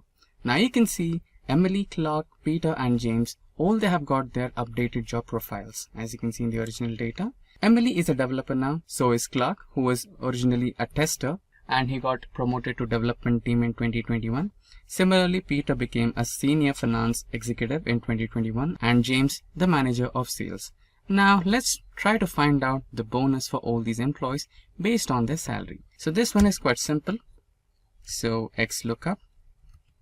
Now the lookup value is their existing salary, comma, and the bonus part. So the lookup array is the salary range. Then here is another important point. So here you might want to find the exact match, but finding an exact match will not help you here. You might want to declare another type of value where you can get exact match or next smaller item. So you'll understand it why I'm selecting that. So now let's close the bracket and enter. So now we have the bonus values. Now let's add the bonus value to all the factors, all the rows, I mean. So you can see we have different variety of salaries, that is 38,000, 22,000, 39, etc.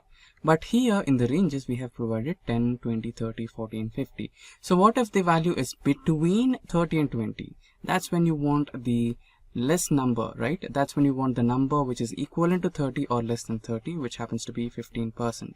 So that's how it has worked here. That is 0.15% bonus to the actual salary. Now we are on our Excel sheet. Here you can see the employee names and employee IDs of different employees from different zones.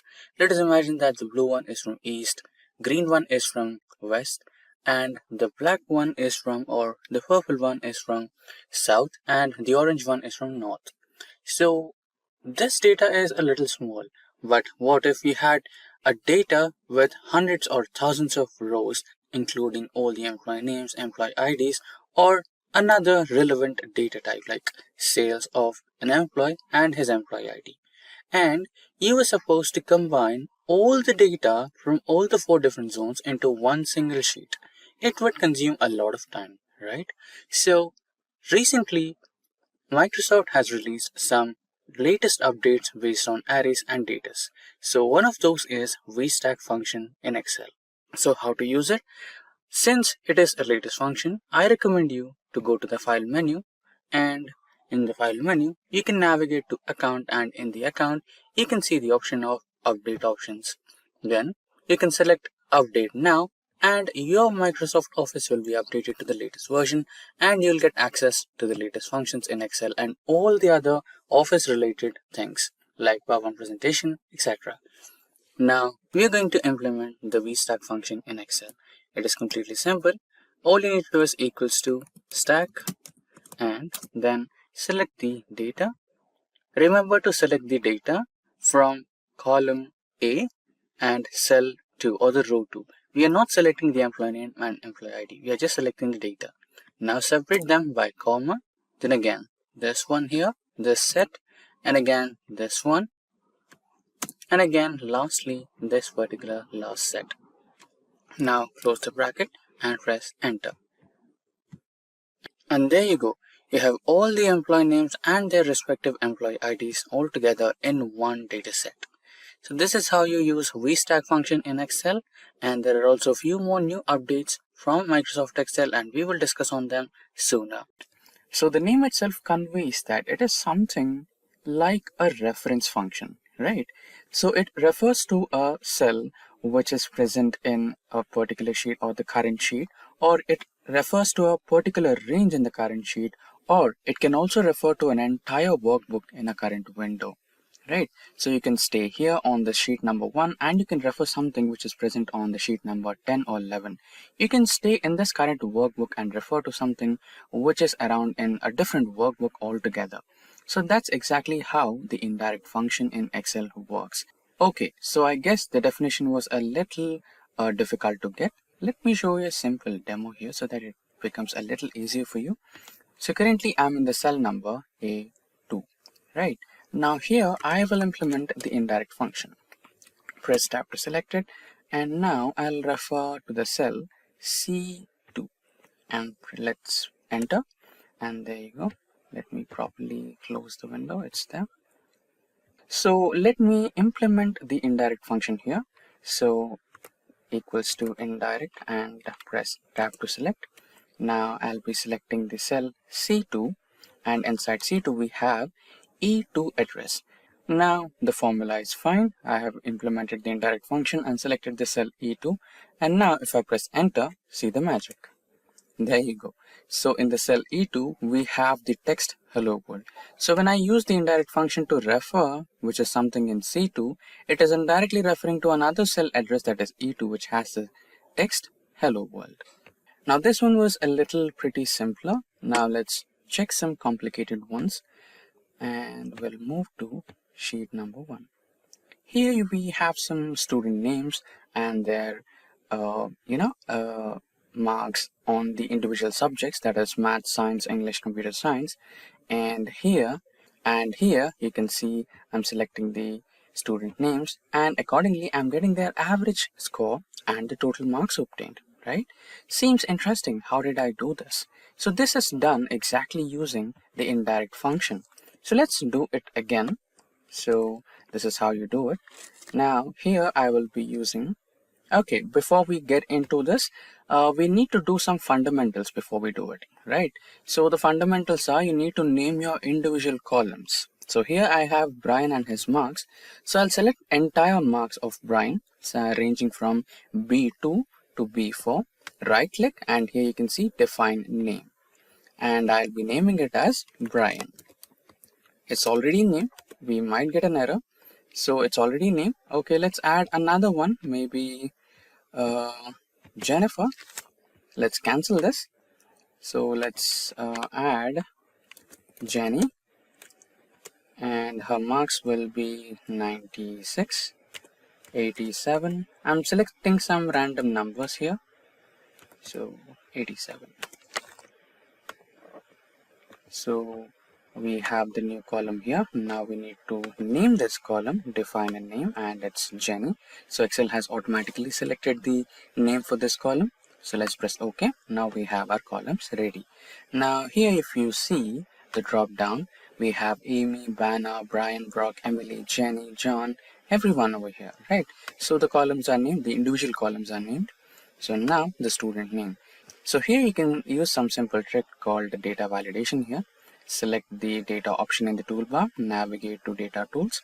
Here select data validation, and in this, instead of any value, select list, and here give the source as this particular set. Press OK, so that you get the drop down menu over here. You can also type the individual names again. When you type the individual names, you might go wrong with the case or spelling, right? So it's better always to use this kind of list options, which will make things easier for you. Now getting into the average calculation. So here the average will be equals to average.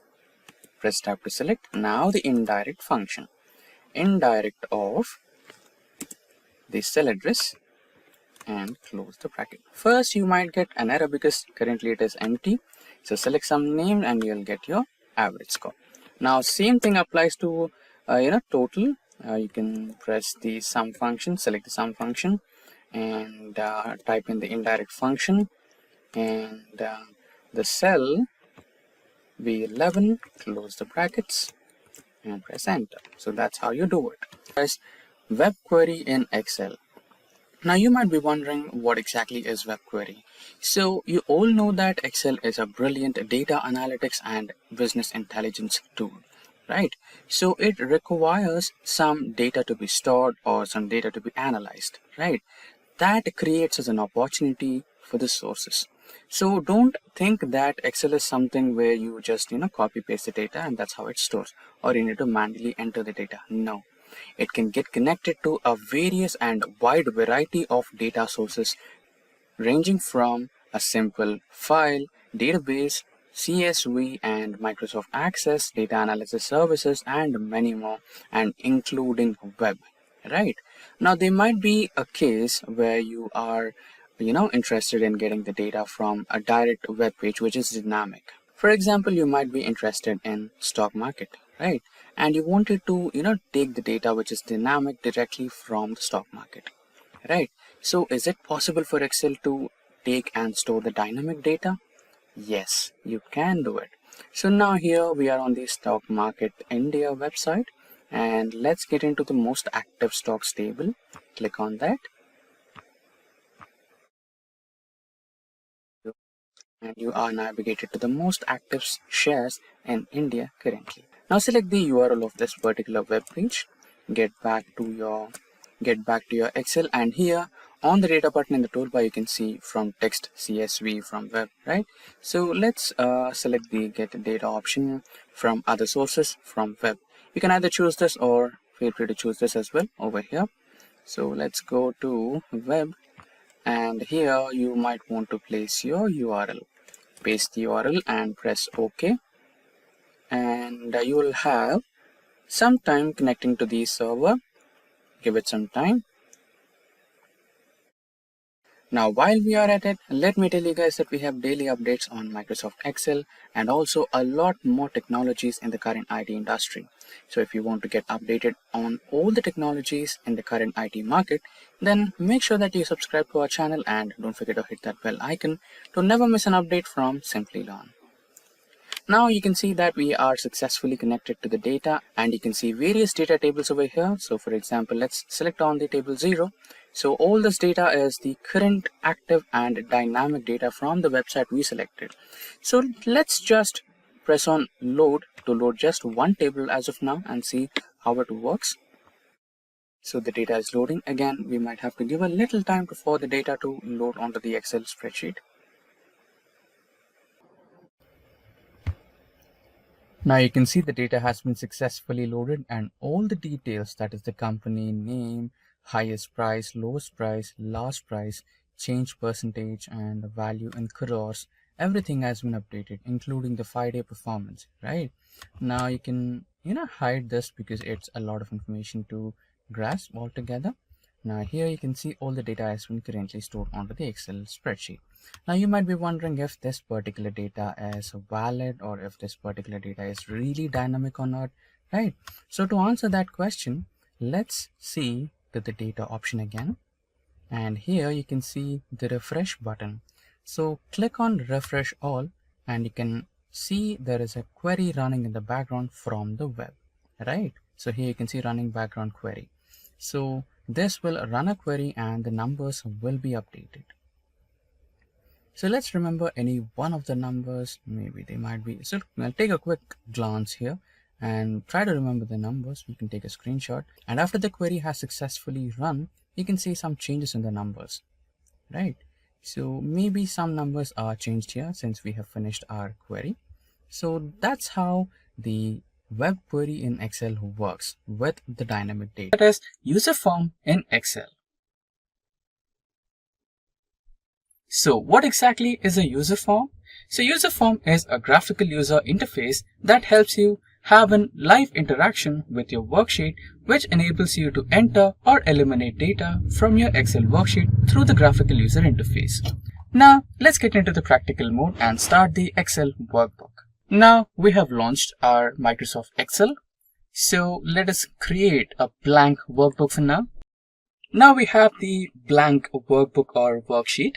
Now before we get started with the user forms in Excel, the fundamental step is to enable the developer menu on the toolbar. Here you can find the developer menu. So basically it will not be enabled as default. To enable that, you need to get into file menu, and inside the file menu you can see the last menu, that is the options menu. Select that and you will have a dialog box on your screen. And inside that, you need to go into the customize ribbon option. And inside the customize ribbon option, you have the main tabs. Scroll through the main tabs, and here you can find an option called developer. By default, it will not be enabled. It will look something like this. But to enable that, you need to select the check option in this and click on that and select OK. Now the developer option will be enabled on your tool menu. So now you have your developer option on your toolbar. So to get started with user forms in Excel, click on the developer option, and here you can see Visual Basic. So click on that Visual Basic, and now you have your new window opened right on your screen. So this is the Visual Basics for applications. So here is where you create your user forms. Now to create a user form, just select on Insert menu, and you have the option called User Form. Now a new user form will be created for you, and that is user form 1. So this is the user form which you can design and enable to interact with your worksheet and help you insert data or eliminate data. For now, let's try to create a simple user form for employees. Now here you can see the controls option where you can find the various options to provide an object into your user form. So it might be a label, it might be a text box, it might be a multi-page, it might be a command button, it might be a frame or a toggle switch, many more. For now, let's make it simple. Let's create a label. So this is our first label. We have just dragged and dropped it, and let us name it as, okay, so let us select it and rename it as employee ID.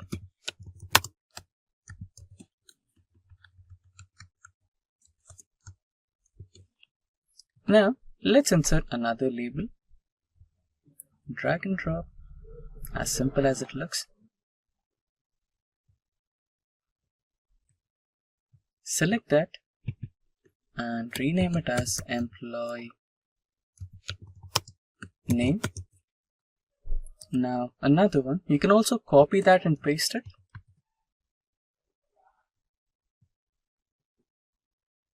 And this should be our employee phone number. Now we have our 3 labels on the screen.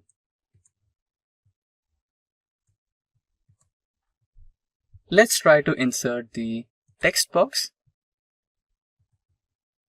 Now this is our first text box for employee ID.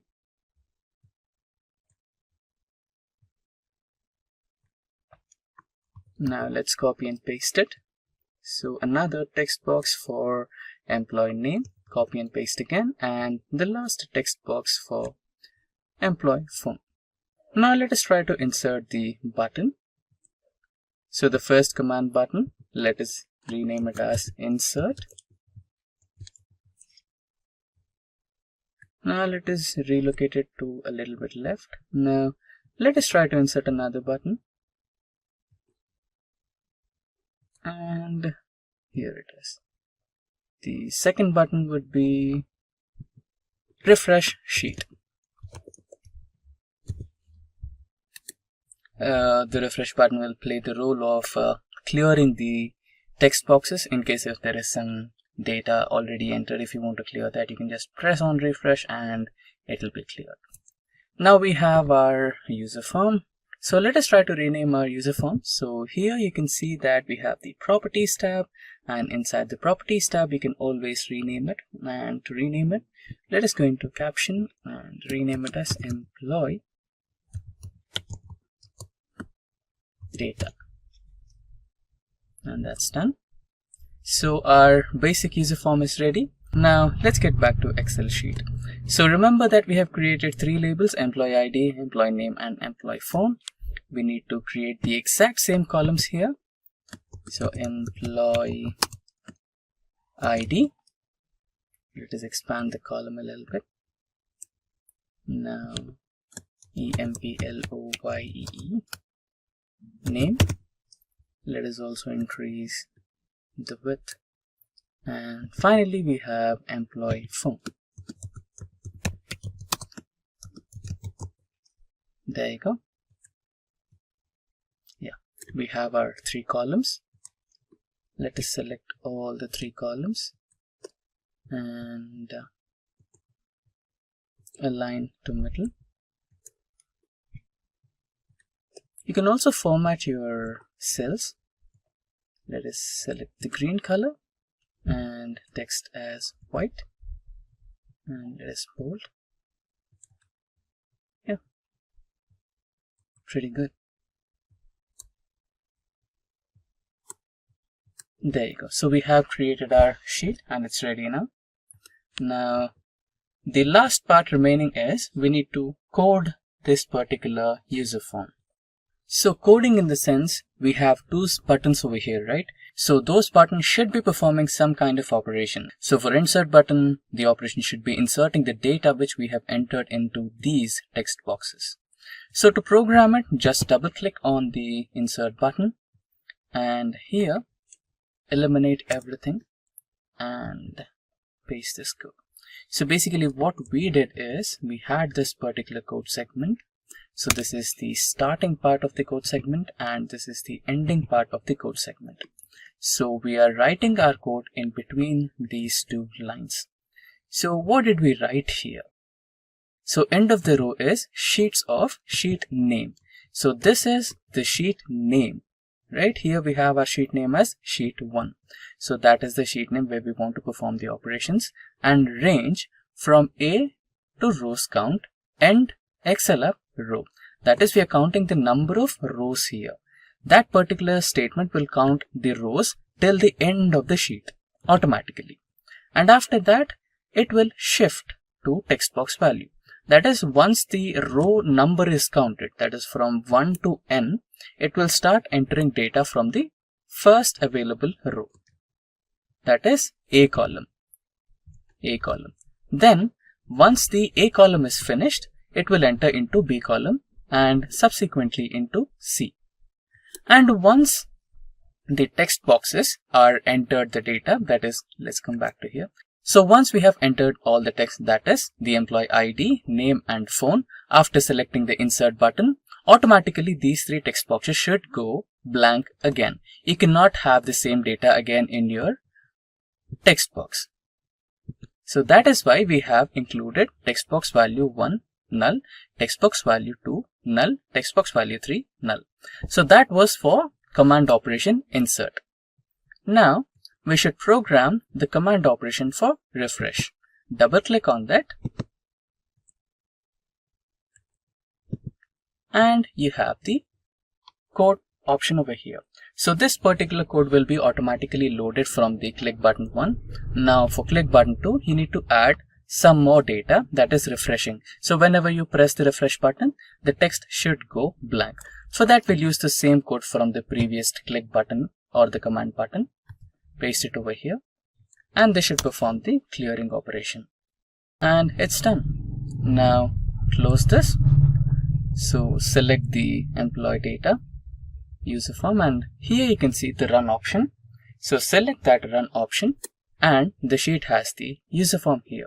Now let us enter the employee ID as 1, 2, 3, 4, 5 and employee name as JOHN. Okay, caps lock is on. JOHN John. Employee phone as 1800 231 and select the insert option and the data got inserted.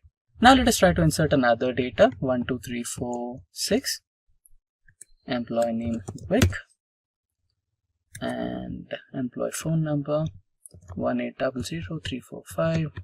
Yeah, by now you might have guessed I'm a fan of John Wick. Yes.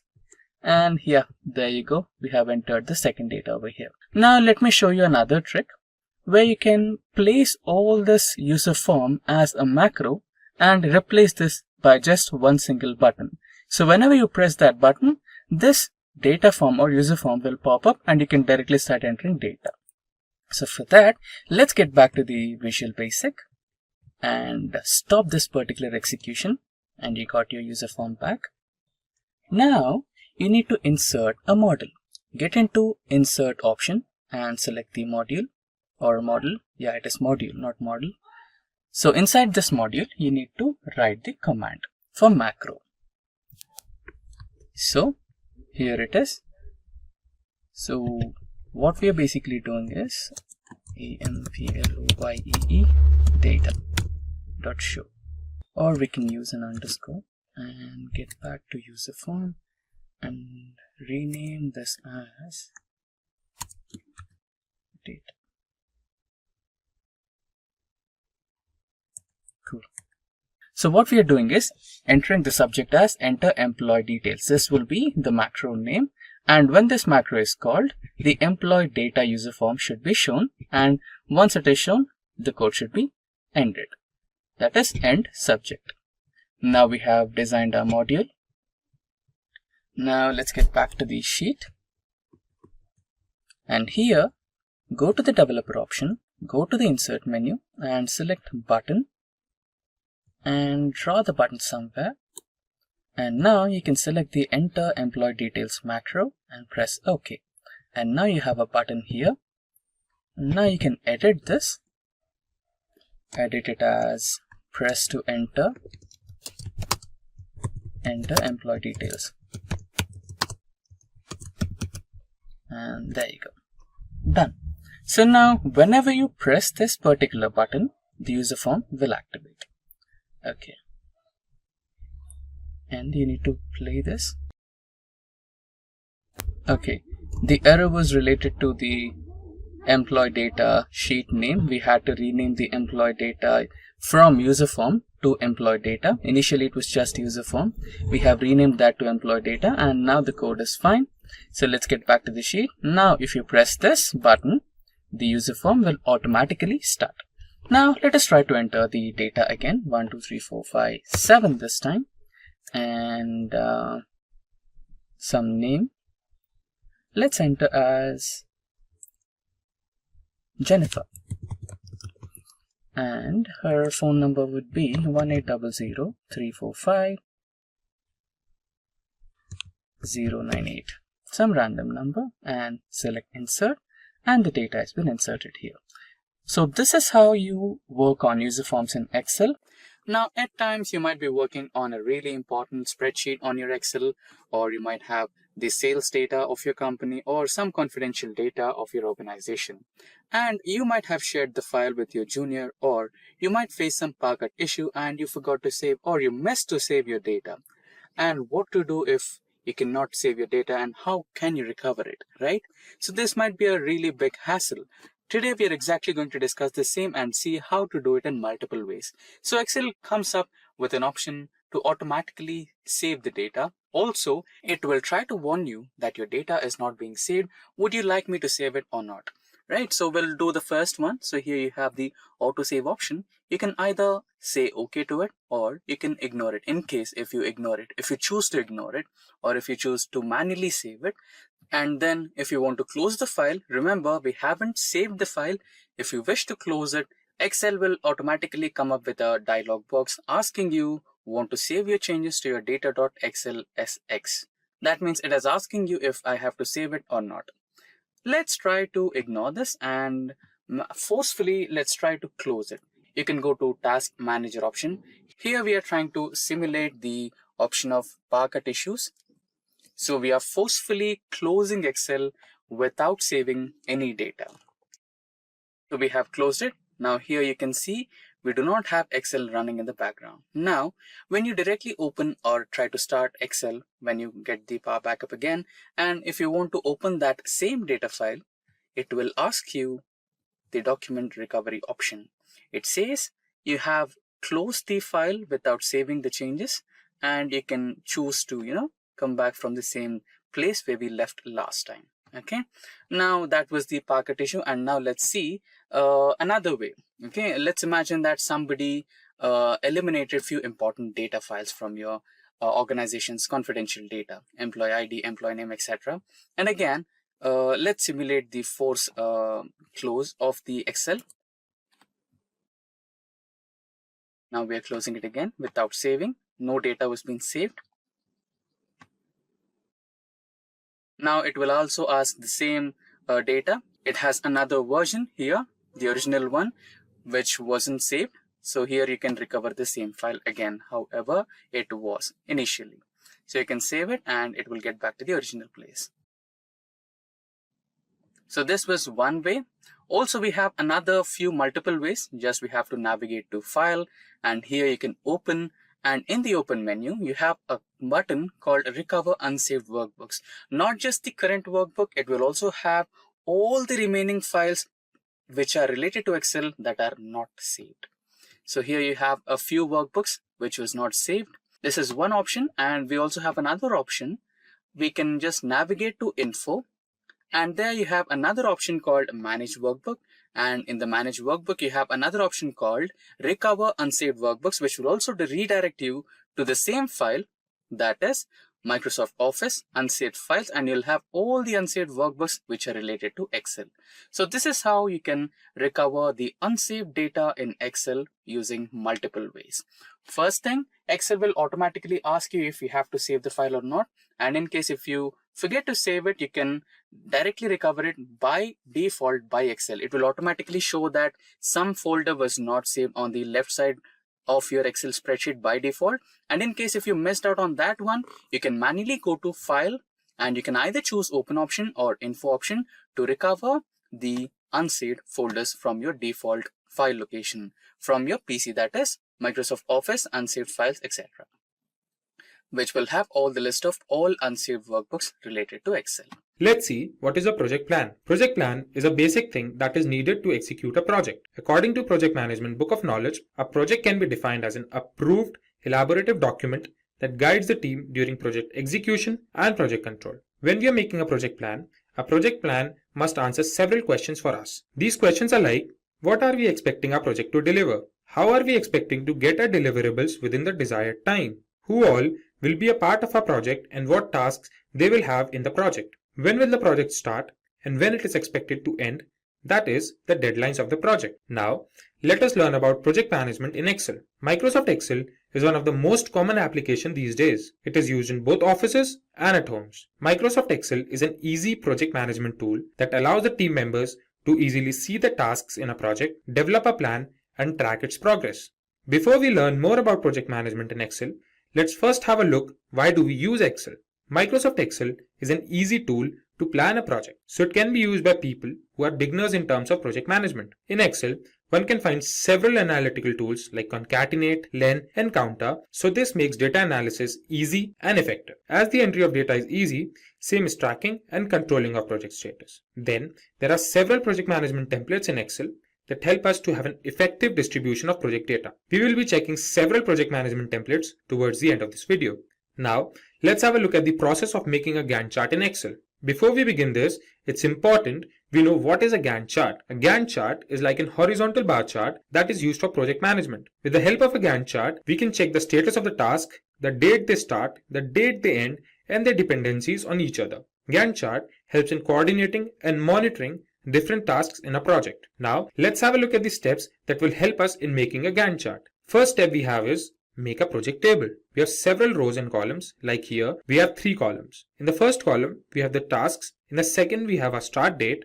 And in the third column, we have the duration or tenure of the task. The second step is to make a bar chart in Excel. For this, we will select the entire second column. Then we will go on the Insert tab and click on the bar graph chart. There, we can select stacked bar graph in 2D bar charts. As a result, we will have the entitled bar graph on the screen. In the third step, we will add the duration to the bar graph. We will right click on the chart and in the menu that appears, we will select Select Data option. A window that appears on the screen, in that window, we will select Add option as shown. We can also see the start date is already in the entry section. Then in the dialog box that appears, type tenure in the series name and click on the range selection icon that's shown in the figure. Now select the relevant data from the tenure column and click on OK. Now we can see a bar graph that has 2 colors on the screen. This bar graph now has the duration of the tasks. The fourth step we have is adding description to the Gantt chart. Now we will open the box again and in that box we will select the edit option as shown in the figure. Then we will select the tasks as we had selected the duration of the tasks before and click on OK.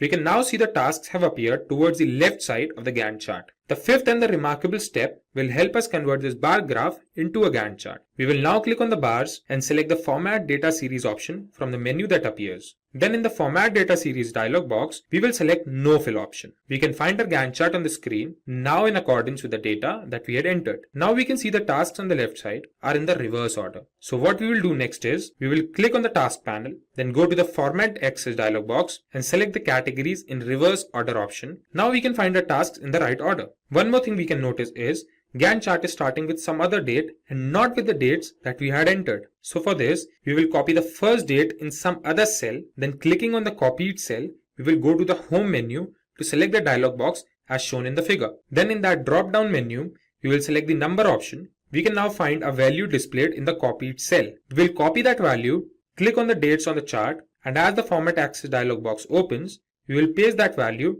in the box that says minimum shown in the figure. As a result, we will have our final Gantt chart on the screen. In the last step, we can give several designs to a Gantt chart, change colors, and make it more presentable for us. Now when we know the basic steps of making a Gantt chart, I will show that practically to you in Microsoft Excel. Our first step is to open Microsoft Excel, and in Microsoft Excel, we will make a project table. In a project table, we will have 3 columns. The first column will be task, the second column will have the start date, the third column will have tenure or the duration of the task. So beginning with tasks, we have task 1. In task 1, we have 1.1, 1.2, 1.3. Then comes task 2. In task 2, we have 2.1, 2.2, 2.3 and 2.4. Then we have task 3. In task 3, we will have 2 subsections, 3.1 and 3.2. Then we will start with the starting dates. In starting dates, we will put 1st January. The task 1.1 will be 1st of January. Then this will be 4th January. Let's say this is 5th January. Then we will put this as 11th of January. And this will be again 11th January only. This will be 15th January. Let's put this as 17th January. Let this be 19th January. Task 3 begins on 23rd January. And the 3.2 section begins at 26th of January. Now let's put the tenure or the duration of the task. We will begin with task 1. It takes 12 days. Then 1.1 takes 7 days. We say this takes 4 days and this takes 8 days. Then for task 2, it again takes 12 days. It takes 5 days, 5 days, and let's say this takes 6 days and this takes 4 days. Then we come to task 3. This takes 8 days and let's say this takes 6 days and the 3.2 section takes 5 days. So this is how our project table is ready.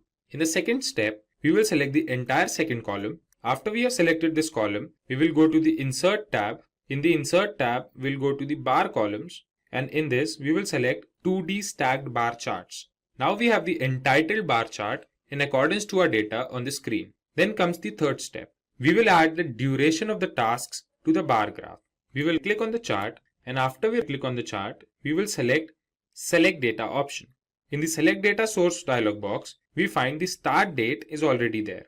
Now we will click on Add, and after we click on Add, in the series name section, we will put tenure.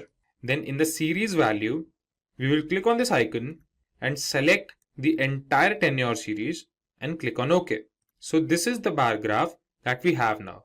This is now in 2 colors, the orange color and the blue color. This bar graph now has the duration of all the tasks in our project table. Now in the fourth step, now it's time for us to add description to our Gantt chart. Instead of this 1, 2, 3, 4, 5, we will put task 1, task 2 and the subtasks. So what we will do is, we will again go to that box, we will left click on the Gantt chart, select the Select Data option, and then we'll go to the start date. Here, we'll select the Edit option. In the Edit option, we will select all the tasks and click on OK. Now we can see all the tasks are aligned towards the left of the bar chart. As we can see, this is a bar chart or a bar graph and not a Gantt chart. The next step we have is converting this bar graph into a Gantt chart. So we will click on the bars and select the Format Data Series option from the menu that appears. Here we have this Format Data Series option. Now we can see the dialog box on the screen. Here we'll go into the color section, fill section, and then we will select no fill. Now we can see the blue lines have disappeared. So this looks like a Gantt chart. So now when we have a Gantt chart on the screen, we can notice that the tasks here are in the reverse order. So what we will do is, we will click on these tasks and select the Format Axis option. Here, we will select Categories in reverse order.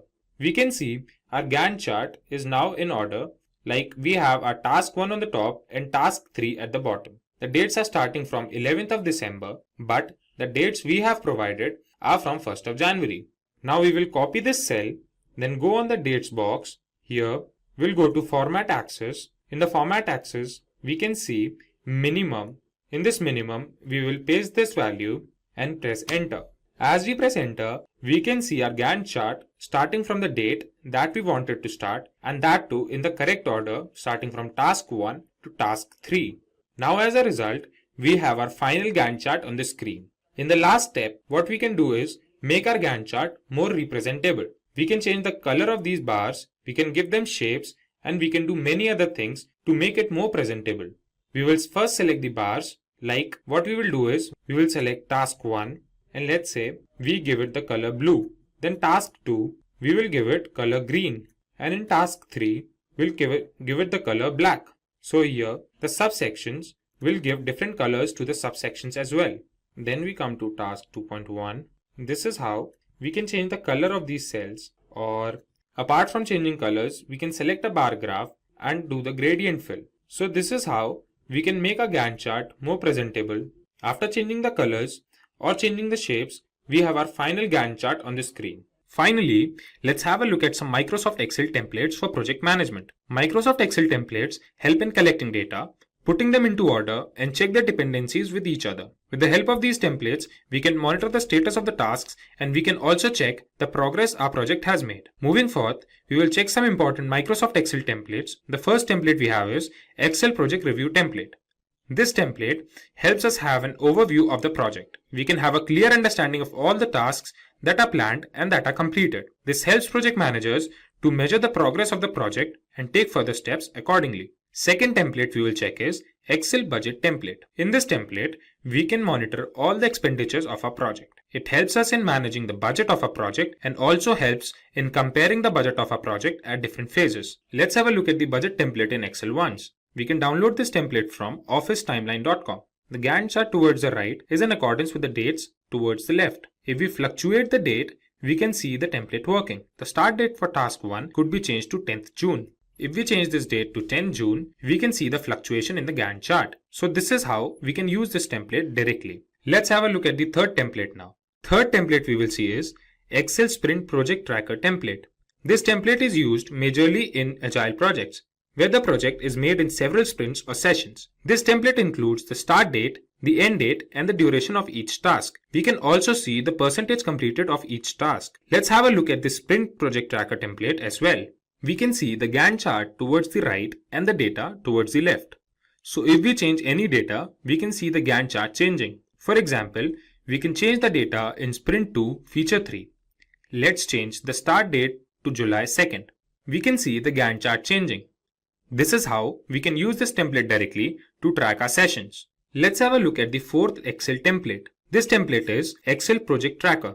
In this template, we have the data of all the tasks with their status and owners. We can track the percentage of tasks completed and also compare the planned duration of the task to the actual duration of the task. After the critical part tracker, let's check the Excel Project Schedule template. This template helps in effective management of the project, as it helps in monitoring the time that each task of the project takes. It provides a clear view of all the work associated with the project. Let's have a look at this template in Excel once. We can see the Gantt chart in accordance to the data. If we change the estimated hours at two places, let's say at the design review, we make it 15 hours instead of 5 hours. And at the create staffing plan, we make it 2 hours instead of 20 hours. We can see the Gantt chart fluctuating. This is how we can use this template to manage the schedule in a project. Moving forward, the next template we will see is Excel Project Status Report template. This template helps us having a list of project deliverables and the risks associated with that project. This template helps the project managers about different crucial activities involved in a project. After this, we have Excel Milestone Tracker.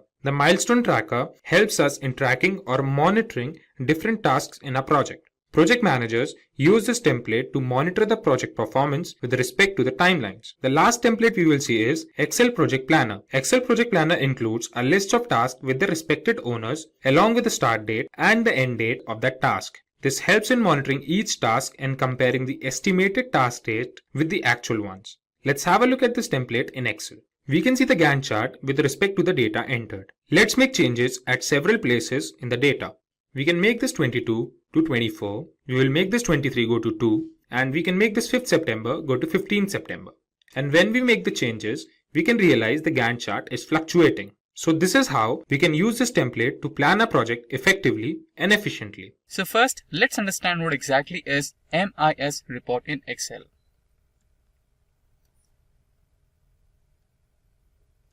So MIS stands for Management Information System.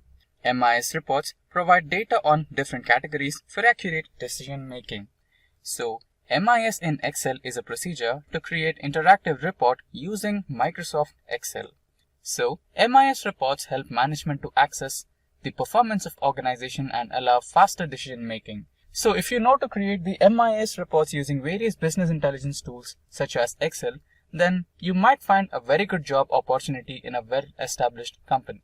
Now let us try to learn how to create MIS report using Excel in a practical mode. So let's get back to the Microsoft Excel. If getting your learning started is half the battle, what if you could do that for free? Visit SkillUp by Simplilearn. Click on the link in the description to know more. So here you can see that I've got some sales data of various car manufacturing companies, and I've also got some slices. So using these slices, I can get the real-time information from the dashboard. So I'll select an year from the first slicer, and I'll go into the second slicer and I'll select a company. Now I'll select BMW and SUV type. So we have the data of all the SUV types cars manufactured by BMW car manufacturing company in the year 2018. Now let's start and create something similar to this one. So how did I create this MIS report? Let's go through this in a step-by-step way. So on my screen, you can see that we have created a completely new Excel workbook, and we have some sample data with 5 rows and 20 columns. So this particular data is based on the manufacturer year and the car manufacturing company and the type of the car manufactured and number of cars manufactured in that particular year, and also the price of that particular car. Now to create MIS reports, we need to play around pivot tables. So we also have tutorials on pivot tables, and you can go through that in our Simplilearn YouTube channel, and also we will try to link those in the description box below. Now let's select the entire data and go into the insert ribbon, and there you can see the first option, that is pivot table. So after selecting the pivot table option, it will show this particular dialog box where it will ask you for the range of cells you need to select, and the next one is to create the pivot table in the same sheet or a new sheet. So we'll take a new sheet here. Now select OK, and there you go, you have the pivot table here. So first you have an empty pivot table, and on the right side you can see we have pivot table fields.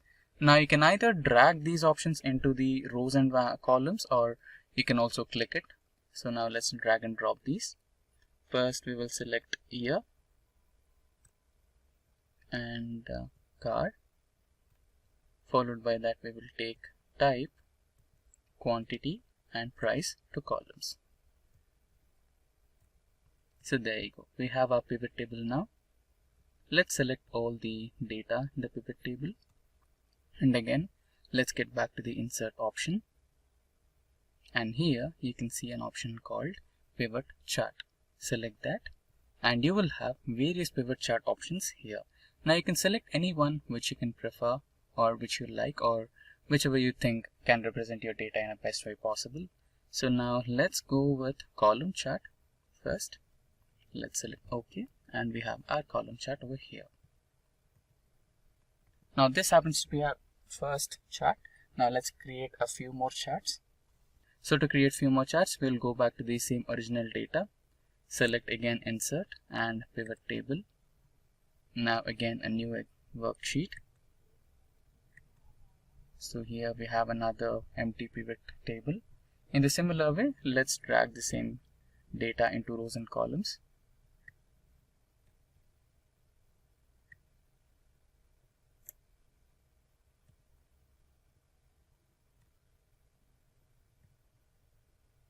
There you go.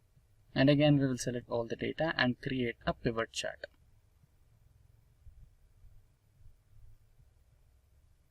Go to insert option, pivot chart, and now let's try to select pie chart. Select OK, and we have our pie chart over here. Now let's try to create one more. Same procedure, select table, select pivot table, then create new worksheet for the new pivot table, and now drag and drop the data.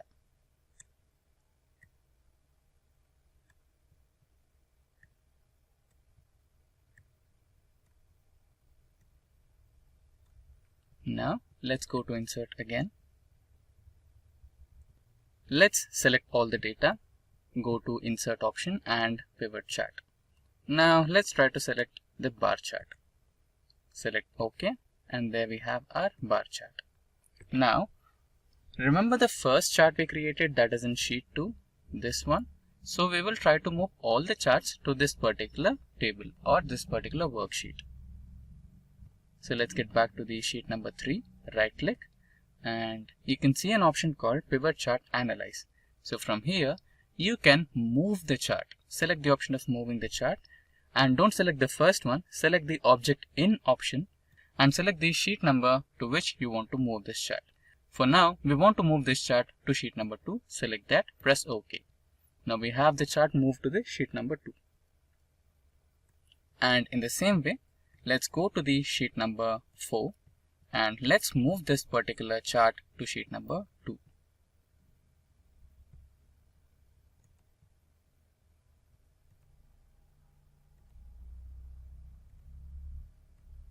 There you go, the chart got moved to sheet number 2. Now you can insert the slices. So we have selected the third sheet or third chart, and inside the pivot chart analyze option we have an option of inserting the slicer. Now we will insert the slices for year, car and type. Now select OK and you will have all the 3 slices onto your sheet. Now let's rearrange them.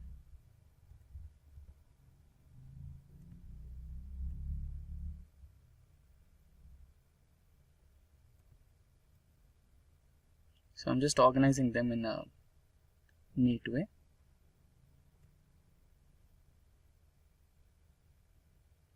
There you go. And you can also customize your designs for all the charts so that they look a little more better. Now, if you see, if I make some changes, only one chart will be interacting for this, right? So if I select Ferrari and year 2020 and option as sports, you can see only one chart is interacting to these particular slices. Why? Because all these slices are connected to just one chart here. So you need to make sure that all these slices are connected to all the 3 charts what we created. So let's erase all the filters and select one slicer at a time. Right click and you will see an option of report connections.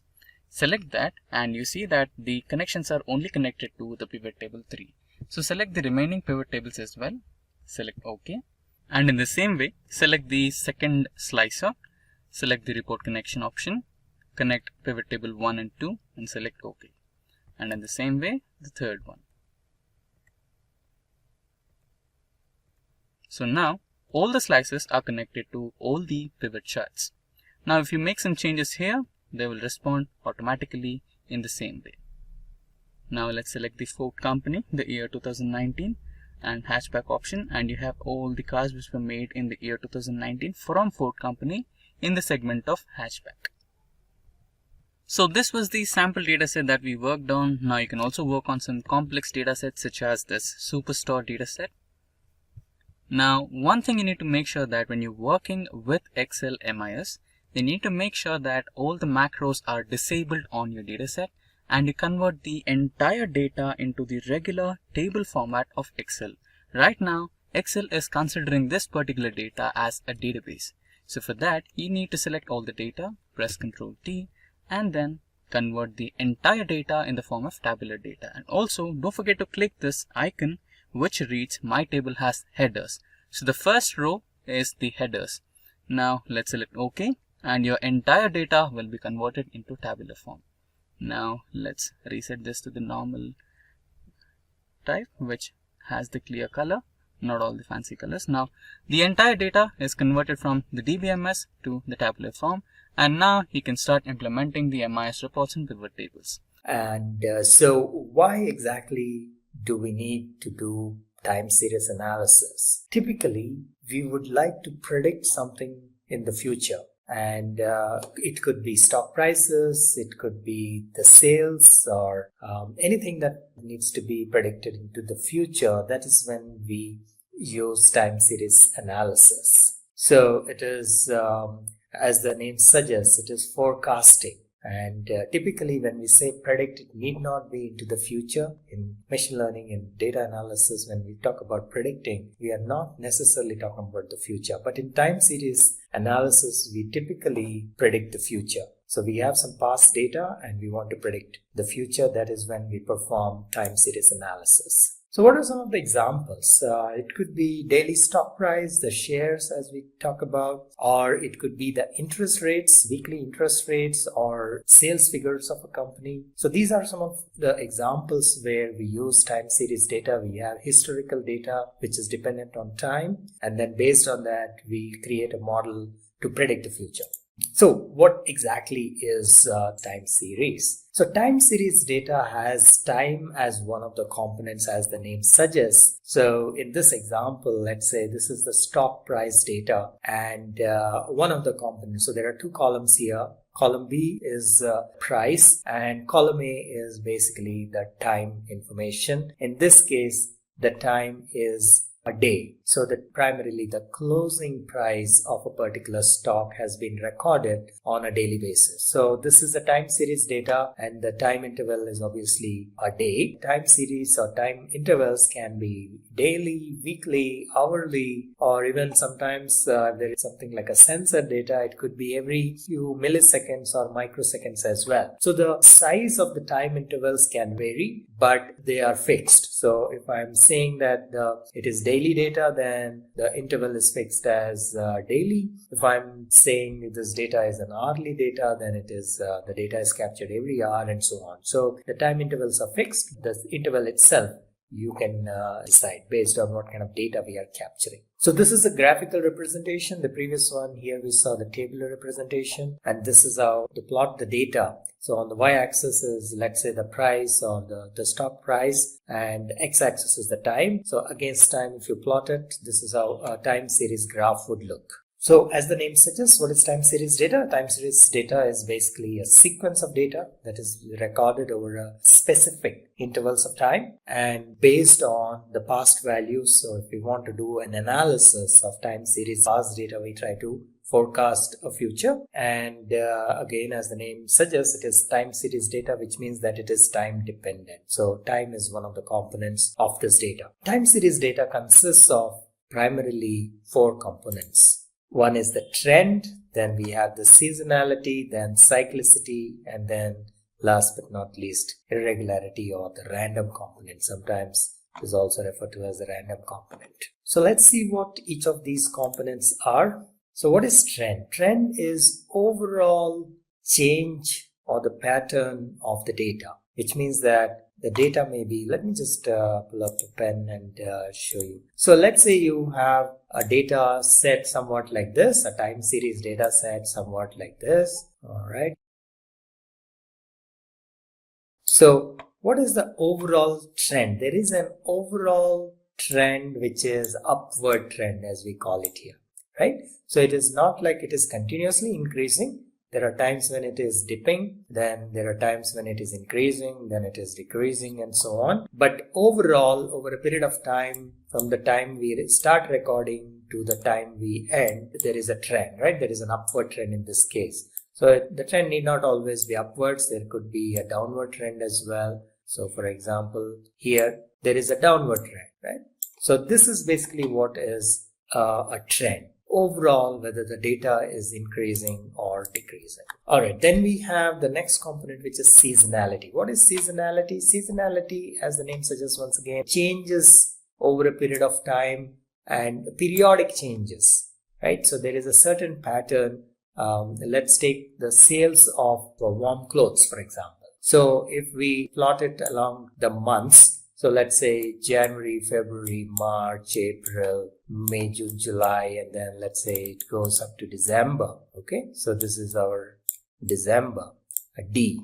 I will just mark it as D. And then you again have Jan, Feb, March, and then you get another December. Okay, and just for simplicity, let's mark these as Decembers as the end of the year, and then one more December.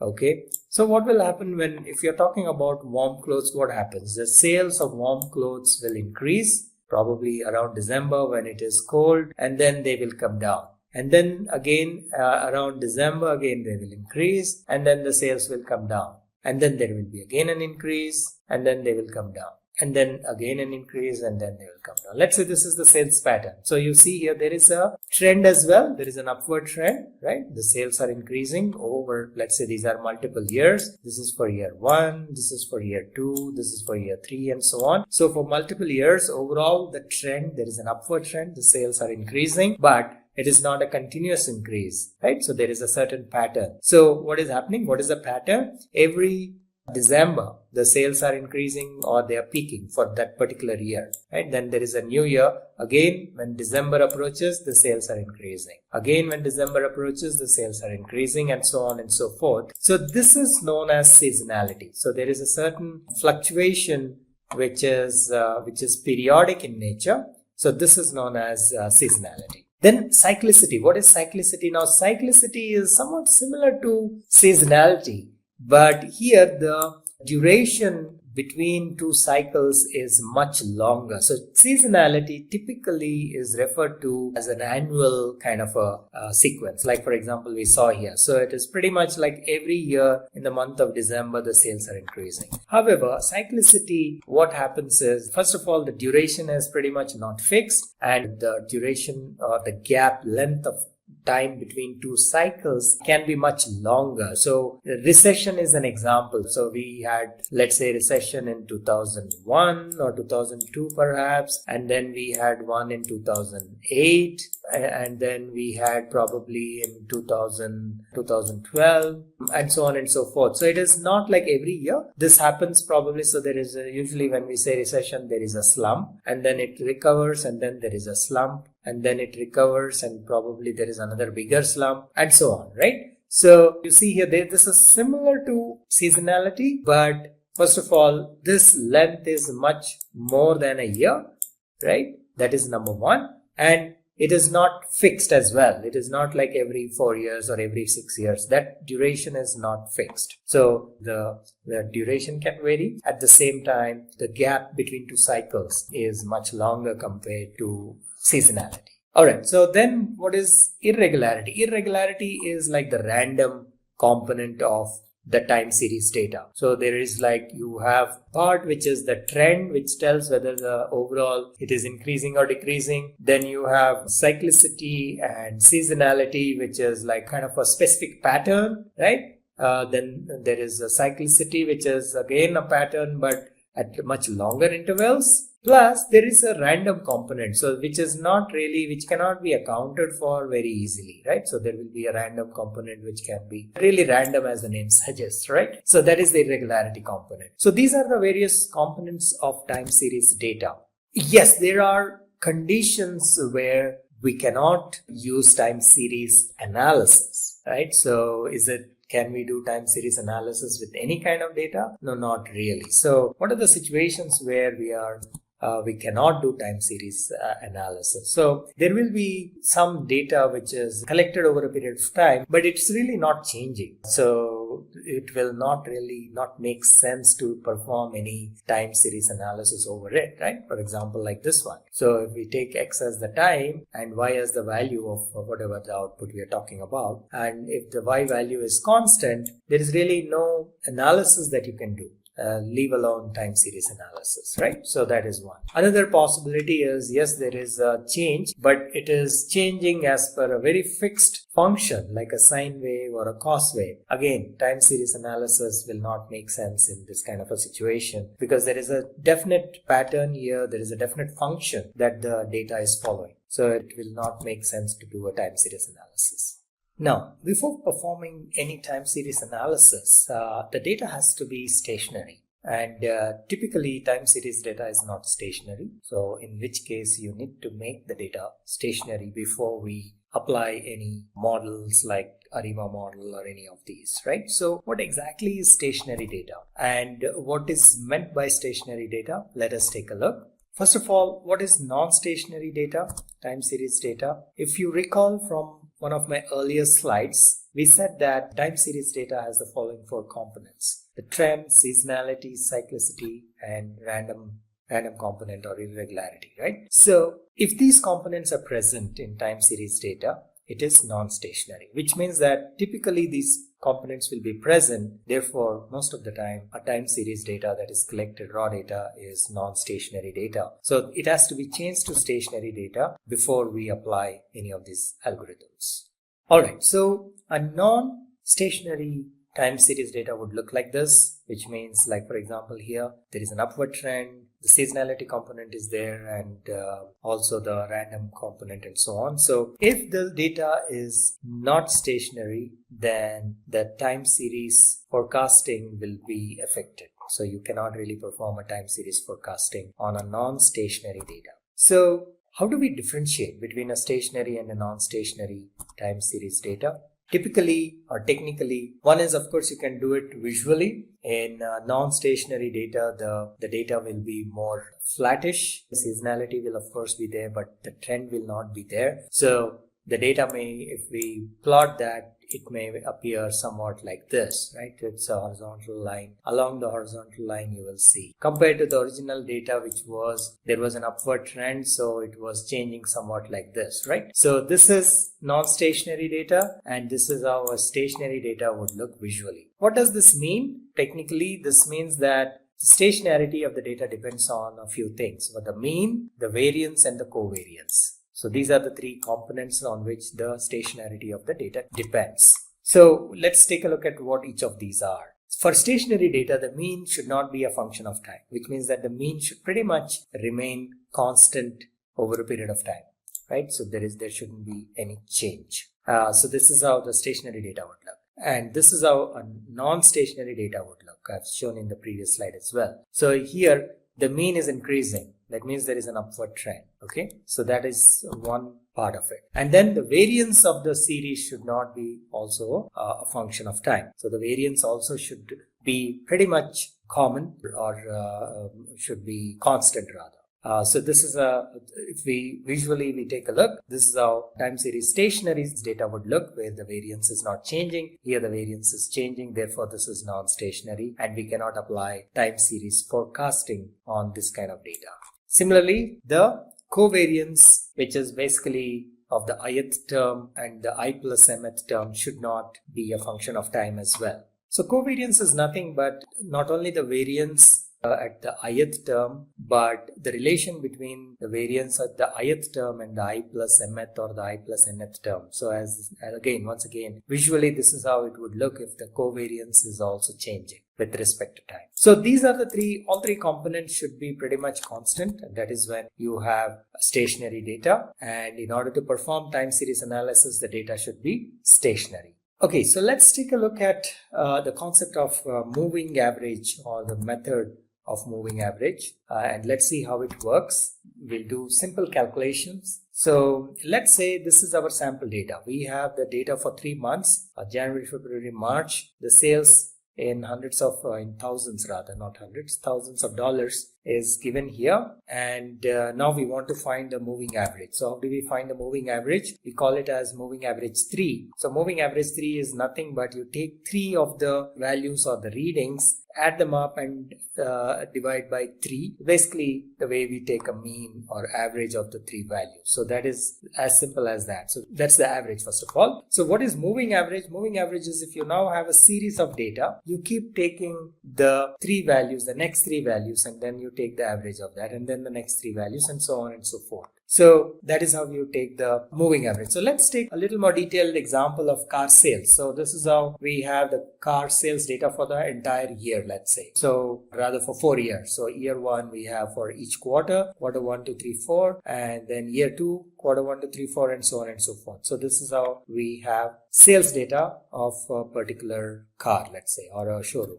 And we want to forecast for year 5. So we have the data for 4 years. We now want to forecast for the 5th year. Let's see how it works. First of all, if we plot the data as it is taken, the raw data, this is how it would look. And what do you think? Is it stationary? No, right? Because there is a trend, upward trend. So this is not a stationary data. So we need to, later we will see how to make it stationary. But to start with, just an example, we will not worry about it for now. We will just go ahead and manually do the forecasting using what is known as moving average method. Okay, so we are not applying any algorithm or anything like that. In the next video, we will see how to apply an algorithm, how to make it stationary and so on. All right, so here we see that all the 3 or 4 components that we talked about are there. There is a trend, there is a seasonality, and then of course there is some random component as well. Cyclicity may not be, it is possible that cyclicity is not applicable in all the situations. For sales especially, there may not be, or unless you're taking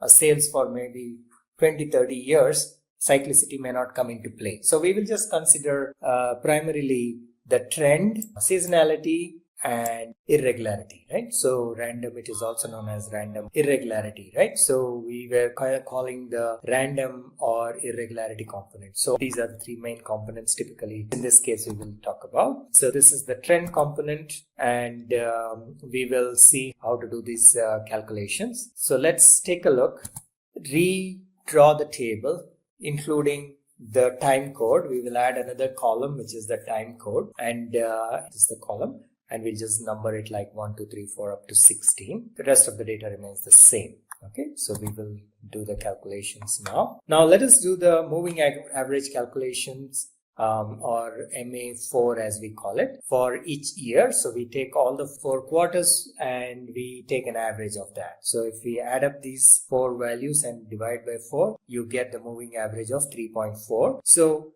we start by putting the value here. So that will be for the 3rd quarter, let's say 1, 2, 3, the 3rd quarter. Then we will go on to the next one. So we take the next 4 values as you see here and take the average of that, which is the moving average for the next quarter, and so on and so forth.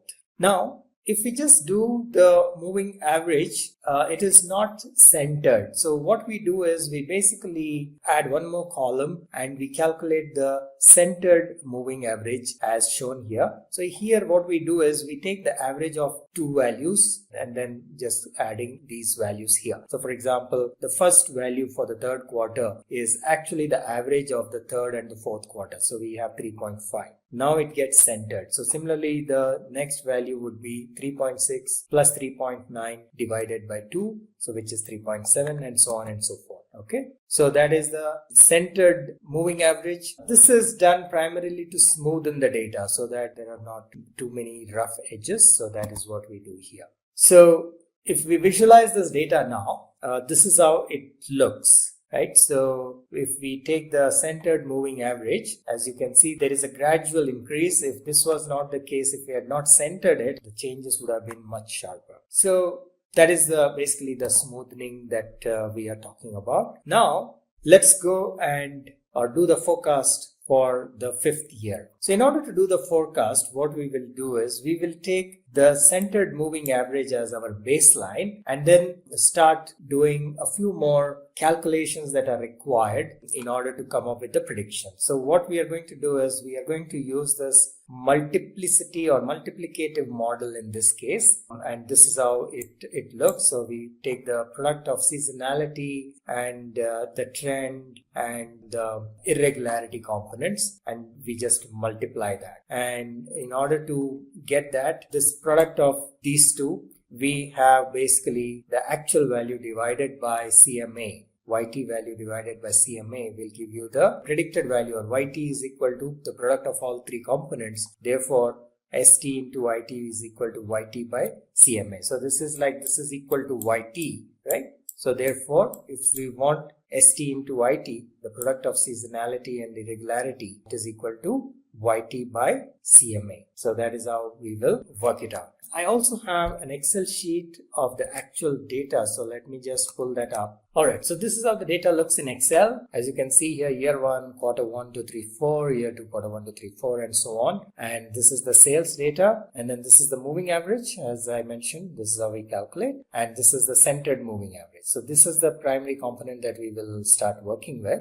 And then we will calculate, since we want the product of ST into IT, that is equal to YT by CMA. So if you see, these values are nothing but the YT value divided by CMA. So in this case it is 4 by 3.5, which is 1.14. Similarly 4.5 by 3.7, 1.22, and so on and so forth. So we have the product ST into IT, and then the next step is to calculate the average of respective quarters. So that is what we are doing here, average of respective quarters. And then we need to calculate the deseasonalized values. So in order to get deseasonalized value, we need to divide YT by ST that was calculated. So for example, here it is 2.8 by 0.9.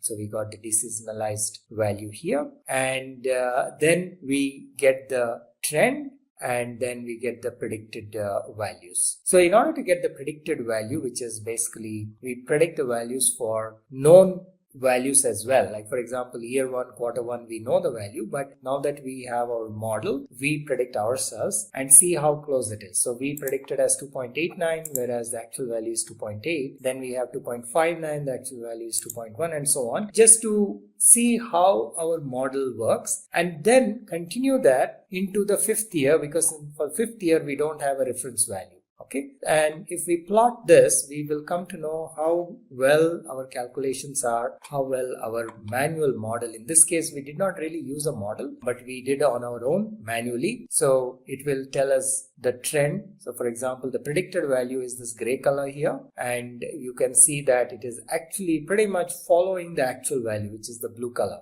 Right? And the gray color is the predicted value. So wherever we know the values up to year 4, we can see that our predicted values are following or pretty much very close to the actual values. And then from here onwards, when the year 5 starts, the blue color line is not there because we don't have the actual values, only the predicted value. So we can see that since it was following the trend pretty much for the last 4 years, we can safely assume that it has understood the pattern and it is predicting correctly for the next 1 year, the next 4 quarters, right? So that is what we are doing here. So these 4 quarters, we did not have actual data, but we have the predicted values. So let's go back and see how this is working in this using the slides. So this is, we already saw this part, and I think it was easier to see in the Excel sheet. So we calculated the ST, IT, the product of ST and IT using the formula like here, YT by CMA, we got that. And then we got ST, which is basically YT. So this is average of the first quarters for all the 4 years. And similarly, this is the average of the second quarter for all the 4 years, and so on. So these values are repeating. They are calculated only once. They get repeated, as you can see here. And then we get the deseasonalized data, and that is basically YT by ST. So we calculated ST here, and we have YT. So YT by ST will give you the deseasonalized data. And we have got rid of the seasonal and the irregular components so far. Now what we are left with is the trend. And before we start the time series forecasting or time series analysis, as I mentioned earlier, we need to completely get rid of the non-stationary components. So we are still left with the trend component. So now let us also remove the trend component. In order to do that, we have to find we have to calculate the intercept and slope of the data, because that is required to calculate the trend. And how are we going to do that? We will actually use what is known as a regression tool or analytics tool that is available in Excel. So you remember we have our data in Excel. So let me take you to the Excel, and here we need to calculate the intercept and the slope. In order to do that, we have to use the regression mechanism, and in order to use the regression mechanism, we have to use the analytics tool that comes with Excel. So how do you activate this tool? So this is how you would need to activate the tool.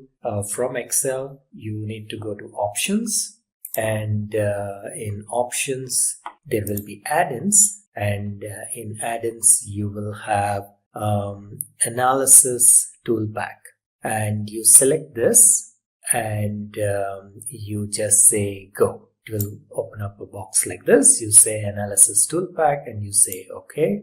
And now when you come back into the regular view of Excel, in the data tab, you will see data analysis activated. So you need to go to file, options, and add-ins, and then analysis toolpack. Typically, since I've already added it, it is coming at the top, but it would come under inactive application add-ins. So when you're doing it for the first time. So don't use VBA, you just say analysis toolpack. There are two options, one with VBA like this one and one without VBA. So just use the one without VBA. And then instead of just saying okay, just take care that you click on this go and not just okay. So you say go, then it will give you these options. Only then you select just the analysis toolpack and then you say okay. Alright, so and then when you come back to the main view, you click on data. Okay, so this is your normal home view perhaps. So you need to come to data, and here is where you will see data analysis available to you. And then if you click on that, there are a bunch of possibilities of what kind of data analysis you want to do. If there are options are given. Right now we just want to do regression because we want to find the slope and the intercept. So select regression and you say okay, and you will get these options for input Y range and input X range. Input Y range is the value YT, so you just select this and you can select up to here and press enter. And input X range, you can, for now you start with the baseline, or you can also start with the deseasoned values. So you can just click on these and say okay.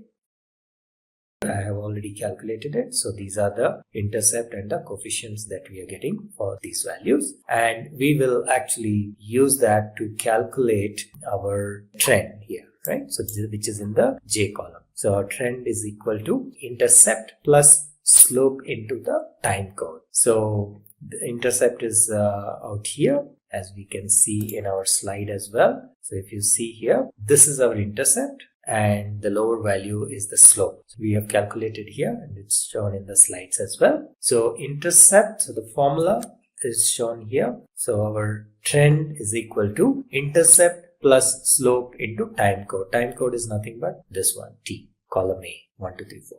Okay, so that's how you calculate the trend, and that's how you use the data analysis tool from Excel. Using these two, we calculate the predicted values, and using this formula, which is basically trend is equal to intercept plus slope into time code. And then we can go and plot it, see how it is looking, and therefore, so we see here that the predicted values are pretty close to the actual values, and therefore we can safely assume that our calculations, which are like our manual model, is working, and hence we go ahead and predict for the 5th year. So till 4 years we know the actual value as well, so we can compare how our model is performing. And for the 5th year we don't have reference values, so we can use our equations to calculate the values or predict the values for the 5th year, and we can go ahead and safely calculate those values. And when we plot for the 5th year as well, the predicted values, we see that they are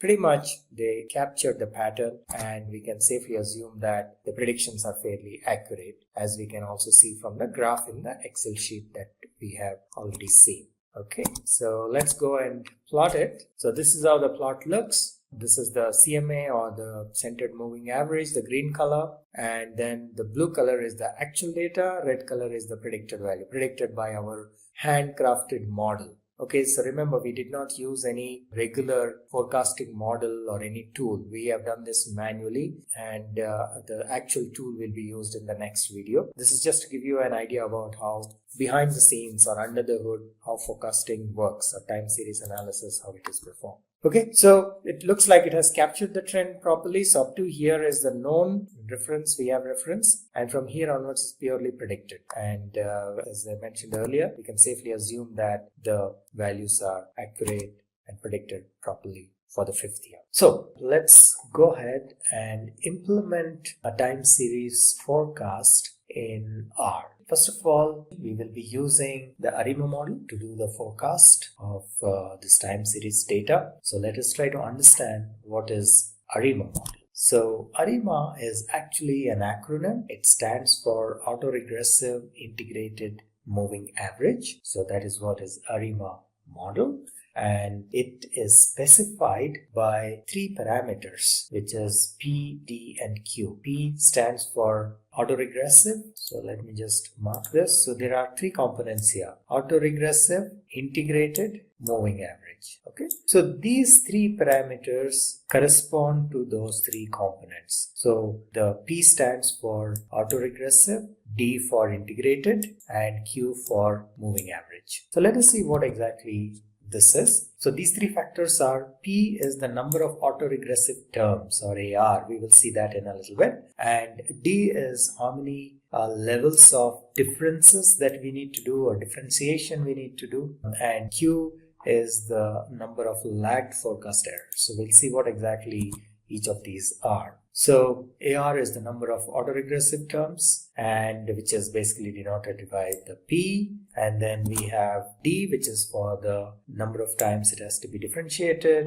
and then we have Q, which is for the moving average. So what exactly AR terms? So in terms of the regression model, autoregressive components refer to the prior values of the current value. Well, what we mean by that is, here when we talk about time series data, focus on the fact that there is regression. So what exactly happens in regression? We try to do something like, if it is simple linear regression, we do some equation like y is equal to mx plus c, where there are 2 variables. One is the dependent variable, and then there is an independent variable. Let me just complete this equation as well, mx plus c. Right? So this is a normal regression curve, or a simple regression curve. Now here we are talking about autoregression or autoregressive. So autoregressive, as the name suggests, is regression of itself. So which means that here you have only one variable, which is your maybe the cost of the flights or whatever it is, right? And the other variable is basically time dependent, and therefore the value at any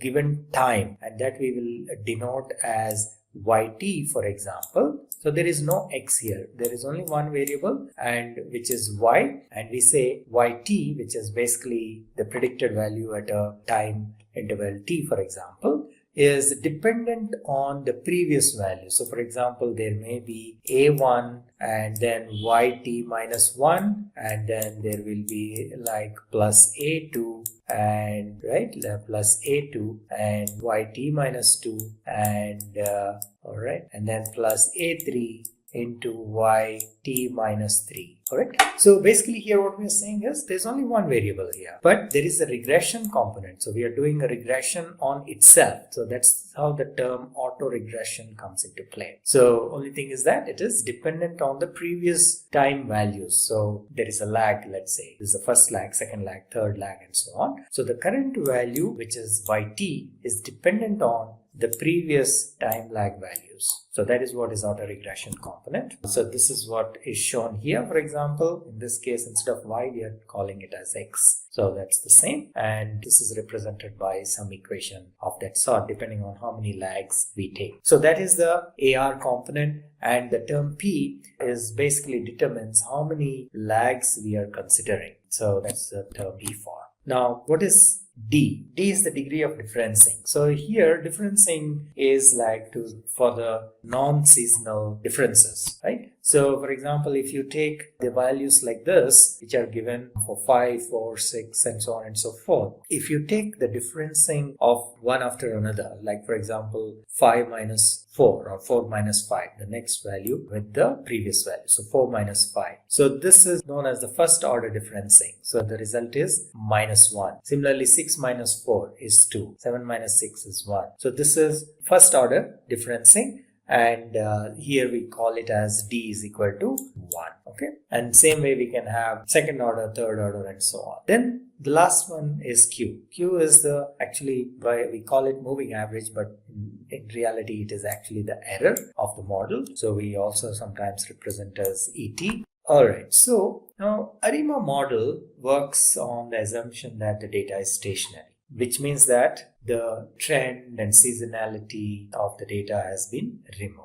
That is correct. Okay, so this we have discussed in the first part, what exactly is stationary data and how do we remove the non-stationary part of it. Now, in order to test whether the data is stationary or not, there are two important components that are considered. One is the autocorrelation function and the other is the partial autocorrelation function. So this is referred to as ACF and PACF. Correct. So what is autocorrelation and what is the definition? Autocorrelation is basically the similarity between values of a same variable across observations, as the name suggests. Now, how do we actually find the autocorrelation function, the value, right? So this is basically done by plotting, and autocorrelation function also tells you how correlated points are with each other based on how many time steps they are separated by and so on. That is basically the time lag that we were talking about. And it is also used to determine how past and future data points are related. And the value of the autocorrelation function can vary from -1 to 1. So if we plot, this is how it would look. Autocorrelation function would look somewhat like this. And there is actually a readily available function in R. So we will see that, and you can use that to plot your autocorrelation function. Okay, so that is ACF, and we will see that in our RStudio in a little bit. And similarly, you have partial autocorrelation function. So partial autocorrelation function is the degree of association between two variables while adjusting the effect of one or more additional variables. So this again can be measured and it can also be plotted, and its value once again can go from -1 to 1, and it gives the partial correlation of time series with its own lagged values. So lag again we have discussed in the previous couple of slides. This is how a PACF plot would look in RStudio. We will see that as well, and once we get into the RStudio. And with that, let's get into RStudio and take a look at our use case. Before we go into the code, let's just quickly understand what exactly is the objective of this use case. So we are going to predict some values or forecast some values, and we have the data of the airline ticket sales of the previous years, and now we will try to find or predict or forecast the values for the future years. All right, so we will basically identify the time series components like trend, seasonality, and random behavior. We will actually visualize this in RStudio, and then we will actually forecast the values based on the past values or history data, historical data. So these are the steps that we follow. We will see in RStudio in a little bit. Just quickly, let's go through what are the steps. We load the data, and it is the time series data. We try to find out what class it belongs to. The data is actually air passengers data that is already comes preloaded with RStudio. So we will be using that, and we can take a look at the data, and then what is the starting point, what is the end point. So these are all functions that are readily available we'll be using, and then what is the frequency. It's basically frequency is 12, which is like yearly data, right? So every month the data has been collected. So for each year it is 12. And then we can check for any missing values if there are any. And then we can take a look at summary of the data. This is what we do in exploratory data analysis. And then we can plot the data, visualize the data, how it is looking, and we will see how the data has some trend, seasonality, and so on and so forth. All right, then we can take a look at the cycle of the data using the cycle function, and we can see that it is every month. That's the cycle. End of every 12 months a new cycle begins. So each month of the year is the data is available. Then we can do box plots to see for each month how the data is varying over the various 10 or 12 years that we will be looking at this data. And from exploratory data analysis, we can identify that there is a trend, there is a seasonality component, and how the seasonality component varies also we can see from the box plots. And we can decompose the data. We can use the decompose function rather to see the various components like the seasonality, trend, and the irregularity part. Okay, so we will see all of this in RStudio. This is how they will look. This is the once you decompose, and this is how you can visualize the data. This is the actual data, and this is the trend. As you can see, it's going upwards. This is the seasonal component, and this is your random or irregularity, right? So we call it irregularity, or we can also call it random, as you can see here. Yes, so the data must have a constant variance and mean, which means that it is stationary before we start any analysis, time series analysis. And so basically, yeah, if it is stationary, only then it is easy to model the data, perform time series analysis. So we can then go ahead and fit the model. As we discussed earlier, we'll be using ARIMA model. There are some techniques to find out what should be the parameters. So we will see that when we go into RStudio. So the auto ARIMA function basically tells us what should be the parameters, right? So these parameters are the P, D, and Q that we talked about. That's what is being shown here. So if we use auto ARIMA,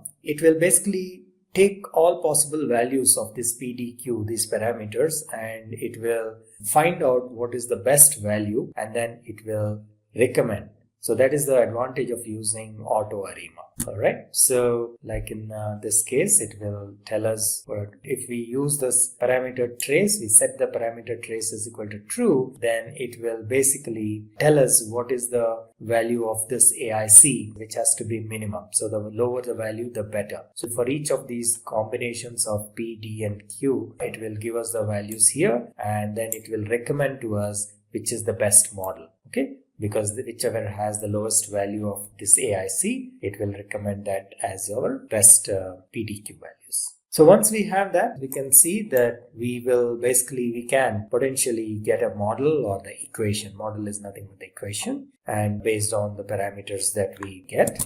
And we can do some diagnostics. We can do some plotting to see whether there is a plot for the residuals, so which shows the stationarity. And then we can also take a look at the ACF and PACF. We can plot the ACF and PACF, and then we can do some forecasting for the future years. So in this case, we have up to 1960, and then we can see how we can forecast for the next 10 years, which is 1970, up to 1970.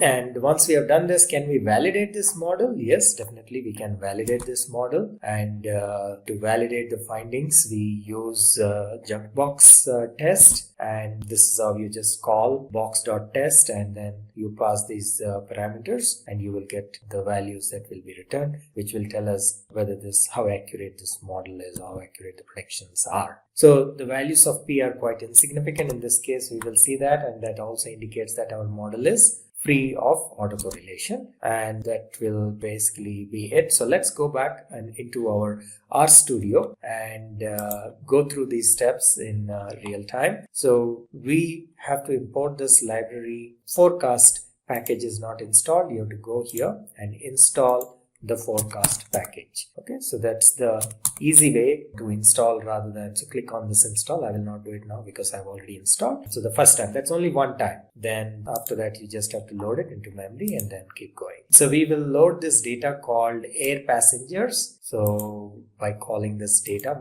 method, and if you see the data air passengers is loaded here, and if we check for the class, it is a time series data, TS data. So we can check for the dates. We can also view the data in a little bit, and the start date is 1949 and January, and our end date is 1960 December, and the frequency is 12, which is like collected monthly. So that is the frequency, which is 12 here. And then we check if there are any missing values. There are no missing values. And then we take a look at the summary of the data. This is all exploratory data analysis. And then if you just display the data, this is how it looks. And then we need to decompose this data. So we will kind of store this in an object TS data and then use that to decompose and store the new values. Let me just clear this for now. And if we decompose, basically, as we have seen in the slides, decomposing is breaking it into the trend, seasonality, and irregular or random components. Then you can go ahead and plot it. So when you plot it, you can see here, let me zoom this. This is our original plot or observed value as it is known as.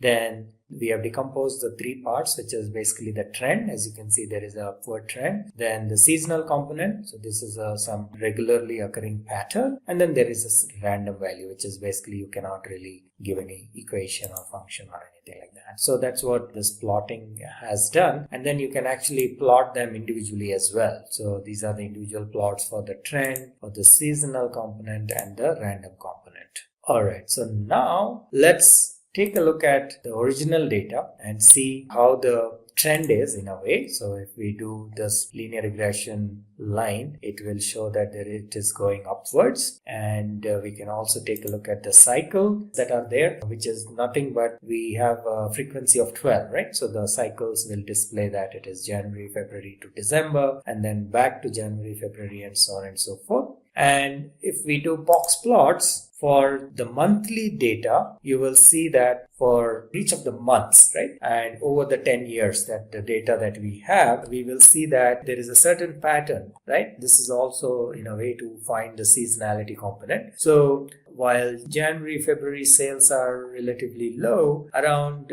July, August, the sales pick up. So especially in July, I think the sales are the highest. And this seems to be happening pretty much every year, right? So this is every year in July, there seems to be a peak in the sales, and then it goes down and slightly higher in December and so on. So that is again part of our exploratory data analysis. And once again, let's just plot the data. Now, as I said, in order to fit into an ARIMA model, we need the values of P, D, and Q. Now, one way of doing it is, there are multiple ways actually of doing it. The earlier method of doing it was you draw the autocorrelation function plot and then partial autocorrelation function plot and then observe that and where does this change and then identify what should be the values of P and Q and so on. Now, R really has a very beautiful method which we can use to avoid all that manual process that we used to do earlier. So what R will do is, there is a method called auto ARIMA, and if we just call this auto ARIMA method, and it will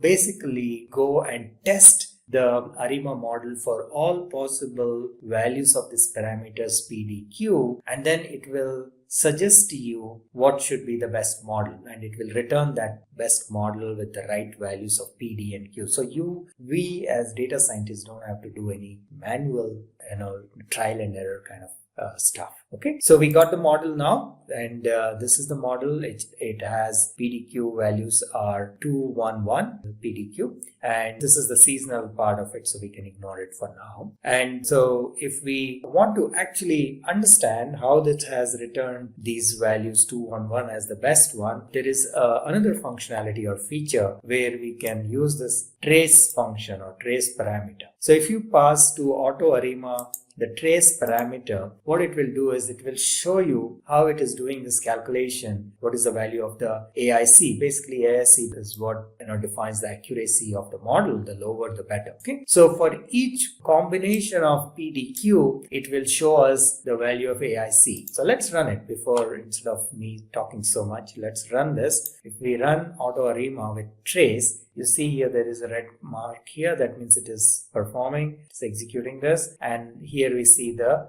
display, right? So it starts with certain values of PDQ, and then it finds that value is too high. So it starts with some 0, 1, 1, 0, and so on and so forth. And ultimately it tells us, okay, this is our best model. You see here, it says this is our best model 211. Let's go back and see, did we get the same one? Yes, we got the same one when we ran without trace as well, right? Now, why is 211? Let us see, where is 211? Here is our 211. And if you compare the values, you see that 1017 is pretty much the lowest value, and therefore it is saying this is our best model. All other values are higher. So that's how you kind of get your model. And now that you have your model, what you have to do, you need to predict the values, right? So before that, let us just do some test of these values. So for that, you install T-Series. Again, if you're doing it for the first time, you would rather use this package and install and say T-Series and install it. And then you just use this library function to load it into your memory. Alright, so now that we got our model using AutoArima, let us go ahead and forecast and also test the model and also plot the ACF and PSCF. Remember, we talked about this, but we did not really use it. We don't have to use that, but at least we will visualize it. And for some of the stuff, we may need this T-Series library. So if you are doing this for the first time, you may have to install it. And my recommendation is don't use it in the code. You go here and install T-Series. And I will not do it now because I have already installed it, but this is a preferred method. And once you install it, you just load it using this libraries function. And then you can plot your residuals. And this is how the residuals look. And you can plot your ACF and PSCF. Okay, so this is how your PSCF looks. And this is how your ACF looks. For now, there is really nothing else we need to do with ACF and PSCF. This is just to visualize how it looks. But as I mentioned earlier, we were actually using these visualizations or these graphs to identify the values of P, D, and Q. And how that was done, it's out of scope of this video. So we will leave it at that. And then we will forecast for the next 10 years. How do we forecast that? So we call forecast. And we pass the model and we pass what is the level of accuracy that you need, which is 95%, and for how many periods, right? So basically we want for 10 years, which is like 10 into 12 time periods. So that's what we are doing here. And now we can plot the forecast value. So you see this is the original value up to I think 62 or whatever, and then it goes up to 72. This blue color is the predicted value. Let's go and zoom it up so that we can see it better. So from here onwards, we're forecasting, and you can see that it looks like our model has kind of learned the pattern, and this pattern looks very similar to what we see in the actual data. Now, how do we test our model? So we can do what is known as a box test, and we pass our model here, residuals basically, with different lags. And from those values here, the p values here, we find that they are reasonably low, the p values, which means our model is fairly accurate. Today I am here to show you how you can start earning extra money with Excel even alongside your 9-to-5 job. With just an hour a day, you can create a steady second income. Stay tuned as I walk you through a step-by-step guide to turning your Excel skills into a profitable side hustle. Imagine turning your Excel skills into a steady source of extra income. In today's world, where costs are always going up, having a second income is not just nice, it's a smart move. With just your Excel knowledge, you could earn up to 30,000 or more every month, helping you manage expenses and chase your dreams. You don't need to be a pro to start. Beginners can join in too. Whether you are freelancing, analyzing data, or creating custom Excel solutions, the possibilities are endless. With practice and consistency, you can grow your income while building your skills. Don't let your Excel knowledge go to waste. Use it to create a flexible, financially secure future. Excel is not just a tool, it's your key to success and freedom. Let's get started and make your skills work for you. Suppose I have a data set like this, and just imagine you have received this from the client's end. So the work will basically be on data analysis, and you can have 500 rows, or you can even have 5,000 rows, and even have more than that or even less than that. So don't worry, it won't be a manual work for sure. With the help of AI, that is the artificial intelligence, we can analyze data in Excel in just a short time. Now you must be feeling how much they are earning by performing the data analysis in Excel. So I have opened here Fiverr. If not aware, it is one of the top freelancing platforms that is available. And here you will find the various gigs out there when you search for this Excel data analysis. Now, if you look nicely, you will see people charging 2,695 and even much more than that, and sometimes even less. Now, if I open something like this, that is a top rated one, you will see an overview.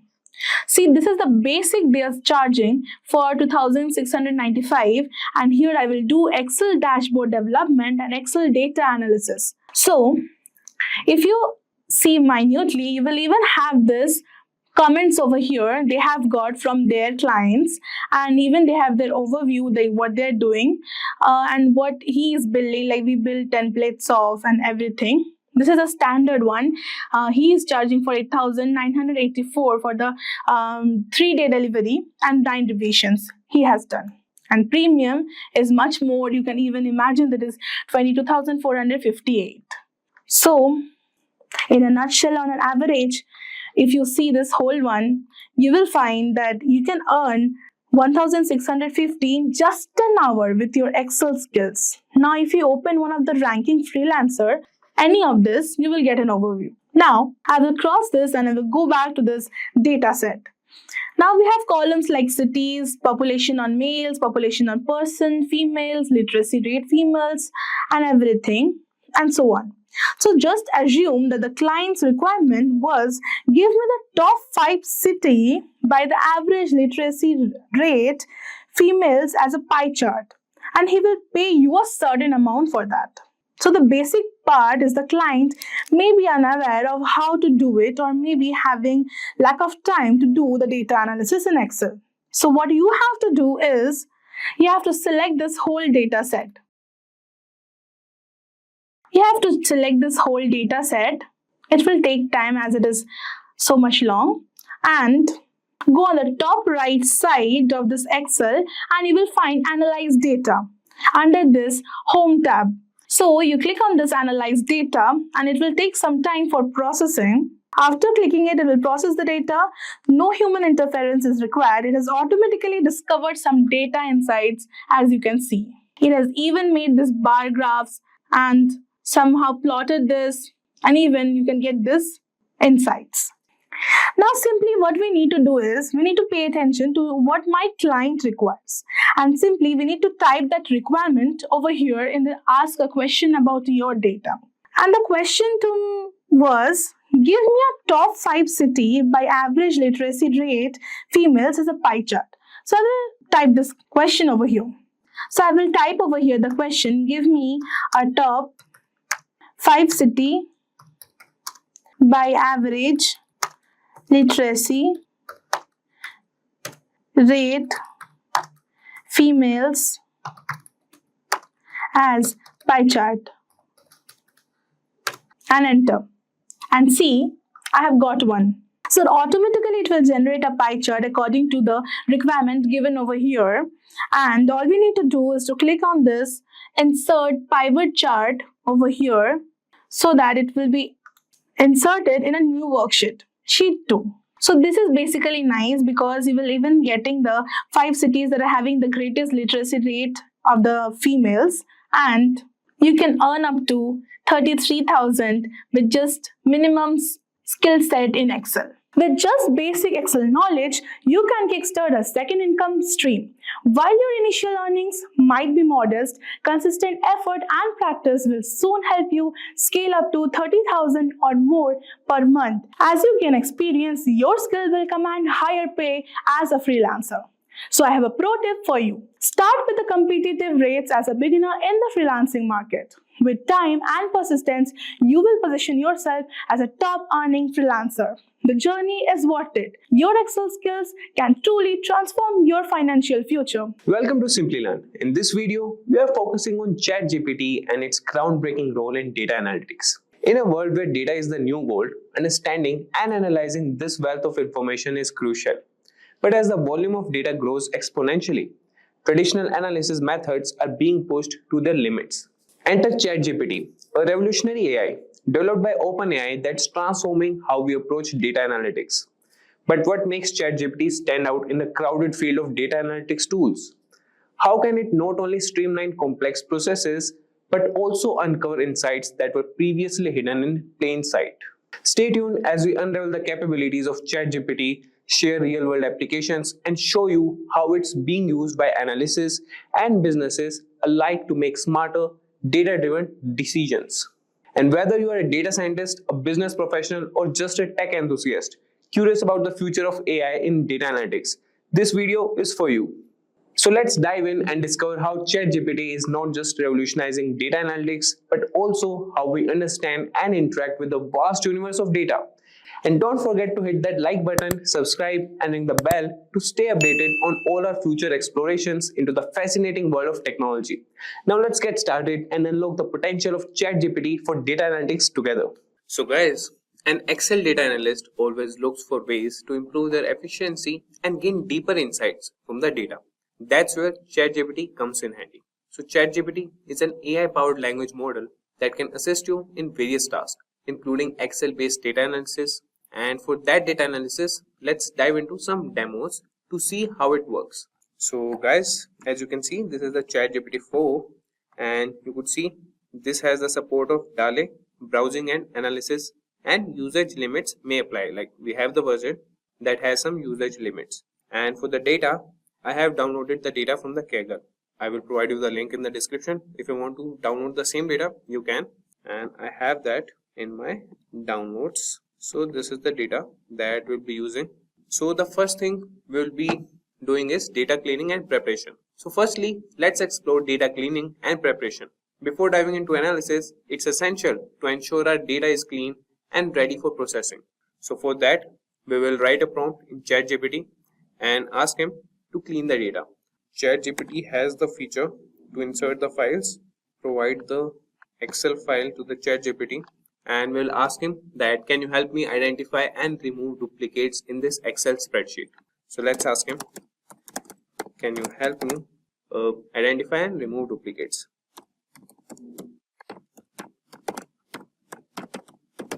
Duplicates from this Excel spreadsheet from the provided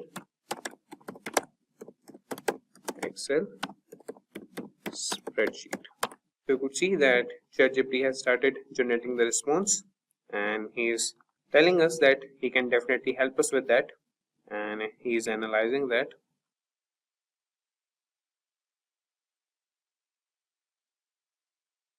So you could see that ChatGPT has provided us the response. So let's first go to our spreadsheet. So this is the spreadsheet. Order number, quantity ordered, price of each quantity, and order lines. So you could see that first ChatGPT has encountered an error, and that is with the character encoding mismatch. And then he has loaded the spreadsheet successfully with the second attempt, and you could see that he has provided like the smaller or the briefer version of the spreadsheet. That is, the dataset consists of sales data with columns such as order number, quantity order, price each, order line, sales, order date, status. So he's asking us, could you specify how you would like to identify duplicates? For example, should we consider a row a duplicate if all its values match another row exactly, or are there specifically columns we should focus on to determine duplicates? So we should, or here we'll be focusing on the column section. So here we want to identify column section.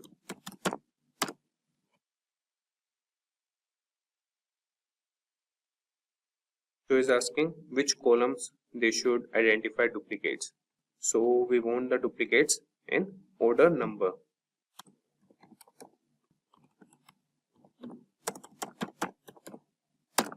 So the ChatGPT has started analyzing the spreadsheet.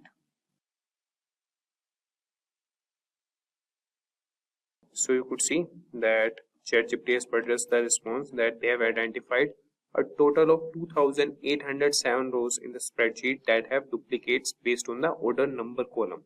So this indicates that multiple rows share the same order number, suggesting there might be different items or transactions within the same order.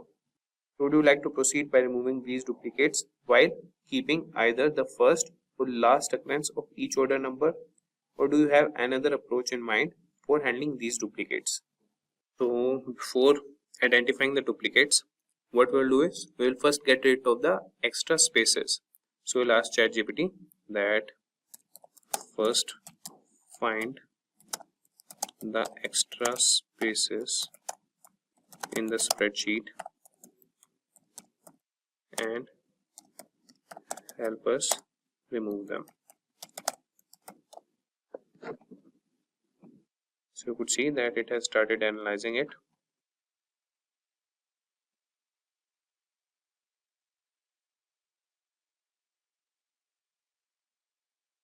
So he is asking us that would you like to proceed with any further cleaning or data manipulation? Yes, we want to proceed further with data cleaning only. And now we will treat all the blank cells if there are any. Now treat all the blank cells if there are any. So the spreadsheet contains blank cells in the following columns with the respective counts of blank entries, that is address line 2 has 2521 blank cells, then the state. So depending on your preference or the requirements of your data analysis, we can treat these blank cells in several ways, such as filling them with a placeholder value that is not provided using a specific value that makes sense for data, that is example a default state or territory, but potentially leaving them as if blanks carry meaningful information in the context of your data. So what we will do, we will provide a placeholder instead, that is not provided or not applicable. Okay,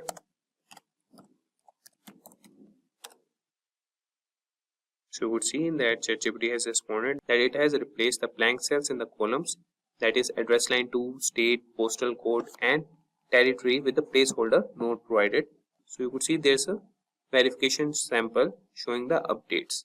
So this is how you could clean the data.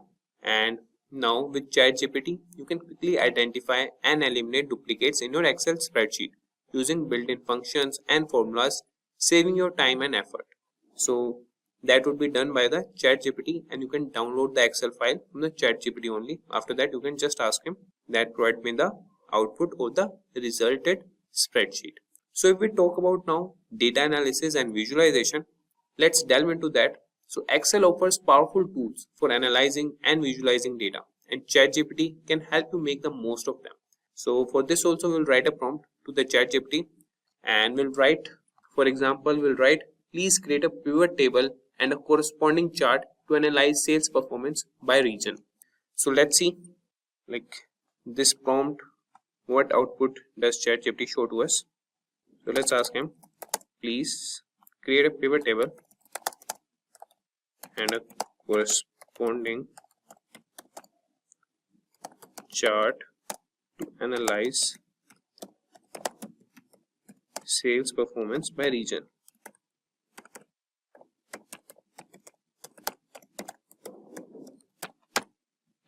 So you could see that ChatGPT has started analyzing the data and the spreadsheet, and you could see that the pivot table below shows the sales performance by region or the territory.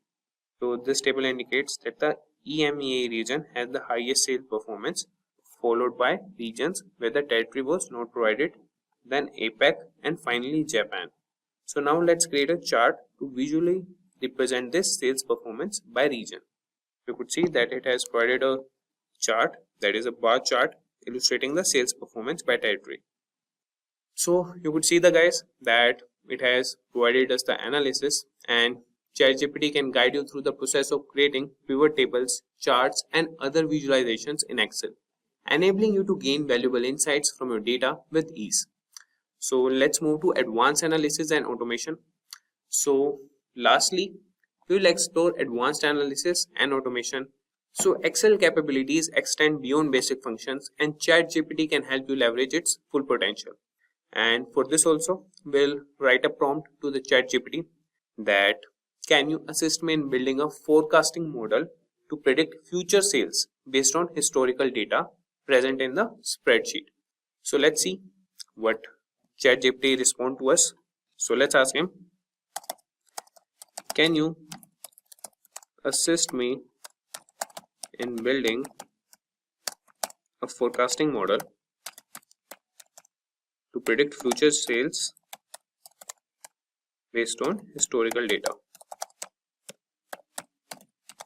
So let's see what ChatGPT respond to us. So you could see that building a forecasting model to predict future sales based on historical data involves several steps. So for this, you have to prepare the data, select a model, train the model, evaluate the model, and make predictions. So let's start by preparing the data.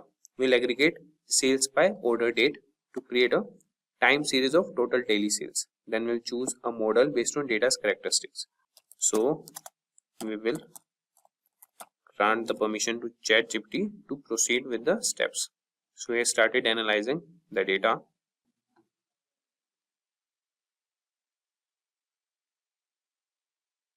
So you could see that the data has been prepared into a time series of total daily sales.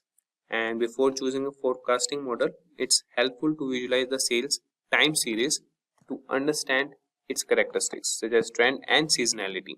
So ChatGPT has plotted a daily sales data, and then he has given the visual trends and the possible seasonal patterns. And the next steps would include testing for stationarity, model selection and parameter tuning, model training, and then forecasting. So you could follow all these steps with the help of ChatGPT and could create a forecasting model. If you want, we can move to the next step. So you could provide a prompt to the ChatGPT that move to or proceed with next step.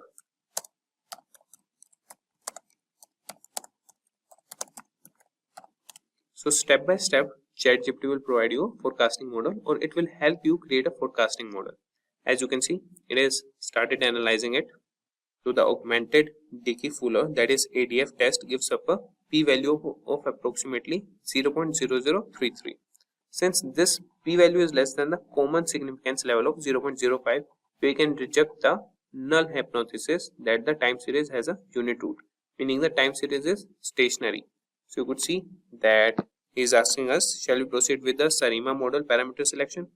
Yes, here is the model parameter selection. So you could select any based on the trends and the bar graphs plotted by the ChatGPT.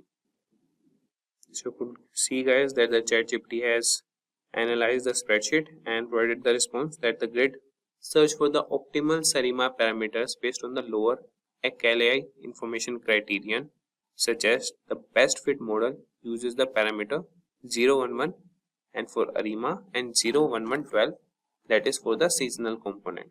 So you could see that it has provided the model and the parameters. Now it's asking us, shall we move on to forecasting future sales with this model? Yes, proceed with that. So you could see that with ChatGPT's assistance, you can build complex forecasting models in Excel, allowing you to make informed decisions and plan for the future effectively. So ChatGPT is a valuable tool for Excel users and data analysis, offering assistance in data cleaning, analysis, visualization, and automation. And by integrating ChatGPT in your Excel workflows, you can enhance your productivity and uncover new insights from your data. So you can try ChatGPT for Excel data analytics today and take your Excel skills to the new level. And you could see that there's an error in the analyzing, and he has encountered an error while trying to plot the forecast with its confidence intervals. So this type of error can occur due to data type issues, particularly when handling data indices and forecast. And despite this hiccup, the forecasting process using the SARIMA model was completed and we were able to generate forecast for the next 12 months. Unfortunately, due to the plotting issue, we couldn't visually display it. So we'll ask him, can you try once again? So you could see that this time ChatGPT has provided us the forecast for the next 12 months. That is, the forecast have been successfully plotted along with the historical daily data. So here we have our forecast model, and with the ChatGPT's assistance, we can move with other analysis also. Imagine you are trying to figure out what most people in your neighborhood love to eat for dessert. You could ask everyone, right? But how do you make sense of all of these answers? That's where statistics comes in. It's like your personal data detective, helping you gather, organize, and analyze all the information to spot patterns and trends. With statistics, you can easily discover if most people love ice cream or if brownies are the hidden favorite. All about turning numbers and facts into useful insights, helping you make smarter decisions and understand the bigger picture. Hello guys, welcome back to Simplilearn's YouTube channel. And today I will walk you through the basic understanding of descriptive statistics, inferential statistics, frequency statistics, and kurtosis statistics, and more. Then I will take you through the differences among the various types. By the end of the video, you will know all you want to know about statistics and its types. Without any further delay, let's get into the video. First things first, let us understand what statistics actually is. Statistics is a branch of mathematics that help us collect, organize, and analyze data, understand patterns, trends, and make decisions. It's like having a big group of information and breaking it down to learn something useful. For example, if we survey 100 people about their favorite fruit, statistics help us figure out what most people like, what fruit is least liked, and how confident we are about these results here. After we have a basic idea of statistics, let us get into the various types of statistics. The first one is descriptive statistics. Descriptive statistics is a branch of statistics that focuses on summarizing and describing the main features of a dataset. This is further divided into measures of central tendency, measures of spread, and data distribution. Let's start with measures of central tendency, and this is further divided into three types. The first one is mean, the average of all data points. The second one is median, the middle value when data is arranged in order. The third one is mode, the most frequently occurring value. Let's break down the measures of central tendency, mean, median, and mode with an example. Imagine you have the following scores from a maths test taken by 7 students: 72, 85, 91, 89, 85, 76, and 90. Now, you want to calculate the mean. Now, to calculate the mean, you have to add up all the scores and divide by the number of students. Therefore, the mean is 84. It means the average scores of the students is 84. Now, moving on to find the median. To find the median, we need to take the same example and we have to arrange the scores in ascending order. The median is the middle value, so in this case, the middle value is 85, since it is the fourth number in a list of 7. So, half of the students scored above 85 and half scored below 85. Now, moving on, the next is to calculate the mode. The mode is a score that appears most often. So, we take the same example and we see that 85 occurs twice more than any other score. So, the most common score in the test is 85. Now, moving on to the next, that is the measures of spread. Unlike central tendency, which tells you whether the data is centered, spread tells you how scattered the data is. It has three components: range, variance, and standard deviation. Range, it is the difference between the highest and the lowest values in the set. And variance, it measures how much each score deviates from the mean. And standard deviation, it is the square root of variance. Let's use an example to understand measures of spread, range, variance, and standard deviation, which help us understand how spread out or dispersed the data is. Consider the test scores of 5 students. Now, we want to find the range. Therefore, the range is the difference between the highest and the lowest values in the dataset. That is, 85 minus 65 is equal to 20. The scores span a range of 20 points from 65 to 85. Now, moving on, we want to find the variance for the same example. The variance measures how much each score deviates from the mean on average squared. First, we calculate the mean. So, to calculate the mean, we take the total of the scores divided by the total number of scores, and that is equal to 75. Next, we find the squared differences from the mean for each score. And here it is. 65 minus 75 whole square is equal to minus 10 whole square, and that is equal to 100.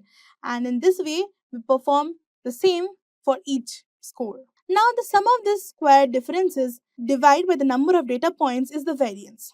And that is taking the total of the squared differences divided by 5, that is equal to 50. The variance is 50, meaning that on average the square differences from the mean are 50. Now moving on to find the standard deviation. The standard deviation is the square root of the variance. It tells us how spread out the data is in the same units as the original data. The standard deviation is the root over of 50, that is approximately equal to 7.07. Now moving on, the third major subdivision is data distribution. Let us use an example to explain data distribution, which tells us how data points are spread or organized across a range of values. Imagine you have the following test scores for 20 students. One way to understand data distribution is by creating a histogram. The histogram groups the scores into ranges or beans and shows how many scores fall into each range. For this data set, we could create bins like 50 to 60, there are 3 students, 61 to 70, there are 7 students, and 71 to 80, we have 5 students. And in this way, 81 to 90, we have 3 students, and 91 to 100, we have 2 students. Now moving on to the normal distribution, the second one under the data distribution. In some cases, data follows a normal distribution which forms a bell-shaped curve, and this means most data points are around the mean with fewer data points as you move away from the mean in either direction. And normal distribution curve, it means most data points are around the mean with fewer data points as you move away from the mean in either direction. In a normal distribution, the mean, median, and mode are the same. Data is symmetrically spread around the center. Now moving on, in our example, the scores are somewhat concentrated around 70 to 80, but the distribution is not perfectly normal because there are more students scoring higher, that is the right skew. Therefore, skewed distribution, if a data set is not symmetrical, we have skewed distribution, and that is further divided into two: the right skew, that is the positive skew, and the left skew, that is the negative skew. In right skew, more data points are on the lower side with fewer higher values, and in the left skew, more data points are on the higher side with fewer low values. Moving on, in our test score example, we have a slightly right skew distribution because there are more students with lower scores, that is to 55 to 70, compared to higher scores, that is 90 to 100, and this is known as right skewed distribution. Now, moving on to the second type of statistics, that is inferential statistics. It uses sample data to make predictions and generalizations about a larger population, allowing researchers to draw conclusions beyond the immediate dataset. Inferential statistics comprises several techniques for drawing conclusions. Here are some common types: hypothesis testing, second one is confidence intervals, and the third one is regression analysis. Now moving on to hypothesis testing. Hypothesis testing is a statistical method used to determine whether there is enough evidence in a sample of data to support a specific claim about a population. Let's work through the process of testing whether a new teaching method improves student test scores, breaking it down step by step with some explanations to make it easier to follow. Step number 1 is hypothesis. We always start by stating what we want to test. In this case, we want to see if the new teaching method helps students score better compared to the traditional one. To do this, we set up two hypotheses. H0, that is the null hypothesis, and that is the average test score with the new method is equal to 75. This means that the new method has no impact and there is no improvement in the test scores. H1, that is the alternative hypothesis. The average test score with the new method is greater than 75. This suggests that the new method does improve test scores. In simple terms, we are trying to figure out if the new method makes any difference compared to what we normally expect, which is a score of 75. Now moving on to the next step, that is significance level. Next, we need to decide how confident we want to be in our conclusion. The significance level helps us measure this. It tells us the probability of mistakenly rejecting the null hypothesis when it's actually true. Type 1 error. A common choice for this significance level is 0.05 or 5%. This means we are willing to accept a 5% chance of making a mistake by rejecting the null hypothesis when it is true. So we said alpha is equal to 0.05. Step 3. Collect data. Now we need some actual data to test. Let's say we taught 30 students using the new method and their average test score came out to be 78. This is our sample data and we will compare it to the population mean, which is 75, the traditional method score. Now moving on to the next step, that is perform statistical test, the t-test. With the data in hand, we need to perform a statistical test.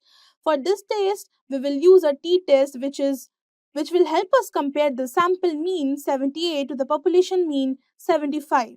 The t-test checks if the difference between the two means is significant or if it could just be due to random chance. Moving on to the next step, that is the p-value. The p-value from the t-test is the number that tells us the probability of getting the sample data if the null hypothesis is true. Let's say the t-test gives us a p-value of 0.03. This means there is 3% chance of seeing this level of improvement if the new method doesn't actually improve scores. Now moving on to the last step, that is decision. Now we compare the p-value to our significant level alpha. If the p-value is smaller than 0.05, it means the results are statistically significant and we can reject the null hypothesis. In our case, the p-value is 0.03, which is less than 0.05. So we reject the null hypothesis. Now moving on to the second part, that is confidence interval. A confidence interval is a range that tells us how sure we are about an estimate from sample data. It gives a range of values whether the true member likely false. For example, suppose you survey 100 men in a city to estimate the average height. The average height from your sample is 175 centimeter and the standard deviation is 10 centimeter. You want to calculate 95% confidence interval to estimate the true average height of all men in the city. Now let's move on to the steps. Sample mean. The sample average is 175 centimeter. The standard error is calculated as 10 by root over of 100, that is equal to 1. Now, the confidence interval formula for a 95% confidence level use the critical value 1.96. The confidence interval is 175 plus minus 1.96 into 1.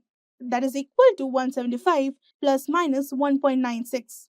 The result, the 95% confidence interval is 173.04, 176.96. You can be 95% confident that the true average height of all men in the city is 173.04 centimeter and 176.96 centimeter. Now moving on to the third one, that is regression analysis. Regression analysis is a way to understand how one thing affects another.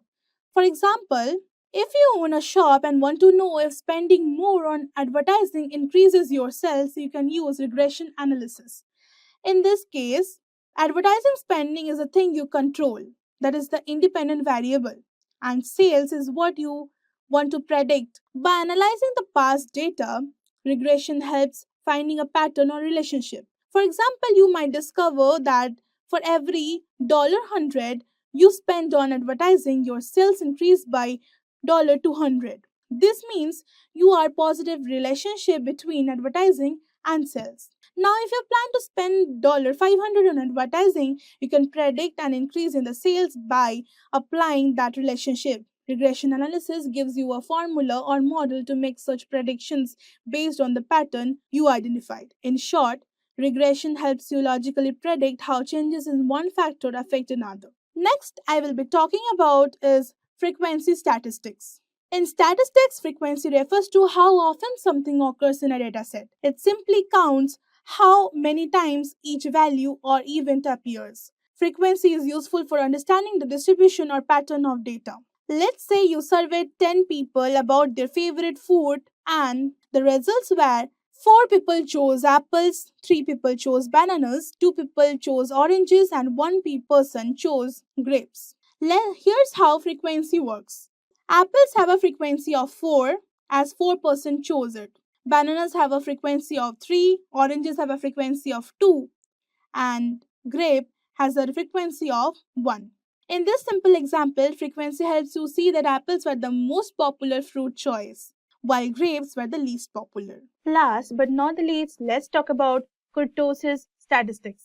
Kurtosis is a statistical term that describes the shape of the distribution of data, especially how the data is concentrated in the tails. It helps us understand if the data has more or fewer extreme values compared to a normal distribution. It is further divided into high kurtosis and low kurtosis. High kurtosis has more extreme values, and in low kurtosis, the data has fewer extreme values. In short, high kurtosis means more extreme heights, while low kurtosis means more consistent, evenly spread heights. By now, you must be curious to know about the differences among all the types of statistics. So here we go. Differentiating them on the basis of purpose. Descriptive statistics summarizes the main features of a dataset, for example, mean, median, and standard deviation.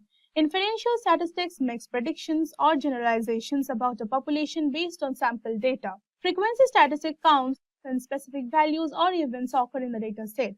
Kurtosis describes the shape of the distribution, focusing on the tails and extreme values, differentiating them on the basis of data focus. Descriptive statistics deals with the entire dataset at hand. Inferential statistics uses a sample to infer conclusions about a larger population. Statistics focuses on the frequency of individual values or categories. Kurtosis focuses on whether the data has many or few extreme values. Now differentiating them on the basis of common metrics. In descriptive statistics is the mean, median, mode, and standard deviation and range. In inferential statistics, it is hypothesis testing, confidential intervals, regression analysis. In statistics, it is frequency counts, frequency tables, histograms, bars, and charts. In kurtosis value, high kurtosis is equal to more extreme values and low kurtosis is equal to fewer extremes. Now, differentiating on the basis of complexity. Complexity in descriptive statistics is simple and straightforward, summarizes the observed data, and in inferential statistics it is more complex, and in statistics it is simple counting and displaying of occurrences. Kurtosis requires statistical analysis to determine the distribution's tailedness. Now finally, differentiating them on the basis of visualization. Descriptive statistics, it is the box plots, pie charts, and summary tables. Inferential statistics, it is confidence intervals, regression lines, p-values, and more. And in statistics, it is bar charts, histograms, frequency tables. And kurtosis, it is histograms, distribution plots to visualize outliers. So here is a question for you guys. I hope everyone will comment your answers in the chat section and let's see how many of you really understood the topic. So the question is, which of the following is not a measure of central tendency? And the options are mean, median, mode, and standard deviation. Participate in the quiz and I hope to see your answers in the comment section. We will reply to whoever provides the correct answer and the wrong answers will be corrected for sure. I will provide you 1 minute to write your answers in the comment section. Imagine combining the simplicity of Excel with the power of Python. Sounds exciting, right? You must be wondering if it requires a lot of coding. What if I tell you that with almost negligible coding, with Python in Excel lets you perform the advanced data analysis? You don't need to be a coder or a developer to use it. With Python in Excel, you can analyze large datasets, create stunning visualizations with libraries like Matplotlib, and even automate tasks like report generation, all within Excel's familiar interface. It's a game changer for anyone looking to work smarter and faster with data, no matter their coding experience. In this video, I'll show you some amazing things you can do with Python in Excel. From creating data frames to filtering data with the simple queries, it's packed with features that make your work easier. But before we dive in, let's take a quick look at what Python in Excel is all about. Python in Excel is a feature in Microsoft Excel that integrates Python directly into the Excel environment, allowing users to write Python code and execute it within Excel sheets. This integration combines Python's powerful data analysis, visualization, and automation capabilities with Excel's familiar interface. Now that we know what Python is in Excel, let's explore how we can use it. So, I am inside Excel and you must be looking for Python over here. So, basically, you can go to this formula section and see Insert Python option available over here. You can get started just by clicking on the icon, or you can just click one cell and you can write equal to py and then press tab. Now, the Python mode is activated. So as we are working with data, the first step is to send the data to that Python because it needs to see it so that it can actually work with it. To do that, you need to select the whole data set. For that, I'll select this, and now you can see over this section that it is written the data range, I mean the cells range, and headers is equal to true as we have headers over here. Now press enter. Now you can see that it didn't happen anything, only it went to the next line. For me to run this, we need to press Ctrl plus enter. Ctrl plus enter. And see what we got. We got a data frame over here. If not aware, data frame is a two-dimensional tabular data structure in Python provided by the Pandas library. It is similar to an Excel spreadsheet or an SQL table consisting of the rows and the columns. Now, take a look at beside the formula button. Here, this is actually the Python object, and even we have a drop down over here. So it is written Python output, and we have a Python object that is the present form and the Excel value. Now I can switch to this Excel value and will get my whole data available over here. This is basically dates. So we have imported this data set over here. Now, as it is taking too much space, I can go back to the Python object and make it compact. Now, if you're interested in knowing what's inside this data frame, you particularly click on this image and there will be a visualization appearing for you. The first 5 sets over here and the last 5 data sets over here. It is basically the beginning and the last part of the whole data set. This data frame is a fundamental part of a specific Python library that's called the Pandas. Pandas is like your go-to toolkit in Python for working with data.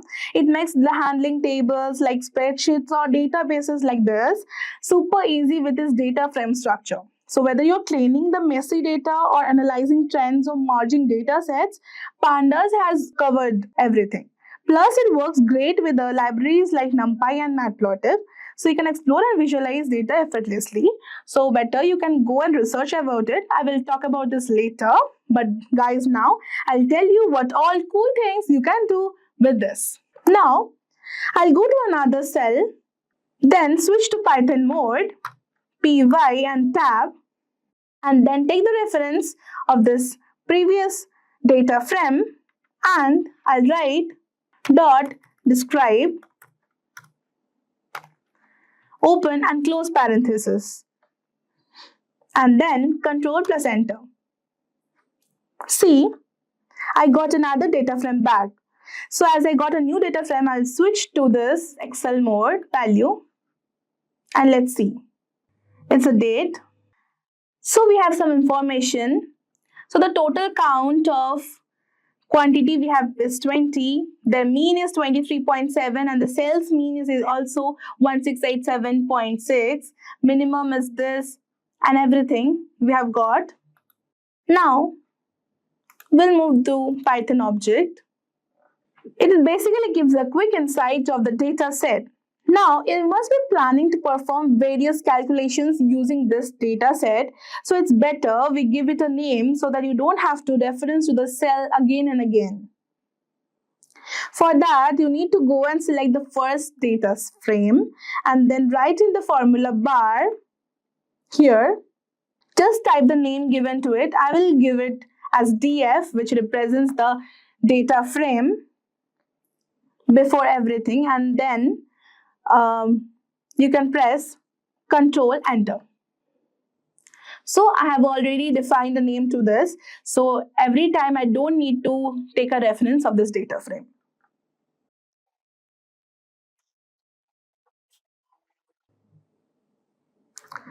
Now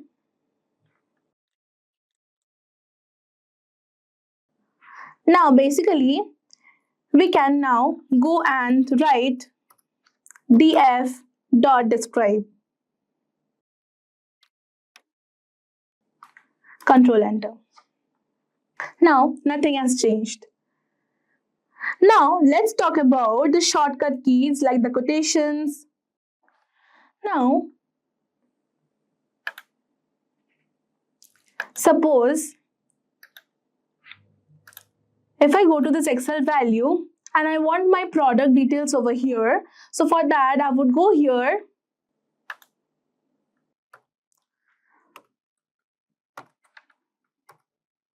df.product.describe and control enter. Now you can see that the total product count is 20, the unique products we have is 8, and the top selling product is headphones, and the frequency of that headphones are 5. Now keep one thing on mind, that now my value for this header is just product. If I would be having like product details, like having spaces and everything, I can't write product over here. I need that third bracket on and third bracket off. So keep that in mind. Unless you don't have a space in your header name, you can type like this. You can write df.product.describe. Now there are lots of functionalities in Python. I repeat, now there are various functionalities in the pandas library. Some of them that all are familiar with is a sum and average. So let's suppose I want the total sales over here. So I'll shift to this Python mode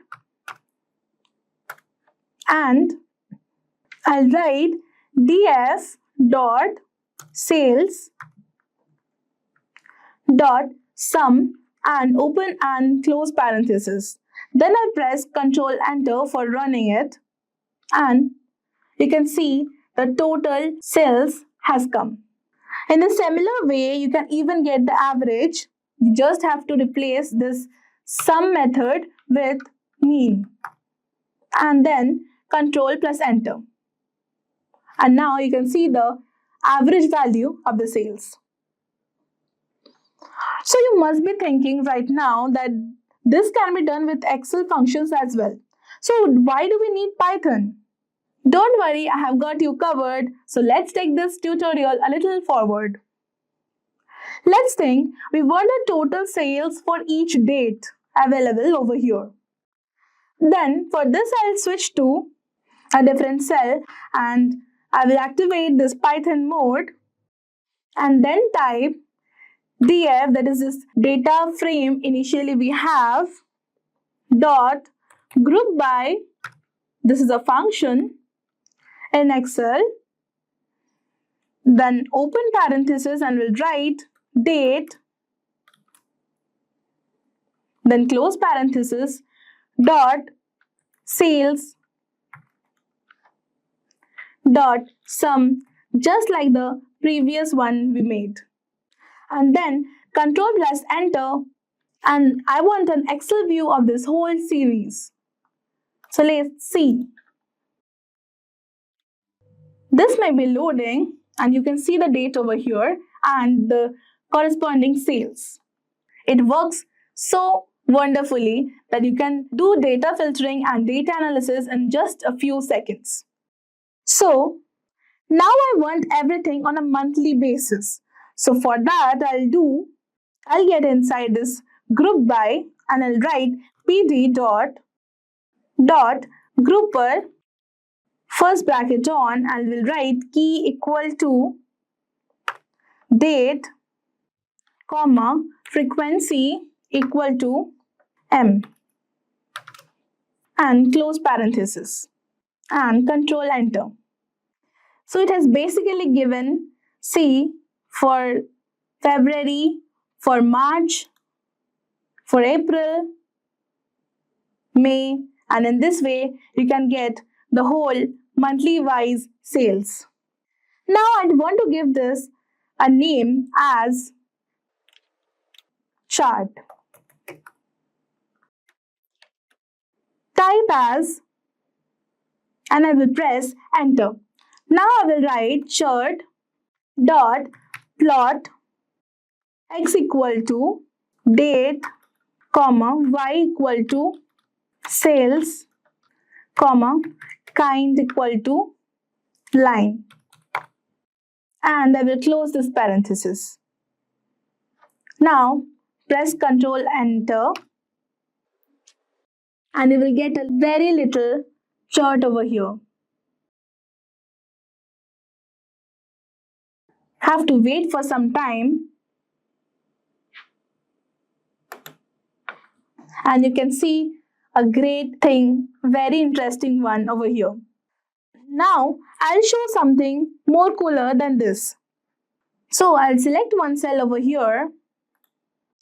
Now I will select something over here equal to Python and tab, and then I'm using pd.melt, start the first parenthesis, df, that is the first data frame, comma, id, verse, that is equal to date,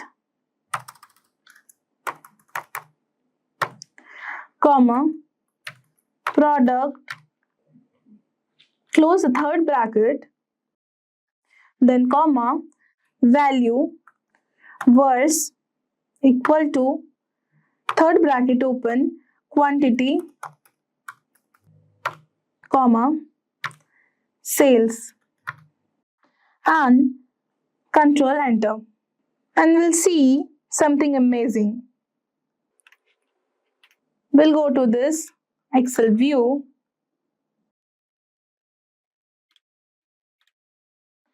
and we can see the date product variable, and we have actually merged the quantity and the sales, and this is basically the date. So with this, you can do very amazing things in Excel using Python. So there are much more than this. So in window, here we have some data set. So we have row ID, order date, ship date, etc. So these are the rows over here. Let's quickly select the entire data set and remove any filters that we have. So the filters is gone, and at the last you can see country, region, product, category, subcategory, and extending further we have sales data, quantity ordered, discount, and profit. So now let's proceed and try to build one single dashboard. Okay, now imagine yourself in a situation where you're working for this particular store or a company which sells products, and you have a team meeting with leadership, and you are supposed to be hunting for simplicities in complexities, and you need to present an interactive dashboard which gives a visual representation of what exactly is happening with the company, the sales, the quantity ordered, profit, etc. Right? And if you show this particular data set as it is in the form of named rows and columns, your leadership might not be able to understand it, or they might not be able to justify what exactly needs to be done in the future to keep the numbers same or improve the sales, right? So in that scenario, an interactive dashboard could be beneficial. So in today's session, we're going to create the same and creating a chart, that is an interactive chart, or a dashboard which is interactive. Everything lies on one single point, that is the pivot tables and pivot charts. If you're good with pivot tables and pivot charts, you can create interactive charts, you can create interactive dashboards, and much more. So the process is simple, but in case if you need a quick overview of how exactly a pivot table is created or performed, then you can check out the link in the description box below, which will give you a complete detailed description and to understand how to create a pivot table and a pivot chart in real time and move further. Right? Now we will continue with this particular topic for today, which is creating a dashboard. Now click anywhere in the cell, select the entire dataset using Ctrl A, and go to Insert option over here and choose Pivot Table. Right? From the table range should be the option. Here you can see the table range has been selected, and you also have two more options which will help you understand where exactly to create your pivot table. So we will be creating that in a new worksheet. So click on a new worksheet and press OK. There you go. You have the pivot table here. And let's say we want a few charts. So here we have a region-wise sales, country-wise sales, and shipment majorly used, subcategory, category, segment, and let's say we also want quantity wise country and quantity, right? Or let's say, okay, country and quantity. So how many number of orders basically you receive from each country, right? So let's say we want all these charts. Now, how many number of charts do we have? 1, 2, 3, 4, 5, 6, and 7. Remember, creating a chart which is interactive relies on pivot table. Now, so far we have created one pivot table or one pivot chart or one pivot sheet, but we want 7 pivot charts. How to do that? It's really simple. Just hold Control and drag that sheet and you have a new pivot chart, right? You can do that few more times. 7. So we have 7 pivot tables as we required. There you go. And now let's get back to the first sheet and let's see the first option we are looking for. So we want region-wise sales, right? We have 5 different regions: North, South, East, West, and Central. And we want region-wise sales in a pictorial way. For that, let's go to the options over here. We have the row names or the metadata. You can drag region into either columns or rows, wherever you want. I'll choose just drag and drop it in the columns. And now go back to sales and you can drag sales to rows, sales in each region, right? Now you can go back to this particular pivot table, go to home, eliminate any, and go to pivot table analyze, and here you can see pivot chart. Click on that and now you have all charts window on your desktop, screen. You can choose the one which you feel is good, right? So I'll prefer a bar chart, column chart here. Click on OK and there you go. Now you can edit this particular data set and chart, and you can also remove any of the things you don't want. So for example, I don't want legends, so I'll remove legends, and this is what I have here. You can also edit from a few more things, right? Now I can simply copy this particular chart and go to the dashboard. So let's create a new sheet and name it as dashboard. Margin center. You can add a color. So now here you can paste the first chart. Now you can rename this chart title. So you can rename this as region wise sales. So therefore you have the first chart over here. You can also increase or decrease the size of the chart by just dragging the corner points. And let's go to the second pivot table. We have the second pivot table right here. What was our second request? So the second request was country wise, right? Now, close this. Choose the country and drag it to columns or rows. Let's go with rows this time. And sales. So go to pivot table, analyze, pivot table chart, and here you can choose a pie chart since you're going with the country wise, and click OK. Now you have the pie chart over here. You can rename that as country wise. You can copy this and paste it onto the dashboard. In case you want to, keep the size of the pie chart and the column chart in the same, width and height, you can do that. Just go to format. Here you can 5.6 and it can be 9.9. And similarly, you can go with 5.6. This can be 9.9. Just so that you can accommodate a few more charts in the dashboard. You can align them. There you go. Right now our next request is subcategory shipment. So go to shipment.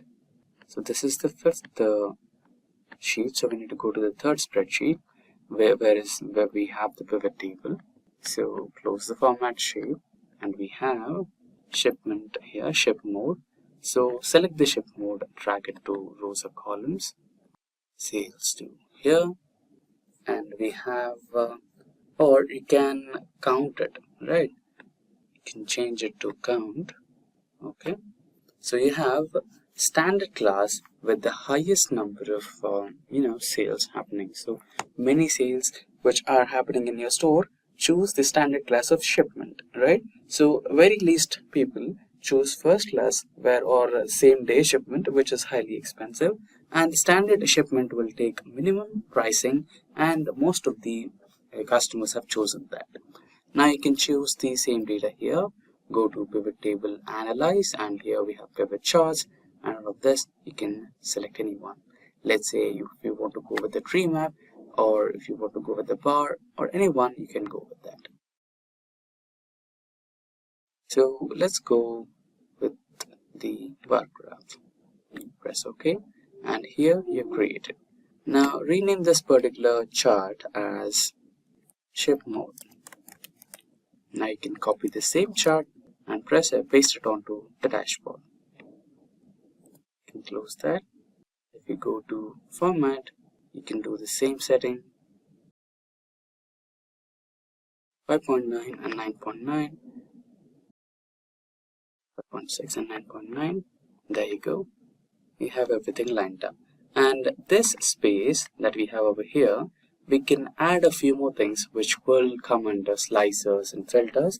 So we'll have to wait for that until we can finish the rest of the charts. Now we will go to the fourth sheet.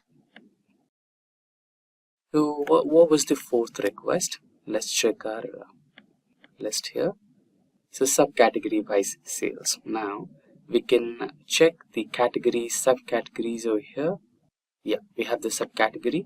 Select that and drag to rows or columns, and sales to values. Okay, and there you go. And if you want to sort, you can also sort by right clicking and sort it to minimum and smallest to largest to smallest. There you go. So the highest number of sales are happening through mobile phones. Next comes the bookcases, next come copiers, etc., etc. Now select this and go to pivot table, analyze, pivot chart, and you can choose any one of those. We can go bar chart or the column chart, and you can also rename this as subcategory wise. You can copy it, paste it on the dashboard, and you can also make few arrangements if you want. We can resize it, 5.6, and this will be 9.9. The next request is about the category wise sales and segment. So we have the category here, drag it to rows, and sales here. You can keep it the way it is, or you can go to pivot analyze, and here go to charts, choose the one you want, and proceed. Copy it and go to dashboard. You can paste it over here. There you go. Country wise and segment quantity. So now you have country over here, like a country to rows, and sales to columns, or you can, yeah, let's go with sales. Since this is a sales dashboard, this should be beneficial. Now we have, we can also sort it again, sort to largest to smallest, and we have France with the highest number of sales. Now you can copy that, or go to pivot table, analyze, and here pivot chart. You can go with pie chart. You can rename it as country wise. So there you go, and copy this, paste it on the dashboard. I think we already did a country wise sales, so I think we can proceed with the next type of chart, which is segment wise. Let's go to the same sheet where we created the country wise sales, and close the format, delete the chart. Instead of country, we can select segment. So which segment has the highest number of sales? paste it over here, format to adjust the size of the chart. There you go. So we have region-wise sales, country-wise sales, ship mode, subcategory-wise, category-wise, and segment-wise sales. Now we have a dashboard, but to make it a little more interactive, we might require a few filter-like options, which are also called as slices. So when you add slices onto the sheet or the dashboard, what you can do is you can select the options you want. Let's say I want the region-wise sales in Belgium, then you can identify that. Let's say you want Australia's or Austria's shipment modes. What kind of shipment mode is most used in Austria? You can find out it. And let's say you want to find out the Finland segment-wise sales, then you can find out. This is only possible when you try to include a slicer into the dashboard. Now let's go ahead with it. Now if you select any of the charts, let's say I want to go with the first one. Now go into insert, and here you can see filter options, right? So here you want to insert slices. Now here you have a slices right now. Okay, so you can select the slicer you want. So I want the slicer for region, I want the slicer for country, I want the slicer for ship mode, which is right here, and I want subcategory wise slicer, I want country or category wise slicer, so category, and segment wise, which is here. So I want 6 slicers. There you go, I've got the 6 slicers created. Let's minimize to make it look a little more better. There you go, and we will paste the slices right here. You can also modify the size of the slicers. Let's try to make them fit here, and the next one should be right here. There you go.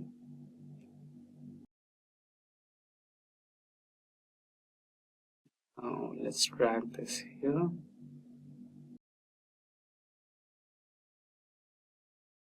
The last slicer in the last section. There you go. Now we have a dashboard, but is it interactive? I guess not. So how to make it completely interactive? So you might have a doubt. Let's say I want to click on machines. Now only 1 out of the 6 charts is reacting. Let's say I want to click on papers. It is giving me the data for phones and etc. And if I click for Belgium, you can see only 1 chart is being interactive, right? Now what should I do so that every chart which is on the dashboard gets completely interactive and shows all the data in real time? That can be done. All you have to do is select any of the slicers, right click, and go to the option which says report connections. So select all the pivot table which are present in your chart right now: sheet 1, sheet 2, sheet 3, sheet 4, sheet 5, sheet 6, and sheet 7. Press OK. Now all the charts are interconnected with each other. And now if you click on any one of the options, so let's say I want the data for Austria country, and every data changes. Correct? Report connections. Okay, you need to do that with all the slices. Press OK. There you go. Now if you select Finland, Denmark, Austria, you can see the charts are changing, right? Every chart is now interactive. So that's exactly how you create an interactive dashboard. Now you might be having a doubt. Okay, it's working for the existing data, but what if I add some new data? So here we have data until 2022, and this is the new data until 2023. Now if I add this particular data to the end of this particular data set right here, and remove the row headings and go back to dashboard, go to pivot chart. On data dashboard we need to go to data, and here click on refresh all, then you will get the updated data set. And now you have the updated results as well. And with that, we have come to an end of this session on sales dashboard in Excel, or real-time interactive dashboard using Excel. Today, we are going to talk about ANOVA in Microsoft Excel, and I will walk you through a step-by-step guide on how to perform this in Excel. But before we dive into that, let's first take a quick look at what ANOVA really means. ANOVA, which is analysis of variance in Excel, is a statistical method to compare the means of 3 or more groups to see if they are significantly different from each other. It helps determine if variations in data are due to real differences or random chance. It's useful because it helps in finding differences as it shows if groups have different results. It saves time as it tests all the groups at once. It clears insights and helps make decisions based on our data. For example, if a teacher wants to compare the effectiveness of the 3 different teaching methods on students' math scores, they can divide the class into 3 groups of 14 students each. Using ANOVA, the teacher can analyze the math scores to determine if one teaching method is truly better or if the differences in scores are due to chance. Now that we have a basic understanding of what ANOVA actually is, let's get into Excel and see how you can easily calculate this using the built-in tools. I have a sample of data in my Excel to perform the ANOVA over. There is an amazing feature in Excel that many people are not even aware about. Is a data analysis toolpack. If you have not come across this word, the Data Analysis Toolpack in Excel is an add-in that provides the advanced data analysis tools for statistical and engineering calculations. It simplifies the complex data analysis task by offering the built-in features to perform various statistical tests and data processing without needing to write formulas manually. So we need to ensure first if we have activated the toolpack correctly. So for that, we need to go to the File and then Options. And then we have to move to Add-ins, and here in the Manage, you have to choose for the Excel add-ins and click on Go. After that, you need to click on this Analysis Toolpack and click on OK. Now when you see the topmost bar, that is the data, if you click on this data, you will see a data analysis button over here. Now we are all set to perform the analysis of variance. To perform this, I will click on Data Analysis button, and from there I will choose ANOVA single factor and select on OK. Now here in the input range, we need to enter the range of the cells containing your data. For that, I will click on this upper arrow button and highlight my cells that are containing the data. The next option is grouped by, depicts how your data is arranged in your sheet. If it is arranged in a column like I have arranged, choose columns, and if it is arranged in a row, go for the rows. Now here in the labels in the first row, if you have labels like mine, like group A, group B and group C, do tick this button. Then alpha is generated, and here in the output options, this is where you want your result to be returned. The first option is the output range, is where you can specify a particular cell where you want your result to be returned.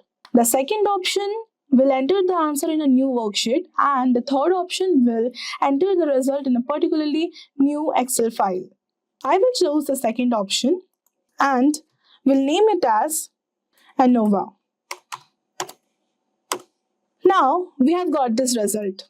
Within just one click, you can definitely get the ANOVA single factor results. Now I will explain each factor, what it means, count, sum, average, variance, SS, DF, MS, etc. in the next PPT. So the first table depicts a summary of the data available in the analysis. So the first one we have got is count. Count is the total number of data points in each group. Here, in group A, group B and group C, we have 14 data points. Now moving on, we have sum. Sum is the total value if we add up all the values in each group. So the sum of group A is 958, sum of group B is 1093 and sum of group C is 1280. Now moving on, we have average. Average is the sum divided by the total number of data points in each group. So the average of group A is 68.42, the average of group B is 78.07 and the average of group C is 91.42. Now, lastly we have variance. Variance is the average of the square differences from the mean. Now, the variance of group A is 141.34, the variance of group B is 209.60, and the variance of group C is 119.49. Now, the second table here is divided into three groups: the between groups, within groups, and total. So, the first row depicts the result when the between rows are classed as a source of variation. The second row depicts when the source of variation is within the groups. And finally, the last row is just the total. Now, we will see what each column represents. So, the first one we have is SS. SS stands for sum of squares. Between group SS is the total variation explained by the differences between the groups. Within group SS is actually the total variation within the groups due to the random error or individual variability.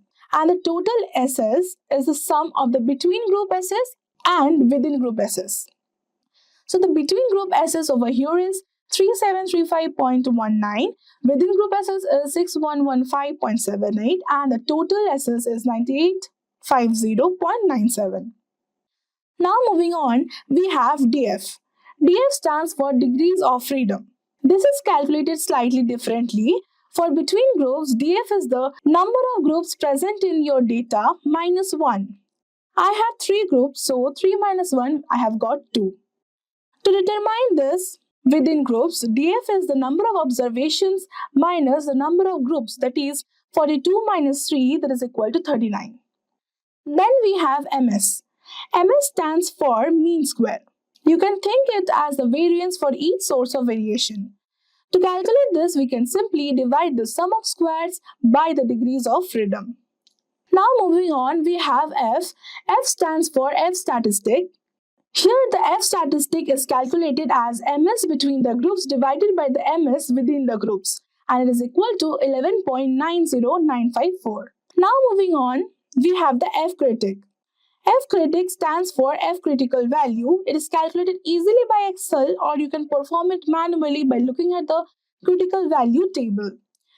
So the F statistics is then compared with the F critical value. If the F statistical value is greater than the F critical value, we can conclude that the test is significant. Now moving on, we have the p-value, the probability of obtaining an F statistic as extreme as or more than the observed value, assuming the null hypothesis is true. A small p-value that is less than 0.05 suggests that the significant differences between groups exist. As my p-value is more than the alpha level, that is the 0.05, we fail to reject the null hypothesis. Therefore, there is no difference between the means of the three groups. Hello everyone, I am Mayank and welcome to Simplilearn's YouTube channel. Are you want to get really good at using Excel? Well, Google Gemini can help make it super easy. Excel is all about handling data, organizing it, doing math with it, and making it look nice. With Gemini, you can learn all about Excel step by step.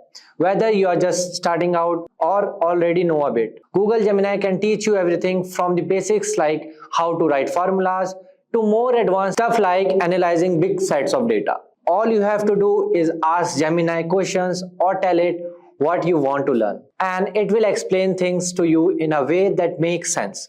Plus, you can practice right there in the chat by following along with the examples.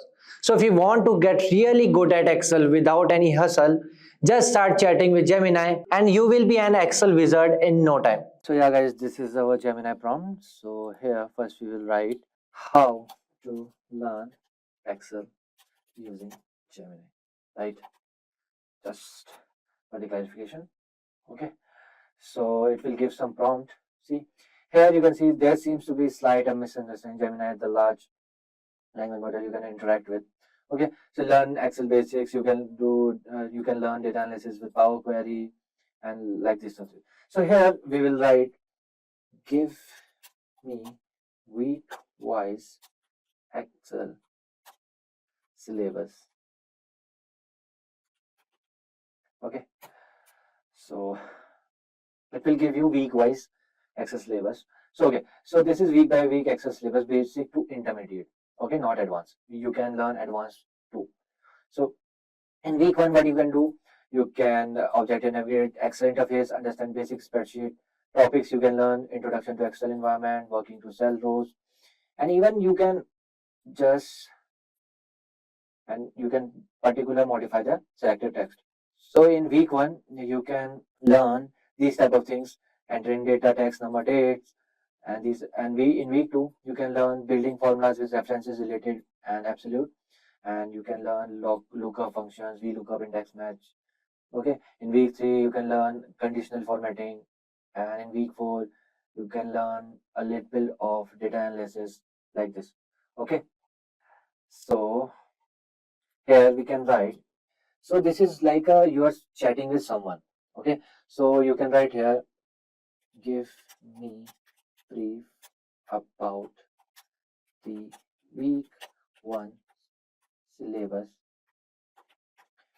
briefly for the same.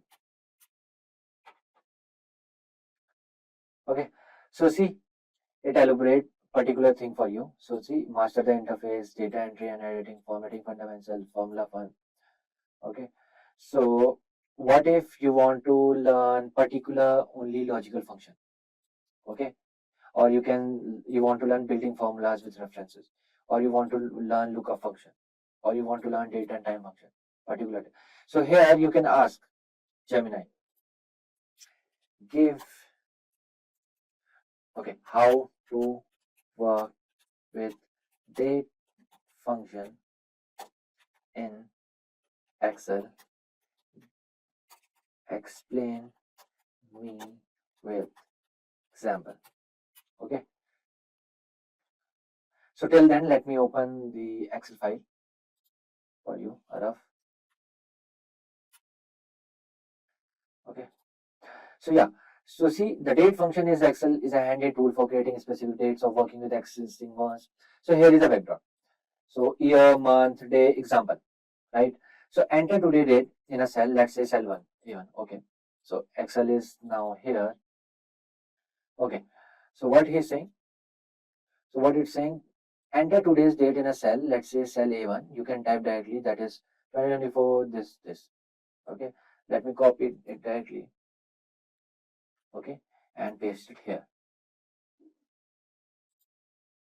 Okay, why it is not? Okay, or use today function. Yeah. Okay, fine. Or else you can write today function, right, like this. So if I want to write here equals to today, enter. See, you can see the same date, exact date. Or in another cell, that is B1, either enter the following formula. You can use this formula: date, year, A1, month, this.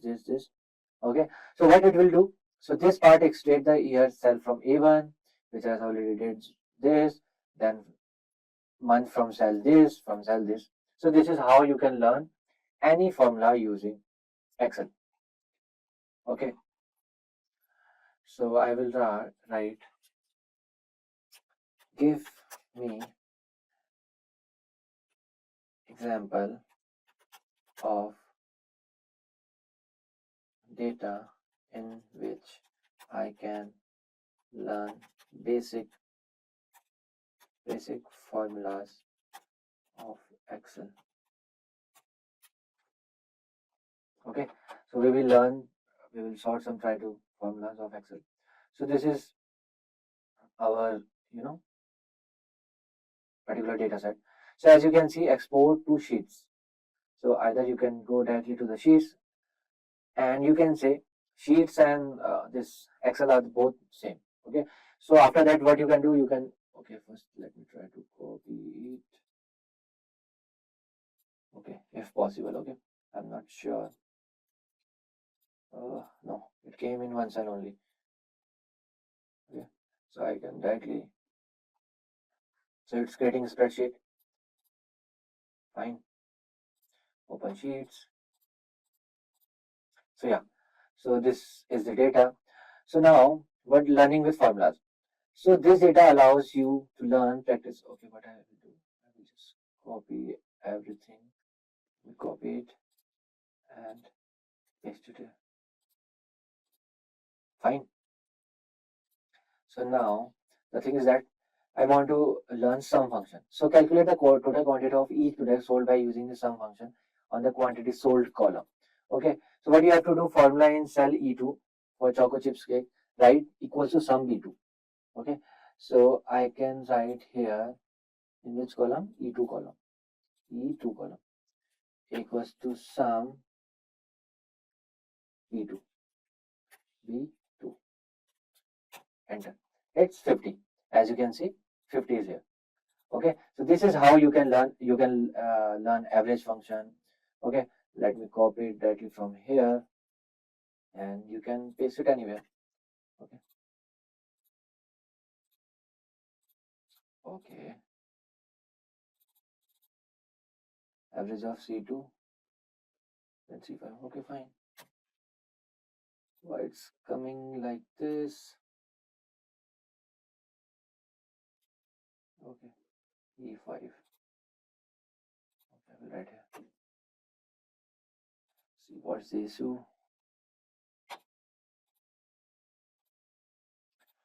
Okay, what if I can do equals to average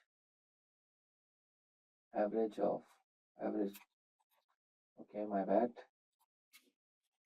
Average of this, comma this, comma this, comma this. Okay. Okay, so because of dollar, it's happening.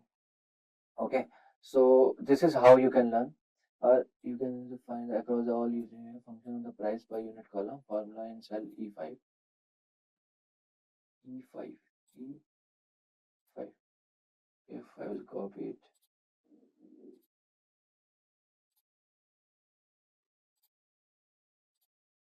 So this is how you can. Okay, because of dollar, it's happening.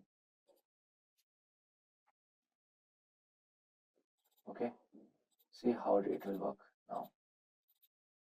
See, because of dollar, it's happening.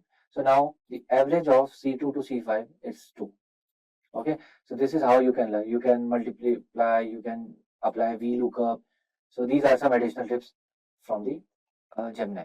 Okay, so I want to create a chart. Give me, explain me with example. Okay, so this will give you some data. See, data is a export sheet. So we'll copy later. Okay, fine. So these are some additional tips are here. So these are the data. Okay,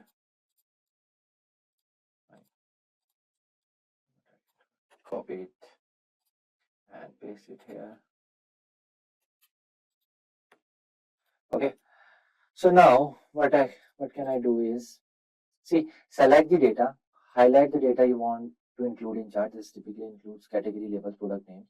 Okay, in our example, select cells A to D5, A2 to D5, from here to D5. Okay, it's mean all.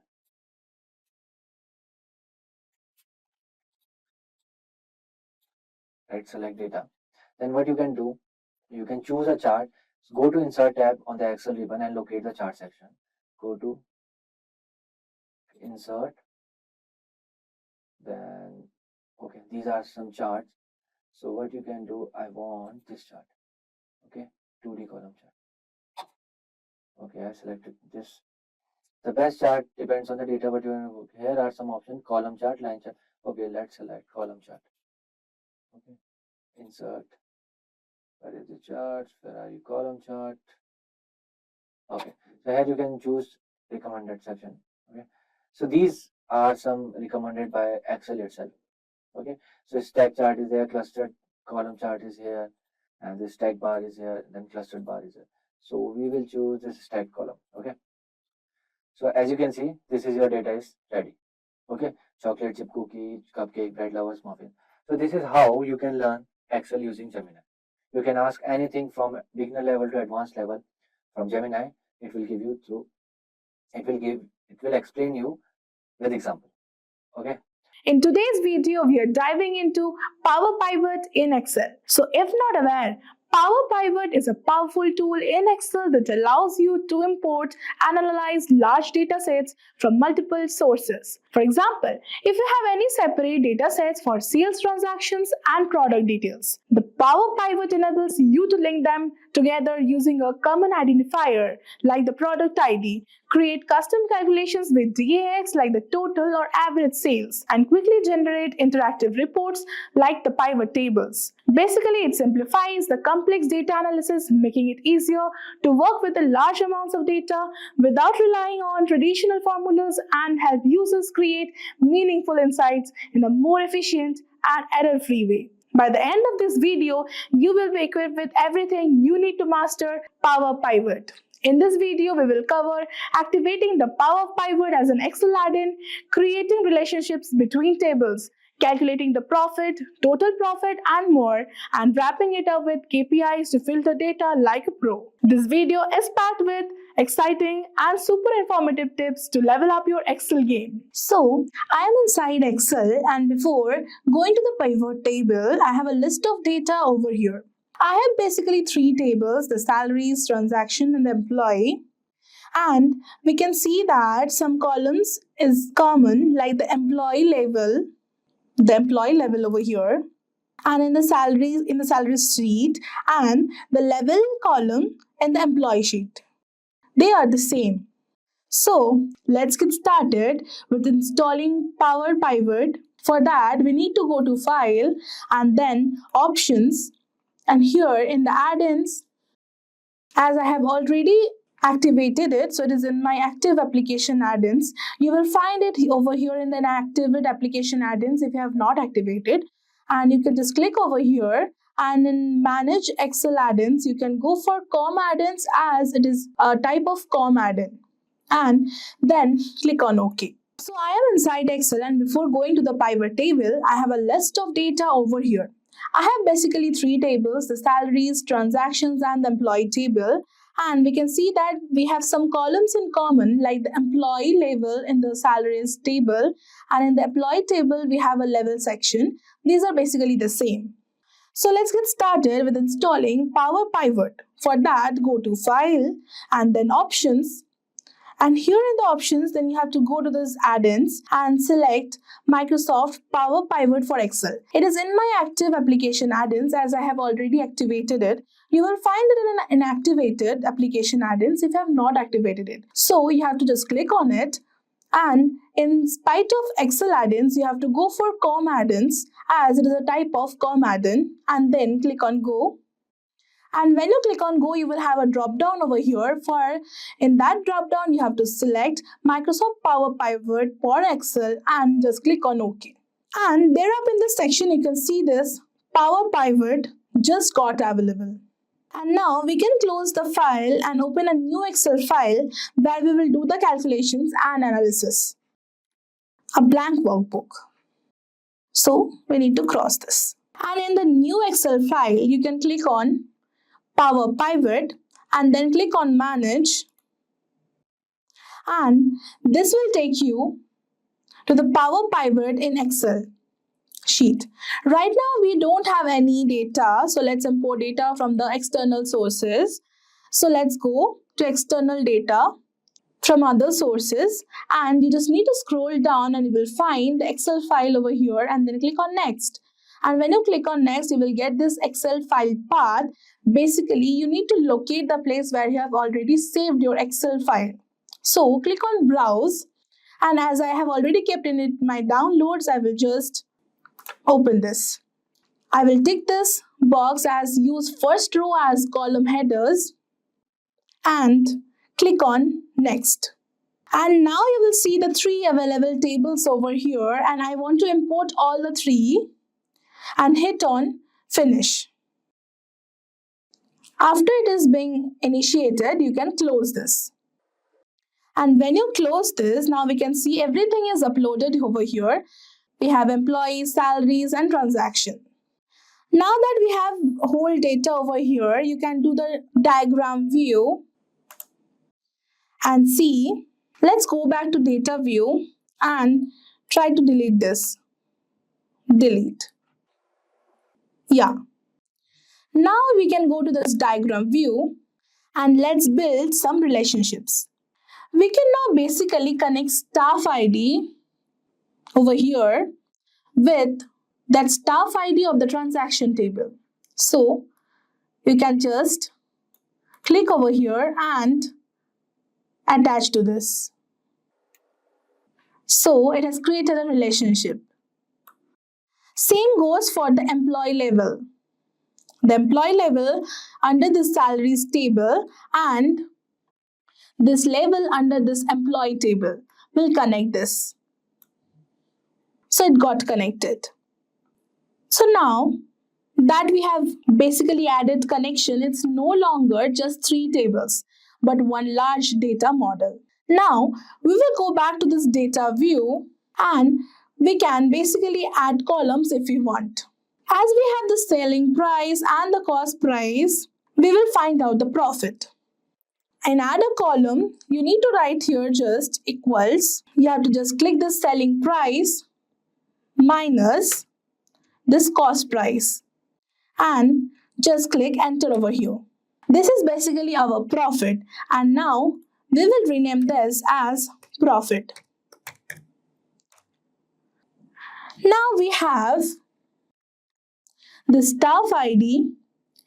What if we want to know their names as well, not only their staff IDs? Now basically we will write over here equals related, and you will get a suggestion over here as related, and then if you click on enter you will get all these options.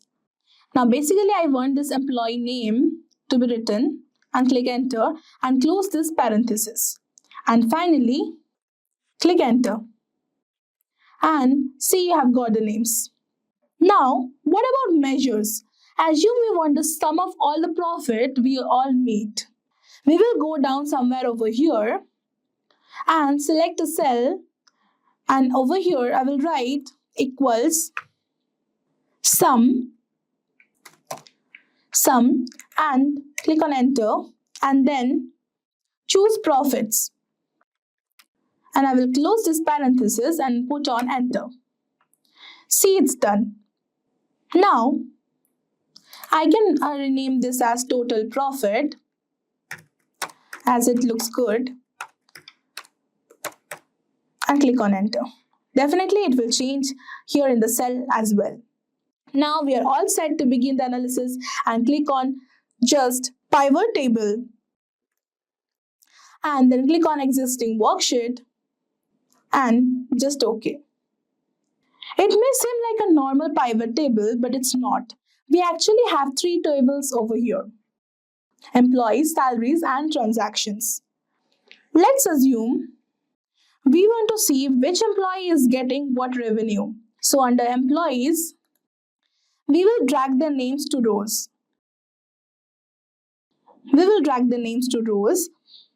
And we want the revenue that will be under the transaction table, selling price, and I will drag you 2 values. Then if you want to see the level they belong to, under salaries, we can often go to employee level and add it to the columns.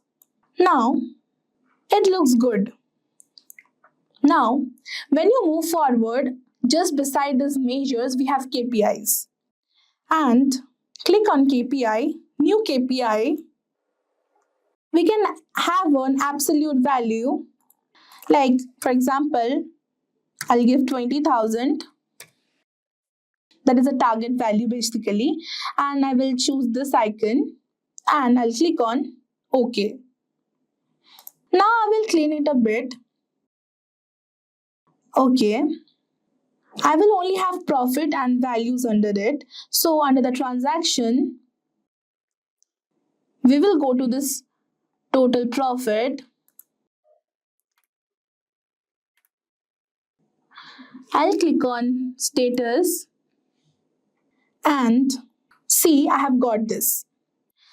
Anna and John is basically not doing well. They have basically failed to achieve the target, and the whole team may be not doing very good. This Alex and Sam, they are basically having a not so good one, but yeah, they have passed it, and Jones too. So, Microsoft 365 Copilot is one of the latest AI products launched by Microsoft. So, the Microsoft 365 Copilot will be your AI assistant for all your Office suites from Microsoft. So, it can help you ease up your process of making PowerPoint presentations. It can help you write down the notes on Microsoft Word and many more. But today, we will be using this particular 365 Copilot for our data analytics using Excel. So let me mind you, this particular AI tool works with the versions of Microsoft Office 365 and later, right? Now, there should be a new feature added upon to your Excel on the top right corner of your home button. But again, if it's not, it's completely alright. You can use your Microsoft home button where you can find the Microsoft 365 Copilot. So let's navigate to the home button. Yeah, now I'm on my home button, and here you can see a small icon which is completely new out of nowhere. This is your Copilot, right? And you can just click on it and you can fire your Copilot. And today's point of discussion is about Copilot with Microsoft Excel. So when you are starting Excel, there are some prerequisites when you're working with Copilot. So currently it is in the preview mode, so it is capable of using some dataset which is in the tabular format. I have converted this into a tabular format. It's really simple. Control A to select all the cells, and then Control T to convert this table. The option my dataset has headers, and okay, so your dataset will be converted into a table. And another prerequisite is when you pop up the Microsoft Copilot, it will ask you for a dataset which is under 1000 kilobytes. So my dataset here is about 800 kilobytes, which should be here. So the only process is you just have to click on this particular option which says attachments, go to the dataset that you want to work today. So I'll be selecting my sales EU copy and just press open. It will take a little time because it's completely new, so it might take a little time for that. So the only catch is Microsoft Copilot is a little slow compared to the other competitive Copilots or AI modules. It's not a big deal. They will catch up soon. Let's wait for some time while the dataset loads, and then you can fire some of the commands. Let's say I have given my command here, please help me create a regional-wise sales report for this dataset. And you can also give a few more commands, right? So it's loaded right now. You can see the icon here. Now you can write down, give me country-wise sales report, and just fire the command. You can also perform all your data analytics, what you regularly do, right? When you have a sales data set, you might be wondering what it can do and what it cannot. You just have to build a story about the report, what you want to create, and then just, write it down to the Copilot, and it will generate the report that you are looking for. Currently, it is working on the country-wise sales report, so it should be giving me the report shortly. It's okay. So there are some problems with this. So maybe it's the dataset, data type. So here we have country, and the data is general. So you might want to change that to text format or character format. So you have the text data type here, and just okay. Now save it back. Now you can ask the Copilot once again. Okay, or let's try to do a different one. Okay, now here we have the order date in column C, right? Now let's say I wanted to find out which day did they visit, right? Is it a Friday, is it a Saturday or Monday, right? So just try to ask the Copilot. Let me write it down. Can you help me find out which week of the day was an order placed? We have a column named order date. Column is C. We need a new column that tells me the day of the week when an order was placed. So let's fire the command. Now it should give us a column D, which is an empty column right next to order date, or it should give us the steps to do the same. Just fire the command. It might take a little while. Okay, here we have it. Certainly I'll create a new column D in your data set. Great, this is what we needed. And so on. Let's try to ask another query. Can you tell me name of the customer with highest sale record in the dataset? So the previous query which we fired at will not be reflected on this particular dataset, but it can be reflected on the dataset that we shared with the Copilot here. So currently I don't have a direct connection with my Excel over here. I think it should be taking some time for getting me that update over here.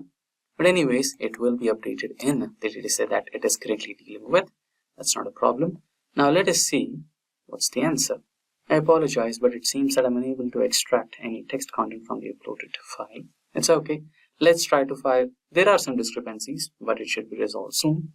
But let's try some other thing like region-wise sale. So let's say you are an Excel expert, so you can do it within a few fraction of seconds. You can just apply filters and get that data. But there are a lot of people new to Excel. So for them, the Copilot from Microsoft could be a boon, right? But down the line, there are improvements rolling out. So I could predict that it could be a lot faster and you can have seamless integration with your Microsoft Excel and your Copilot, and things could be a lot easier, right? So far we have the result over here. So it is giving us a few results and it is finding a little difficulty to extract a few. That shouldn't be a problem in a few couple of days where the new updates roll out. So proceeding ahead, let's try to give it another query or so. So let's check the data set. So here we have the categories and subcategories. I think we can give it, okay, can you give me the category wise profits? So here we can identify which category is performing really good and giving us highest number of profits. So I think let's check out if we have a profits column. Yes, we do have a profits column over here. So let's check that. Brilliant, right? So it's giving us distilled reports in one prompt. So that should be helpful for any of the data analysts which are aspiring, right? And which don't have any idea about how Excel really works. Okay, it seems that I'm able to extract text content from uploaded files. Okay, let's try to copy this and write it down as, okay, is it category? Okay, let's copy this as well. I think it's about the case, right? Category, subcategory. Okay, let's fire subcategory. Category sales report. Okay, it's giving us the previous answer to the previous query. Okay, I think this should help. It's unable to extract a lot of answers so far currently. There should be some discrepancy, but down the line it should be fixed. Unable to extract any text content from the uploaded file. Okay, so basically that's how you can work with your Copilot in Microsoft 365 Excel. So there are some discrepancies so far, so it should be fixed down the line. So that's how you can use Copilot in Excel for your data analytics. And with that, we have come to an end of this session on Microsoft 365 Copilot for Excel. And if you have any queries regarding any of the topics covered in this session, or if you require any of the resources that we used in the session, like the dataset that we used, which is in tabular format and under 1000 kilobytes, please do let us know in the comment section below, and our team of experts will be happy to resolve all your queries at the earliest. Let us know your experience working with Copilot in Excel, and we can learn a thing or two from you as well. So now you can see some data on my spreadsheet. So we have a row ID, order date, and a ship date, ship mode, etc. So this means that this particular data set belongs to a sales data set for a store or something. So what I have done is, if you look out the videos on our channel, we already have created one of the interactive dashboards using the same dataset. So we try to extract month-on-month sales, region, category, subcategory sales, country-wise sales, shipment type sales, etc. Right? So I have kept the data as it is and all the pivot tables as it is. Now let's say we do not know how to create all these pivot tables and pivot charts and slicers, etc. We just know that we have the data and you're new to this and you want to analyze your data. How do you do that? ChatGPT is here for the rescue. So before we get on to ChatGPT, let's quickly remove all our reference pivot tables. About pivot table, so I'm quickly deleting all these. We're left out with only the data, right?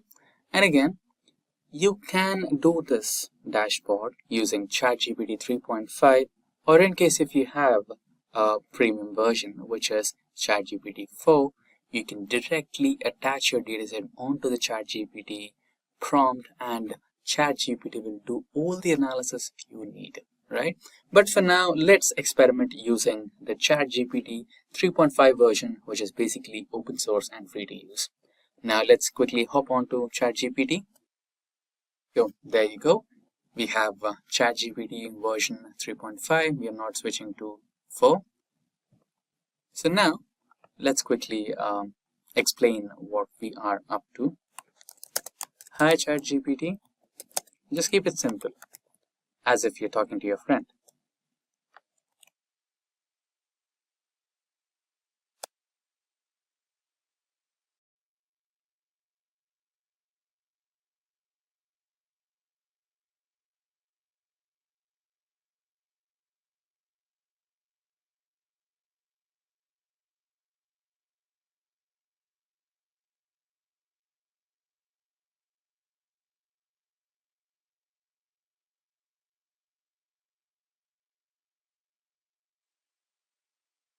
The data set belongs to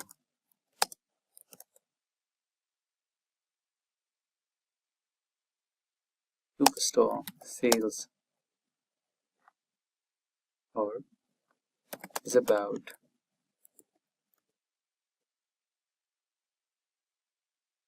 the data set is about a Superstore sales report.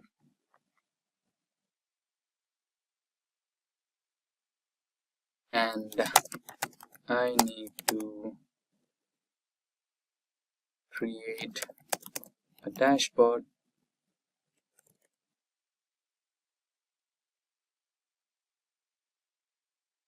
for month-on-month sale.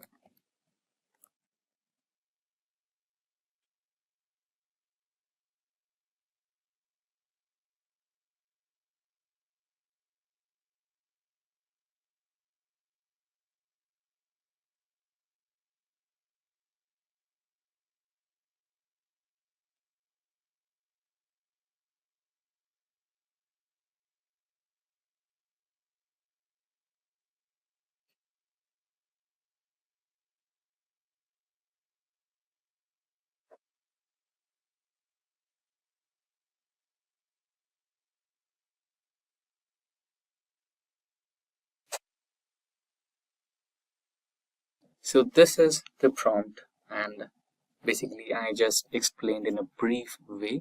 I'm not giving a detailed information, but hope this works. So basically what you are supposed to do is give the requirement one by one, but I'm giving it in a single prompt so that I'll get the results in one single prompt. Let's go for that. So what you're trying to explain ChatGPT is that you have a sales data set and you're using Excel for storing it and for manipulating the data and trying to build some innovative, interactive, visually appealing charts, and you don't know how to do it. So you explain that to your ChatGPT and what are the things you are looking to build, what are the charts you're looking to build. So I'm looking to build a month-on-month sales report, which can be a quarter-on-quarter, month-on-month, year-on-year, date-wise, however the way you like it, right? So make sure that your data is properly formatted first.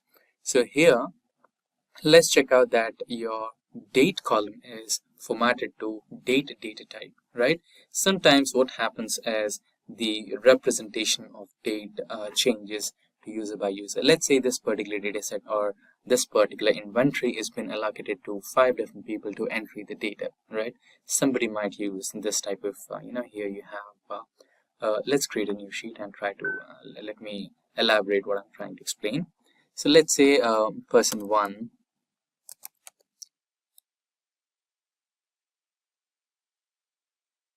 person 3. So let's say I use this type of formatting, 15th December 2025, something like that, and somebody else uses 15/12/2025, and another one uses 15 December 2025. And also sometimes few people also intend or may follow a date pattern which looks something like this: December the 31st 2025, right? And it's not wrong. So many people will have different conventions of writing their dates. So you need to make some data cleaning. And okay, if you are coming back to data cleaning, we have listed a video in our descriptions for data cleaning in Excel, and that would help you in various data cleaning operations that are used in day-to-day lives of a data analyst. So that should help. So basically what you are looking for is, so instead of general, go back to the data types, and here you can check out the data type options, and you can either give a short date, long date, or in the case you want to go for some additional formatting, you can also go to more formatting, and here you can check out the custom formatting options. Here you can give a customized option. For now I want to go with date, and the date I want to go with is this particular one, which gives me date, month, and yeah, click on that and you should be good to go, right? So make sure that all the dates in your spreadsheet are following one single date pattern, so that when it comes to month on month, quarter on quarter, and year by sales, that will help you a lot. Okay, it will just give you a filtered option. It will give you year on year first, then quarter on quarter next, and if you expand the option of quarter on quarter, you will have month on month, and if you expand the month, then you will have date wise. So you will have a better understanding when we perform this operation in a practical way in real time. And then we have the next type of chart where we want to identify country-wise sales. Then we have region-wise sales. So let's say I have one country here. Let's say I want sales from France, and I want to know what are the sales happening in central region of France, north region of France. So you'll have region-wise sales there, and category-wise, which category is giving you the maximum profits or the maximum sales, and inside the category, which is that subcategory or which product is that which is giving you the highest number of sales. You can identify that, and based on that you can plan a business. You can get up with a business strategy there. And shipment modes. So which type of shipment mode which should you invest in much, so that you can offer better services to your customers. So everything counts. So this is what I want to extract from my data set. So this is my requirement. You have explained this to your ChatGPT through the prompt, and just enter. Now ChatGPT should help you break down the requirements, and ChatGPT should help you how to it'll tell you how to do the process. So here it will tell you the line chart. So basically it's a rule that month on month sales or quarter on quarter sales, basically wherever the time is involved, the line chart is the best to represent your numbers. So now it basically tells you how to represent your charts in what type of chart to be selected. That's good. But now can you help me create the first chart in Excel?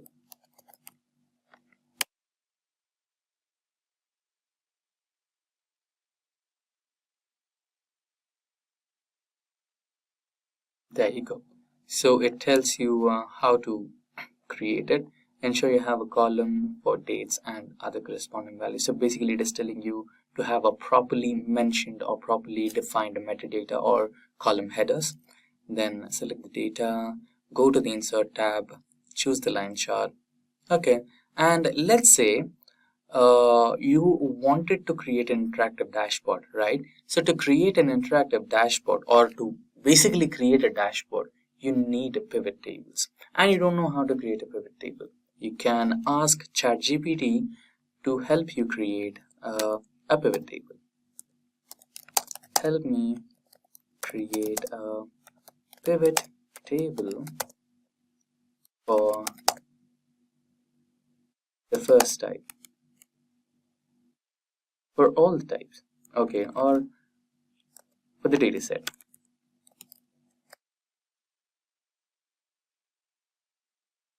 Certainly. So it will mention you the steps to follow to create a pivot table. There you go. So what's the first step? Highlight the range of cells that contain your data set, including headers. And go back to Excel, and you can just click on any cell and Control A.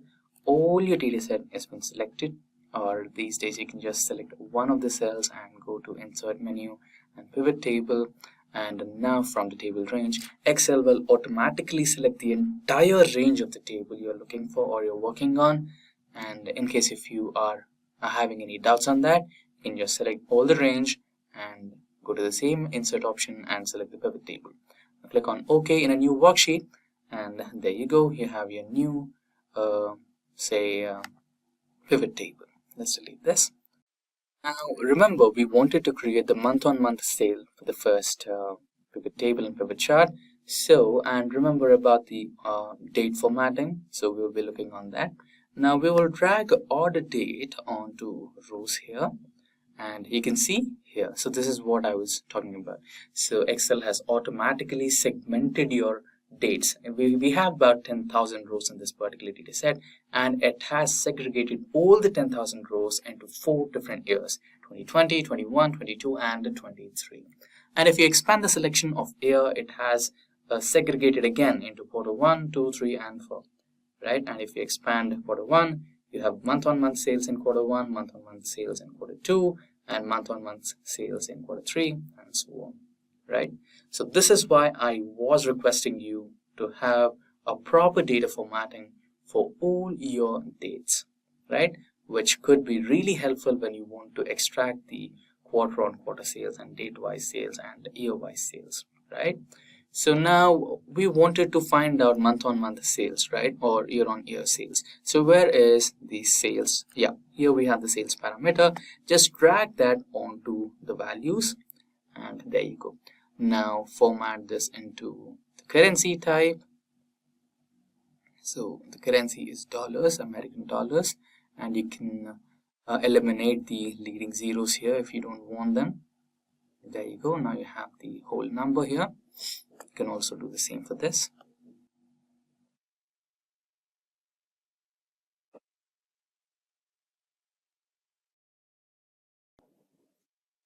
You can select the entire table. Go to pivot table. Okay, let's check the options provided by ChatGPT. So basically we have created a pivot table. Now we want to create a pivot chart. How do I create a pivot chart?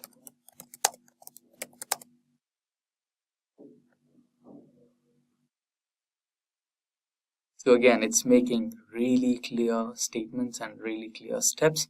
So it's again making sure that you create a pivot table first, right? So we have a pivot table, and highlight pivot table data. Click anywhere on your pivot table to highlight the entire range. Insert pivot chart. With the pivot table selected, go to the Insert tab on the ribbon, and then click on Pivot Chart, and open the Insert Chart dialog box. Choose the type you want, and customize the chart. Select the chart. So customizing the chart, we'll look onto it. And fields, if you want to keep a few fields, you can, and if you want to eliminate a few fields, you can also do that. Refresh data. Let's say, why refresh data? See, ChatGPT is so brilliant, right? So let's say I have the sales data until 2023 and now we're in 2024. Let's say we update 2024 onto this particular spreadsheet. And now we have that particular data in the original spreadsheet, but that is missing here. In that scenario, what you can do is just go to data, and here you will find the refresh all option. Once you click on this, you can find the 2024 data updated here. For now, we have not added yet, but in case if it's added, all you can do is just refresh your sheet and everything will change. So brilliant suggestion from ChatGPT, and save and share in case if you want to share. So let's follow the same steps. Select any cell in the pivot table, select all the sheets, go to insert tab, and here recommended charts, or go to the charts option and select the chart that you are looking for. So we are dealing with time, so I would go with the line chart. Just click OK. But in case if you want to create an interactive dashboard, just go to pivot table analyze, and here you have the pivot charts. And again, it will give you the same option. Just select the line chart here and press OK. So you have your line chart over here. So again, if you are editing this, so you can remove the legends if you want, remove anything else, or you can customize that. Okay, there you go. And if you want to edit the name of the chart, you can also do that. So I will do this as MOM sales report. Okay, accordingly I'll change the sheet name.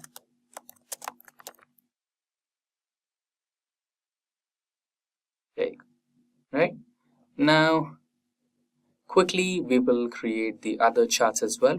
So the process is same. You can hold control and drag this particular sheet, and you have the next sheet. So the next requirement that we had, that we requested ChatGPT, was the country-wise sales. So everything will remain the same. What changes is, okay, let's close this, and here instead of order data, we will have, okay, let's remove this from rows and quarters, months, right, country. So we will drag country into rows, and there you go. Now we have countries. Now country wise, so you can select the cell, go to pivot table analyze, pivot chart, and you can select the bar graph. So it automatically gave you the first suggestion as bar graph. Click on that, and you have the bar graph over here. And you can also edit the chart. You don't want the legends, you can remove them, and edit the name of the chart to country-wise sales. So, and quickly drag and drop the sheet again, new pivot table, and here you wanted category-wise sales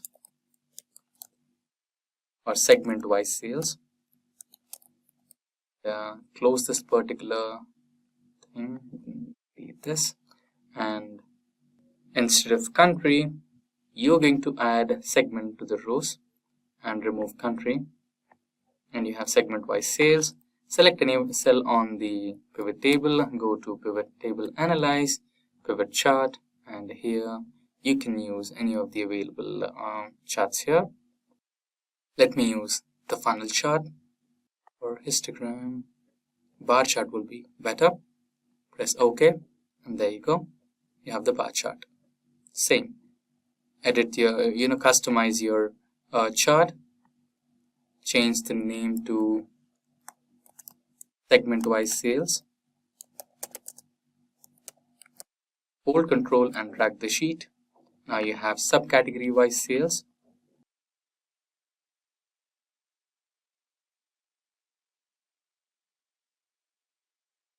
Instead of segment, you will be selecting the subcategory. You can remove segment, and you can see the chart also changed here. And again, you can do the category wise sales. So this was segment wise sales. You can quickly change the segment to category, and you have it. We quickly go back to, so we have done the category wise, subcategory wise, region wise is remaining, and shipment modes.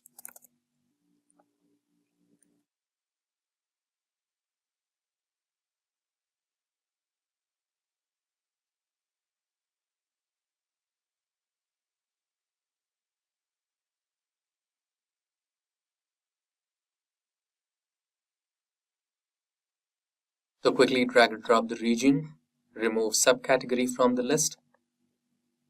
There you have the region-wise sales. Edit the name.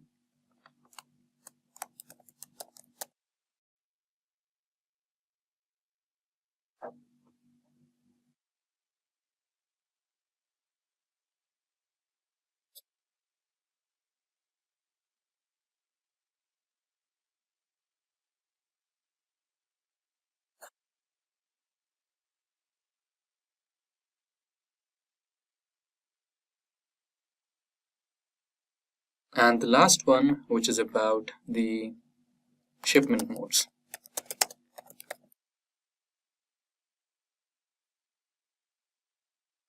Remove region, and there you go.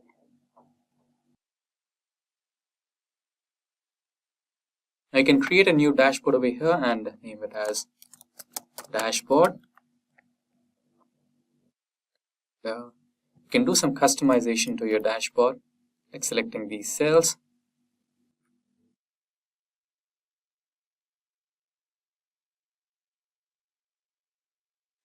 Giving it a color.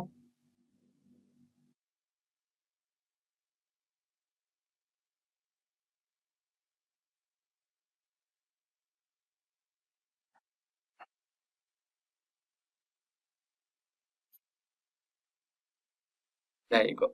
Now you can quickly copy and paste all these charts to the dashboard. Starting from the month-on-month sales. Copy.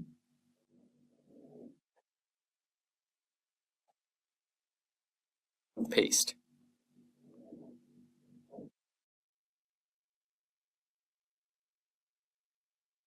So I'll quickly do all the pastings as soon as possible.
There you go. You can also manage the size of these charts so that everything fits onto one sheet.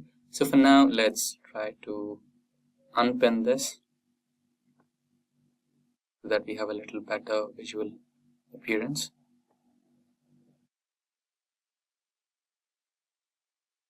Okay, not a problem.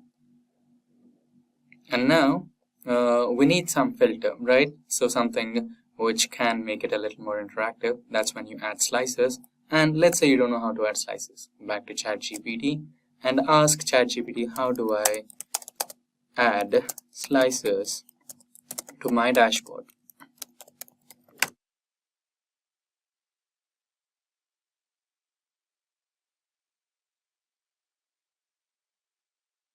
There you go. So it is telling you to add everything in a step-by-step way, and it also is talking about the interactivity, right? It is asking you to connect all the slices. It's telling you to report the connections, right? If you just add the slices based on one single, okay, basically you need to select one of your charts here and select a pivot table or pivot chart, go to the pivot table or chart and associate with the slicer and insert, and go to the insert tab and insert a slicer. I'll tell you that. So basically it's telling you in a very beautiful way, step-by-step manner, right? And even after adding the slicer, it is telling you to connect all the basically all the charts or all the dashboards and charts you created in this particular tutorial, and connect all those charts to that particular slicer using the report connections option, and you can get the interactivity, right? So in a very beautiful manner, it has explained you. Let's try the way it has explained to us.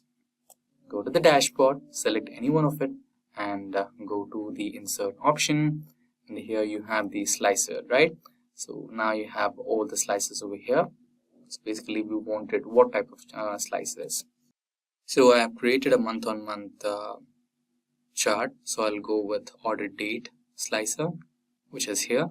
Then I have created segment-wise sales, so I want segment slicer, country-wise slicer, category and subcategory-wise slicers, region-wise, so region slicer, and do I have anything else?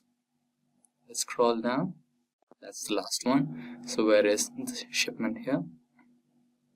Yeah, ship mode, country, region, category, subcategory, segment, order dates, and ship mode.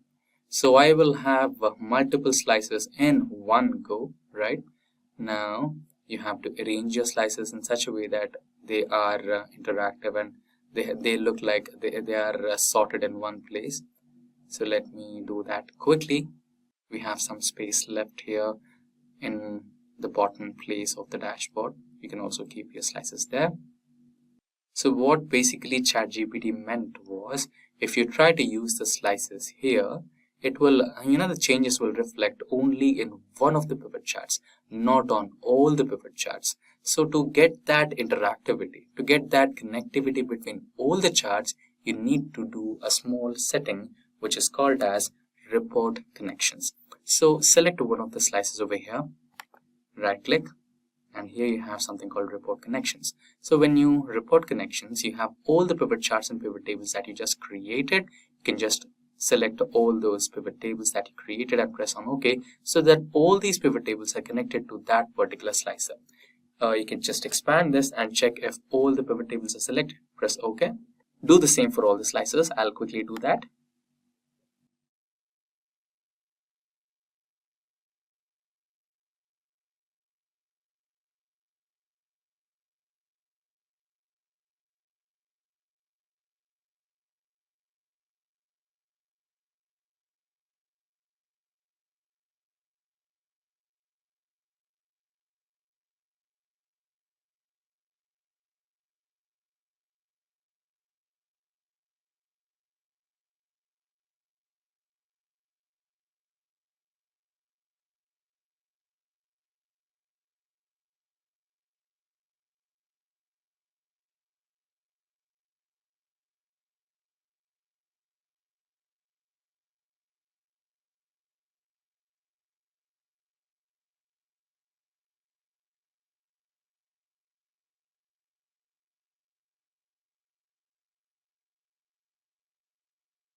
So there you go, we have interconnected all the charts. Now let's say I want to find out the sales that happened in the latest year.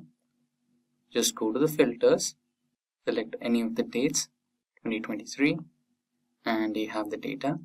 And if you want to select any particular country, then you can also do that. I want to go with United Kingdom, and in United Kingdom we have all the data here. Let's say I want to check out only for the phones, There you go. Now you have an interactive dashboard which will tell you the sales that happened on the date of 16th of November 2023 in the region United Kingdom for phones, right?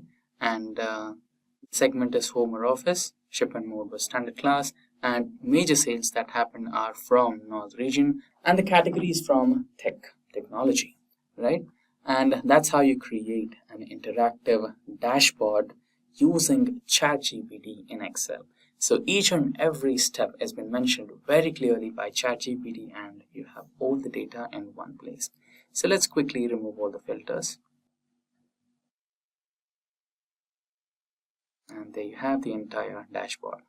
Now, before we get started, let's look at the website through which we want to pull the data. Now, this is the stock analysis website that we are looking at, and we want to pull this particular data from this particular data set. So here we have some sample data, and this is the table that we are looking at. Now, if you expand each and everything from this data set, we have a few more couple of tables. You can also go through that. But now, let's focus on this particular data, right? Now, we need to switch to Microsoft Excel. So here, you can see you have a lot of options here.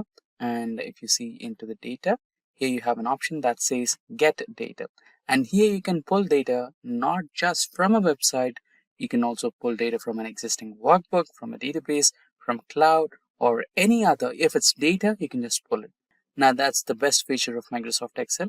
Now, if you just go to the bottom section here, which says other sources, and here select the from web option. This will open a Power Query window for you. But before we get started on pulling the data, we need to do one more thing, which is about copying the URL, which you need to paste it somewhere here. Let's go back to the website. Now you can just copy the URL, go back to Excel, and here you can paste the URL and press on OK.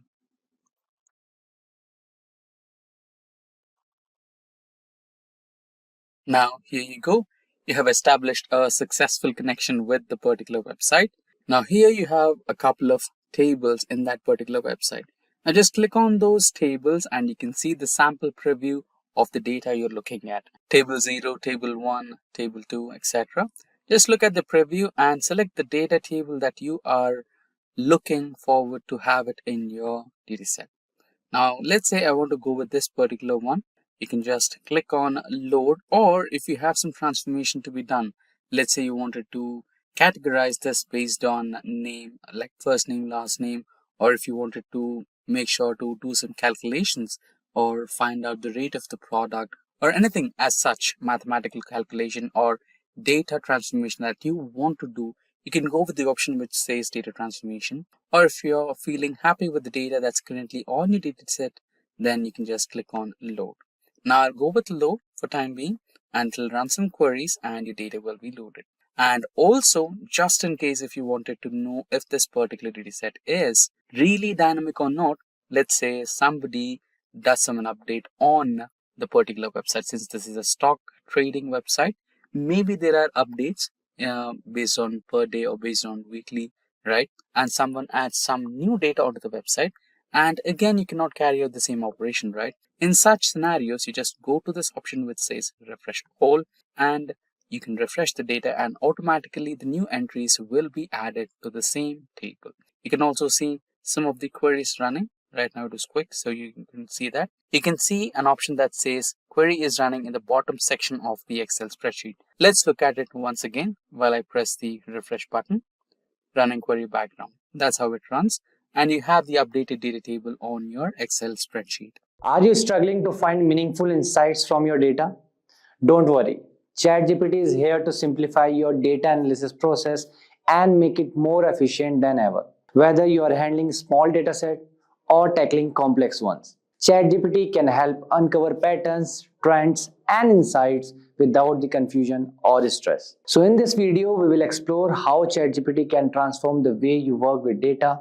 Think of it as your intelligent assistant ready to help with tasks like summarizing data, answering questions about trends, and even suggesting actionable insights, all in plain, understandable language. Whether you are a beginner or an experienced analyst, ChatGPT makes working with data easier and faster. ChatGPT works by interpreting your inputs and providing clear, insightful responses. You can ask questions about your data, clarify complex points, and even brainstorm ideas for data-driven decisions. It takes the complexity out of the data analysis, helping you focus on what truly matters, understanding your data and applying the insights effectively. And finally, you will see practical examples of how ChatGPT can simplify data-related tasks and enhance workflow. So get ready to see how AI can help you make smarter decisions, save time, and get more value out of your data. So without any further ado, let's get started. So welcome to this demo part of this ChatGPT for data analysis. So let's see what are the improvements to data analysis in ChatGPT. Okay, you can interact with tables and charts, and you can add files directly from Google Drive or OneDrive. Okay, so you can upload the latest files version directly from this. You can interact with tables and charts in a new expandable view. You can customize and download charts for the presentation and the documentation, which is very good thing. Okay, data analysis improvements will available in our new flagship models GPT-4o for ChatGPT Plus. If you have ChatGPT Plus, so you can directly use in GPT-4o as well, or teams and enterprise users over the coming weeks. Okay, so basically what is data analysis? Let me brief you. So data analysis is just a process. It's a tool that empowers organization to make informed decision or predict trends and improve operational efficiency. Okay, so it is the backbone of strategic planning in business, government, and other organization, you can say. Okay, and ChatGPT helps us in reducing time or in finding patterns and trends, okay, in couple of minutes, okay, in few seconds, you can say, not even couple of minutes. Okay, so either you can choose data analyst here, or if you have ChatGPT Plus, so you can work on ChatGPT photo directly. Okay, so what do you want? Okay, let's go for ChatGPT 4o only, right? So I have data set, so either you can upload from directly from your computer, okay, either you can add it from your Google Drive. Okay, if you will add from Google Drive, you have to my Google Drive is connected or not, I don't know. Oh, okay, Netflix. Oh, okay, so it's not connected, my drive is not connected. So first I will try to connect it, or either, okay, leave. What we will do, you can directly add from your Google Drive. Okay, you can see it's showing option. Okay, but I don't have that data in my Google Drive, so I will import from, or you can say upload from directly from this computer. Okay, so first I will write describe the data. Okay, yes, so now it will first analyze it and it will describe the data. Okay, so you can see here the data set contains information about Netflix shows and movies comprising 12 columns and 8,807 rows. Okay, I downloaded this data set from the Kaggle. Okay, you guys also can download, or I will provide you in the description box. Right, so we have 12 columns in this: show ID, type, title, director, cast, country, and this is duration, description. Okay, sample data: Dickens Johnson as dead. This is movie USA PG-3, a documentary reflecting on the filmmaker father's life. This. Okay, see, now you will get the options as well. Show data distribution by movie type.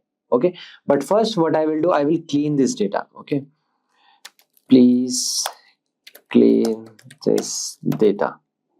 Okay, and would you like to clean that? See, would you like to explore a specific aspect, clean the data, visualize certain trends? Okay, will do, don't worry.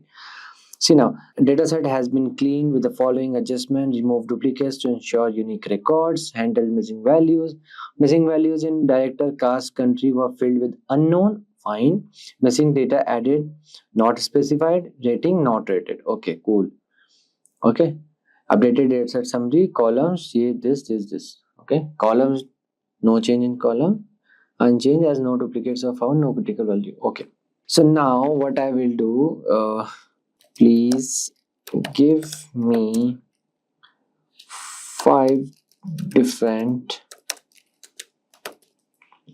visual charts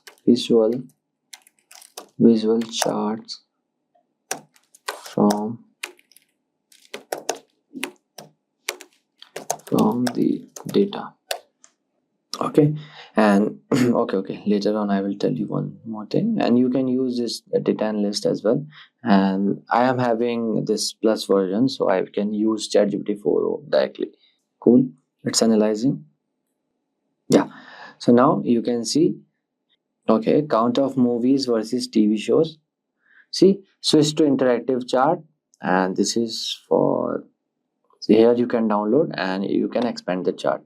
See, okay, and see, this is how you can predict trends and make charts, different types of charts in few couple of seconds. Okay, and this is legend, I guess. Okay, so this is how, see, second chart, top 10 countries with most content, and this is top 10 directed by number of titles. First one unknown, Rajiv Chilaka, and this content count by rating, this, and this is number of titles added per year. See how beautiful it is. Okay, so here are the 5 visual charts created from this. Okay, so let's use this. Find popular content by release year, and here if you will click on this view analysis, what you will find this behind, I guess, Python code behind that. See, okay, always show details. I can do this, or either it's okay, you can just copy this code and you can put it in your Python IDE, and you can use this as well. It will show you the exact same graph which ChatGPT created. Okay, see, popular content released by year. Okay, so I want one pie chart based on, let's do country. I need pie chart based on country, or you can make histogram. After this, let's create word cloud. Okay, see, you got distribution of content by top 10 countries. See, which is in 10. Okay, let me do this like this. See, amazing, right? United States 2818, in India 7972, unknown is 831, United Kingdom 419, 245. So how amazing it is. In just few seconds, like 4-5 seconds it took, just 4-5 seconds, and you can expand the view and you can enjoy here as well. See how amazing, right? So this is the power of ChatGPT, you can say. It will reduce your time to analyze the data.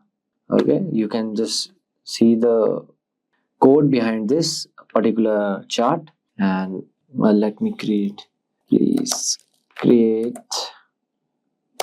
word cloud using, okay, from this data set. I hope it will create, I guess. One more amazing thing I have, wait, I will show you. See, word cloud, amazing, right? Family, woman, life, take, new, life, love, world, help, team, father. Okay, you can create word cloud based on movie's name. I hope there is column of movie. Oh no, title is there. I guess it will create Christmas, black wall, people, good. Okay, you can change it, no issues. Okay, you can ask show trends of movie genre globally. And now let's see, what if I want all this data into one presentation to present to my colleagues or stakeholders, you can say. So what I will write, please give me all this analysis in the presentation format. Okay, found it very cool. See, this analysis has been compiled in a PowerPoint presentation. You can download link. So this is the download link. So it's downloaded. Let me open this. Let's see how's the PPT. See, amazing. And let's enable editing. See, enable. Amazing, right? See, all the analysis is here. And what you can do is we have the inbuilt designer thing.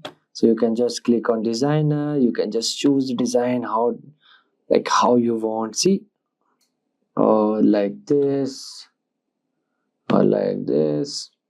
Let me put like this. Okay, and for this, it's generating. Okay, I'm feeling this is good. Okay, for this, let's use this, and for this, let's use this different one, and for this, let's use another different thing, and for this, let's use this one. Okay, so see, your presentation is ready. In just few things, your presentation is ready. So this is how you can use ChatGPT to create presentation as well as the analysis.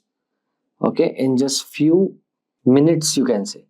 Okay, you just write your prompt here and it will give you the output. If you are new to Excel or looking to improve your skills, learning these functions can really help. Excel isn't just making spreadsheets, it's a powerful tool for analyzing data and managing projects. In this guide, we will cover some basic but important Excel functions like sum, average, if, count, and SUMIF.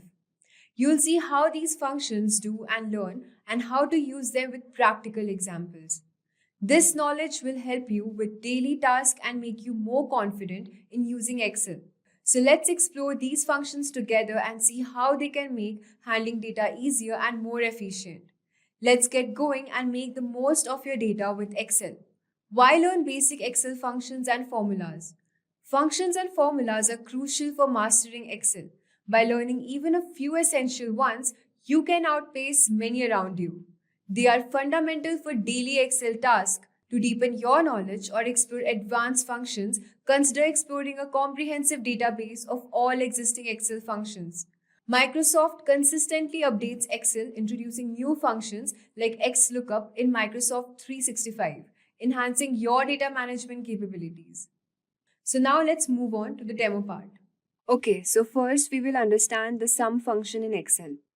As we know, the sum function in Excel is used to add up the numbers. It provides a quick way to calculate the total of several values, whether they are typed into a function directly included within a range of cells. So these are the cells. So you just have to type the numbers in this cell and give the function over here, and it will give you the desired result. Let's check how. So first we will understand the sum function. I'll just write it over here.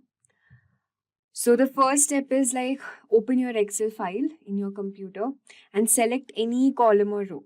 So like here I'm selecting the column. For instance, you might just put them in cells A1 till A5. So in the A1 part I've mentioned sum for your understanding. So we'll start with A2. We'll type all the values over here. So just type any values, like I'm typing 40. Then we have 78, then 35, and then we have 67.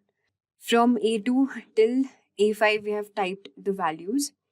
And using the formula in the formula bar, it will add all the numbers from cell A2 till A5, and it will display in this particular cell.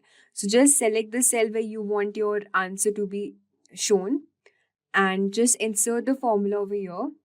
The formula for sum function is equal to sum A1 till A5.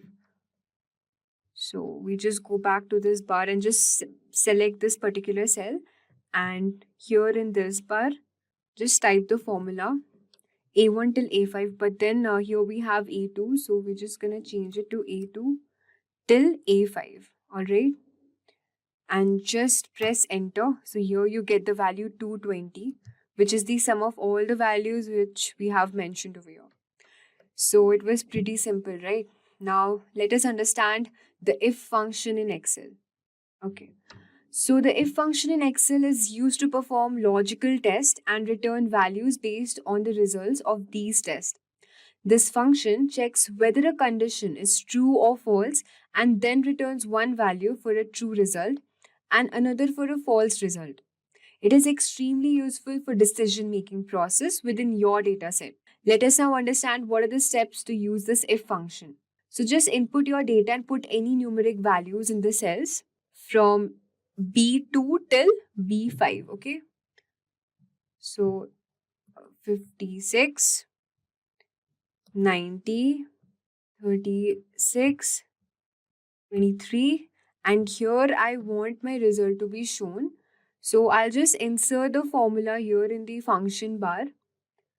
So, okay, just check out the formula for if function, which is equal to if A1 if greater than 800, above 300, 300 or below. So let's see how it works. We're just gonna enter the formula. Okay, so this will tell Excel to check if the value of B2 is greater than 300. If true, it will display above 300, and if false, it will display 300 or below. Let's check it out. Okay, so there's a mistake. I'm gonna paste the formula here again. So in place of A1, we will mention B2. We'll just type B2 over here. If greater than 300, above 300 or 300 below. Just press enter. So we'll just enter the formula over here, and in place of A1, we will provide B2, all right? So we just type here B2. That's it. And we just press enter. So you can see the result has come to 300 or below because the value is less than 300. And you can also drag and fill handle from B1 down to B5 and apply the same logic in other columns as well, and it will give you the same result. Let us now understand the next function, which is the average function in Excel. The average function. And okay, so what is this average function used for? Basically, the average function in Excel, it will calculate the mean or average of numbers provided to it. This function is particularly useful for quickly finding the central values in a set of data, which can be helpful in various statistical analysis. Let us now understand the steps to use the average function. So the first step is like you just click on the cell wherever you want your value to appear. All right, so just provide any values. Suppose let's provide some bigger values, like bigger numbers like 430. Here we type 278. Then we have 98. Then we have 79. And here I want my value to be shown. So I'll just insert the average formula, which is, let's check out the formula, which is equal to average. What is the column we have chosen? From C2. So we'll just type C2 over here till C2 till C5. C5. All right, and we will just press enter. So as you can see, the average function value is shown over here. So after pressing enter, the Excel will compute and display the average of all the cells in the selected cell. The next function is the minimum and maximum functions in Excel. It's very simple. Let's discuss what is the minimum and maximum function used for. The min and the max functions in Excel are used to find the minimum and maximum values within a given range of data. These functions are useful for quickly identifying the smallest and largest numbers in a data set, helping you to analyze different ranges efficiently. So let us now understand what are the steps to use this formula. It's very simple. Just type any values over here, 500. Next we have 389. Then we have 200, 190, 198. And here I want my value to be shown, the minimum value. So in the function bar, I'll just type the function, which is equal to min, and in the bracket you just mention the column which is starting from D2, right? So D2 till D5. So just type the formula over here, and after pressing enter you can see the minimum value shown over here is 198, and it's similar for the maximum function as well. So for the max, let's use some different values, and I want my function to be shown here. So same, you have to use the same formula. Just type in place of minimum we are using the max function. So just type max, and then the column name, which is from I think E. So just type. So in place of, we will just write E. Okay, sorry. We just type E2 till, I think it's still E5, right? E5. That's it. And just press enter. So you can see the maximum value shown over here. That is 800. So it's very simple. The Excel will display the largest and the minimum value using min and max functions. The next is to understand the trim function in Excel. Let us now understand the trim function in Excel. So basically, this trim function in Excel is used to remove all the extra spaces from text except for a single space between words. This function is specially used for cleaning up the data that comes from other sources of data that has been entered inconsistently. Let us now understand the steps to use this trim functions. It is same as we have seen for all these functions. The only difference is that this trim function will exclude the spaces. So assume your text data with some extra spaces in cells. Suppose over here I type any sentence, any text, okay, like hello, and then I provide some extra space, everyone. And suppose I want my value to be inserted over here to remove all the extra space, or if you want some bigger text you can do that. But let us now check how this trim functions work for this text. Just click on the cell where you want your clean text to appear, that is F6, and using the function over here just write equal to trim, and then in place of, you just have to mention over here, which is F2, just press enter. Now you can see that I've provided some extra spaces over here, but here using the trim function it will remove all the extra space and just make it in a clean manner.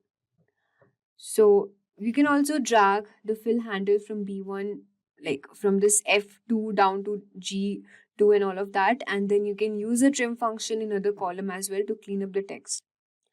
The second function is the concatenate function. So let's discuss the concatenate function over here. Okay. So this concatenate function in Excel is used to join two or more text strings into one string. It helps in combining data from different cells, which can be useful for creating full names from first and last names, combining addresses, or any situation where text needs to be merged. So let us now look the steps how to use this concatenate function. So just assume that you have written your name, suppose I've written Andrew in this column H2, and here I have written Garfield. Now, what if I want to combine Andrew Garfield together? So just by using this concatenate function, I can make it happen.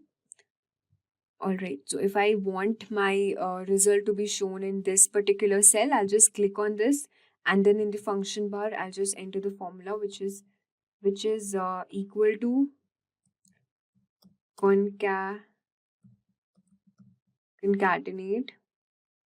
and then I have to mention the cell name, which is H. This is H2, right? H2 till, and this one is I2. So I'll just mention the, yeah, and here after mentioning, okay, I have to provide some space over here. So I'll just put comma and then some space, then comma, and then here I'll just I2. All right, and here I'll just press enter. So you can see in this particular row, Andrew Garfield, both name has been combined, concatenated together into a single name. So this is how we use the concatenate function. And the next function we have is the count function in Excel. Let us now understand how to use this count function. Okay, the count function in Excel is used to specifically count the number of cells that contain numbers in a range. It's a crucial function for quickly assessing the numbers density in a dataset, especially when dealing with mixed data types. We'll just assume that you have added transaction counts in column J, starting from column J2 till J5. So the transaction counts are as follows: 7, 89, 90, 100 till J5. And then click on the cell where you want your count to appear, say J6. And then you just go to the formula bar and just enter the formula over there, which is equal to count bracket. This should be J2 till J5.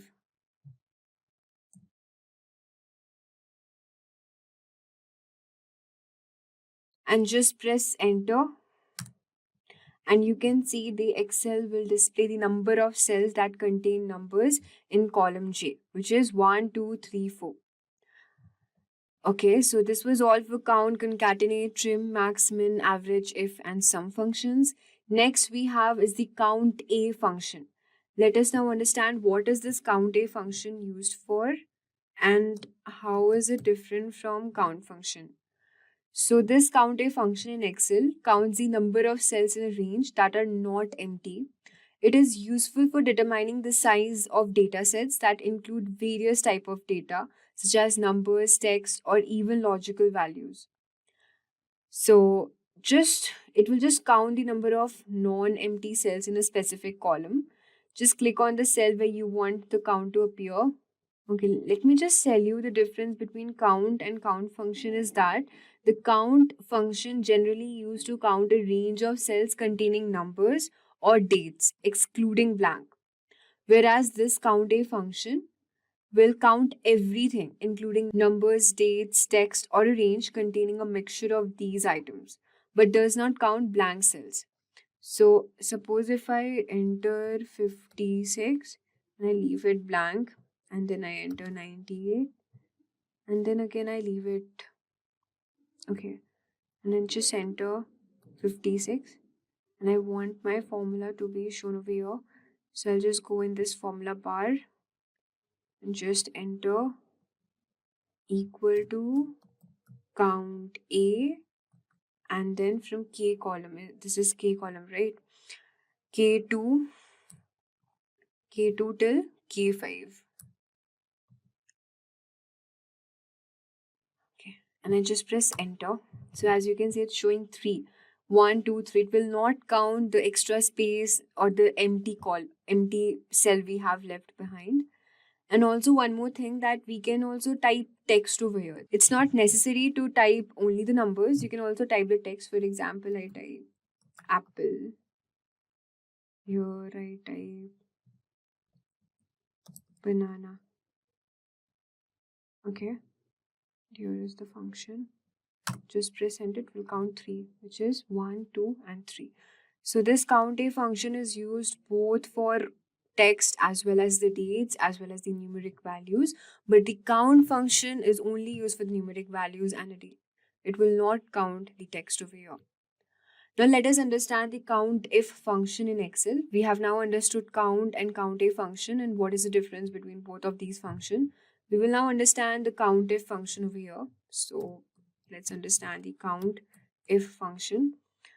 Okay, so this COUNTIF function is used to count the number of cells in a range that meet a specified criteria. This function is valuable for filtering and analyzing data based on specific conditions. To count the number of transactions that exceeds a certain amount of value, a threshold value, for example 5. Just click on the cell and suppose you want your values to appear in column L2. So suppose I type here 89, 7, 3, and 5. And here I will enter the formula, which is equal to COUNTIF, and then from L2 till L5. Okay, just close the bracket.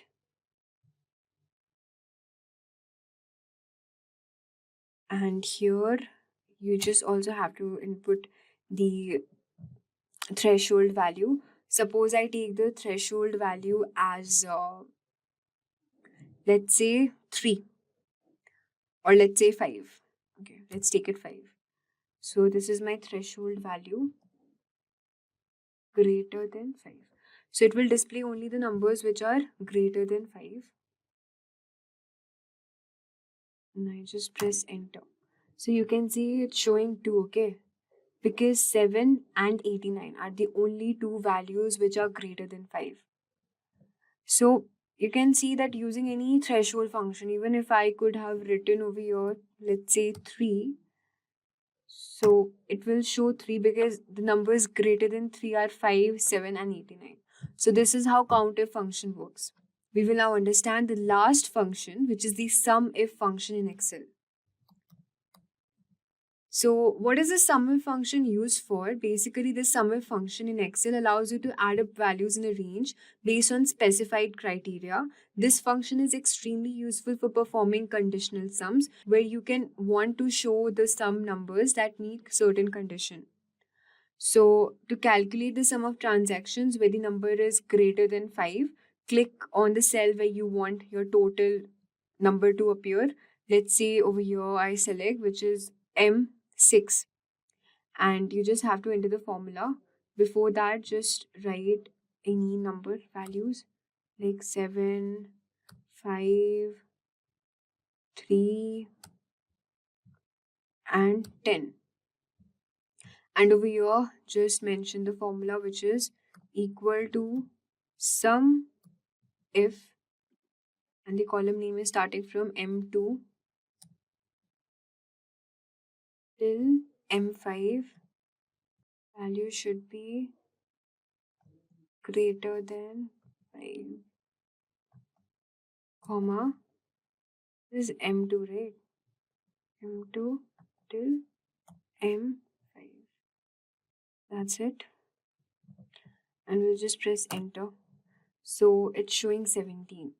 So based on this formula bar, the formula will check the values from M2 till M5, and if the number is greater than 5 and sum only those number.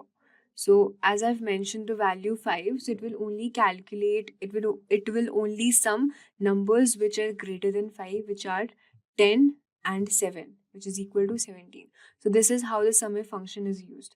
We have come to the end of our video, and this was all for the top 10 most important basic Excel functions. So that's a wrap on a full course by Simplilearn. If you have any doubts or questions, you can ask them in the comment section below. Our team of experts will reply you as soon as possible. Thank you and keep learning with Simplilearn. Staying ahead in your career requires continuous learning and upskilling. Whether you're a student aiming to learn today's top skills or a working professional looking to advance your career, we've got you covered. Explore our impressive catalog of certification programs in cutting-edge domains, including data science, cloud computing, cybersecurity, AI, machine learning, or digital marketing. Designed in collaboration with leading universities and top corporations, and delivered by industry experts, choose any of our programs and set yourself on the path to career success. Click the link in the description to know more.